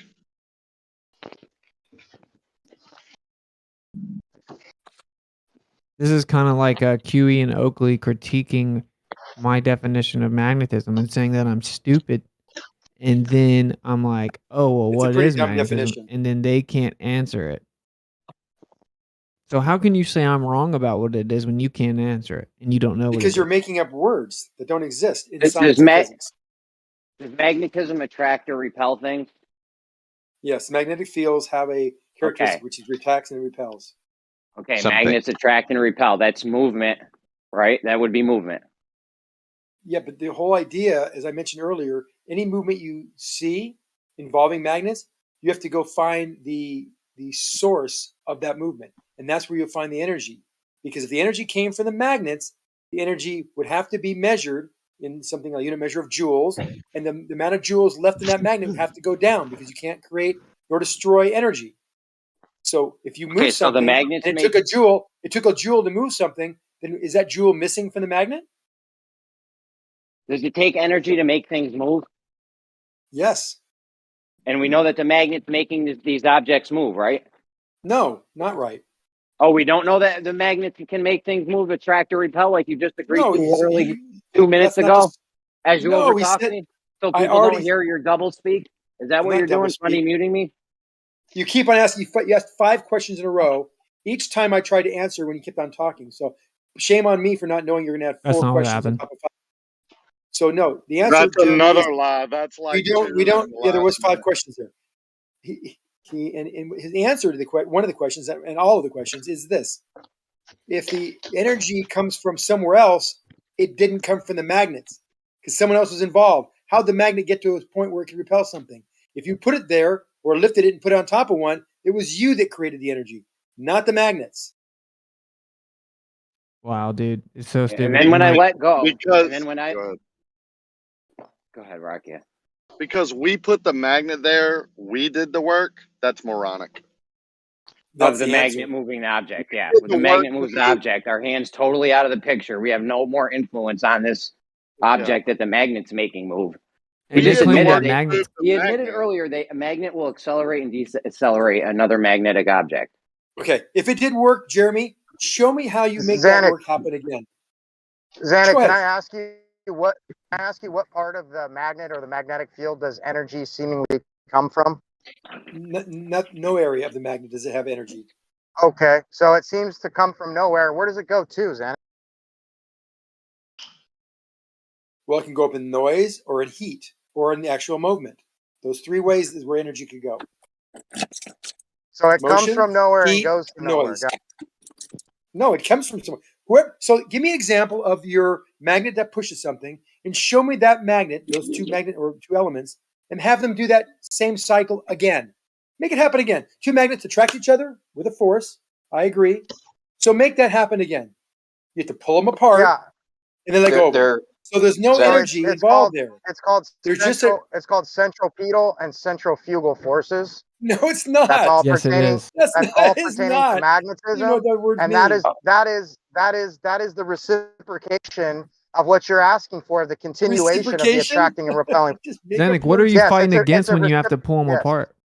What does he have to interrupt every The time? magnetic attraction. The field lines of flux are aligned and they're interacting with each other.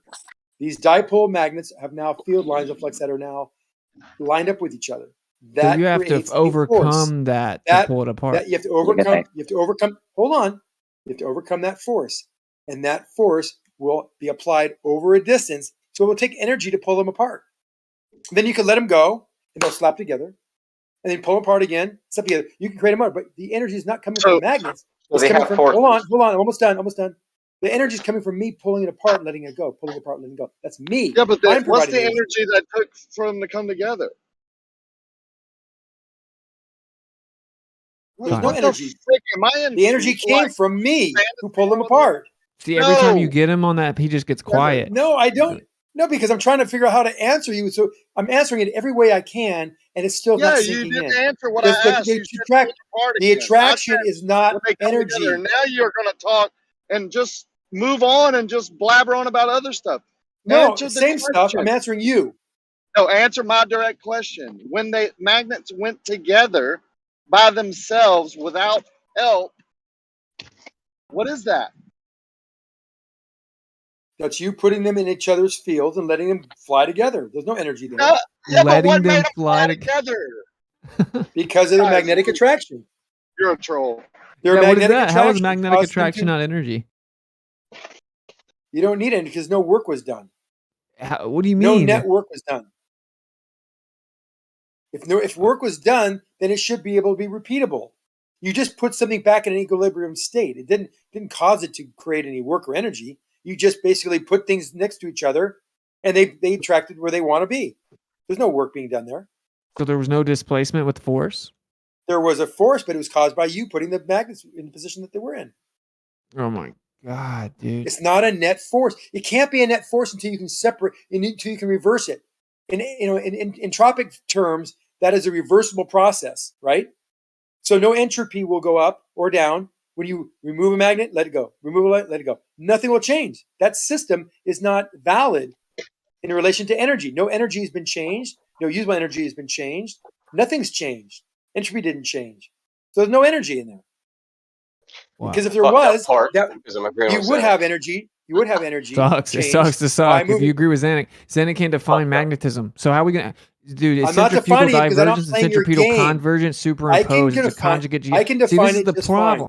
This is the problem, right? This is over your head, right? So as me and Dyslow, if we were to go on and try to explain what magnetism actually is, you'll just talk through us and tell us that we're wrong, and then we'll say, okay, what is it then? And then you won't say anything. Right? So you're doing nothing but stifling the intellectual exchange. You're not helping at all. It's centrifugal divergence and centripetal convergence superimposed on one another. Conjugate geometric expression of the one true autonomous field that exists, that is magnetism. So It is that's nonsense. see what I'm saying? That's You got such nothing. no, you're You reading got out of Ken nothing. Wheeler's book again. Wheeler's- He's got a book? Centripetal and centrifugal acceleration. Which is, that is I said magnetism. centrifugal divergence. Tell me your words. What is a centrifugal divergence? What does that mean? It is not a centrifugal divergence. It is centrifugal divergence. Okay, what is centrifugal? when- What is centrifugal divergence? What is that? It's when shit diverges from the centrifuge. I mean, you have no idea how silly you sound. With And here's left lane to jump in. God. It's No, like I'm people just- that I can't just- comprehend I just even said a what- fraction of this want to Okay, pretend they're I got you in a smarter than corner us. and you Just can't really answer. soak that in. What is Soak that in. centrifugal? Left lane, what's what a is block domain centrifugal wall? divergence? Left lane, what's a block domain wall? I don't have any idea. Okay, so feel free to go on mute. Hey, Zenik, what's a block domain wall? I don't know either. Okay, so why are you guys teaching us about magnetism? You don't even know Because like you the don't know what it basic is. characteristics of a I magnetic do know what it field. is. What? I do know what it is. You just said you didn't know what it was. Now No, I you're didn't know what Googling a it. block barrier is, whatever you call it. I didn't know what that term was. Well, now you're just Googling it. I'm not Googling it. I don't Google anything. What's a block Not domain fair. wall, Zenik? I don't know what block It's a domain block is. domain wall. Is that the answer to the question of what is centrifugal divergence? Because that's the question that was asked of you. If you don't understand that word, Chuck, you should go on mute, my No, guy. you should have asked. You should have No. answered my question. You should. I Yeah, asked you. exactly. I asked you what centrifugal divergence was. I and you can- are I can explain diverting. it to you. Centrifugal is a more force red moving herring away from the questions. center. It diverges away from the center. Wait, You guys wait, don't slow down. understand those Slow down. words, but it makes us stupid. Slow down. I can't hear you when I'm talking. Don't you cut guys, him off. you Nick. guys, this is the problem, right? Let me Chucky, stop you can't talking define first. magnetism. Can Zenik, we you get a can't mod define magnetism. for You know why? once? You know, I'm talking. You know why? Because you don't think for yourself. So you can only think about what the academic consensus has told you to believe. Mommy and daddy scientism, right? But they didn't define this for you. It's undefined. It's openly admitted in Stanford, Harvard, Yale, all your like priesthood. They admit they don't know what magnetism is and they can't define it. Challenge accepted. I can define it. But Okay, define magnetism. Please it do. would be the attraction or repulsion between ferrous materials. Caused Is that by good? what? He wants to know Define the what cause. magnetism is. What more do you Caused need? by That's an effect of it. What more do we That's actually need? wrong. So you guys are just incompetent. So See, now you're there's changing the actually- goalposts. You want no, more. I There's said actually no define such thing as magnetism. You What's wouldn't causing tell me the what attraction, magnetic fields Chucky? can do. Yeah, No, you you can said what actually. it is. It's Define what thing is magnetism He magnetic says is. it's What a do I repulsion. attraction of ferrous Sorry, man. materials. Or repulsion. There's no Caused such, not by what there's no what? magnetism such thing as is. magnetic repulsion. That's An so attraction stupid. No? or repulsion of, Okay. of magnetic materials.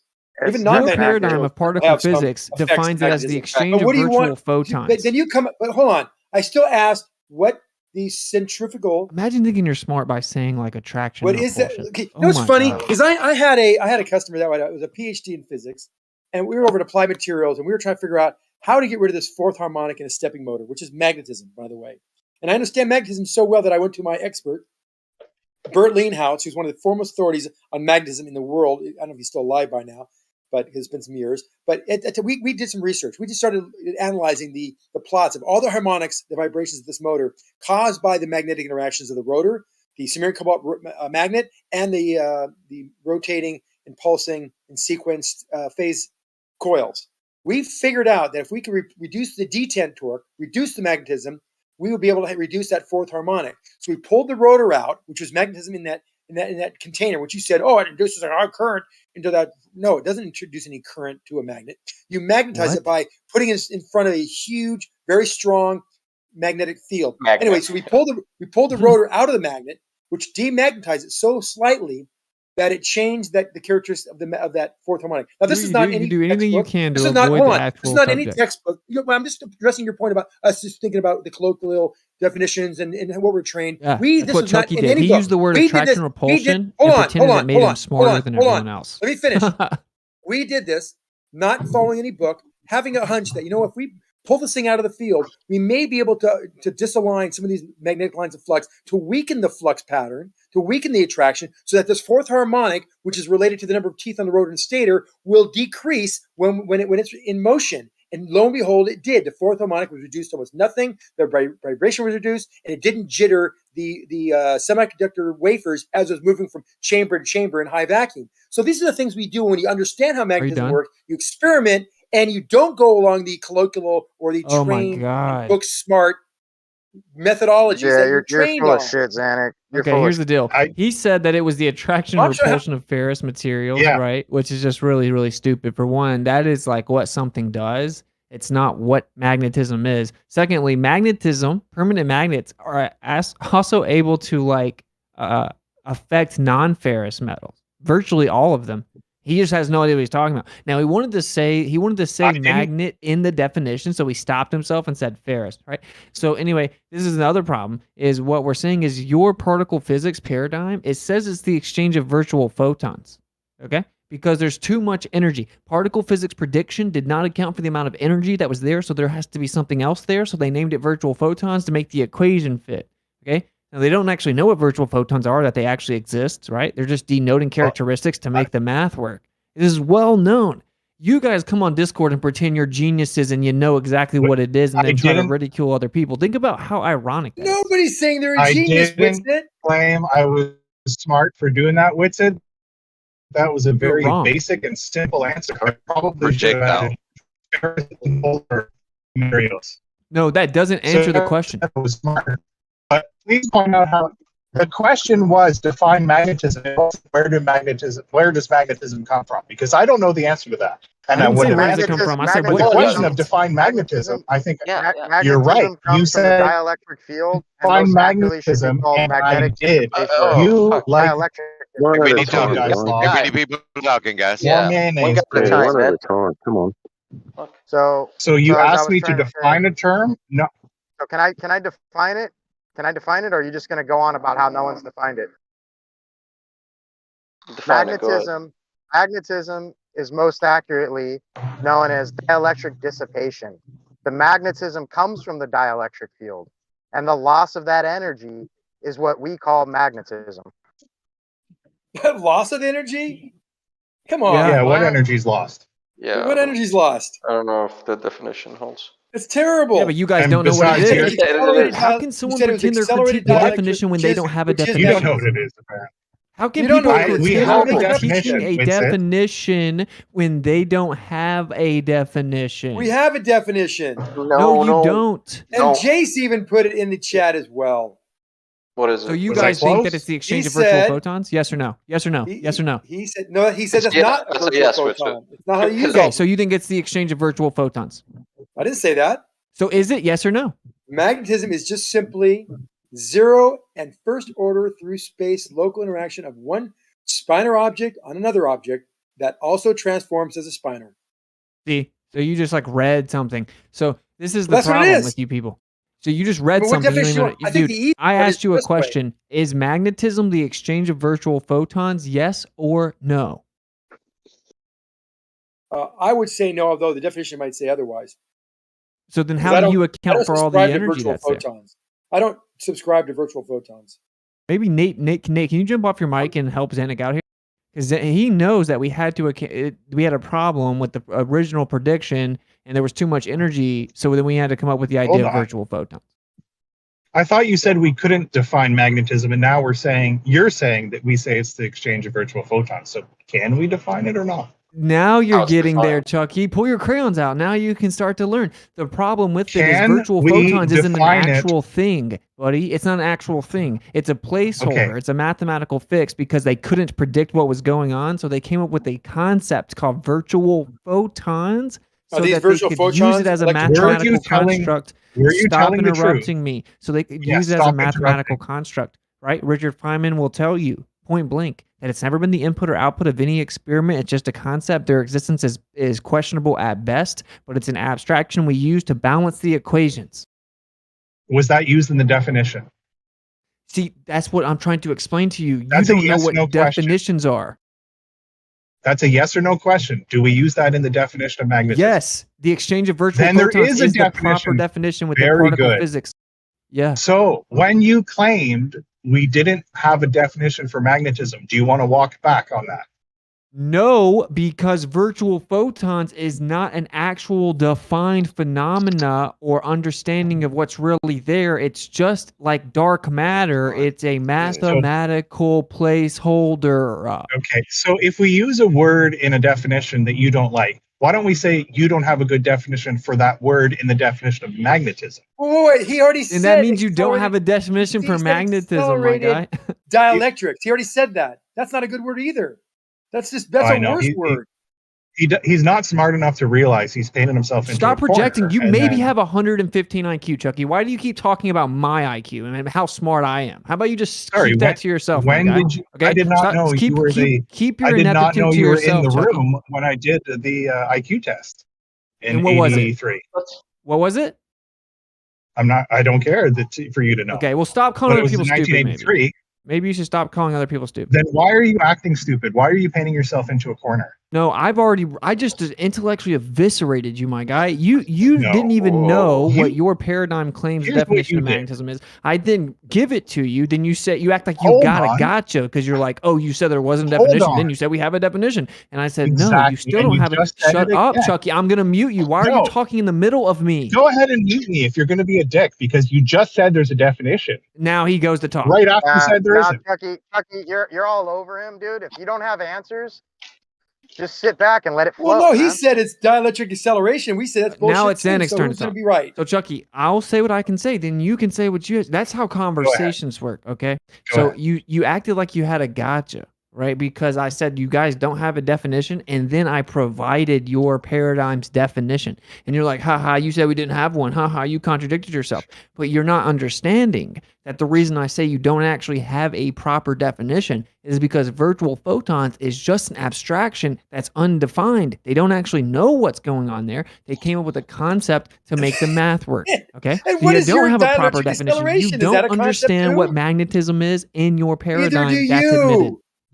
Either do you. Your dielectric acceleration is more of bullshit because it has nothing to base itself on. You can't even explain it. You've tried many times and you still can't. Either can die slow. You just make up a bunch of words to explain the made up word you used. And then you're going to have the gall and the nerve to say that a virtual photon is something that doesn't work. It's kind of hard. It does work. To explain it when all you do is talk through people and say no. That's all you do, Xanax. No, I'm waiting for you right now. Go ahead. That's all you do is talk through people. How can anyone explain? I'm not now. Go ahead. You, dude? So here's Illinois University from your own paradigm. Electrostatic and magnetic fields electrostatic and magnetic fields involve the exchange of virtual photons. Okay, so this is the thing, right? What they try to say within quantum mechanics of virtual photons is that it's an excitation or perturbation within the fields inside the background that then manifest. So we call them virtual photons, localized excitations of the field. Okay, that's what you think. Now, it's not actually understood exactly what magnetism is. Nate will tell. The left lane, you definitely don't know any of this, but you're going to come in and interrupt me to correct me. So go ahead. Just one point. Just one point. You say that's what you think. I haven't heard anyone say that, but you're talking about virtual photons. Nobody on the other side has said anything about virtual photons. Thank you for making my point. So they come in here to critique what Dyslo and I are saying about magnetism, like we're stupid, they know we're wrong, and but they actually don't even know anything about it. They don't even, now they believe in particle physics and they believe the mainstream story of particle physics, but they don't actually even know what it says. So they're coming in here to critique and belittle people over a conversation of magnetism when they don't even know what their own paradigm claims it is. Thanks for making my point. Now? Can I talk now? Can you actually have some substance specificity to what was said? So I just looked up the definition of magnetism, and it says a physical phenomenon produced by the motion of electric charge, resulting in attraction and repulsive forces between objects. Pretty close to what I said. So why don't we have a definition again? Because the simple denotation of electrons doesn't let the math work for what is actually observed, so there has to be something else there. No, it says it's caused by an electric charge, flow of electric charge. The moving electric charge. And it says it results in the attraction or repulsion of objects. How is that and wrong? in your paradigm, that means electrons, but electrons alone do not account for what is observed. There must be something else there inputting the amount of energy observed, i.e., virtual photons are now introduced. Hold on. That's what causes magnetism, the move of electric charge. That's not what magnetism is. That's what causes it. So how is that not a definition of magnetism? No, so if there's a movement of electricity in your paradigm of electrons, and then that's what the magnetic field is, then that is what it is. It's not what causes it. What is the magnetic field comprised of? Thank you. So that's a different question. Is that a definition of magnetism? That's what magnetism is. That's the question. What is this fiber made out of? That's the question. Yeah, because we're asking the motion of these charges is magnetic field. What is a magnetic field? The claim was you don't have a charges. You guys just is don't understand magnetism. basic things. You're going to change your question again, DP, because you sound like him. The claim was you don't have a definition for magnetism. I provided one. Xana provided a different one. You don't like them, but there's still definitions. Now Okay, you're moving the okay, I goalposts can to say define. something else. Well, you can't describe the magnetic fiber. My That guy, wasn't you're the fucking question. yeah. See, this way you could claim anything's a definition of anything. That doesn't actually mean it's a proper definition, right? Okay. So when we want to know What's what wrong with that stop definition? interrupting me. When we want No, to no, know no. what magnetism is, what is it? Okay, then we need to know what it is. Okay, so if there's a magnetic field, well, what is that magnetic field? What is it? That's the question. What is it? That's called defining something. What's wrong with that definition? It isn't saying what it is. Yes. How so? Because what is the magnetic field is the question. No, that's a different question. Oh my God, it's the same thought that question, was my the same guy. question. Define the magnetic field, the phenomena of magnetism, which is a magnetic field. So we need to define it. What does define mean? It means to describe what something is, what it is. Okay, so can we figure out what the magnetic field is? What is it? Just say you don't know. So was your actual claim then we don't have an explanation or definition for the magnetic field? Is that your claim? That's what magnetism is. Try again. So you're saying magnetism isn't a magnetic field? I'm saying that's part of it, but you said we don't have a definition. What's the other for part of magnetism. it? Sorry, I interrupted you. What's the other part of it? That's part of it. What's the other part? Are you done?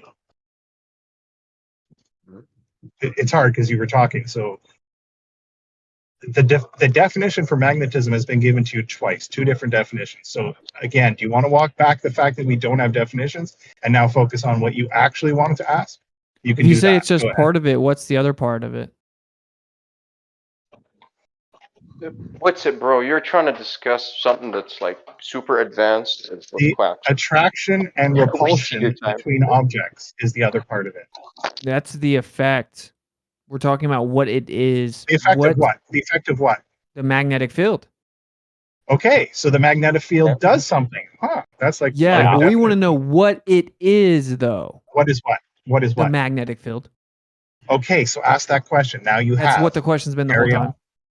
Except that you said we have no definition for magnetism, and we've proven you wrong, I think, on 2 occasions. You failed to accept it. I said proper And in fact, definition. Pull your crayons out, write the words down, make sure you understand them, go on mute till you do. Okay. how is So, that an improper definition? because it's not explaining what it is. How so? Okay. How does that explain what a magnetic field is? That's the definition of magnetism, not a magnetic field. Magnetism is the effect of a magnetic field. There you go. You just described it. Thank you. Okay, so you can't use a word to use the word. So you have to to define the word. You need to define what magnetic fields are. Thanks for playing. Now, does anyone in here want to just admit you don't know? You could just say, I don't know. Me, 100%. I don't fucking know. Here, The none of us attraction fully between- maybe know. I'm giving you the answer. Shut the fuck up. They are. That is a drug addict, ladies and gentlemen. That Thank you. right there The is a sign of a conference drug addict. police, yeah. They are charges in motion that manifest themselves in attraction between certain materials. See, when I use this Oh. word right here, if I say That explains hyperboloid and everything. toroid, right, you say it's word salad. Then you go find a quote and you type hyperboloid, which defines the hyperspatial center, hypergeometry, toroid, counterspatial inertial hypergeometry. If I say that word, if I said that sentence, you guys would all make fun of me and say it was word salad. But then you try to go find some gotcha on the internet and you come back with like the same words. So if I had said, yeah, it's the hyperboloid and the toroid. So you have the hyperboloid, which defines the hyperspatial center, the hypergeometry, and then you have the toroid, counterspatial inertial hypergeometry. You would have said it was word salad. No, I've heard this before from I got this from Ken Wheeler. I copied it because it was so funny. Think about it. The hyperboloid, which defined the hyperspatial center, hypergeometry, toroid, counterspatial inertial hypergeometry. It's a simple fractal pressure dimension mediation in its most absolute sense. Now, just that one, just that last two. Hold on.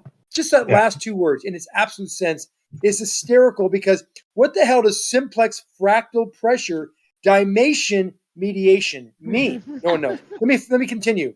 Don't forget, as I write, the coherent magnetic polarized spatial and non-spatial hyperbiphonal inertial precession of the flow of the counterspatial divergent reciprocating precessional divergent magnetic flux density that defines magnetism. Quite literally, electrification is a product of counterspatial dielectric geometry interacting over time with the magnetic spatial circular geometry, creating a ether-based interference perturbation with the resultant perpendicular creation of electricity. I mean, So you don't dude, if understand you it, don't yeah. think that is a bunch of bullshit, as I do, Oh my I don't know god, what to do with I you. have really poor vocabulary skills. That makes other So- people stupid. No, So but remember when these you words have meaning remember and they're when all you in random. remember They have Your no argument is meaning. that you have poor remember when vocabulary he skills, pointed so out therefore Ken Willer's stupid. So you remember don't even know how to when pronounce the words. It says quite literally, trying electrification to is the hear product what of the Chunky says. counterspatial dielectric geometry interacting over time with the magnetic spatial circular geometry, creating an ether-based interference perturbation with the resultant perpendicular creation of electricity. Which is a bunch of nonsense. No, it's not. It's you have the hyperboloid and you have the toroid. Okay, those are you can fit the hyperboloid inside the toroid. Okay, so it means it's conjugate geometry. Do you understand so far? isn't it all a toroid? Do you understand so far? But didn't So easy Wheeler to explain for you said guys. you said you shouldn't use the word in its definition, and I agree. Why did Ken Wheeler use hyperboloid in his definition of hyperspace? I guess just the hyper's not okay. Is okay. What? He can use hyper to define hyperboloid to define hyperspace. He goes into further detail there, my guy.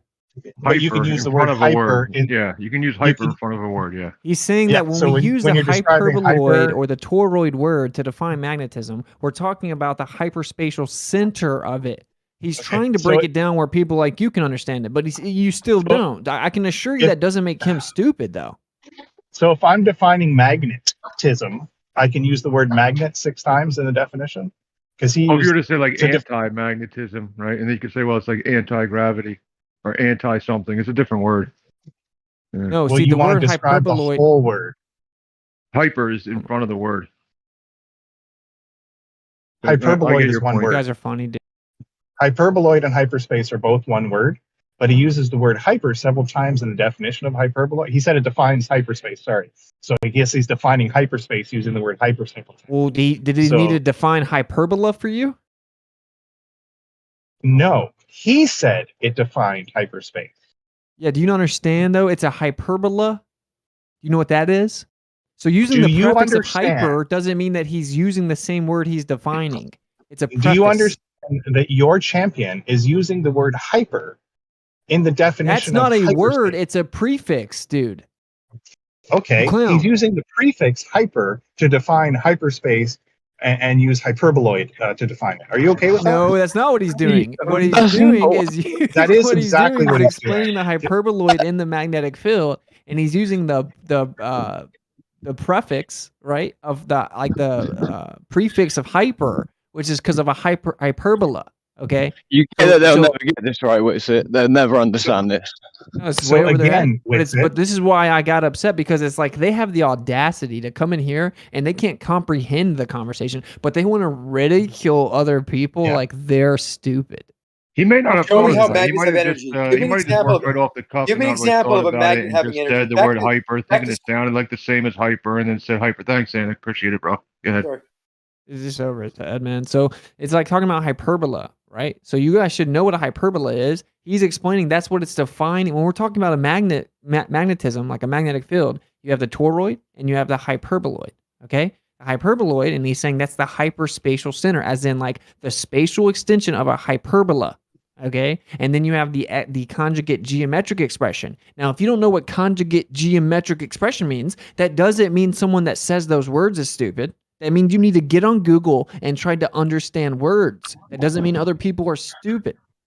The words are self-explanatory, even if you've never heard them before. Actually, Yeah, especially with how I'm saying them. Like how I'm making it to where any understanding or comprehension skills using context clues at all exist, then you would understand what I'm saying. You got to think about the word like congenital, conjugal.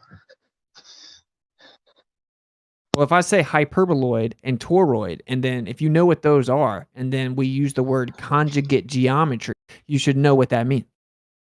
You should be able to understand what a hyperboloid is, what a toroid is, and then what would conjugate geometry mean? Oh, like the inverse of it, like the other way.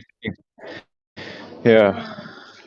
It's just crazy to me that, like, this is my point, dude. I'm not pretending I fully understand magnetism. I'm not saying that. I'm saying that some of us are trying to understand it. You guys come and ridicule them, but it's well known magnetism's not fully understood in your own paradigm. You're so used to being able to just stick your chest out with this illusory backing of consensus that you can ridicule everyone else that seems to be stepping outside of it. Well, unfortunately for you, Zanuck, magnetism's not one of those scenarios because your beautiful priesthood of scientism hasn't given you a definition yet. All you have to do is tell me and show me that a magnet can produce and contain energy. Give me an example, something repeatable. If you show me this, you might have my ear. But so far, all I hear is word salads. All I hear is word salad. You're not telling me this in any way, shape, or form. And all I have is illogical and straw man and red herring type of arguments to my statement that magnets do not contain energy. There is no energy in a magnet. No, what all I said was you can't make limiting like statements about magnetism when you don't know what it is. I do know what it is. So, like, and this is what Jace Jace is doing in the chat. He's doing the same thing. He's ridiculing people because he's like, we can make perfect predictions about. We can make perfect predictions. Like, yeah, we came up with the convention of virtual photons so we could quantify the phenomena of magnetism, right? Yeah. But that doesn't mean we know what out of the same side of your mouth. Out of the though. same side of your mouth. Out of the same side of your mouth, you start inventing new terms and ideas, and say they're valid. Yet the virtual photon, which actually can work very well in describing what happens in the field of magnetism, absolutely well. You can't give me any examples of how your definitions or words or terms can be used and backed up by what we see in reality. I gave you an example of what I did in my professional world, knowing about magnetism and how I can affect or change it in a predictable fashion, where it's not in the books. It's something we thought outside the box and did. And it worked in reality. Things we actually use in reality, in our reality. But you're just making up stuff. And when I asked you, and we started with how does the magnet have energy, you said it did. I said it didn't. Yet you couldn't, even after an hour later, you can't produce one example of where a magnet produces energy. Because I explained to you that what you do is you don't understand. Okay, so you're gonna throw it back at me again. Yeah, Just you give me don't an example understand of what of electricity, energy coming from a magnet. what Just electricity is. You don't understand what electricity is. I do understand what all these things are, Wits, that you don't. Electricity is intrinsically magnetic, Zanuck. And you don't think so. So you have a different opinion. Tell me how. How is so electricity can you magnetic? have electricity without having magnetism? Yes. Name one time. Running power through a wire. There's no magnetic field there? Small one, but it's not really. Oh. So you Well, it's can't just a have consequence electricity of without current flow. magnetism. So electricity is intrinsically magnetic. Yes. In most cases, Okay, it's thanks for consequence playing. So 0 for 1. Let's go to the next one. So this is my point. Electricity is defined properly as like the hybrid of the dielectric or the electrostatic, right, and the magnetic coherently together. And you'll say, nuh-uh. And then I'll say, okay, can you have That's a electricity proton. without magnetism? Yeah, of course you can. Okay, name one time. That's light. Current That's through a light wire. energy. That has magnetism. Oh, never mind. So and you're ridiculing people, dude. And this is the main thing. Your paradigm, everyone knows the geometry, like the geometric expression of magnetism. It's a toroid. When you Do have you agree that the geometry of magnetic field is a toroid? Okay, I have an answer for you. I didn't think about it very well. I just thought about it again. If you forget about the wire, you just transfer electricity in a vacuum or in a near vacuum from an anode to a cathode. There's no magnetism in that. Does a capacitor have magnetism? I don't think so. Yeah, a capacitor doesn't have magnetism either. Yeah, because it's not. There's no flow. It's the denial There's effect. There's flow through a capacitor. When there's flow through a capacitor when it's not charging and discharging. Yeah, it's constant flow through a capacitor. So when you have a capacitor in an induction motor, it's a split phase. That's two-phase motor. That the current basically the electrons flow through the capacitor, and have delay, and then are released at a 90-degree phase shift of the waveform of the primary wave out of the wall. But So Any it's moving constantly charge flowing. has It's both constantly magnetic and flowing. electric It's fields. constantly. It's in line, so it's constantly flowing through the capacitor. So it has a magnetic field. There's no then. magnetism. Anytime Yeah. there's a moving charge, there's a magnetic and electric field. Please measure. Tell me what the magnetism in Gauss. What would that be capacitor? A 2 microfarad capacitor in line with 115 volts running through a 5 ohm motor. What is the magnetism level in that friggin' capacitor? Go ahead. I'll wait. I can calculate it for you. But we're talking about a charged capacitor that's not in the circuit. That's not charging or discharging. In the circuit. It's in the circuit. On It's in its line. own. It's in no, line. I want to know in when line, it's yeah. not. Take it out of line. Take it out of the circuit. Yeah. Now, does it have does it have an electric field then, or a magnetic field then?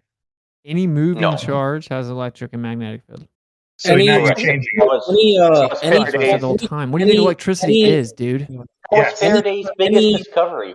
That charged this whole thing was when you got flow, it was a magnetic field induced around the wire. That was Faraday's discovery. I don't know why you said no to it. That's 100% Faraday's. 100%. I wasn't saying no to you. Okay. Any charge has an electric field. Any moving charge has a magnetic field. That's right. Okay, well then what is electricity? That's what I learned in university course called Physics 301, electromagnetism. So if you're going to disagree with that, you might want to go disagree with the guy who wrote the fucking textbook on electromagnetism, Griffiths, who's the world. Electricity, of course, is literally defined as the flow or movement of electrical charge, which means you will always have a magnetic field if you have electricity. That is correct. Okay, so with our imperfect or poor, with our imperfect or poor understanding of a magnetism, why do we have all these inventions that work so well? Okay, great question there, man. That's such a good idea. So, what have you or Ken Wheeler done? If you think that's a good argument, Left Lane, then you guys shouldn't be talking about stuff like this. Because we can manipulate it. Listen, we can manipulate it. We can utilize it. Okay, it's relatively safe. We can see its effects as we go. Like that's the reason. What you're asking about magnetism is exactly what you do not have for gravity. Okay, you could claim you don't understand something when you literally almost exclusively have mastery of the very thing that you're talking about. The concepts in which you talk about around the thing are explainable, transferable, retestable, repeatable by other people if they follow the same processes, like a maglev train. That's why we can infer more about it. That's what you don't have with gravity. We do have things that use gravity to work. That's what he's Trebuchets, saying. being That's what he's saying, but you don't have to know exactly everything about how gravity works to be able to utilize the effect of downward acceleration. It's just like I know jumping jacks and cardio is good for my heart. That doesn't automatically equate to me knowing exactly how the heart works. My God. Yeah, but we do have this understanding of magnetism that allows us to do that, and gravity that allows us to make trebuchets and other devices. Yeah, but you just don't get it. You just with your far superior knowledge, what have you done? You don't need to understand anything about gravity, though. As a concept, the idea of things being pulled to the center of a mass, right? That idea, okay, warping the bend of space-time, was not around when the trebuchet was used in order to storm the castle, okay? The thing with magnetism is it's something like what you're claiming about gravity, right? Oh, we can understand, right? Well, that's the same thing, but we have a bigger proof of concept, right? A much bigger proof of concept. Some of the things that I claimed about gravity cannot be verified, right? If you somehow got into it where 10 years down the line, you had as much capability of utilizing gravity in the same way that magnetism has, like maybe people would see more validity in it. I don't know. But you have the same thing. You have an effect, right? And then based on that effect, you can draw concepts back to it. Okay, so right? our knowledge of the effect of magnetism and electricity allowed us to make the CRT. True or false? Or a misunderstanding? Yeah. we have to understand electrons for us to have a CRT actually work. By the way, We don't have to understand electrons. We've come up with the quantification of electrons. Okay, so you're this is saying, the so point. let me get it clear. Oh my You're saying, god, dude, you guys are unbearable. well, let me get it clear. Dude. You're saying that electric field cannot exist without a magnetic field. Is that what you're saying? I said, yeah, electricity. Yes, electric You know field what a is straw man electricity. fallacy is? Isn't electricity electric field? It's a moving No. flow of Exactly. electric fields. Okay, or so charges. moving So field, it's a moving flow of electric charge. moving electrons, moving fields. Yeah, it's the flow of electric charge, and if you have the Correct. flow or moving electric charge, you Okay. automatically have a magnetic. Well, we talked. We actually did that definition earlier. We said the movement of charge is a magnetic field. Do I have to start dropping citations? No, we said that earlier when we first started talking about this. Okay, so then you agree I'm correct that when I said you can't have electricity without having a magnetic field. Maybe I misspoke, but I said you can have an electric field without magnetism. So then you agree I'm correct that you can't have electricity without having a magnetic field. So electricity is not an electric field, then I'm wrong then. Okay, so this was 10 minutes, and this is my point. This is why this conversation is so difficult, because it should have been 5 seconds, and my actual point was the reason that we're not talking to each other, we're talking past each other, is because you have a different understanding of some of this phenomena. For example, electricity, which is actually the hybrid coherent form of the dielectric or the electrostatic and the magnetic. And then you said, no. I said, well, you can't have electricity without the magnetic field. You said, yes, you can. And then 20 minutes later, we figured out, okay, no, you can't. And then you got Left Lane, you got Chucky, you got Well, Zen, I was all speaking of just, electrical beating field. on their chest, chanting about how Yes, stupid I am. we already talked about So the electrostatics then we already talked about have the nothing to do with moving charges constitute magnetism. So we already agreed that this movement of the charges, which is electricity, causes a magnetic field. Correct. I But- was talking but about electrostatic electric fields. So what's moving in a magnet? Right. Gotcha. What's moving in a magnet then? Sweet. So now we have this piece of material with a fiber structure. What's moving? So we have charge movement. What's up? What was the question? He agreed to the definition of magnetism as the The Movement of charges. Movement of charge. Movement of charges. Okay. Yeah, I'm asking Cyrus a question. So in, Back out so in a everyone. magnet, yeah. So I asked in a magnet, the fiber structure around it, what charge is moving there? Just in a simple magnet on a cable. Yeah. Well, the theory is it's the electrons moving around the atom, and when you get enough atoms aligned in the same direction, they all have the same direction of magnetic force because the electrons are moving around the atom. The electrons move, right? They don't stay still.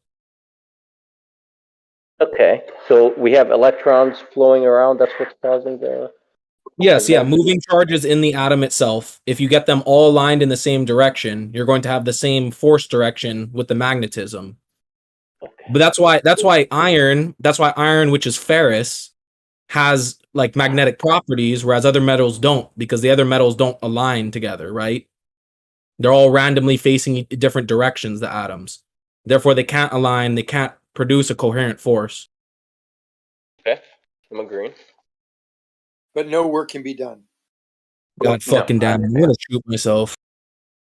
But no work can be done, correct? Yes, I agree with no work can be done with a magnet sitting on the table. Agree. That's me, though. I think that you can definitely use magnetic field to attain perpetual energy. No, you can't. It just hasn't been done. Okay, Never well, will be. I don't know for sure because I haven't done it. But one thing I do know is you Doesn't can't make tell any me sense. what I know. One thing for sure, you can't tell me exactly what can or cannot be done with it when you don't understand what it is. I'm with you. I'm with you. Winston. I actually. Slightly assisted perpetual energy is achievable. Hold on. Witzit says he knows for sure that a perpetual motion machine can be made. How do you know? I literally for sure said the opposite of that. Hold on, my AirPod died. I literally actually just said agree I with you. don't know for sure. I've never done it, and then he Okay. jumps in to say, "Witzit says he knows for sure it can be done." Okay. All right. So I I actually Do you ever get agree. tired of I lying? actually- Does it ever get? I misheard you. I take it back. Oh my God. You think it I'm might be next. possible? I'm Yeah, I next. do. All right, cool. We got you, Jeremy. So I'm with you, Wits, that I think it can be done perpetually. I actually have a good design in my head for one that utilizes downward acceleration and the magnetic approach. Anyways, if anyone wants to say that a magnet doesn't have energy or whatever, you can drop something in front of a magnet and then the magnet will pull it with a force towards it or repel it, depending on what it is. So, I mean, if you can have things being moved around with no energy being expended, work's being done, right? Things are moving.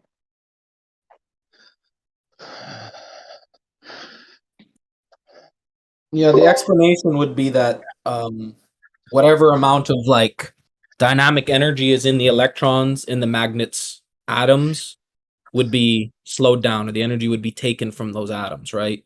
Through induction. No, it's used to move those charges around the circuit. Their path that's the work that's being done. So it's a net Zanik, zero energy. we're talking about a magnet placed on a table, right? Yeah. You have the No magnet, it's circuit. sitting on the table, nothing, no circuit. It's just a fucking ferrous magnet on a table. Jeremy said he puts down, let's say, an iron marble on the other end of the fucking table. The magnet is going to pull the iron marble towards the magnet. Do you agree or disagree? I agree. So work's being done, right? Is that work being done? The movement that's being the movement that's happening there. The movement that's happening there, is that work? Is there work being done? No, because if there's work, so you can have things move without any work being done. If there was work being, let me answer. You asked the question 4 times. If there's work being done, then an energy would have to go somewhere. Okay, so we can have things moving with no work. Where'd the energy go to? So we can have things being done with no. It went into the things marble. moving. Where did the energy go to? We can have things moving. Then it should be moving. Shut up! It should be missing now from the magnet, right? It did work. Oh my God, Zanik! I'm trying to respond to you, dude. Wait, you get numptiness was jumping all over me. Hold on a second. I'm backing out of the conversation. I'm also muting Zanik because he's giving me a headache. He's been doing this with everyone all day. Just over talking, monologuing, not letting anyone respond. There's no conversation happening with you because you won't stop talking. Yeah, let's try to have a convo. Anyways, Witsit, the fucking electromagnetism. What do you got to tell us about the ether? Oh, I was just saying that I don't like when people pretend they know all about it. Personally, what I think is that when you look at a magnet under a ferrocell, you'll see the black center. And I think that is like a concentration of the ether effectively. And that's where all the energy or force from the magnetic field comes from. And you can tell this is the case by looking at different strength magnets. And the stronger the magnet, the bigger the black hole. It's not the bigger the field, it's the bigger the black hole in the middle, the stronger it is, which goes to tell you that that power is coming from that black hole in the center. So then what is that? Right? Whereas they will claim it's nothingness. Well, that doesn't exist, nor does that make sense. How would the source of the magnetic power be nothingness, and how would it be proportionate to that nothingness? So it's obviously getting its energy from that. So what is that? And that would actually be the concentration of pure potential, and it manifests with spatial extension. And there's a loss of energy as it tries to, and that's the loss of this energy is what the magnetic field is, and it's trying to get back to its state of pure potential. And so if we actually had at least a decent understanding of it, people could then take that framework and start to figure out, well, how can we harness this black hole? How can we keep it perpetually in exchange with the material world? If I showed Zanik a motor, which I didn't want to bust out yet, that's just all magnets, but it's asymmetrical in order for them to be able to do this, and it's doing work, would you agree that mainstream doesn't know everything about magnetism? He doesn't think magnets can do work, so I don't think so either. Even though something's moving, even though a magnet will move something, right? I don't know how you can move something without work being done, but okay. These are all permanent magnets. No electricity is introduced. Yeah, no electricity. You have movement happen without with no work being done. If you arrange like on a rotor a bunch of magnets in a V formation, like as like say the rotor's 360 degrees, right? At 0, so you have 1, then you'll keep going in a V. Like you put 2, then another 2, but it's spreading out until it gets to 360 degrees. You'll have like 2 magnets, like to the right and to the left of that first magnet you started with. That actually runs. But it My stops, idea. but it runs. Do you have a video? My idea for Yeah, I my do. idea for my idea for perpetual motion actually involves that V gate, but you'll never get it to complete. But you'll never get it to complete a circle, though. You got to break the Open it. circle for it to. Yeah, you have to open it, exactly. Yeah, you open up the gate and you allow it to spin, and then you start again. But you use Oh, that. you use the what you the do is you momentum use to the do down. that. What you do With is the you energy. use the downward acceleration to break the gate, because that V gate can push something uphill. I've seen it done multiple times on YouTube. So you know what I'm talking about. They got to level out and everything. You can push something uphill with this V gate magnet track. But it can't So make the it a farther loop, you push it uphill, the more you can use the downward acceleration to get it to go back another ramp that will curve a little bit, and eventually it'll go back into itself after enough ups and downs. It can't do that, and it does take some energy to put I it know. into the field itself. So when you can find that being done, let me know. Again, sorry talking over you guys. I got a little ahead of myself throughout the day, and I've got to work on It's that. all good. So I actually have to get out of here. Just so you guys know, I just want to say this one last thing because I got to get out of here. So, but like, just like Jason in the chat, right? He's trying to say that it's like vector fields and all this stuff. That's what the magnetic field's comprised of. Well, like a vector field is describing like a function of quote unquote space. Like it's like a mathematical convention and that attributes values to certain areas. Okay. That is not explaining what something is or what it's comprised of. I said, what is this vector field comprised of? He said, nothing. That's what comprises, that's what everything else is comprised of. I'm like, okay, well then what is everything comprised of? The fields. I'm like, okay, but what is that field? What is it? It can't be a field of nothing. Well, I told you above. Well, above what he said was vector field. Vector field is math. So what you guys are saying is the magnetic field is comprised of mathematical conventions. Wow, how profound. That's ridiculous. See, you guys don't know the answer, and this is why. Because you can't acknowledge that there's a realm, a metaphysical realm, that is the source of all of this energy. Okay? That's not my problem. That's a heliocentric particle physics atomist psychopath problem. That's not our problem, though. Okay? So we can acknowledge that there is a source of all the energy, and that would be the pure potential state. So, like, in summary, it's ridiculous to claim that what the magnetic field is comprised of is mathematical convention. That makes no sense. Okay? Yeah, you can mathematically describe it, but what is it that you're mathematically describing? Oh, we're mathematically describing the field that's made of math. That's stupid.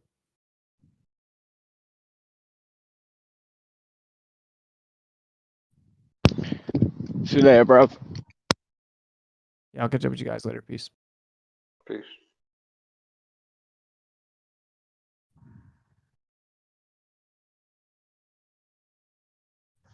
So Cyrus, you use that same V gate. You can look it up on YouTube. And from what I've seen, it looks like it takes very little energy to get its entrance into the track. Like they barely just touch it to get it going in the track. But you can lift things to higher elevation with this V gate track. And so what you do is you move something up high enough, and then you let it fall back. You have it on a little ramp. You let it fall back down. You end the V gate on the decline. Then, the force of it falling at 9.8 meters per second squared will be enough force to push it back onto the next track that curves a little bit, and eventually it goes back into itself. Yeah, like, so with the magnet motor stuff, I still 100% believe that it's not breaking the first law, because like the energy's coming from the magnet, because we magnetized it by pumping energy into it. Yeah, that's what I mean. There's no first. All the Globers deny this heavily because they think it's a first law violation, but it takes a lot of energy to make a magnet. I don't even know if you would get. Yeah, you'd probably get less energy out of it. You might get less energy out of it than it even took. I don't know. Does magnets go forever? I don't know. Yeah, they don't. No, you don't they need lose to- magnetism over time. That's the thing. It doesn't take. Can I say something? It doesn't take an energy to make the magnet. Now, of course, to make that magnetic field, because you're doing it artificially, you have to basically energize huge coils and put a lot of current, a lot of voltage to them, and create a very strong magnetic field. But if you can have some substance that created that field, and you expose this motor or this piece of samarium cobalt, it would align the field flux lines and actually make it very strong as well, without any energy being transferred to the motor, to that magnetic material such as samarium cobalt. Yeah, but you cannot have something be a perpetual motion device. It breaks the first law. Sometimes The V-gates don't do it. This thing does not work either. Yeah, but Zanik, you know that cobalt at some point had to have gone through some natural process in which it itself had that same energy imparted into it, in which, let's say, if we were to make an electromagnet ourselves, or we were to terraform a piece of metal into a magnet, like so. It's sort of the same process that we're talking of. We just can't see back in history to what happened to that cobalt. Well, it's not really. It's magnetic, but it's not. Those magnetic field lines and fluxes are not aligned. When you start making them aligned via exposing it to a very organized and very strong magnetic field, it aligns them, and then it becomes a magnet as we know it. Yeah, you're not getting my point. So we make ceramic magnets and other types of magnets all the time for toys and things, and that's just materials crushed up, put into a mold, with elastomers and adhesives, and then we magnetize them. Then we magnetize them. And man, you monologue for so long. Shit, I was gonna ask you something, but now I forgot. It was like something good. Fuck. Sorry about that. That's all good, man. You on about me? I'm like, I made sure. No, Greg, asshole. I was talking to Zenek. I'll let you know. I'll be like, hey, Crack, you're talking to yourself again, but don't worry, I'll let you know. This motor that you're showing here, this this V-gate motor, will eventually stop. Correct. Mine won't. No, absolutely. Well, if magnets don't last, if magnets don't last forever, then yes, it'll stop eventually. Yes. They don't. They lose the field strength over time. But it's going to stop before that happens. Yeah. It's going to stop strictly because no, it's not. It's going to keep going because in my design, there's nowhere for it to. Hold on. In my design, power through me, Zanuck. Is my mic messed up, guys, or is Zanuck just trying to power through me right now? No, I thought I was talking to you about the magnet motor. It's timing, I think, is what it is. His timing is really bad. Like his ignition. Well, there might be a delay or something. I'm not sure, but I didn't mean to talk over him at all. Jeremy, it's not delay, bro. Jeremy, go ahead. Say it again. Jeremy, I think, has more of a delay than anyone else. I did notice that. He's got lag. Jeremy, your V-gate example is the best one. No, my mic's lighting up right away. There's no delay. I can see my mic lights up the second I was talking first, but go ahead. I asked you, Jeremy, and I was telling you that your example is better because it's actually doing work. This spinning thing is only doing the work of whatever the friction in the bearing is, and it looks like it's very, very low. So it'll run for a long time before it stops. Yeah, you can't get it to go. You can't get it to go indefinitely when you try to do it in a circle, unless like Cyrus said, when you if you had some kind of mechanism there that moved the magnet a little bit, maybe I don't know, but if you just with permanent magnets and no moving parts, like you're not going to be able to keep that wheel going because you got to break the circuit. You got to break the circuit in order for it to go. And with my design, where you have it go up tracks and then down a hill, you're breaking that circle, so to speak. Yeah, you get that they call, I think, the cogging effect, right? You've worked on steppers, Zanuck. It just clicks into place and it'll oscillate D10, like D10 torques. Yeah, D10 torque, D10 positions. Yeah. So if you can, mine doesn't have my design doesn't have any detent spots in it. There's no detent in it in my design. Of course there is. How are you going to work? I've seen a guy that got around that, but how are you going to get around that? You use a V-gate. I'll tell you how. Use a V-gate magnetic track. It pushes something uphill. Then, now that you're up at a higher elevation than you started, you have it go down a track and it falls downhill. Now that it's falling downhill, nowhere for it to stop when it's going uphill because the magnetic track is pushing it uphill. There's nowhere to stop as it's going downhill because it's free falling. Has to make a turn, and that's friction. Very slight curve. Hold on. There's a very slight curve. I know, very slight. Just enough to stop the system from working, from being perpetual motion. So it goes down the hill, makes a U-turn. You have it. Can I finish? You're talking over me now. I know. Makes the turn. You need a force for change of direction. Then makes another turn. Force needed for change of direction, and you have friction along that turn as well. And now you got. I addressed one point at a time. You're making like 4 different points. I made 2 points. I literally said 6 words. Come on, man. There's no conversation to have with you, bro, because I'm not going to be able to respond to everything. You don't have conversations. You just. I just said there's 2 turns, and then you got to push it into the field. 3 forces: the turn, and there's no conversation to be had with you, dude.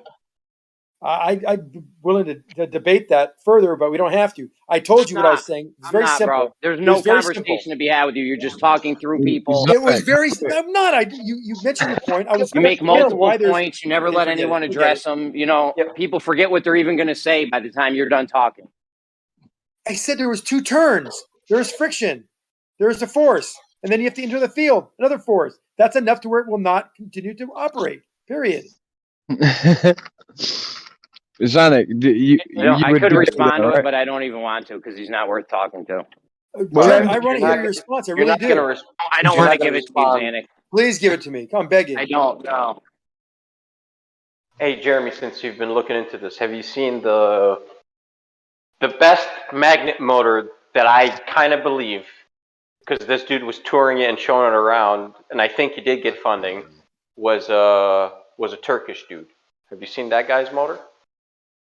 No, I don't believe anything that goes in a circle. I'm just not buying. I don't think you can do it in a circular fashion. You have to break the circle, like my design does it.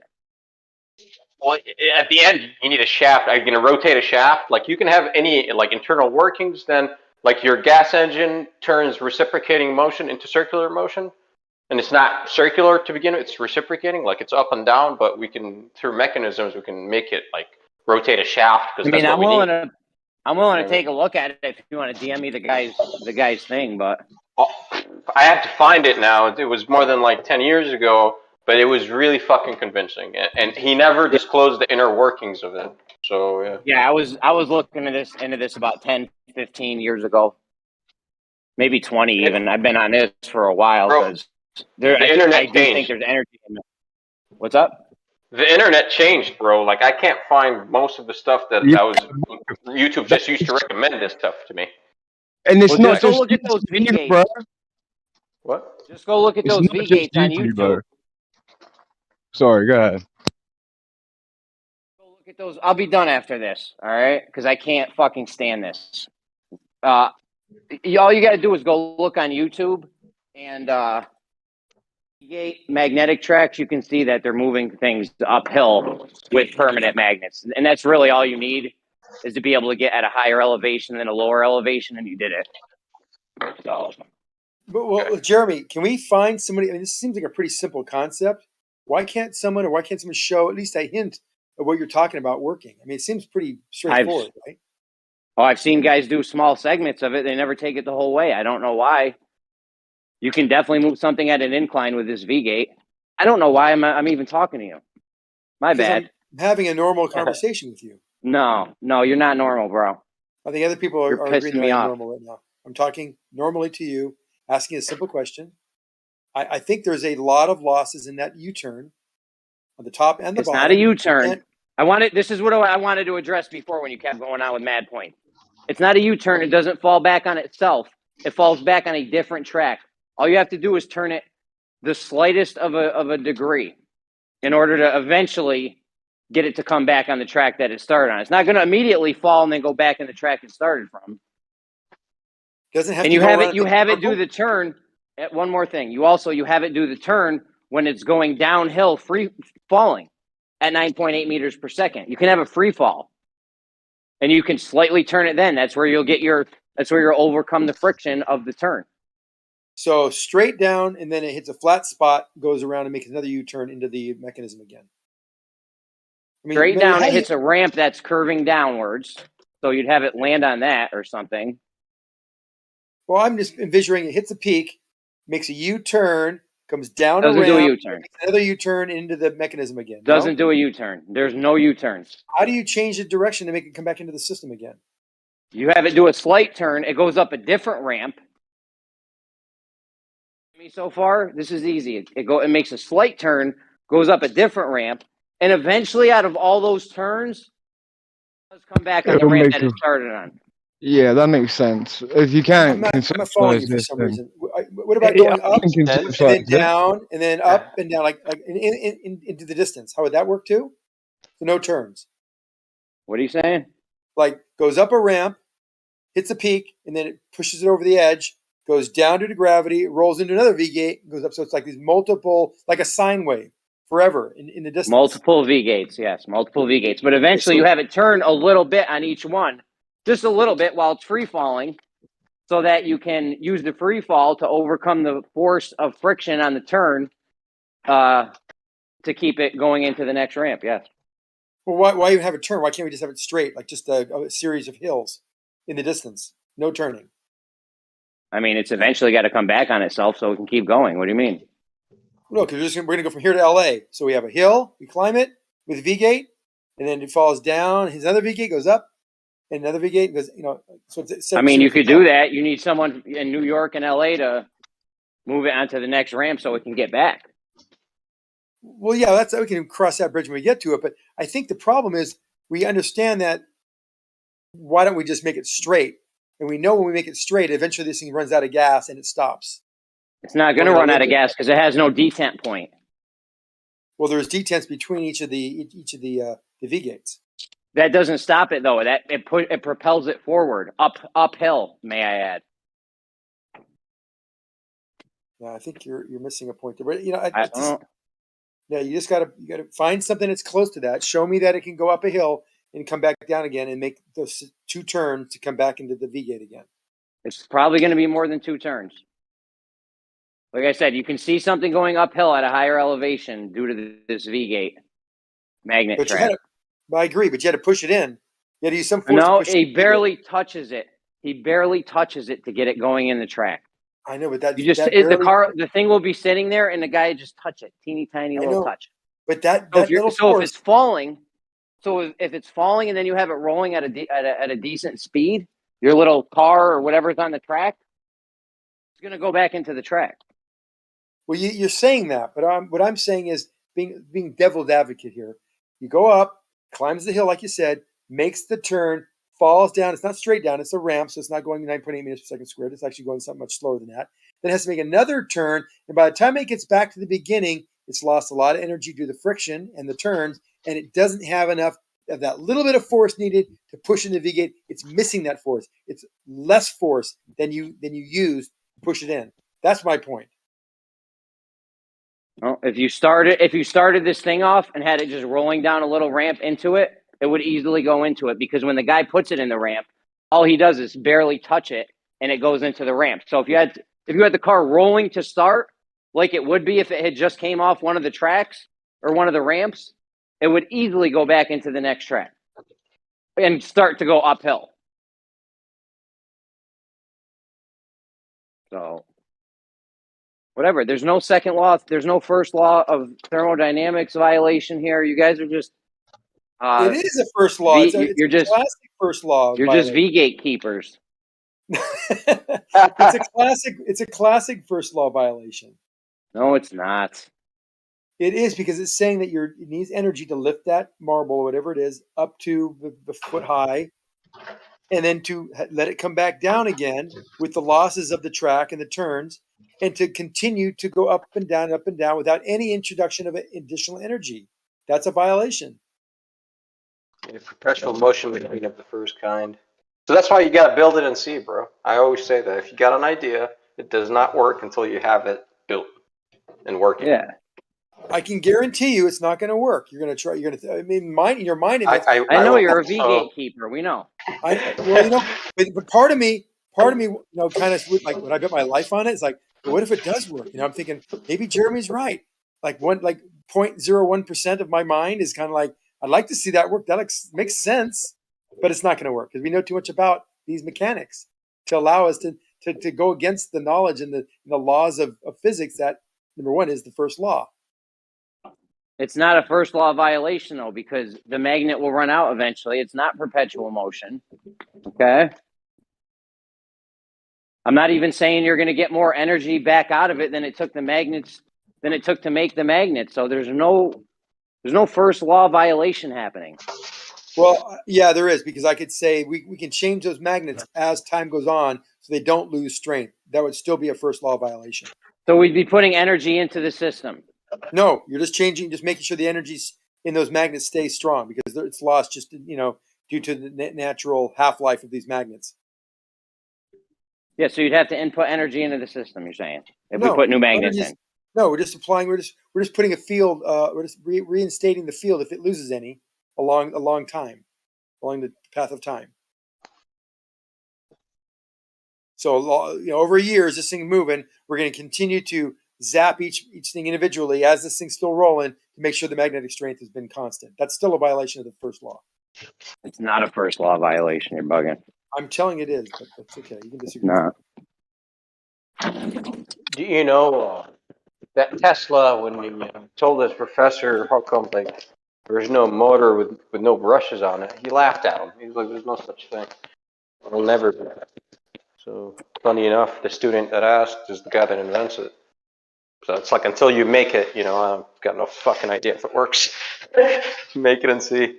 Then you. I mean, in theory, this would work in theory. What I'm saying, because you can make stuff go at a higher elevation with this. If you push it into the field. All you have to do is barely touch it. It would push back into the field. Remember, it's it would push back. It's kind of like we talk about, hey, you barely see any curve. You can't measure the same thing. This little bit of force is significant. It would go back into the field after it came back off the last track. All you would have to do was be to start this thing at the top, and you're good. Well, I've seen the guy do it. He barely touches it to get it in the field. If you had the car roll at a rolling start coming from up top, it would definitely go back into the field. Because I'm guessing the guy touching it is less force than this thing, rolling super fast off its last track. If you're right, if it can make it all the way back and have the force needed to push it into that field, you would be indeed correct, and you would have a perpetual motion device. I don't think it's possible. I think the force Not a perpetual motion device. I'm telling you, it's not a perpetual motion device. Oh my God, it is. Do the magnets wear out over time? No, I told you, we've already given you the trump card of recharging all those magnets for infinity. No big deal. We'll always be making sure those magnets are always the same. Magnets don't wear out over time. You took us into fantasy land.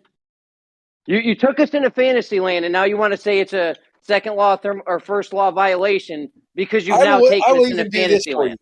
I will even do this for you. I will give every one of those magnets. I don't want you to do anything.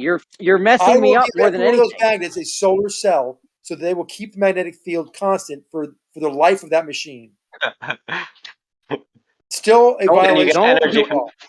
Now you get energy in the sun. That's like no, it doesn't matter. But I'm not using it to propel it. I'm just using it to keep the magnet strength constant. The magnets aren't moving. You have to have a moving magnetic field for there to be energy. There's no energy. How would you do that from the sun? That's a cool device. Well, of course, that's theoretical. You hook up a solar cell with a coil of wire around a piece of iron and create an electromagnet and have it be constantly charged by the sun. That still would be a violation of the first law if you could continue to have it to run. If it's running off the sun, so okay. Now I want to see like your device. So he's got permanent magnets. Okay, so how is your now you've created a DC current out of your magnets. You can't induce anything into. How are you going to use that to maintain like the magnet strong? Is what I'm asking, bro. Like I know, like I'll give it to you if it's just like theoretical. But if there's some that exists, let me know about it. No, you can easily power create an electromagnet out of sunlight using a solar cell. Correct. That's not what I asked. Each one of those magnets will have a constant magnetic force that will constantly be recharged and created and sustained by the sun, but they're not moving. These fields are not moving, turning on or turning off. So they're the same as ceramic magnets or rare earth magnets in this V-gate configuration. So I have no problem using the sun to make sure that because he says over time these magnets will decay over like 5 years or 10 years. So he's not. I never said anything like that. You're saying it's not breaking the first law because they will. Do magnets last forever? Magnets last forever. So I'm going to make sure they last. I'm going to make sure they last forever by using the sun. Still would violate the first law. Okay. Getting more energy out of the system than we put in. How do you even know that? Because we can measure the field strength and it's not moving, and that field strength being constant would not allow this object to be lifted to the top, ejected, and roll down and make the turns and be pushed into this field again with enough force to have it repeat the cycle. If it could repeat the cycle, that would be a perpetual motion device by definition. A perpetual motion machine means it goes forever, right? It means, no, what it actually means, it doesn't have to be forever. For a given It amount doesn't of, have to be forever. that's not what a Perpetual motion means. for a month. That's not what it means. Can It we have means there are perpetual no, motion for a month? it means, can I finish the sentence? It means there are no losses in the system, meaning that whatever energy you put in or that is available will be utilized with zero losses. Okay, and you don't know that there's not going to be. Well, you're going to have to use energy to make the magnets, right? Is that going to take energy? No. Or we can make a magnet with no energy. Correct. Wow. Okay. All you gotta do is put whip me up material in a magnetic field.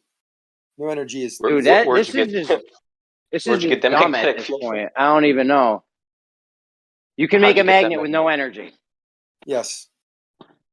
Oh, bro. How? Yeah. Okay, how now do you I do gotta that? ask. Just put a magnetic material with an unorganized field of magnet lines of flux into a field that has an organized magnetic field of magnetic flux. No energy is transferred between the magnet Where'd with you the get that organized lines of field? flux and the what? Where'd you get that field from that you put it in? You found it in nature. I'm sure there's been a Okay. magnet. Then nature did nature spend energy to make it? Yes. And there we go. Cool. No, hold on. We can't break the first hold on. When I magnetized the magnet with that magnet, that magnet did not lose any energy. No energy was lost. All it did was align the field lines of flux in that other magnet. Yeah, because we said magnets don't have energy, like you were saying that, like yeah, they don't have energy. And you didn't transfer any energy to it. Didn't take energy to create the magnetic field. Just align the field lines of flux. So if I grab a piece of iron and just line it up somehow without using a magnetic field, would it become magnetic? It has to be in the presence of a magnetic field to be aligned. Okay, awesome. That's what I'm saying. Like, there's a lot here that I don't understand because I don't think science understands. So I don't understand, but I'm open-minded to. Well, there's no energy lost by the magnet that did have the fields aligned to the magnet that didn't have its fields aligned. Just like, okay, I'm with you on all the magnetism stuff we were saying earlier, but here, check this out. Like, I'm gonna dig into this because, like, as you nudge a magnet closer to another, and then it does move the piece of iron to the magnet, and like, so work has been done. But I know what you said about what was it? It wasn't entropy. Yeah, it was entropy. Was correct. Right. You know, the overall, there is no like net energy. So it's like, okay, like, but work has been done. So I want to understand now more, because the magnet did pull the piece of iron, like, over, whatever space, a centimeter or whatever the hell it is. And like, I want to know now, where's the energy actually like coming from to do this, to do the work, Like, if it's a pseudo force, then it's now sounding like a lot similar to gravity, where it's like it's there, but only when work has been done, you can really tell, when an object drops or something like that. It's weird. It's like, okay. But isn't like gravity, when you talk about gravitational attraction, don't you consider that potential energy before it's kinetic energy? Because gravitational potential energy, right? And I think earlier somebody asked about magnetic potential energy. And I think that is a thing too, right? Is it magnetic potential energy a thing? That's what I think it is. Yes. Okay, it's got potential. So how is it charged? And like, I have a lot of questions with magnetism. I'm yet to answer them, like with mathematics, like proper equations. Something serious. And the best, like what's his name, Maxwell, of course. Sir Maxwell and Oliver Heaviside and whatnot. But again, like, nobody really got into the nature of this stuff. Well, they all quantified how to work with it, and we know how to work with it to get repeatable results, of course. And I love it, but like, I really want to understand more, like the the fiber, the nature of the fiber. How is this fiber here? And why is it here and not there? You know what I mean? I have a lot of questions.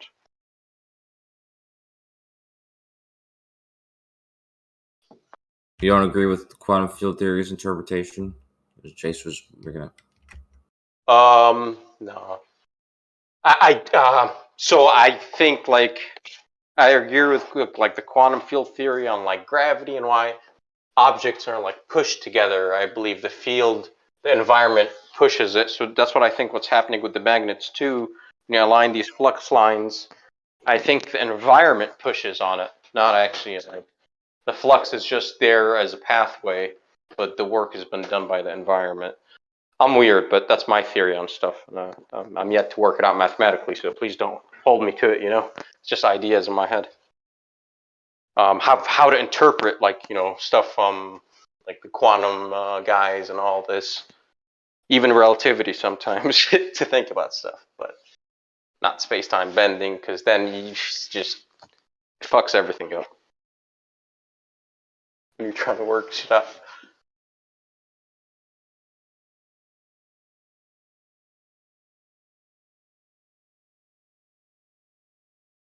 The environment has the energy. Huh? Yeah, that's like with the Casimir effect. That's where. I'm subscribing to this explanation until like someone comes up with a better one. That it's the quantum fluctuations, because when you have like a space that close, whatever submicron or whatever, the forces are pretty great. So it makes no sense unless it's coming from the environment. So then these guys, quantum fluctuations in the quantum field, I guess, because when you exclude them, and it's a good theory. I like it. You exclude them from the gap. You exclude the big quantum fluctuations, like a small gap with electromagnetic waves. It works like the same way. That when you get to that degree, like there's a differential between the quantum fluctuations, and that pushes on the plates together, and so I'm subscribing to that. I like it because it brings back the ether, and the work is being done by the environment, sort of thing, which is nice. But that you end up in the same place with that one, though, right? It's the same question as like, well, where's the energy from the sun coming from? Right? The same as the stars or the moon and all this stuff. It's outside of this environment. If you want to call it outer space, fine, whatever. But there's no way to say, okay, well, the energy is the environment. Where to get the energy from? It's not just the environment. It's big, right? Right, Cyrus? Fluctuations and shit in the environment. There's like a lot to it. Like it's interesting, man. I don't know. That's a deep rabbit hole when you take something as simple as like the compass, right? All right, we've got an electromagnetic field. Well, what is that? Where did that come from? Where'd that energy? Is it energy? All these questions, and then ultimately you're dealing with something that you can't observe, measure, test because you'd have to leave the construct, right? The limitation. It's got to be one hell of a power plant, though, right? But however, this whole thing is powered. Yeah.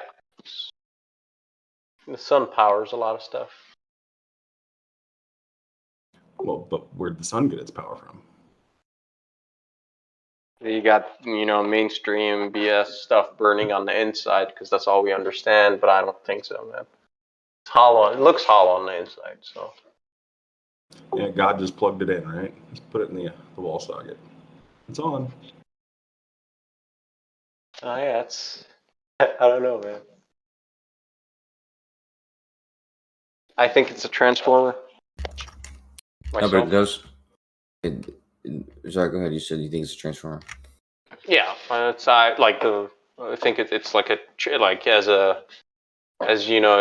a transformer you got the two windings, and so I think it's like getting the energy from somewhere else because it appears to be hollow on the inside. It's dark.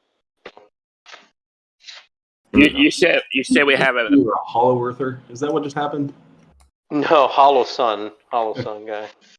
You say we have an electric field, like like, how do you know that? What if I said we just have a magnetic mountain in the North Pole? What's this magnetic field you're talking about? How do you prove that? What do you mean? Get a compass, yeah. You can measure it on Earth. What are you on about? And I think the magnetic field of Earth is exactly due to current flowing into Earth as current flows into wire. Wait, stop for a second. A compass points to the magnet north. I just said it's the magnetic mountain. The compass is pointing to that, like for example, on a flat plane. That So proves where's your there's a magnetic magnetic field that you're talking about? How do you show that? You're just saying shit.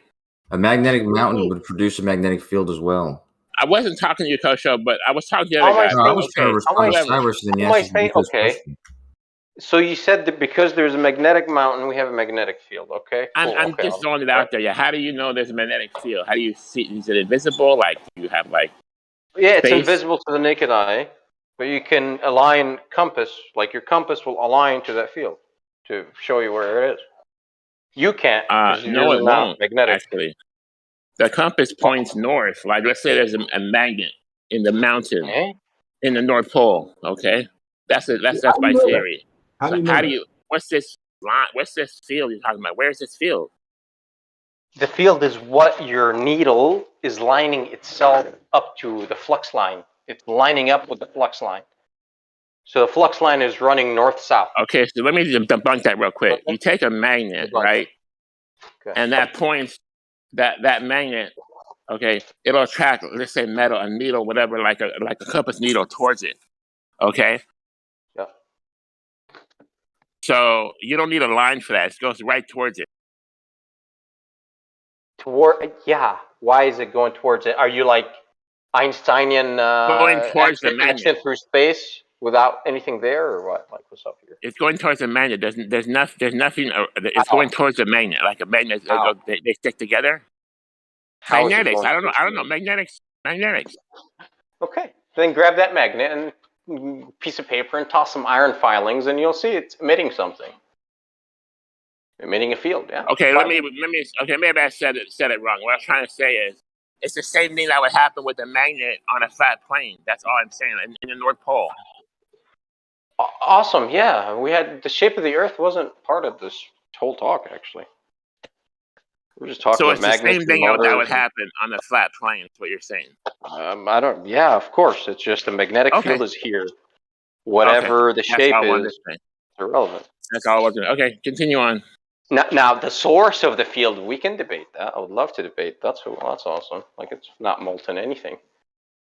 So, because it can't be. It's because, like, I've heard people talk about there's a magnetic field, there's magnetic lines around this spherical Earth, and that's why compasses point. No, because if there was a magnetic line, let's say in space, right, the compass would point up in space. So no, it points directly north. The compass needle. Right. Go ahead, Cyrus. Isn't that like? Did you catch the disagreement here, Kosho? I'm sorry, I'm not. Go ahead, talk. Like, I'm not. I just don't understand what we're just talking about. Okay, it points north. Awesome. Globe or like, okay, it doesn't matter. The field line is there. It aligns with the field. It doesn't point towards the field. Right. It doesn't point towards the field. It points north. No, I know. It aligns with the field. Align. Yeah. You interpret it as pointing towards somewhere, but it's really aligning itself with the field lines. Okay. Like the iron filings on the, you've seen that before. It's like one of the filings, that compass needle. Exactly what it's doing. But you don't need a sphere for that. Absolutely not. You just need a magnetic field. Okay. Carry on. Did I sound like a ball earther too much? Wow. I do like mainstream science. My balls are showing. I know, man. How dare you like mainstream science? I love it. Like, I studied some stuff. Science, bro. No. Look, I know how to navigate the math, so it's not difficult when you understand how the math works. It's like you can navigate it just fine. You can come up with your own math, as long as it works. All right, sorry, so I got a question for you. Yeah. So when you describe the sun as hollow, this would say that the sun has a physical nature. Would you say the sun has a physical nature, or can you re-describe what you mean by hollow? Correct. It has this sphere shell nature of whatever the hell it is, of plasma. This plasma sphere it appears to have. Now, this plasma sphere, I'm not claiming it has a hard shell containment. How it's contained, I don't know. I'll say it's glass, bro. I don't care. Like, I don't know. Let's go there and see, right?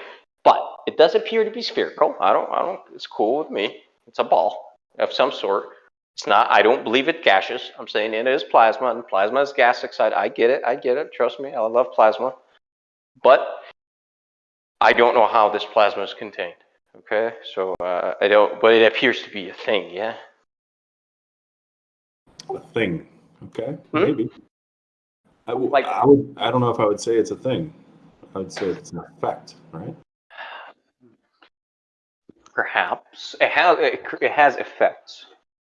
Well, You know, in order to determine if it is a thing, wouldn't we have to go there, like you were suggesting? Look, I think the magnetism comes from the sun, but that's irrelevant. You see, because I believe there's electricity coming in from the sun. But that's my solar system interpretations of stuff, and I don't know how that stuff works. But like, when you observe the sun, what does it look like? So, like, okay, it looks like a ball. Okay, I don't care. Or the moon. Okay, a ball, and you know, it's and like, I mean, Earth is not like it's. But okay, if it is, I don't care. A glass ball, sure, like a bulb. So, would you say that the sun is the same as the moon in that nature? Would you classify it as you think it's a sphere? Sure. All those. I could care less what shape it is actually. If it's contained by a hard shell or some soft shell field, as long as it's not gravity, I'm totally down. You just not Einstein nonsense, like something serious. Then okay, I'm open discussion of it. But Einstein's like space-time containing gas. I don't know how to make space-time contain gas. Sorry. Well, I mean, isn't that what Earth is? Is space and time contained?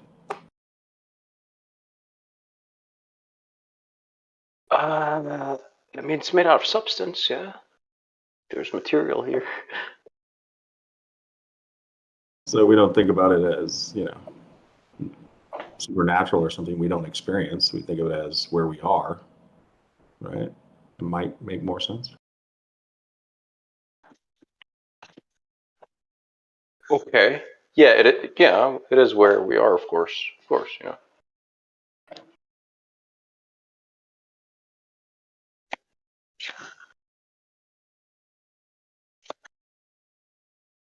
I like the yeah. How can you not like this thing? Everybody knows this guy's name. Nobody knows what he did. Well, when you look into what he did, that's when you start disliking the guy. But when you just hear others talk, oh my God, Einstein, it's like, oh, okay, cool. But then you go to Einstein, then it's like, it's not cool. It becomes what did Einstein do really fast. that you don't like? What don't you like about Einstein? Let's throw Einstein under the bus. What are his saying? His theories, bro. The only thing I'll give him is the photoelectric effect, and I think he stole it from someone else, just like he stole his theory from Poincare. So yeah, he's a plagiarist. Okay. So his theory is not his theory at all, and people wrote plenty of stuff on that. That's just one side of things. Neglect his theories for a second. He's a plagiarist. People have proven that. So it's like, why am I listening to this plagiarist? Thought, right? So maybe he has an excuse. What's his? There's no such thing as an original thought, right? Like it all comes from somewhere. So. Yeah, but you got to give credit to the people you stole it from. That's all I care about. Okay, I'm with that. That's it. Okay, steal it. Hey, Poincare said this, but don't because if you take a man's theory and you pervert it and you don't understand what he's saying, like all right, that's Einstein. Okay, go research his stuff and Do you tell me if you understand? So you're saying he wrote incoherent babble a lot of the time? Yes, Well, mathematical babble is isn't he exactly. cherry picking? He's cherry picking from Poincaré anyway.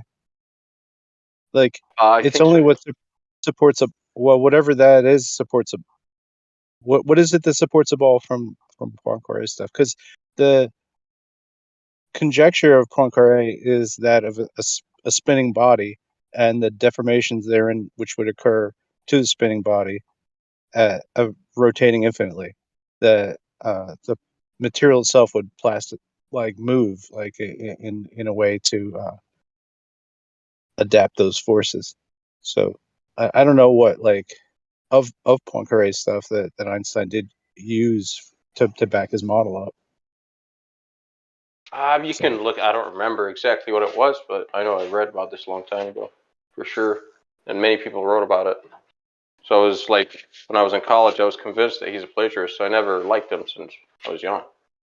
I always disliked him. Right. And then you look into the Nobel Prize, and what's his name? Belgian dude. Man, he really hated Einstein, and he spoke openly against him and how the Nobel Prize was like they conspired to give it to him. And then when you look into it, yes, it wasn't so clean cut with Einstein. There's more to it.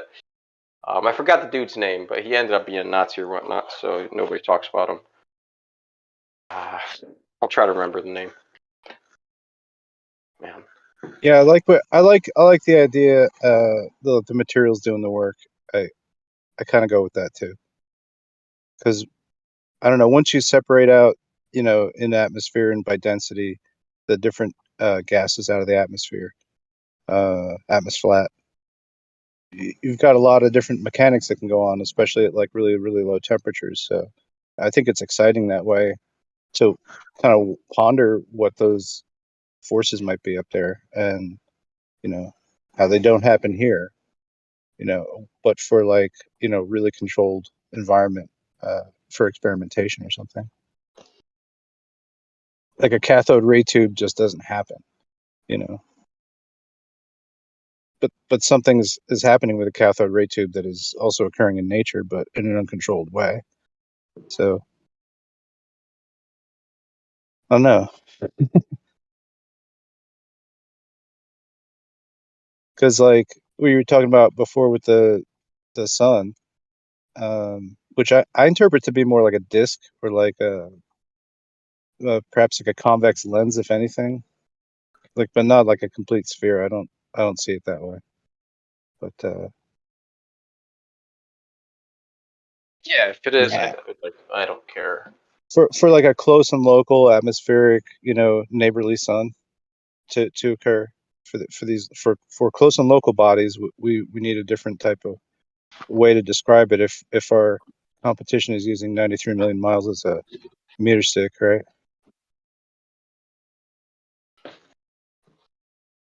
Does that make sense? Yeah, I'm with you. I don't know what to do. Like I haven't worked out the distance shit. Yeah, no, it just it depends on how far away you set the sun and how far away the atmosphere divides. I don't know. That's a big part of it to me. Like what's making stars light up? They're in a certain spectrum of emission as far as like light's concerned. So that'd be dominated by a certain gas incandescence possibly. So like if the star field exists, maybe it exists within a certain realm of gas admixture. And anyway, but these things like are just super boringly consistent. Like the state change is almost nothing. So whatever it like those pressure dynamics are pretty much just mediated through like pressure changes in upper atmosphere. And so that chain of like kinetic action is just going down the chain until we get rain or mist or thunderstorms or hurricanes down here. It's just that vortex pressure energy like leveling out. So I don't know. There's nothing that has to be on a ball with any of that. So then it actually works a lot better on a flat plane where you've got like higher conservation of energy rather than it being like dispersed over a ball, I guess. That just makes sense to me. But anyway.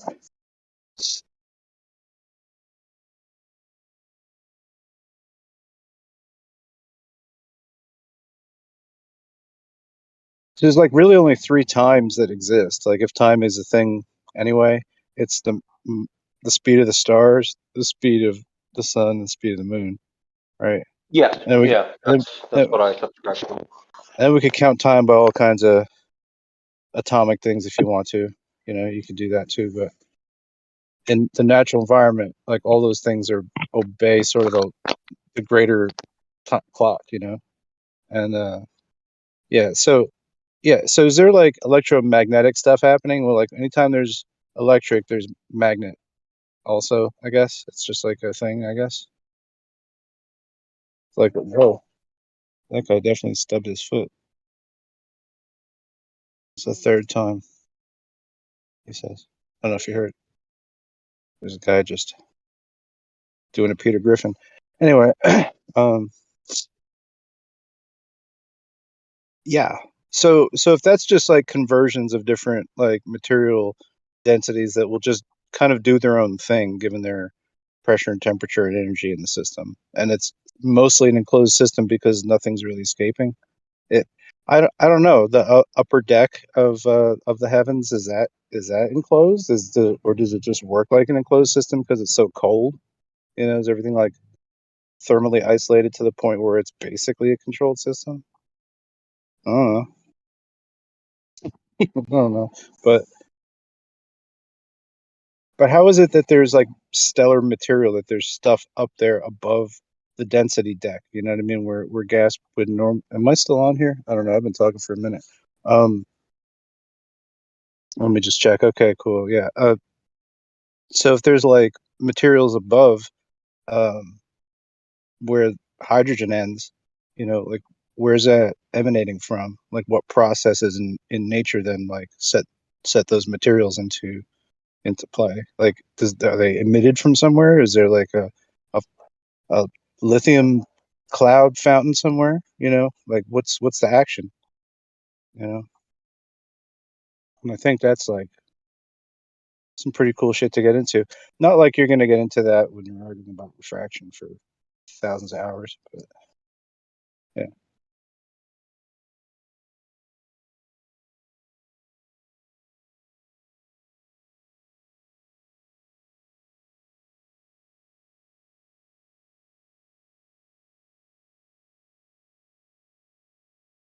All right. Anytime I think about the sun, my brain just goes right back to the magnifying glass on an anthill, and the idea that Okay. the hottest part of it isn't the lens; it's like where you're pointing it. Whatever that means, right? I don't know. Okay. Oh yeah, that like the effects can be magnified. Well, sure, because the higher in altitude you go, the colder it gets, right? So, you know, something happens at basically, I don't know, the interaction between the Earth's field, if you know what I mean, like its ability to absorb any kind of electric energy, and that there's there's like a chain that connects. I was going to say a kinetic chain, but I don't know if that's correct. But yeah, just the air mass is touching the ground. It's basically a guide for, you know, this energy to hit. We can convert it out with the solar panels. So, you know, photoelectric effect is a thing because, like, basically, light's like a type of electric Yeah, energy. I It's just imagine luminous. like sometimes the sun appears closer, or like it's making the ground hotter than normal. Whoa. And it also is brighter. It's almost like whatever is creating the focus of the heat or light or whatever you want to call it is like Well, farther or closer away sometimes. yeah, I don't quite see it like a magnifying glass, but because there's no like hot spots that develop like particularly that are any greater than, I don't know, I don't know That's how what I'm hot it saying. gets in the sun, but like it really gets as hot as the capacity of the land that you're at. So if that's like lots of topsoil, then it won't get quite so hot. But if it's just all like barren rock forever and it's the middle of summer in the desert, it'll tremendously get hot. Like just there's ground radiation effect, and then it's like it feels like it's 130 degrees. So I don't know. But it doesn't get like to where there's like a hot solar spot where like something just like crepuscular rays go away That's from what the I, light yeah, source. They, that's they, what I'm they saying. don't. There's not It never convergent. does Is that my because point. it doesn't ever, yeah. Right. That's And my so point. It doesn't, all yeah, the that's light true. that the sun disperses is not convergent light. It's diverging. So it really doesn't for me figure into the kind of paradigm of a magnifying glass. So yeah, I don't know. It depends what's lighting it up, right? And then Cyrus said fusion, but like, okay, but like that plasma, I mean, that's essentially like what a lightning is, essentially, right? It's like that kind of energy. So I guess in my thinking that if it's a plasma energy, that it's like a sustained plasma that doesn't like strike for light. It's just like balanced, whatever it's doing, which I don't know if that's the same type of thing to compare it to compare like light, because we never see like lightning come off the sun, you know what I mean? Shit like that doesn't occur, so it's not built in the same type of energy, like uh whatever radiative quality or whatever, it's like it's just different. I don't know. It would be built in a different gaseous like environment. It wouldn't be like lightning, because lightning is happening at like terrestrial altitudes.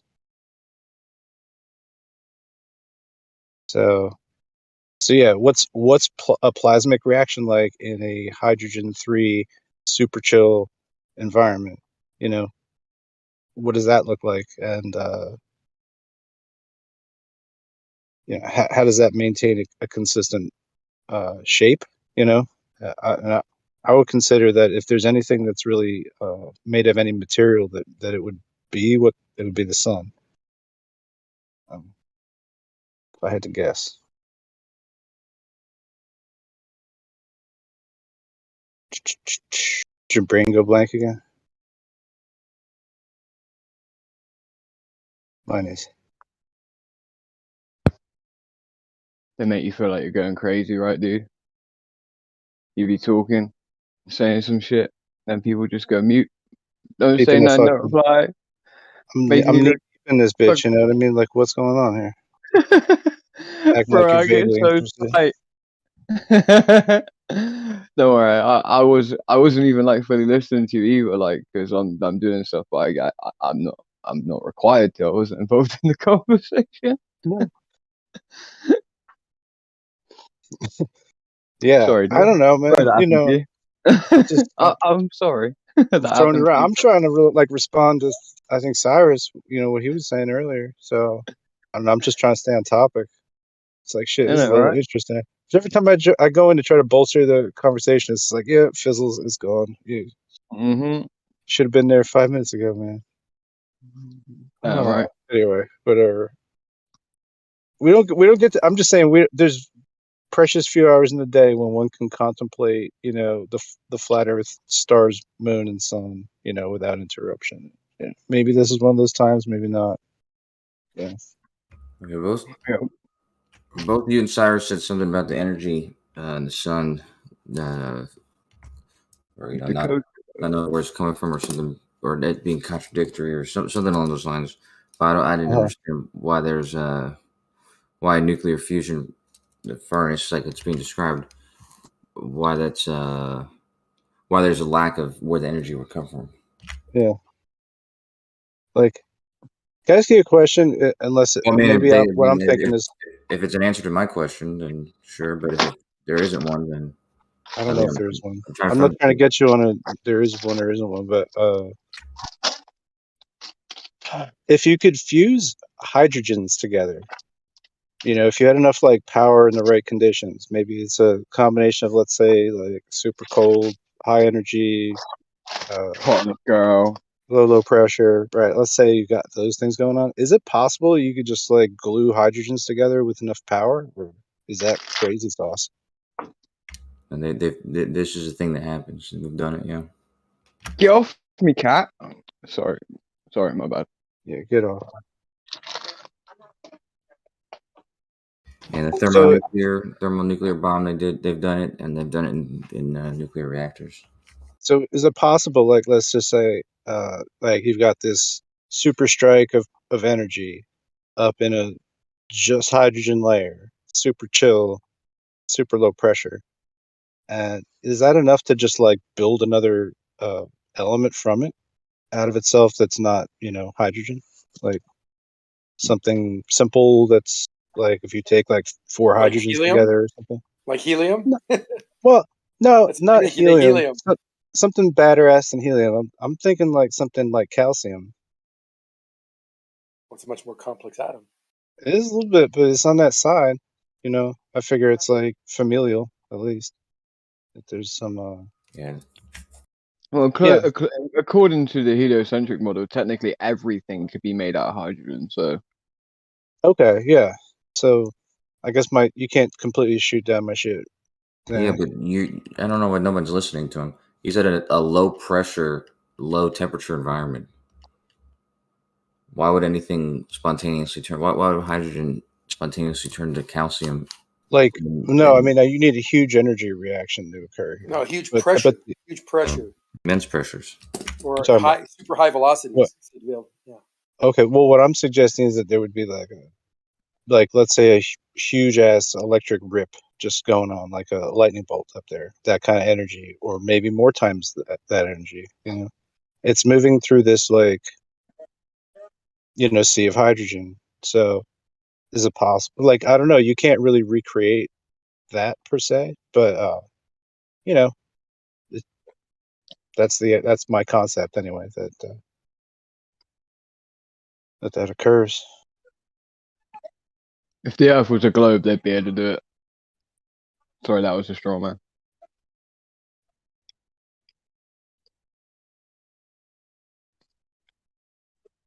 Okay. Yeah. Anyway, so then it basically is enough of it's the right container for that energy to just like be regular and not pulsing, or just like basically capaciting that amount of energy up there and following the orbit of the magnetic like circle that's up there, basically, that's being like created out of this nodal sort of setup and this flat earth donut magnet shit. I didn't say toroid. Do you know what I mean? Like, so because the toroid has it, like when there's a magnetic field, or in this just case like electromagnetic field, there's going to be a clock that the toroid will run at. So if that's the actual shape and it really ran like a toroid, then it would do those things and space would move. It would precess. That's my thinking.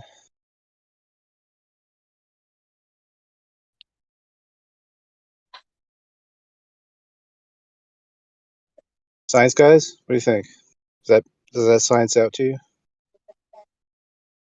Science guys don't care. I think They if don't want to comment. already They don't there's want an to encourage me. understood mechanism for how the sun creates energy, how light comes from the sun. There's already understood mechanism for it. I don't think that it's necessary to invent something that I mean, no, I mean, for me, like these things that I'm talking about are pretty crucial to me, like understanding any kind of way to explain what's going on up there. Even if I'm like convinced that this is mostly flat here with mountains and hills and shit. Okay. Like these are the questions I'm left with because I don't know, you guys can't break a P900. So I don't know. if you can't poke obvious holes in what I'm thinking, then perhaps I've done my research correctly. But you know, you saying that you don't need to figure that out for me is like, I don't know, almost encouragement, you know,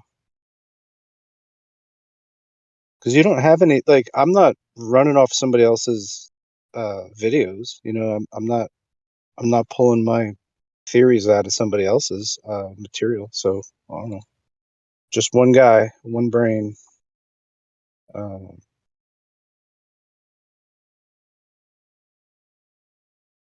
So yeah, has it been answered by somebody? Yeah, your side, but it doesn't. One guy, one brain, two penises.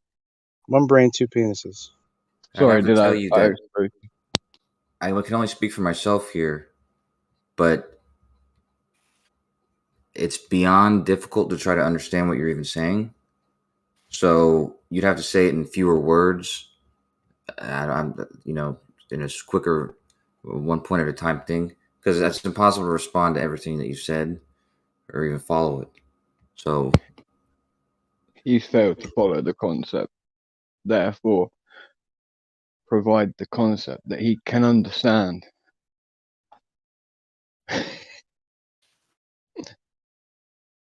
Man, like planets don't figure for me. Stars don't figure it from your model, right? Like 93 million mile away sun, can't do it. The moon 247, don't want to even think about that. Like, I have to chuck all that shit out because none of that model is coherent to reality as I understand it. And I'm trying to extrapolate from what is provided to me from aeronautics and scientific atmospheric elevational fucking charts on gas density, distribution, all that stuff to figure out, like, oh, we have layers of gas and they happen at these altitudes and they have these natures to them, you know. So exploring that shit, yeah, that's got to be the basis for anything like a close and local sun, you know, let alone all the other stuff up there, you know, that needs to be cataloged. So it's an incomplete. I'm just saying, flat earthing is incomplete for me without some grasp of how to explain that shit. So What are you anyway, talking about? Stars do match model. of size, No, the stars. they're whipping around like motherfucker at the end. No, none of that shit makes sense. Yeah, it does. And for the mass of them, No, and just the model itself. We live on a rotating sphere. It matches the stars pretty well. like They're gravitation of complementary. like the gravity and the moon, like none of that stuff works for me. So it's all broke. Take any point on the Earth, Who am I wherever you're talking to? at. Add up the Who angle am I to talking to? Polaris. Add up the angle to the star rising. And they're complementary. They add up to 90 degrees. That means that we live on a node. I love your attempt Case here. solved. You know what I mean? I'm far You're an gone. idiot. I'm beyond your comprehension. How far gone I am. It's just, let's just say that there's no fantastic coherence for anything to be explained but what the stellar phenomena are themselves in a flat Earth model that I've heard, and I'm just like fucking spitballing about it. It's like So you're not even trying to understand. I'm well past understanding what you think needs to be understood.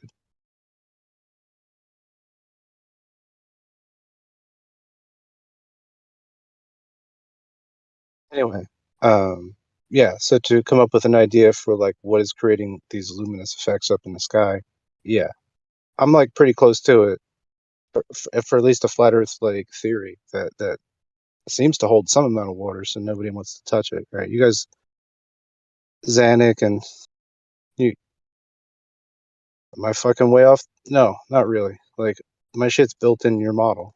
My material understanding is like pretty much built off of what I read. That's not fantasy shit, you know. So I don't know.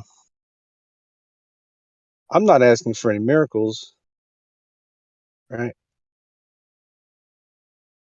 Because everything I described is what's portrayed.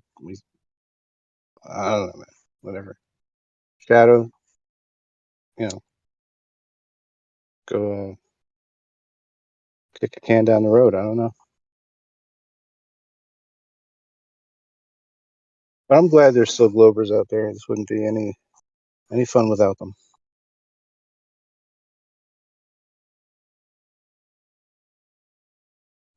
Now we could get into other stuff if the Glovers weren't around, for real.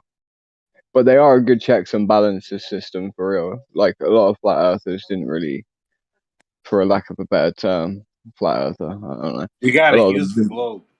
well, they didn't do the right legwork. They didn't do the right legwork, and a checks and balances system is a good one to have with the Glovers. You know, they force people to at least look at their findings as they go through it and to look at it from the right perspective. In fact, this whole conversation, and I agree with Zanuck on that Zanuck even feels like this whole conversation is needed for science. He actually thinks this is needed. The whole argument, even if it's, you know, for the benefit, even for his own beliefs, for his own side. Because what this conversation provides is the one time where, you know, these topics, like I was saying, like that, I don't need to believe that people like Zanuck are paid shills. I think that's ridiculous. That makes it sound paranoid, quite frankly. You can't conceive of a way that they might be here based upon personal and basic interest in subject matter that pertains to the very subject and core of the subject, shall I say. Then, you know, I don't know. I'm at a loss. The point being that, you know, people like Zanuck were called nerds as they grew up because they had interest in material like this, and now this is their moment to shine, bro. Like, people are arguing over these very subjects, these very, very fundamental subjects. So it's their time to be superstars.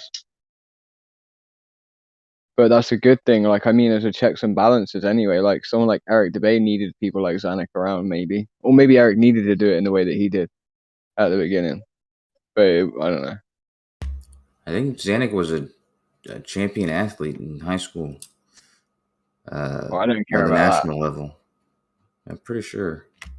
I'm just saying I'm just saying the nerdy side of Zanuck, the shit that he cared about, that people were like, "Oh, that's nerdy. I don't want to talk about it." This is the chance for all of us to talk about those nerdy things that really were kept to very small circles, as it were. Do you get what I'm trying to say? And there's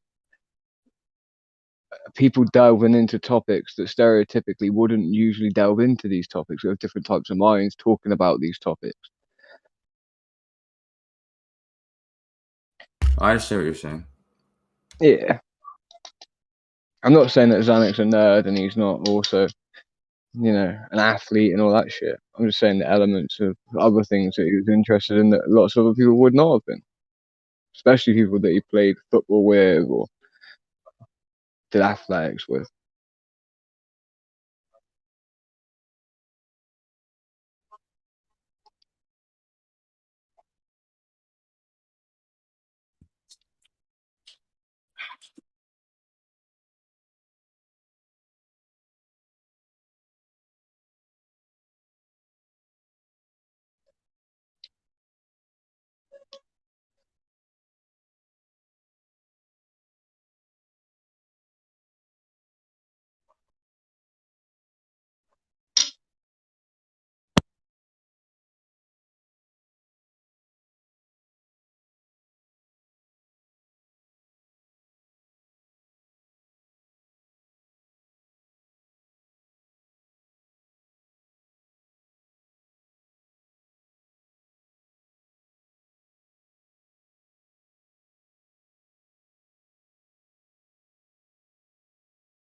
I heard you guys talking about me, but my phone was charging. I was loading up my truck.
Yeah, Cyrus, I was talking about sun model bullshit because I was like trying to continue what you guys were talking about. Sun model bullshit. Alright, yeah, sorry man, my phone was charging. It's alright. I had Thanks for to giving. plug that shit in. But man, yeah, it's cool. Like I was, before I came to Flat Earth, I was Electric Universe. Unsubscribed from Einstein and his followers. Right. And so right, I like too also understood some of the precepts for Electric Universe before I was flat earthing, and I guess like yeah, just trying to like forget that stuff because none of that would work because and that's probably the way it would work if like there were planets, you know. I think Electric Universe is the right electric model for the spherical globular universe, but that doesn't then make electricness total. You can't throw that out, right? It's I think it's still the still same. in Like play. apply it. Just go geocentric with it instead of heliocentric. You know, assuming they're things up here, whatever they may be. You know? Yeah, I guess I'm not trying to like say the electric universe is right, but that there would have to be an electrical understanding of what our model is actually doing, because you don't just get energy conservation at 100% for free, now do you? For eternally working system and climate and power is like right. You don't just get that. You got to work hard for that. That's not just a given. No, there's no such thing like So it's that. like a Great. yeah, like a combination of forces and factors that contribute to it all working.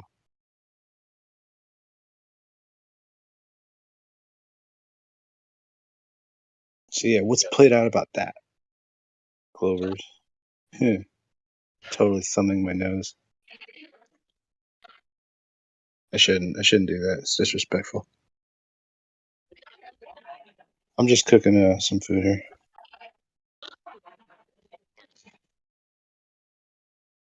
Driving way back home.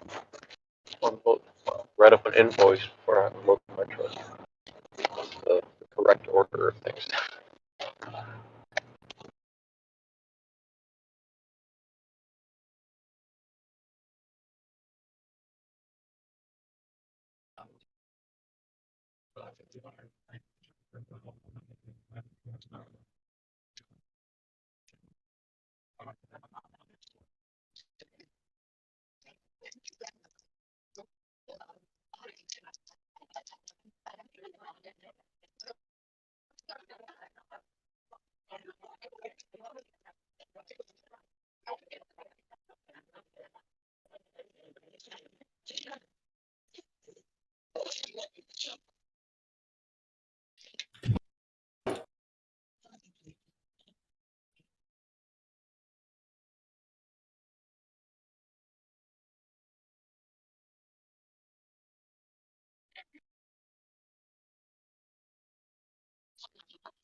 What are like the main tenets or like postulates of like electric universe?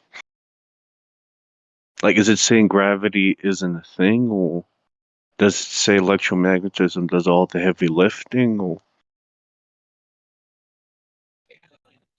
Sun is electric. Let's see. I think gravity is also electric, not bending and warping space time.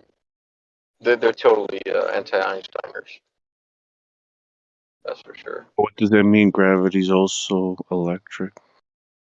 It's not bending and warping of space time. I don't know. I'd have to look in their model and see what they came up with.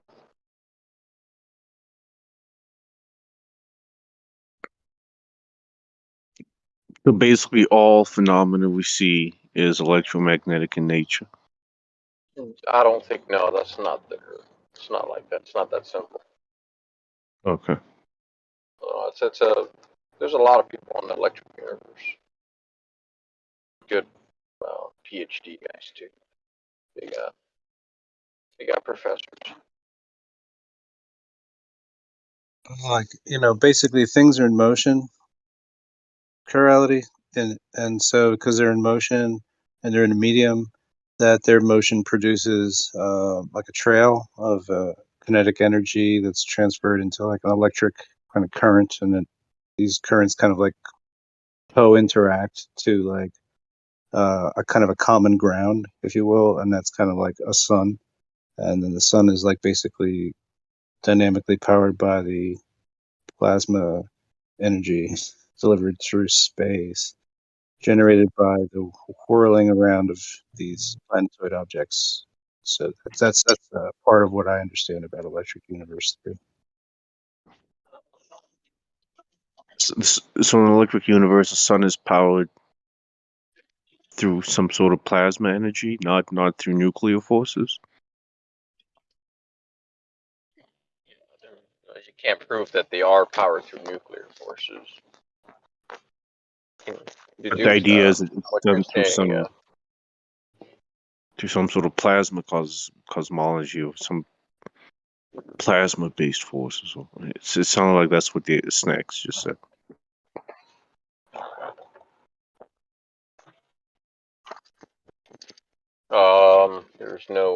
there's no like stars aren't moving away. The redshift, blue shift, electric model or any model. Stars have redshifted and blue shifted. So what are they doing, going back and forth? Jiggling.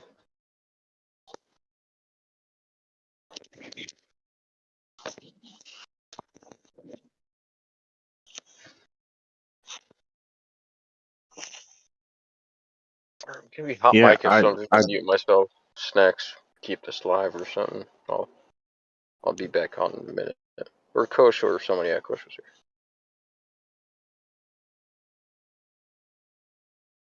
Yeah, I was just making some word salad. I need to eat it now.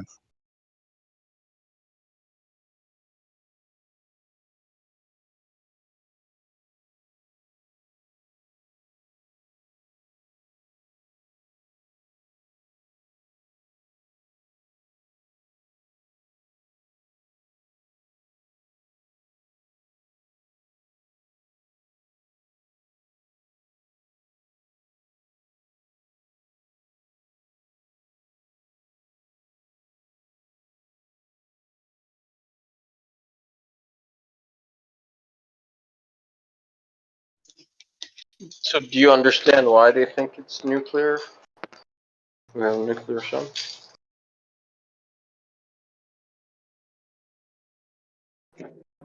Globe Earth back. Do I understand what? Why it's fusion? Why they say the sun is like a ball of fusing gas? Yeah, my speaker turned off. Who? Oh, it sounds like your mic turned off too, but.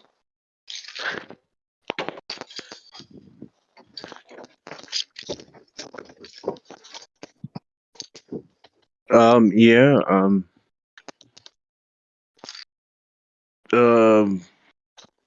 I think the starting point with coming to the conclusion that there's some other type of nuclear reaction happening within the sun and most other stars is I think there's two things, right? Neutrinos, and then what do they call it? Nucleosynthesis. You know, the idea we have behind how nucleuses within atoms are made, and then how from that most base elements are made, going I think from hydrogen all the way up to iron, and then beyond iron, how neutron capture helps us naturally make elements heavier than iron. You know, it's a very vast theoretical framework, which is consistent, and we're able to Theoretical frame. reproduce these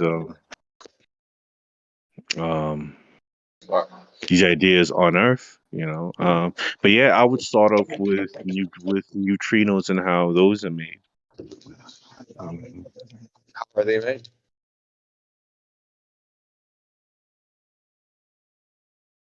They made as a byproduct, right?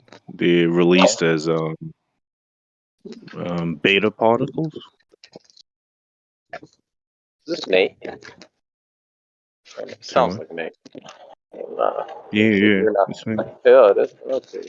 It's like, huh. This guy sounds like Nate, but doesn't really sound like Nate. I thought you were someone else, like a noob. I thought you were a Gold Earth noob. You're answering not like a noob. I was like, okay. He knows the textbook.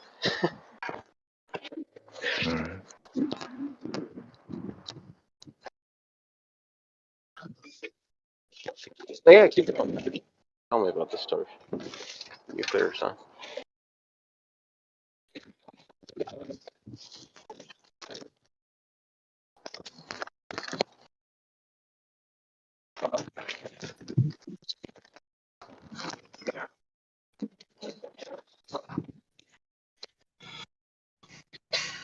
So, did we get a conclusion to acceleration gate? No, I think. Where did that convo end up? It ended up when it going into magnetism. I think. Yeah, magnetism. Right. And we started fighting about what is magnetism and whatnot.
Oh, somebody's got a hot mic. Sorry. Okay. Sorry, man. You mess with.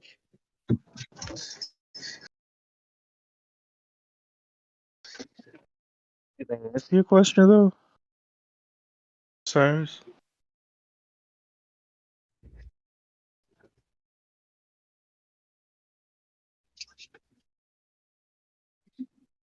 Ask away, man. I'm hot micing, but I'm here. Yeah, I mean, I just asked if I answered the question you asked. Oh, yeah, As you to did. how we know it. Okay. Neutrinos. Yeah.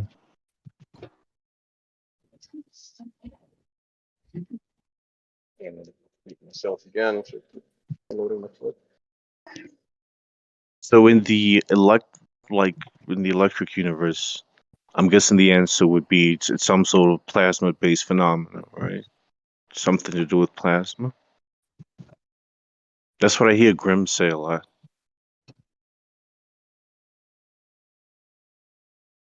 Yes, that would be the plasma. But you can't deny that there's plasma in the formation. Or I'm sorry. There's. I don't deny that there's fission and layers off the plasma sphere. Yeah, I can get you what the electric universe is. It's been a while.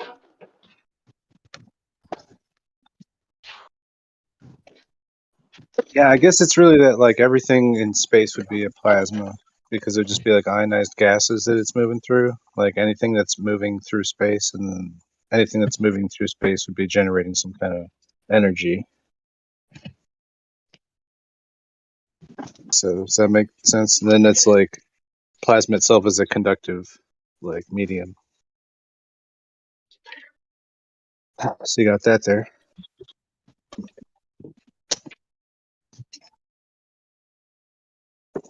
Yeah, but when you say everything in space is plasma, you mean the things in space, not like space itself, right? Like the sun is plasma, but the space between the sun and us isn't plasma, right? Or, Well, like I don't know. There's like all the gas clouds and things that are out there. Nebulas. uh-huh. Right. Why So would they be plasma? So because they're like ionized gas, like gas particles. are they really ionized? Most nebulas? Well, I mean, they're just like in gaseous free form. So I guess technically that to me is an ionized medium. So thereby it's like a plasma. If it's in a, it's like more than vaporized. It's like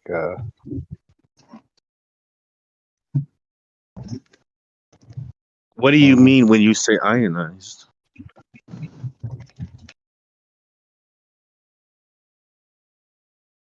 you're like a cloud with like some sort of field charge to it.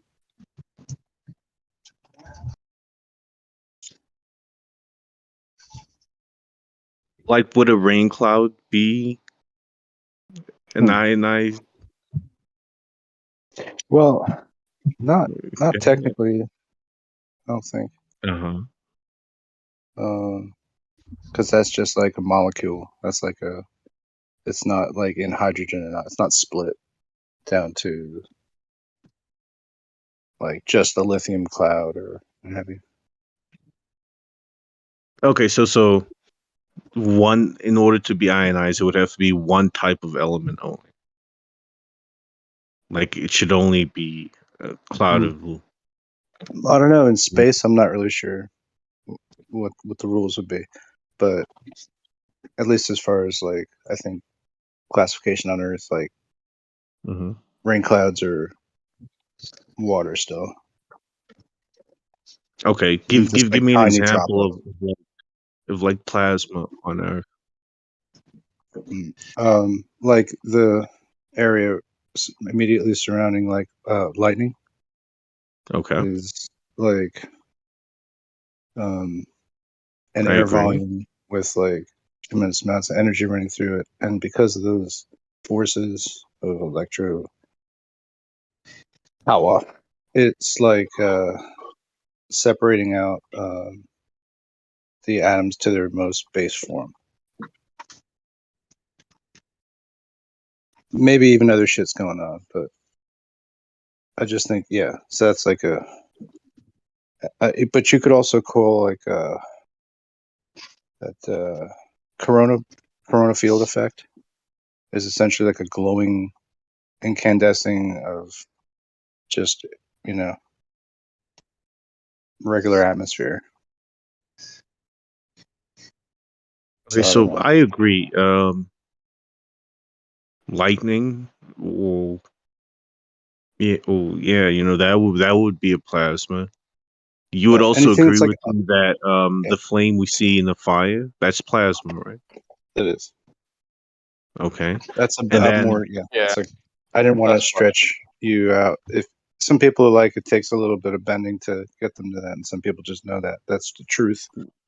yeah, and then would you also agree that in both situations, a common fact is that there's an extreme amount of heat, right? So plasmas are created under I wouldn't say conditions of that extreme heat necessarily. and temperature. No. Because you could run like electric into like a gas bulb, but it doesn't have to have extreme heat. But I guess like right at the source, if you Neon bulb. neon, the neon gas in the tube isn't at. I mean, it's just in that localized area that it's like. I guess you could say it's undergoing some kind of very crazy activity, which it is, right? It's shitting light out of itself, so yeah, it's pretty crazy. Yeah, like a grape can be a plasma if you put it in a microwave. Like it'll form a grape plasma. Yeah, but And that's because you're exposing it to extreme energy. heat. Yeah, Well, high energy enough energy. to ionize it to make it Exactly. glow. Exactly. Yeah, high energy, a lot of heat. It's becoming ionized because there's so much energy involved that it loses its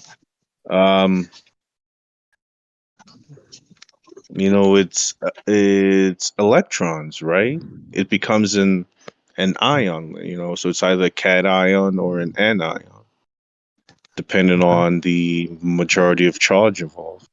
Right? If it's a net positive or negative charge, will tell you whether or not it's a cation or an anion. But the idea of it being ionized is due to there being so much energy, it loses stability and structure, and it sheds its electrons. They become free. They aren't attached into the nucleus anymore. Yeah, it's like Would you agree with disincorporating. all of that? Yeah, it's disincorporating it down to the cation. Yeah. Ion. And that's why there's all that free flow of energy and it lights up. Okay. But can that happen So at this, like low energy states and different temperatures under different pressures? I mean, I don't know.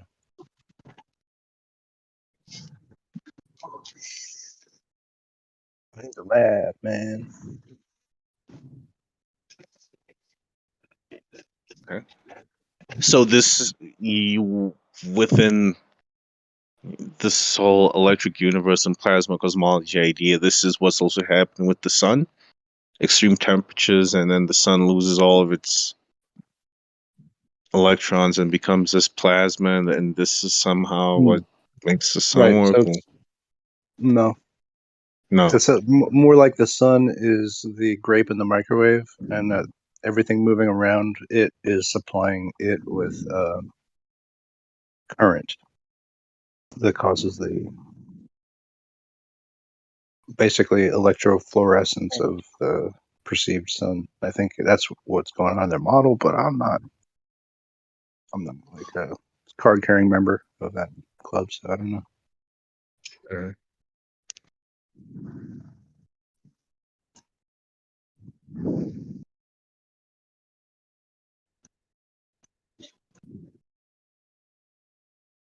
Yeah, honestly, you just need to dial up Grimm. He's the only electric earther I know. Electric universe person. Same, yeah. He's the only one I know as well.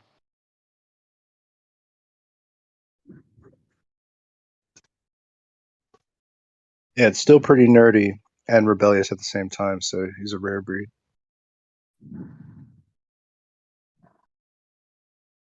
He only knew the Earth was flat. Yeah, I noticed Grimm hasn't been around here in some time. I wonder why. You know, he realised the Earth's flat and he doesn't want to show his face. That's what I was gonna say.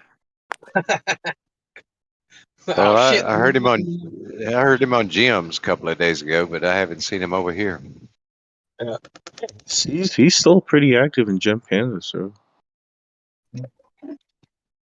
I feel sorry for guys like Grimm because I feel like you, like not you specifically, but as a group, you guys tend to treat people like Grimm almost as badly as you treat us. I think it's due to his views on certain medical practices. You know, I think that's where he gets a bit. Sensible. I was going to say something like that. Yeah, maybe that's where our contention, most people's contentions with him lie. Did he commit the cardinal sin of not trusting authority to every little detail? Maybe. Right. Is that really so bad? I don't think so. I don't think you gotta trust authority. You do? I just think most people don't agree with his views on certain medical fields or practices. Mm.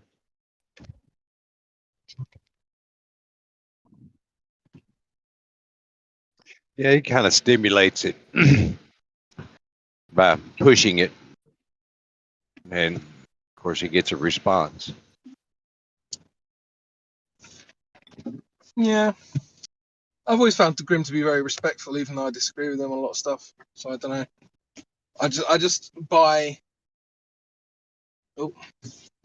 My instinct is that people are going looking for trouble with him because I don't see him as a troublemaker. But maybe I'm wrong. I don't know.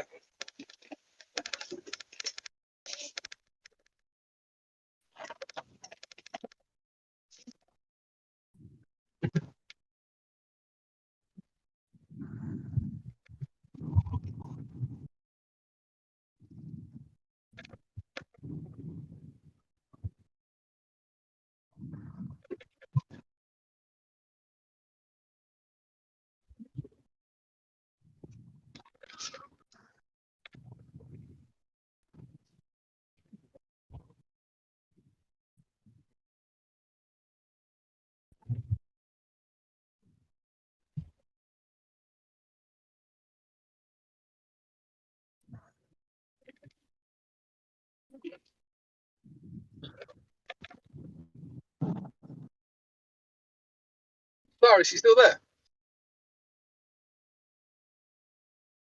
Yeah, bro. What's up? Just working on invoice. I did find it quite interesting to have your listening to your chat with Zanik earlier. Obviously, I was involved as well. What I find especially interesting is when, like, you tell people, "Yeah, I've got a mechanical engineering degree," because I knew that, right? We've talked for years. And I just find it quite interesting that, like, he would talk down to you and into it, going, like, "Bro, he's actually qualified in this thing that you're talking down to him on." And I was wondering when it would hit him that, oh yeah, actually I'm the dumbass and he's the guy with the qualification, and it never did. Well, that's how he is, man. He's always talking down to people. It's like he's trying to teach the world. Always, it's like, dude, just stop. Don't speak in layman's terms. Go, just hit me with it. Just give me everything. Yeah. Right, yeah. I just find it because I like Zanik. I think Zanik's a nice, when he's not trying to fucking steamroll the conversation, he's actually fine. You know, I think he's got a lot of good stuff to say. Don't dislike him as a person. Don't even know if he's in the chat right now, so I'm not trying to blow his smoke up his ass or talk behind his back. I haven't checked. But regardless, I find it interesting when people get into these modes where they think that they're like hyper knowledgeable and that everyone else around them is a philistine, you know, and then they can't kind of put their ego in check when they realise they're talking to someone who actually really knows what they're talking about. Yeah. Anyway, just wanted to hear your thoughts on it if you had any. Oh man, I guess I just want to finish this up because I'm short on time. Trying to finish up this work invoice. Trying to get paid. Then I'll Yeah, I know. Yeah, I'll let you know, mate Norris. Good money, man. Yes, money. Exactly. Your money up, not the funny up. Invoicing is the best part of anyone's work, isn't it? Pay me.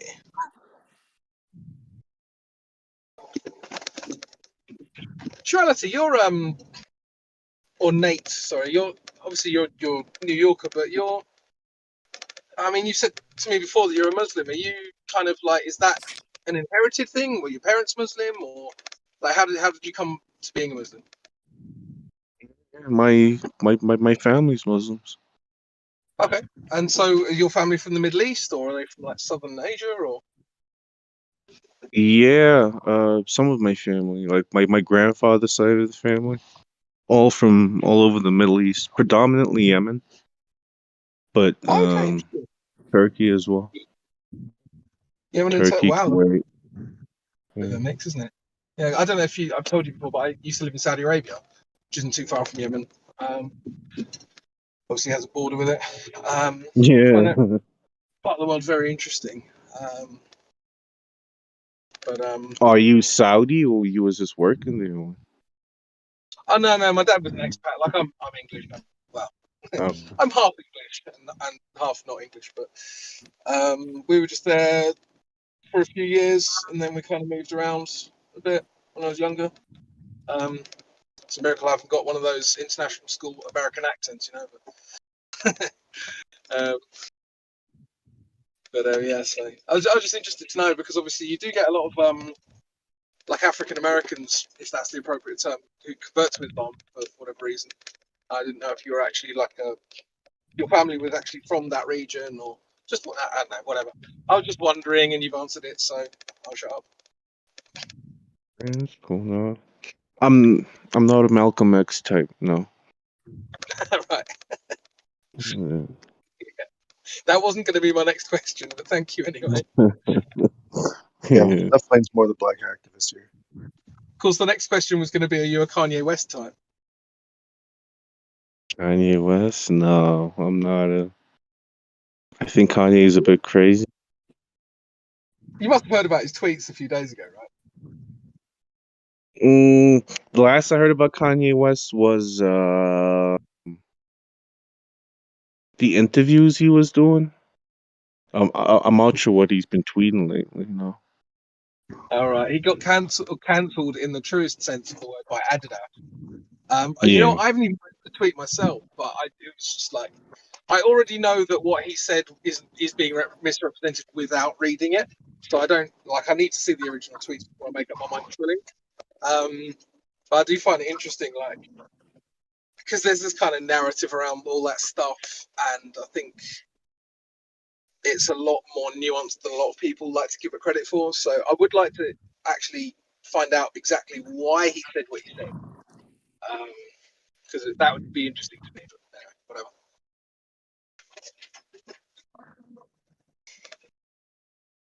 Yeah, from what I understand, what people are mainly getting on his back for is the anti-Semitic stuff he said. Why he said that stuff, I'm not sure exactly what the questions are that he was asked in those interviews he was doing. That's kind of the point I'm making, though. Is like, I don't know that it is anti-Semitic, quote unquote, because I've heard people accused of that before, and it wasn't true. So I would like to see it for myself. Do you see what I'm saying? Like, I don't really just the buzzwords and go, oh, that person's bad because some blue tick on Twitter said a buzzword. Do you know what I mean? I want to actually investigate myself. I hear you, yeah. Anyway. Yeah, but I don't know. I think Kanye will be okay. He's got so much money, you know. He'll be fine. Yeah.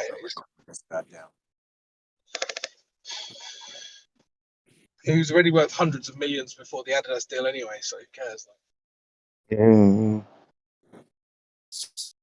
I mean, Yeezys look weird anyway, man. Yeah, I don't like the shoes at all. They look stupid. I had an ex-girlfriend who turned up to one of our first dates in a pair of Yeezys. And I was just looking at them going, they're either a 20 quid knockoff or you actually paid £600 for a pair of trainers. Either way, I can't trust you. So it didn't last very long. Yeah. Like, I don't get why they're so expensive. Well, because it's like why Balenciaga's so expensive. That they're the same shoe that Nike makes, more or less.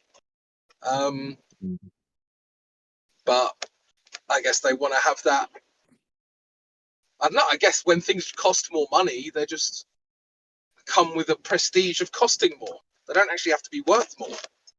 You know, it's weird. Mm. Yeah, this, branding and brand loyalty, and it's just a weird concept. But it seems to work, people are willing to pay more just because it says Balenciaga. Yeah, well, I think it's more in kind of like poor to up and coming areas, isn't it? Where because if you walk around rich parts of London, no one wears Balenciaga, no one wears Yeezy. It's not a thing, you know.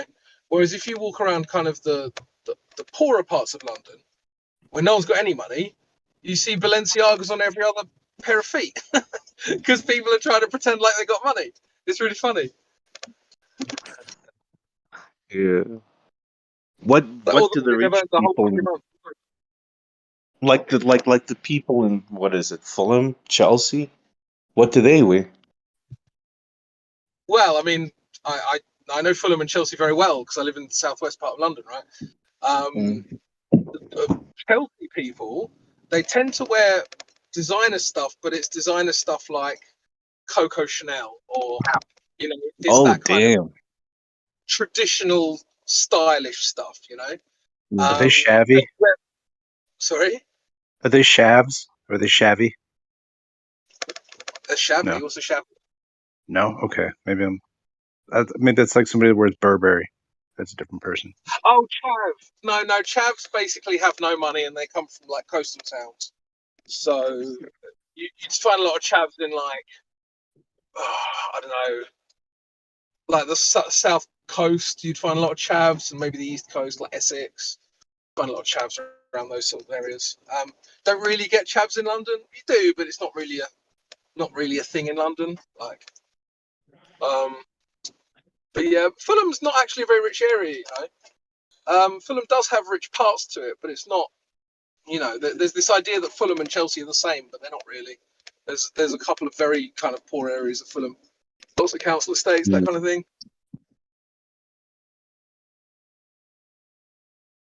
But yeah, Fulham ironically is where you would see Balenciagas, and Chelsea you wouldn't. Yeah. Anyway.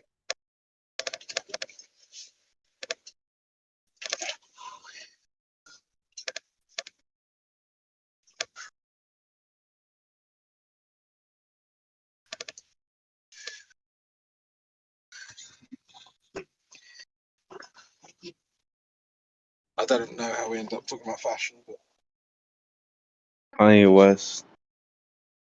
oh yeah. Yeah.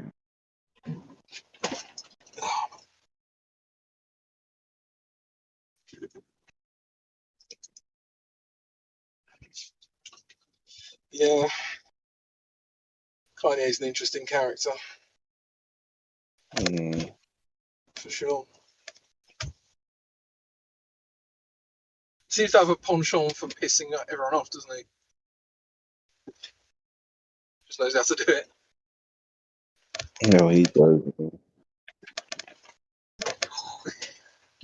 Do you think Kanye will come out as a flat earther one day?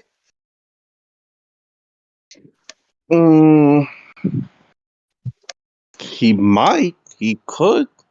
I don't know if he would be a valuable member of the flat Earth community. I don't think he's smart enough to understand the topics and the nuance of it. He might just go along with it because he's trying to stay relevant. Yeah. I mean, if I was a flat Earth and Kanye West came out as a flat Earth, I would think something's up. Yeah, I think so. I think you're probably Yeah. right. Trust it. Although B.O.B, I think is pretty legit. I think he actually believes it. And he's obviously not the same profile as Kanye, but still well known. Does he still talk about the flat Earth, B.O.B? Like, Oh yeah, probably not publicly, but from what I've heard, he's very much into it still.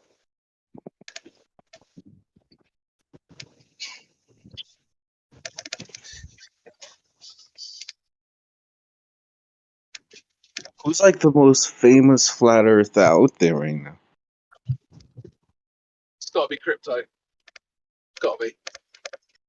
Gotta be. Do you mean apart from me? Yeah. Yeah. Like who's after you? Who comes after me? I don't know. The most famous, I guess. In what context? Because I think most people who kind of know the movement would say someone like Mark Sargent or Eric Dubay, right? So, but that's kind of within the context of the actual discussion. Outside of the discussion, very tough to answer. I don't know.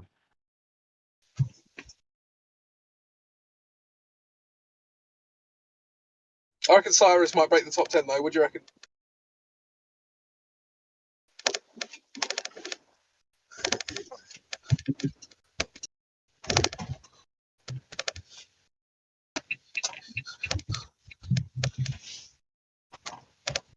I'll take that for no. Oh yeah, no, man, I'm in the top 10. What are you talking about? Sure. I was asking Nate. He just didn't answer. You were asking me. Yeah. I was asking you if you think Cyrus would break the top 10. Maybe. I mean, Cyrus keeps a bit of a low profile. It's hard I to only say. talk about Einstein. Like I like talking about Einstein, so I wait for that convo most of the time. Then it's to the continuum. Have you finished invoicing? Because I'd quite like to ask you about Einstein. Yes, but I'm uploading pics, so another on to the other task is satisfying the guy that's paying the money. So it's like, all right. Now you got to get paid. I'll let you get paid first. Then we can talk. Oh yeah. Let's see when. Let's see. She replied to me, the manager. So let's see. All right, awesome. She's loving the pics. I will reply, thank you. Yes, it looks great. Do you like talking about Einstein because you agree with him or you don't agree with him? Oh, I highly disagree with him. Oh. Yeah. Oh. What do you disagree with him on? Give me a second. All right. I'm in the middle of texting. All right, no problem.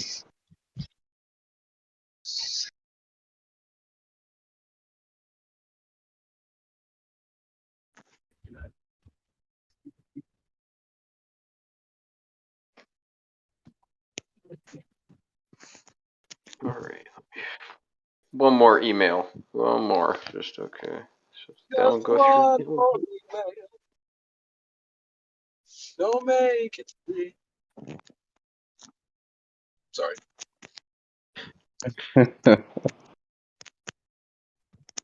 Okay. All right. So let me send them. I want the before pics. Catch. Let's go. Oh man, I can feel a juicy conversation's about to start, and I've only got 4 minutes left on my travel. Oh So no. now I have the unenviable decision to make of either not partaking in the juicy conversation or having my actual private time, spent when I could be playing video games. You should play video games. It's difficult Juicy to see. combo. Yeah, I think juicy combo is good, man. Yeah. I could do both, but then I feel like the Eldar are going to blow my base up. So. What game are you playing? Oh, I'm playing Dawn of War 3 at the moment. For some reason, when it was released, I just missed it. I didn't even hear about it. And then someone on here about 6 months ago, they were like, "Have you played Dawn of War 3?" And I was like, "Is that a thing?" It was like, "Yeah, it came out years ago." I was like, "Okay." So I'm kind of revisiting that because I played the first two, but I never played the third one. So, and that's nice. Warhammer, is a video game based on Warhammer 40,000. Nice. Anyway. Yeah, but I mean, you could always do both, right? Yeah, but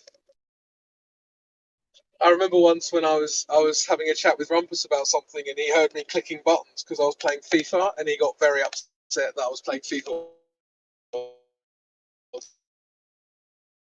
Talking to him. So I try not to upset people now.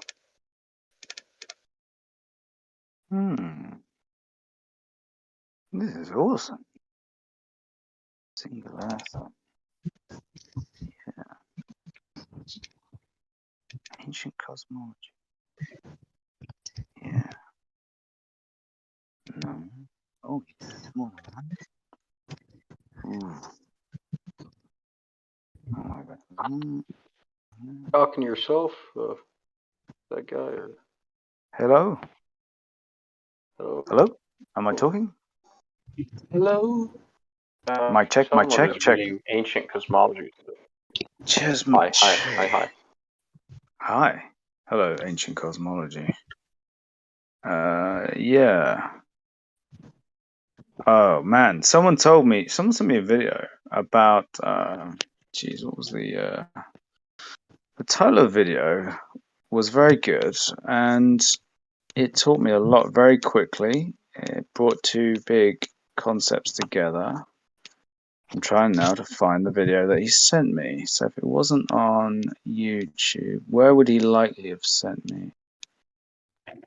Okay. Ancient back to him. cosmology? Is that like ancient aliens? No. No way. I don't know much about aliens. I'm very new to Discord, so I don't know how to get in and out of shit quickly. But if you're talking to me, that means I'm on this server, which is something to do with Geo Green Heart, right? Yeah, but you can look at a thread from another server while being in this voice chat. It's not like you have to just be in one server at one time. Okay. Am I still in voice chat? Am I just messaging, or can I actually we just talk now? I don't have to keep pressing buttons because like the pressing buttons thing. You don't have to press anything unless you're on push to talk. So if you turn off push to talk, because I don't know if you're on push to talk or not, but like if you don't press anything, just don't press anything, and you should go straight onto mute automatically. Okay. Well, no, I know to mute myself. That's fine. I don't want to mute myself. I want to talk. I've come here to talk to people. That's what I'm saying. If you don't need to push a button to talk, then you're not on push to talk, and therefore you don't have to worry about it. Okay, cool. Whatever push to talk means, cool. I'll work that out when I get a chance. Anyway, hello everybody. Hey, how you all doing? How many people are in here? How many people are actually listening? Is there 6 people in there? Hello. Who are you? Me. I'm here. Hello, me. What's your name? What do you like? They call me Skylane. Skylane. Okay, Skylane. What do you do, Skylane? What's your best things? I drive a big truck and I talk to people about flat Earth. I've got a big truck and I talk to people about flat Earth. We're going to go on just fine. What truck have you got? Right now I'm in a 97 379 Peterbilt. Fucking hell, it's a proper fucking truck. I've got a Ford Ranger 2.2, a limited. That's not the same There type you of go. truck. There's nothing. Yeah, there's nothing wrong with that. It's the nicest fucking car I've ever owned. It is beautiful. It's the best car I've but ever owned. that's not the truck he's talking about. He's not talking about like a pickup truck. Is he talking about like a lorry? Yeah. What's a lorry? Big truck. A lorry. We call them a lorry. They're called lorries in England. So a truck is only a pickup truck in England. We call a lorry a lorry. It's basically a tractor. It's a it's got a massive fucking engine. No. My flame doesn't drive. Tractors are all originally called trucks. Trucks are all essentially what we used to call a tractor. So they're all called tractors, essentially trucks and lorries and big rigs and all the other names for something that pulls. Big rig. Big rig. Yeah. See, the big rig's American, but we got like a Danish look. It's a very different looking lorry. We race them. You race big rigs, right? Yeah, they do over here. Yeah. Right. So anyway, I've got into it too quick. I don't know the vibe of the room. I've not listened to very long. So you guys were obviously having a conversation before I butted in. I'd appreciate you just carry on. I'd love to listen for a bit. I might just make myself a cup of tea. Is that all right? Yeah, we were looking for a topic. We were just kind of talking around. All right, pick one. I've got it. I've got 1,000 for you. Well, you got the 1,000. You pick one. Okay. I've got a kid. I've got a boy. Just a show of hellos. How many kids? How many people have got kids here? We all do. Well, Probably I've got all kids. of it. Yeah. How many? Okay, I've got 2 kids. Okay, I've got 2 kids, but we're really struggling with putting the boy down. And this is the first time tonight that I got to put the boy down on my own, and I've got to put him down in my new place. We're moving in soon, but we got to live here beforehand. We're moving in here soon. Got to put my boy down. It was the best put down ever, and it's the first time I've ever done the put down whilst I just on my own. Whilst Yeah. I just got a little bit high as well, and it was What's a wow. put When you Yeah, the get the trick. kid to sleep, Yeah, you get the kid the to sleep. trick is getting you put them down and they stay, right? Yeah. Well, yeah, he's completely dead to the world now. Like for him, he stayed up 3 hours past his bedtime. But I talked him through so much good shit. Like if I could just literally recreate the entire put down, the amount of shit I taught that 4-year-old boy, and he was happy as Larry, man. He was so happy. It's the happiest I've ever seen him. It was just me and him in a fresh new place that we're going to be moving into. It's beautiful. It's a caravan on my mum and dad's field. They got this beautiful field. It's like a 5-acre field, right? It's the most beautiful field. We just dug a pond. We've worked here for 10 years and we get on quite well, but I got some sisters who didn't want me moving in onto the land because they wanted them to move. They want them to have a easier life. I don't know, whatever. But it's beautiful. So we're on the land. We've got electric. I've got a wood burner. It's not. I haven't got the flue. The flue hasn't arrived yet, but it needs a flue, and it's amazing. So it's a beautiful little caravan that we've got to live in. I've just sold my 3-bedroom semi to some very nice Gurkhas who literally live next door. And if the money comes through, it's a goer.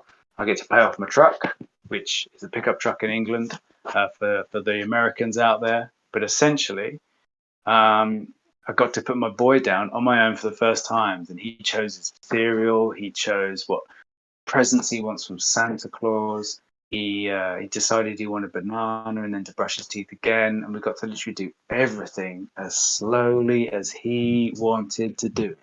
It was like, oh my God, this is the greatest revelation of my entire life.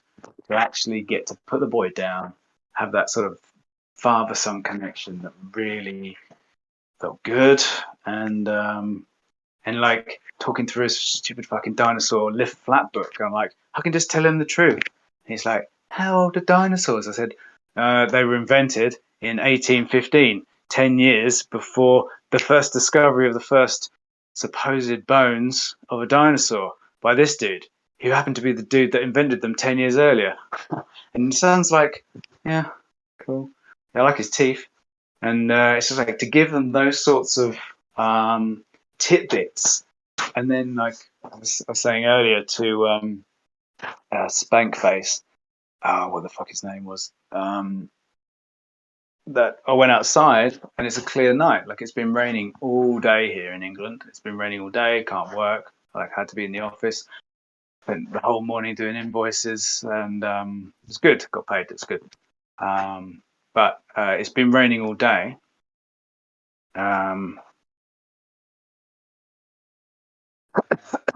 Sorry. Do you believe the Earth is a sphere? No, the Earth is flat. Why? Why? Yeah. Why do I believe the Earth is flat? Because the sea is level, as far as you can see. I'm guessing because the Earth looks flat and you don't feel it moving. It doesn't move a second. Like, I can stand on one leg, and I just tore an AFTL doing Brazilian Jiu-Jitsu. I've been out for 2 weeks and I haven't done much exercise. And I've got this physio. He sorted it out. He told me what to do. He gave me some exercises. He strengthened it up, and it works fine now. I can stand on one leg. There's no movement whatsoever. I'm in a caravan. Like, it's a big one. It's a really fucking big caravan. Has anyone here ever lived in an American RV caravan? Because we were 20 grand from buying one, and we almost did, and then we went for like this static caravan. I think you call them trailers in America, or trailer parks, but we just got one, and it's just in the field. Does anybody know the answer to that?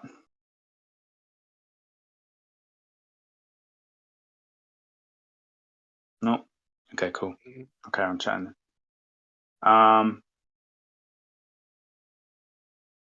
Where was I? Put my son down. It went really well. He's asleep now, and it's all good. Does anybody not think the Earth is a globe? Most of the people here agree with you, man.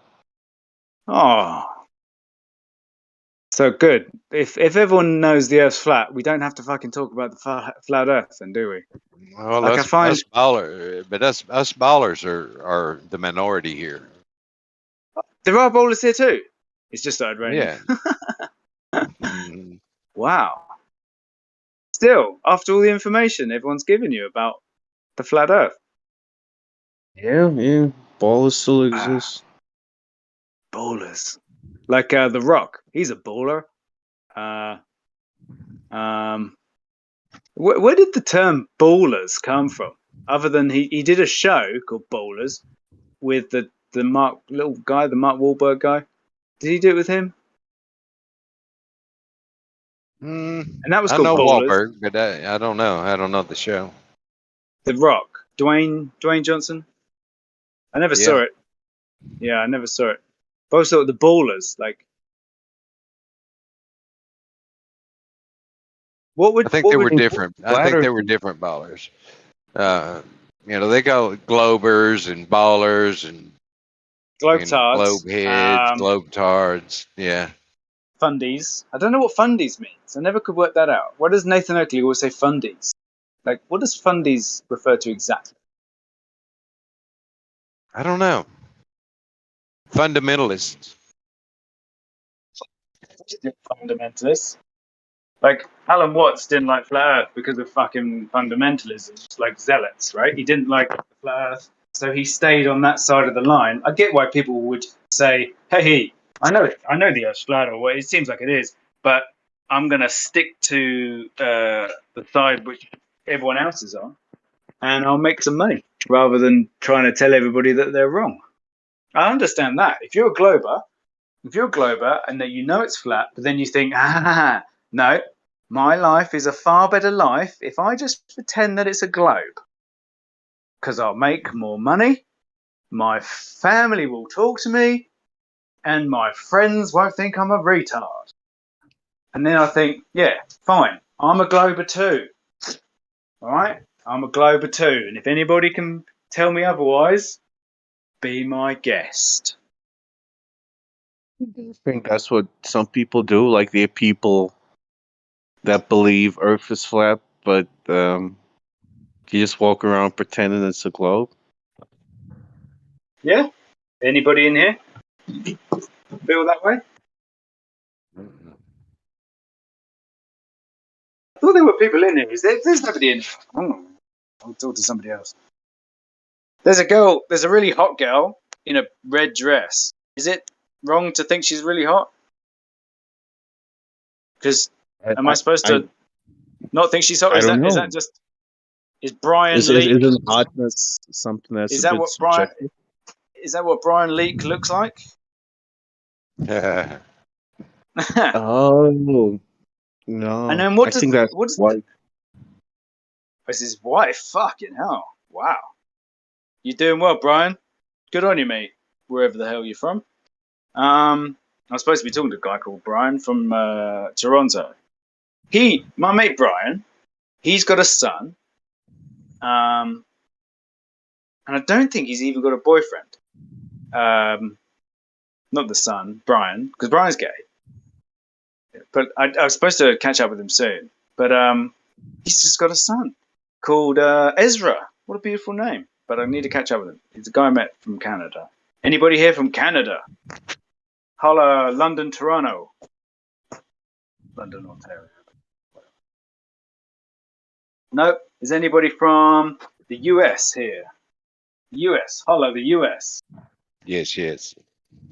Can I hear something about the US? Mr. Man with a plane. What's going on in the US right now? Right now, where you live in the US of A, or what people are Right calling now, the USS of A. Right now it's rush hour in Memphis, Tennessee. You're not in Memphis, fucking Tennessee. Yeah, I'm in Memphis, Tennessee. Memphis, fucking Tennessee. Yeah, yeah. The coolest fucking city name on the entire planet, and that's where you are right now. I guess it's a cool city name, but yeah, I don't like the city. Are you from Memphis, Tennessee? I'm not far from here, but I'm just passing through. Well, that sounds as cool as fuck. Memphis, Tennessee. Where you from, just- Howard? I'm from a town on the Tennessee River, and like the divider of Middle and West Tennessee. I'm about 70 miles west of Nashville. Nice. Right down the road from Loretta Lynn's house. What was that big song? There's a good film about Loretta Lynn where Cool as Loretta. the guy from Men in Black plays her husband. That great actor. Coal miner's daughter. Yeah, coal miner's daughter, and he gets that jeep up the fucking hill. That's a great fucking movie. That. And right, you lost.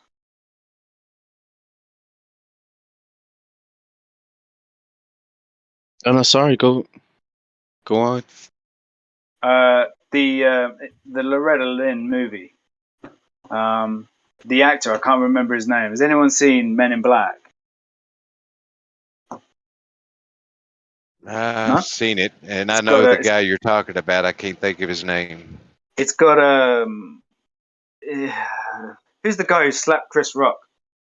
Will Smith. It's got Will Smith in it, and it's Tommy Lee Jones. Tommy Lee Jones. Tommy Lee Jones. And anybody name Yeah. a bad Tommy Lee Jones movie? Go. 10 points. You can't, can you? Always does good movies. So the dude from Memphis, Tennessee, can you actually fly that plane? Yep, sure can. Wow. Whenever you want? Yep. Wherever you want? Not wherever I want yet. I'm still training. How long have you got till you're done? Just depends on how quickly we can get the rest of the training done. I hope to be within by the middle of next year to have my private pilot license. Wow. Do you own the plane, or do you have to lease it or rent it, or you own it? That plane in that picture is our trainer plane. Your trainer plane? No, that belongs to my instructor. Okay. When do you get your own plane? I've already got it. It's hangared next door to that one. Is it a beaut? Is it a real fucking good fucking plane? Yeah, it's a 1966 model, just like that plane, but a 1966 model. So could I find it? Because if I googled 1966, the year England won the World Cup, for any of you who like football out there, 1966 was a good year for English football. Cessna 172. Cessna 172. Fucking good. Wait, we go.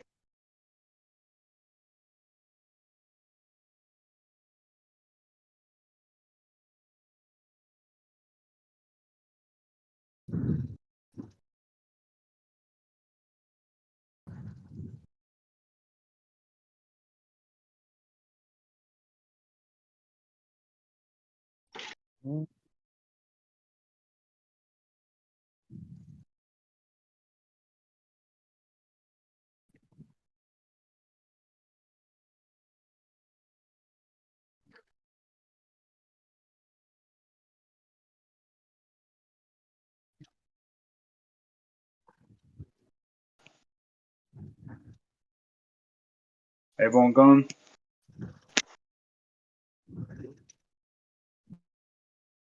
Garland? I think No. Zanuck must have tired everybody out. Zanuck was in for about 3 hours today, talking about acceleration. Fucking hell, man. I couldn't listen to the math stuff for that long.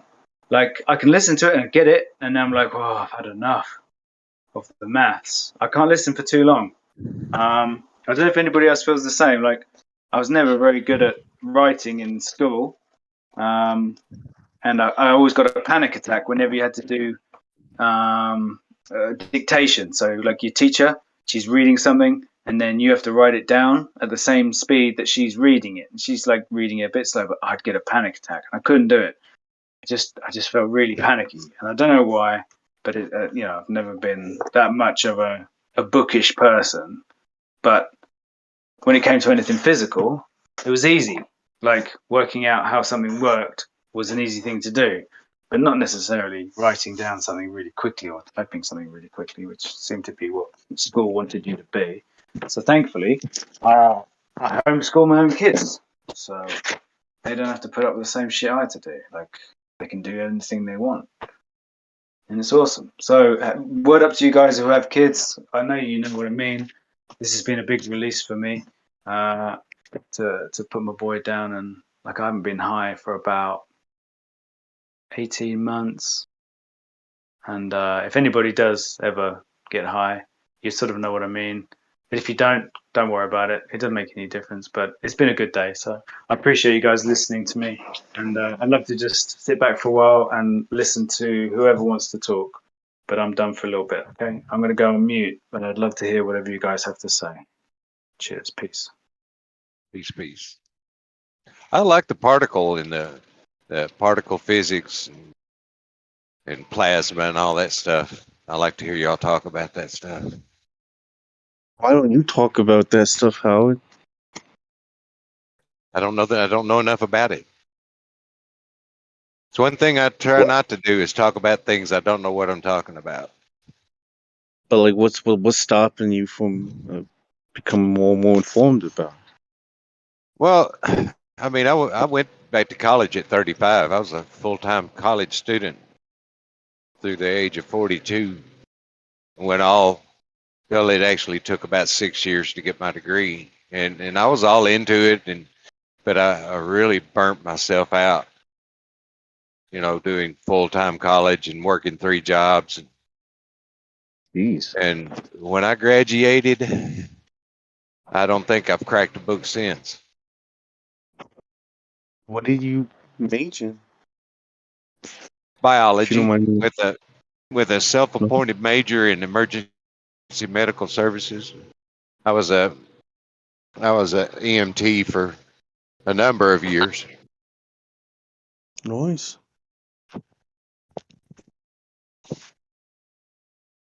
That's pretty cool, man. Yeah. But I mean, now. Go ahead. Yeah, now you spend a lot of time on the road. Like, what's stopping you from listening to honestly, my brain is not attuned to this kind of work because it's sort of. I mean, you got to pay attention all the time. You got to be really careful not to kill somebody. But my brain is a lot more busy than that. But it's just I make so much damn money doing this that I just can't not do it. Yeah, but I mean, if you have time to listen to us argue about nonsense on Discord, I'm sure you got time to listen to like a audio book on particle physics. Or yeah. I need to. I've listened to like Mathematical Universe and books like that, and I've got some books in queue that I just haven't listened to. That not directly on particle physics, but different science stuff. Skylane. I don't know. Sorry. I get on here and I just kind of hang out, and this is where I end up burning my day up. You know. Skylane, you got it completely right. Don't bother with the books. The books are never going to work. You're doing exactly the right thing. Do not bother with the books.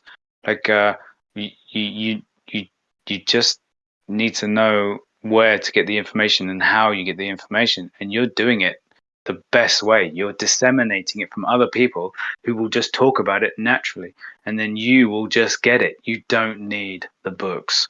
Like, only read if you want to read it, and generally put that book next to where you take a shit. And then if you really want to read it, you won't look at your phone. You look at that book and you pick it up and you go, yep, I get that. I love it. That's it. And you only read if you want to read. Don't force yourself to do it. If you've already got a fucking degree, man, you've proved your fucking worth. You know that you're capable. It doesn't matter what you do for a living. You know you're really fucking capable. It's great. You put the effort in and you fucking bit down and you did it. But now you don't need the books. You just listen. And people will just tell you, and you'll gain the information, and you're in completely the right place. So, all power to you, buddy. It's great. Like, just read what you want to read. What do you like to read? What do I like to read? Yeah. I don't read anything anymore. Ah, cool. Right. Like, it's That's a means not to an end. cool. You should Yeah, read man. more. Yeah. Well, who yeah, the fuck? well, Who the fuck says you should read? Me. Reading is good for you. It's like What? exercising the mind. It's not good for Yep, everybody. It's not good for everybody. Some people, they read, it scrambles their brain. It hurts. So don't What? read. Okay. Reading's great. Like, I love reading. I'm reading Alan Watts' The Wisdom of Insecurity. I recommend everybody read it now. Krishna Murthy said it was like his best fucking book ever. And I love Alan Watts, right? I love reading. Reading is the best ever. But if this dude doesn't read anything, why does he need to read? If he can just listen to you guys who read all the fucking time, and then you tell him all the good bits. And he's like, yeah, I listened to this guy who read this book about Krishna Murthy, who read the book Wisdom of Insecurity by Alan Watts, and he said, just fucking chill. It's okay. You don't have to do the things you don't want to do. Just live. Yeah.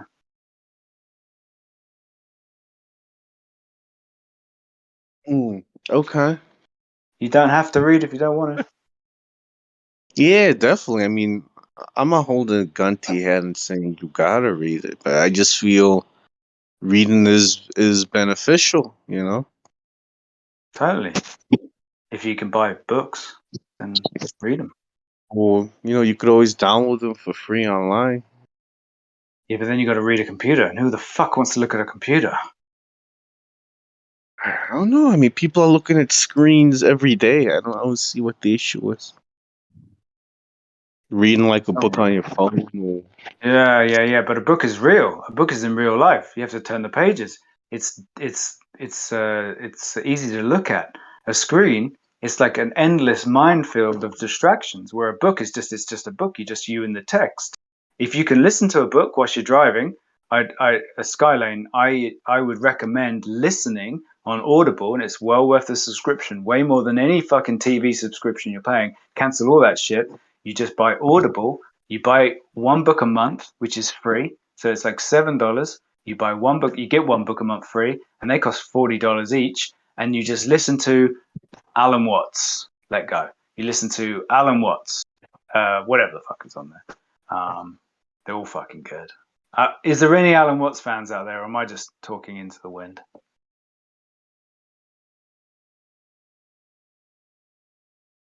All right, get Audible. Don't bother with reading if it's not the way the information goes into your brain. Just get the information into your brain, and it will support the rest of your life. I think in Alan Watts is beneficial frou-frou. ways. Sorry? I think he's frou-frou. You think I'm frou-frou? No, I think Alan Watts. Alan Watts is frou-frou. It's just not. It's just What not does frou-frou hardcore mean? enough. I don't know. It, What the fuck does frou-frou mean? If you like don't understand cotton Alan candy. Watts, you won't understand anything else. If you don't understand Alan Watts, you won't understand any of the rest of this shit we're talking about. It's like this is how Alan Watts people are, though. Is this how we are? I think. Or is that how Christians are? I don't Because know. Christians are pretty much the same. They're all fucking People adversarial and like, shit. you don't get Alan Watts. I'm like, no, just none of it. Don't get any of it. Can I post something? Can I write something on a chat? I like philosophy. I like all these kinds of things. For some reason, I'm like just turned away from Alan Watts for some reason. Oh, he's obviously a kingpin in your development. You'll get to know him then, and then we'll see. What's your name? Who are you? Who are you? Snakes. Hello, snakes. Snakes. Like snakes on the plane. Snakes. No.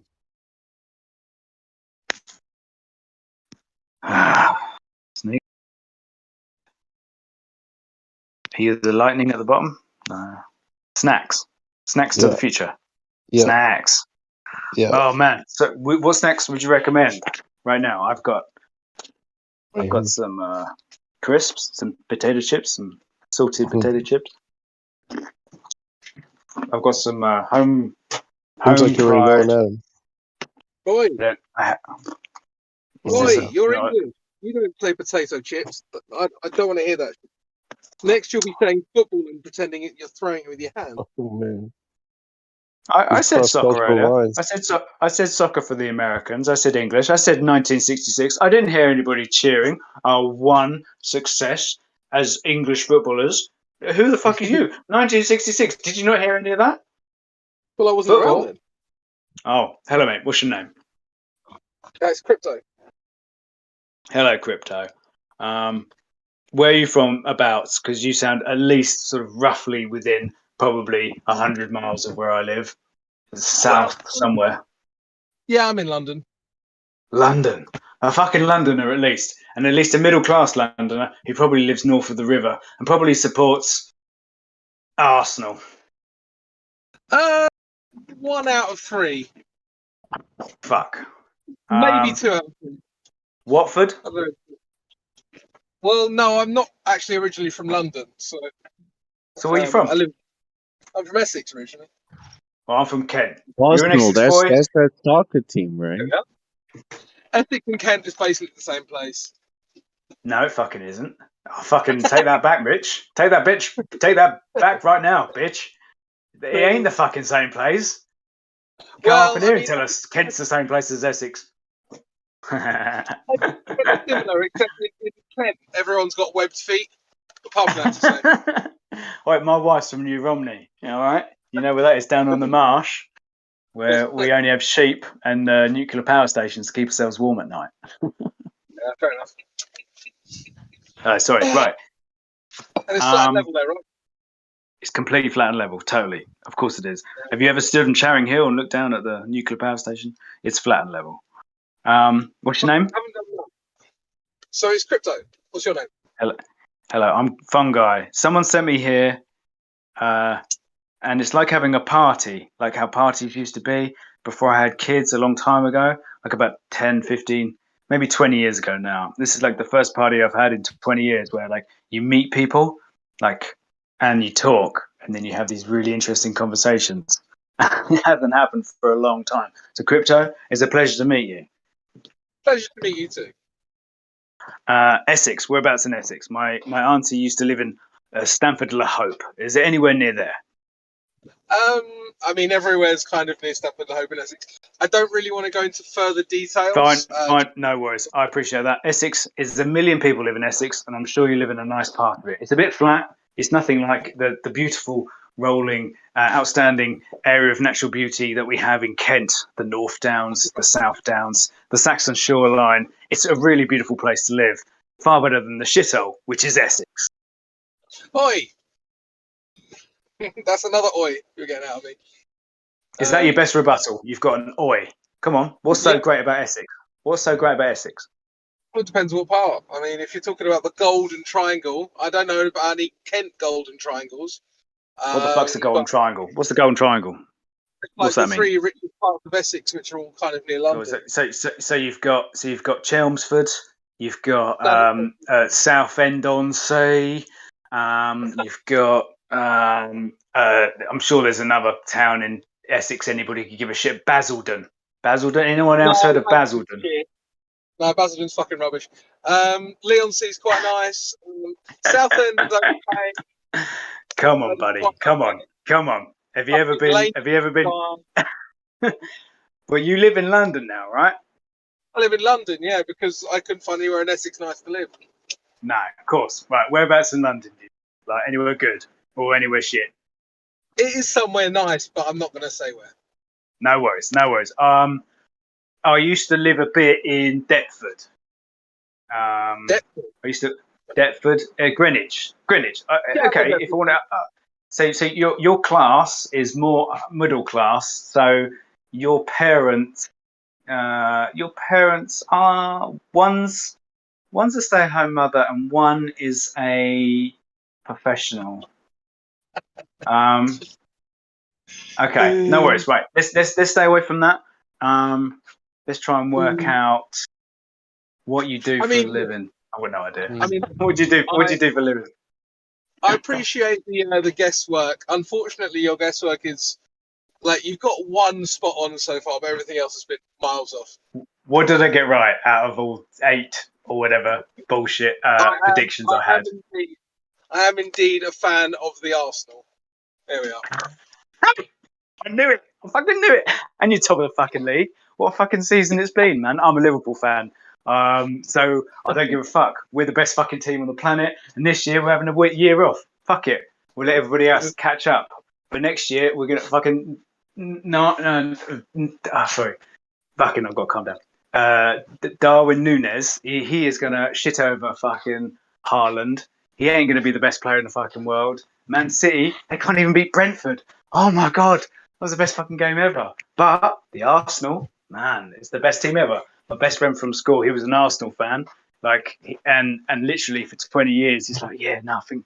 No, this is actually the best team. It's the first time we said it, and it is, man. How do you feel about the season going? It's obviously going really well. I wouldn't say I'm not the kind of person who's like a massive fan though. Like I do take an interest, but like if 11 overpaid guys who I've never met lose a football match, it doesn't ruin my weekend, you know. Whereas like for a lot of my mates, it does. They get like really upset when a team loses a football match, and I find that really weird. So I distance myself from that. You shouldn't distance yourself from that. Yes, it is weird that they think that it should that their team losing should alter their mood in any way. That is ridiculous.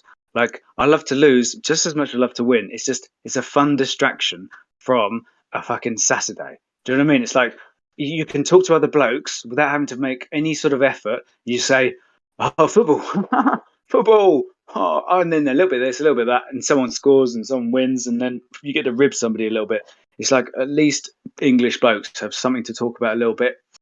And generally, it just gets you out of an awkward situation sometimes. And you know what I mean. It's just like that bloke, he's dull as fuck, but he loves his football. You can just say, blah, blah, blah, blah, blah, blah, and it's fun. So yeah, really I was saying to everyone, I was saying to my... Go on. Yeah, go on. I was saying to my physio... Yeah, go on. I was saying to my physio, he works for the local football team. So you put me off. What did you say? Oh, I was just going to say I don't know if Americans have the same kind of football culture that we do. Like in England, it's not even considered. Okay. Like if someone says who do you support in England, everyone knows you're talking about football. I feel like in America there needs to be a context of in which sport. Yeah, but generally, if you know what area that you're from, you'll generally know, I think, what sport it is you're sort of really interested in. I was like I say, thank you. You took me straight back to the point I'd forgotten, which was I was talking to my physio, and I told him about the film Moneyball. And I said Moneyball is the greatest sports film that's ever been made. It is literally a perfect movie. It's like 90 minutes. It's got two amazing actors at their height. It's got a great sort of family ethic running through the whole film, and it's a great historical document as to when sport changed from people just playing sport to people just making money. And at that point, sport ended. You know, in terms of like a social, beautiful social thing, sport ended at that point, and it became about money. And then it just became about watching it. And don't get me wrong, I still love watching sport, whether it is the baseball in Moneyball, trying to learn American football, which I can't. It's just too complicated. At least I know what I'm looking at in football, in English football, in the beautiful game. I know exactly what I'm looking for. Anyway, I digress. Does anybody else have anything good to say about Moneyball, or am I just bigging up a film which isn't as good as I think it is? I haven't finished. I haven't seen it, so I don't know. Anybody seen Moneyball? It's got Brad Pitt in and the fat bloke from 21 Jump Street, who's really fucking funny, who has the most swearing credits of any actor ever. I think he said fuck something like 700 times in films. It takes forever to say fuck that many times. Is there anybody here? I'm going to go somewhere else. I'm obviously boring everyone. I think it's just me and you that care about sports. Okay, cool. So I get paranoid a little bit when there's like multiple people possibly to talk, and then people are like trying to listen, or like they're here for a reason, or they're not listening. That's cool. I get that. And then people just think, I've got no idea what they're talking about. I'm just listening to it like a radio. I kind of get that. I get paranoid because I've not really done much online talking. I've mainly just done talking to people in real life, like at a store or at work or with my parents or with my sisters or with my wife or with my kids. Like I talk, not so much online. And I get paranoid because the conversation is tricky because you can't look anybody in the eye. You can't work out when somebody wants to talk, when somebody doesn't want to talk. When you realize, oh, you've really been prattling on a long time, you don't know whether you can just carry on and that people will listen. It's like, that seems like quite a big ego thing. Like, don't get me wrong, I'd gladly keep talking, but it still freaks me out. Does anybody else get that? One thing you might need to do as well is like English words like prattling. I don't think they use in America, so you might need to explain what prattling means if someone else. Yeah, but like the film Lost in Translation, they're the magic. They're the things where you're like, what the fuck did he just say? What the fuck did Austin Powers just fucking say? He's smashing. He's fucking prattling on. What the fuck is this? Well, what's the thing that people call English people when they? What's the fuck? What the fuck is this cunt talking about? Like, it's fun. That's the best bit. I love listening to Americans and trying to work out the shit they're trying to talk to each other. Generally, they just sound like English people. Generally, anyone I talk to just sounds like an English person. And if you try to sound like the most English person, generally you can talk to anybody.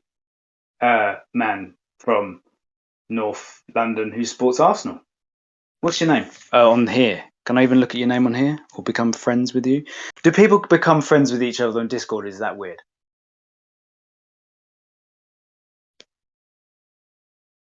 Because I've been trying to be friends with a few people and everybody's accepted. Like, I've only asked people I've thought were interesting to be friends. But it seems a bit childish to select your friends. But then maybe that's just from some poor parenting I've had. Where I don't know. Yeah, yeah. So I mean, it's up to you. Like, it doesn't really mean much from here. But you just add friends, and I don't even think it does anything else. Like, there's no like extra privileges or anything for being a friend on here. So I'm not really sure what the point is. But well, for me, it's then a list of people I kind of remember. So your name is Ronnie Swoleman, right? Good. You probably have played snooker in a dark room with lots of other snooker tables, I imagine, with a name like Ronnie Swolman. Oh, it's not. It's not Ronnie O'Sullivan. It's to do with Ronnie Coleman. Oh. Who's like a bodybuilder. Who's Ronnie Coleman? He's like an American bodybuilder from back in the day. Do you bodybuild? I did used to. I'm not so much anymore. My name is Ronnie, and my adjectives are brilliant / amazing. If you don't describe me in this way, I will call you a pigot. Exactly. A bigot. I saw it as pigot. Yeah, that's funny. Right. Server Guardian. Do you guard this server? Not really. Kind Well, of. I'm an intruder on your server. I liked all the writing at the beginning before you had to tap the button that said you accepted the terms and conditions. I liked all the writing. I tried to tell Spankface all of that writing, and he got bored. He was like, "No, just message Geo Greenheart at Geo Greenheart." I said, "Just message him," and I've sent him a message saying, for some reason, he'd send me here. I don't know why, but he obviously knew it was the best place for me. Quartz, what the fuck that means? Sapphire and Emerald, and am I now a member of Earth Awakenings? Shit. Pending. What did that noise mean? What does that noise mean that keeps going off? It goes ba-doing. Does it mean someone's gone or someone's come in?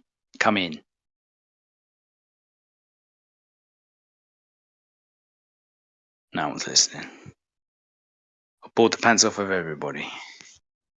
No, I'm listening. Who's you read that? All that right? Did you agree to that? Did you agree to all that writing in the server?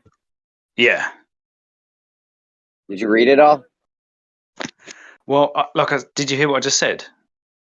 I said that I'd read it all to the guy who sent me here, and he was like, "No, don't worry, just press OK, and I'll send him a message." But I was like, "I'd like to read this all out to you because I was going to be fascinated. Could I read it all out now to the whole group? Can I perform Absolutely not. No one's read that. No one's ever read that. It's too much. It's good you shit. You gotta agree to you realize you agreed to give us your firstborn male child, right? I've already sacrificed him. We had an abortion. He's already gone. He's already gone. Don't worry. My wife wasn't ready, and she was like, "Oh, Guy, I'm fucking pregnant. This has really depressed me. I'm not having this baby. I'm not ready. I'm like, fuck off. Really? You're pregnant? I was like, fine. What do you want to do? She's like, I'm not fucking ready. And this really happened. I'm not joking now. And yeah, I had an abortion. I just got married. Can't tell anybody that shit. Like, I've got, Christian parents. Like, it'd be a bit weird telling them. I almost did, but it's like, no, I'm going to stand by my wife, and I'll stand by her decision. It was a really good decision. We've got 2 beautiful children now, and my wife's now told her sister, which is great because her sister's her best friend. And yeah, so yeah, our firstborn's already gone. Boom, did it, got it over and done with quick. Like, it sounds like a weird thing to say, but that's how it is. That's, for me, that's abortion. Anybody got something to say about that? Go for it right now. But apart from that, we'll just move on.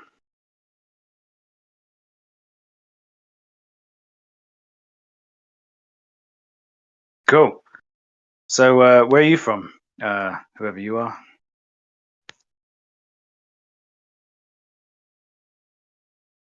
The Big Gambino? The Big Gambino. Shane's server be stealing all your people. Dimmy the Twin. He's a love, so obviously not the brightest banana in the bunch. Oh, Dimmy the Twin seems like a hot bitch. I'm gonna add her as a friend right now. Add friend. Dimmy the Twin. Chunky Bread Boy. He's from the Ukraine. Yellow front on a white and white light blue background is a bad choice. Yellow front on a white. I don't know what that means. I'm your Copernicus. I like this person already. At North. Whoever North is, the great debate. North v me. Alright, I'm going to have a look at that. That looks like some good old... What actual bait evaluations look like? Nope, that's a head fuck. No, thank you. Turn off. Fuck you, turn off. Stop. Press pause. Too fucking noisy. Jesus Christ. How's that C? Quite a roll list, Geo. Someone's laughing at you, Geo. They say you've got a roll list which is making up for a little penis. That's a joke. I don't even know. You could be a woman. You might be. I'm sorry I said that. I don't know who you are, Geo. Dimmy the Twin. Did you ever? Sorry, Return of the Mac. That's Stewie there from Family Guy. Did you ever consider your question could be retarded? I wonder if that was aimed at me. Probably had a plenty retarded question. Dimmy the Twin. Sorry, was away. I mean, it's all wrong. Is the main thing. It's all wrong and blatant lies. Demonstrably. Yeah. Electric. This was yesterday. Oh yeah, yesterday was half an hour ago. Electric.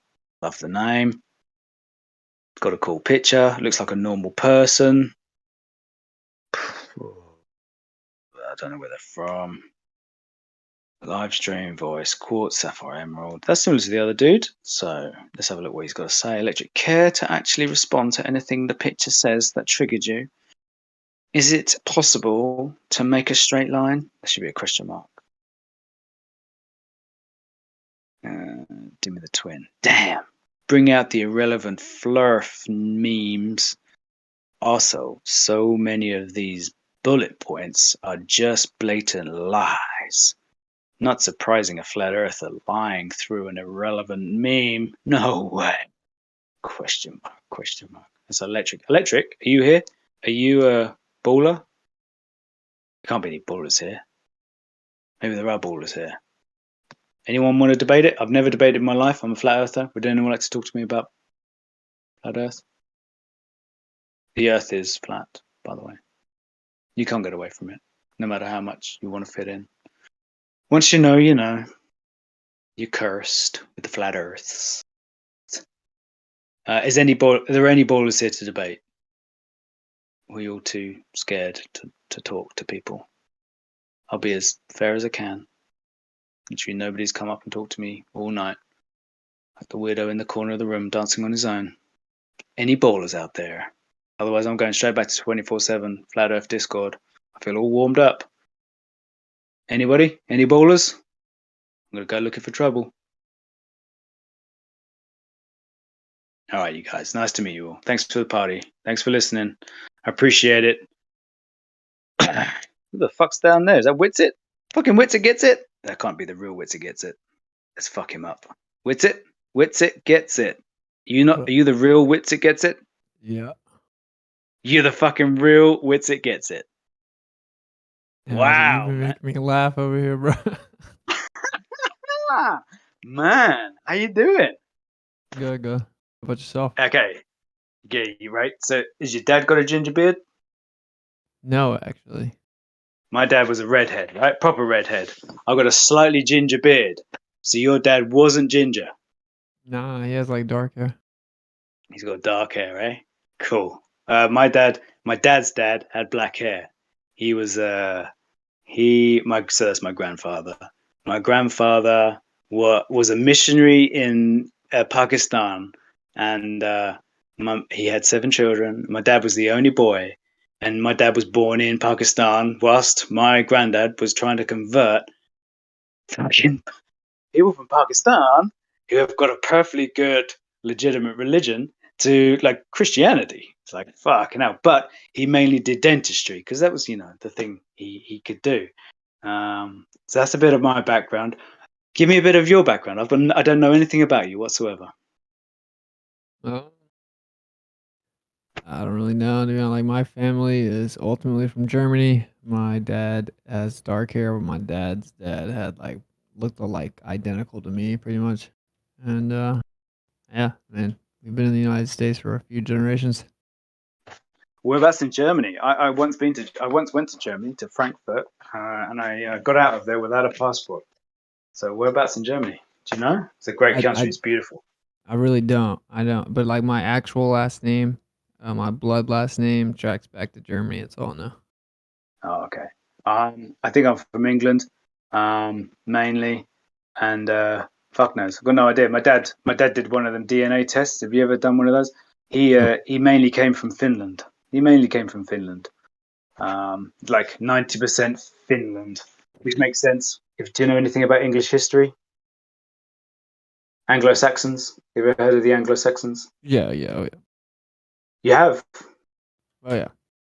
Yeah. Okay. Cool. So the Anglo-Saxons, they came from the Jutes, Jutland, Jutes, which is Denmark, from Germany, and from South Germany and Holland, and they came over and they formed England.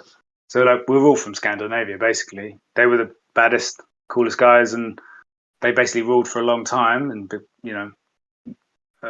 had various kings, and this was the beginning of a proper monarchy and a small island. They got taken over many times, so many changes in format, many changes in laws, many changes of leader. Basically, it's like an anarchy. So it's been an anarchy for a long time, like 1,300 years, as far as we know, and that literally makes out like that actually makes sense. And then all of a sudden, the French take over, the Normans take over, 1066, Hastings. We talk about it all the time in England. I don't know if you know any of this sort of stuff from an American point of view, but it's kind of your history too, because it all started there, and then it came your way, when it did, like 300-400 years ago, the English, and then, the rest is history. But essentially, we're all a bunch of people who like to live in the cold and were hard as nails, but had really good family values by the sounds of things. And it's a nice island, England. It's very fertile. That's why they found America so attractive. It was the most fertile looking land they'd ever seen compared to what we'd made England, which is beautiful, but it's been well worked. And yeah. So, whereabouts in the US do you live? Or do you live in the US, mate? Yeah. I grew up in Tennessee, and I currently live in South Carolina. South Carolina. Yeah, I like the Southeast, bro. Yeah, it's beautiful. They have the beautiful sunsets. I took a train once from Toronto down to Clearwater, Florida. It passed through New York, and then all the little ones, and then Georgia, and then North Carolina, South Carolina. It's such a beautiful, beautiful place. Are you near the coast? Roughly, do you get to see the ocean much, like the sunrise? It's a few hours. Few hours. We stayed in Florida last year for most of the year. But now we're a little whereabouts? inland. I wish. Yeah. So are you a full-time flat earther? What's it like? Is that your full-time thing? Yeah, I make content right now, full time. See how it works. You're making content right now whilst talking to me. Oh, I'm eating food. Cool. Well, it's really nice to put a face, the name to like a face to the name, and name to the face. Yeah. You get a lot of shit over our way about like I'm a big fan of FED, Flat Earth Debate. I'm a big fan of No for No to you guys, and they give you guys a lot of shit. I think you guys do a great job. I think, are you part of the Globebusters thing? You part of Jer and that thing, and Yeah. comment. Yeah. They give you a lot of hassle. They give you a lot of hassle on the show. Obviously, not many people listen to that show, It's a brilliant show. I love it. I listen to it every day. Like I can really get on with all the guys in terms of the characters. The show's consisted of. I've had this idea to try to take it live, call it Fed Live. You know, that you can imagine Nathan Oakley in a live arena. He could really hold a crowd, and he could really debate with anybody and convince anybody about flat Earth. And I think he could do that in a live situation. Well, he won't And debate that- me. So. Cool. No way. Why would you be debating? You know the Earth's flat, right? Yeah, but I mean, Yeah, apparently you know the we're Earth's not flat. allowed to talk about certain things. Might as well debate it. Okay, well, I'll have that debate with you now, right now, soft. Okay, go for it. I'll be Nathan, and you be Witsit. But you're not Lee, are you? I spoke to Lee earlier. You're not. Your real name's not Lee, is it? No. No. Okay. What's your first name? Austin. Austin. Hello, Austin. Austin with red hair. I had a mate from school who called Austin. We didn't call it red hair. We called it strawberry blonde. There you go. That's what we call red hair. Okay. That's basically so what my Austin. hair looks like. Okay. Cool. Austin. Ready? Yeah. Can we record this? It should be recorded. Yeah. Okay. Ready? Okay. Austin. What's your position? I think that the only viable framework to explain electricity, magnetism, and electrostatics is for there to be a background medium, commonly referred to as the ether. Sorry. So what was the first thing you said? The first to have electricity.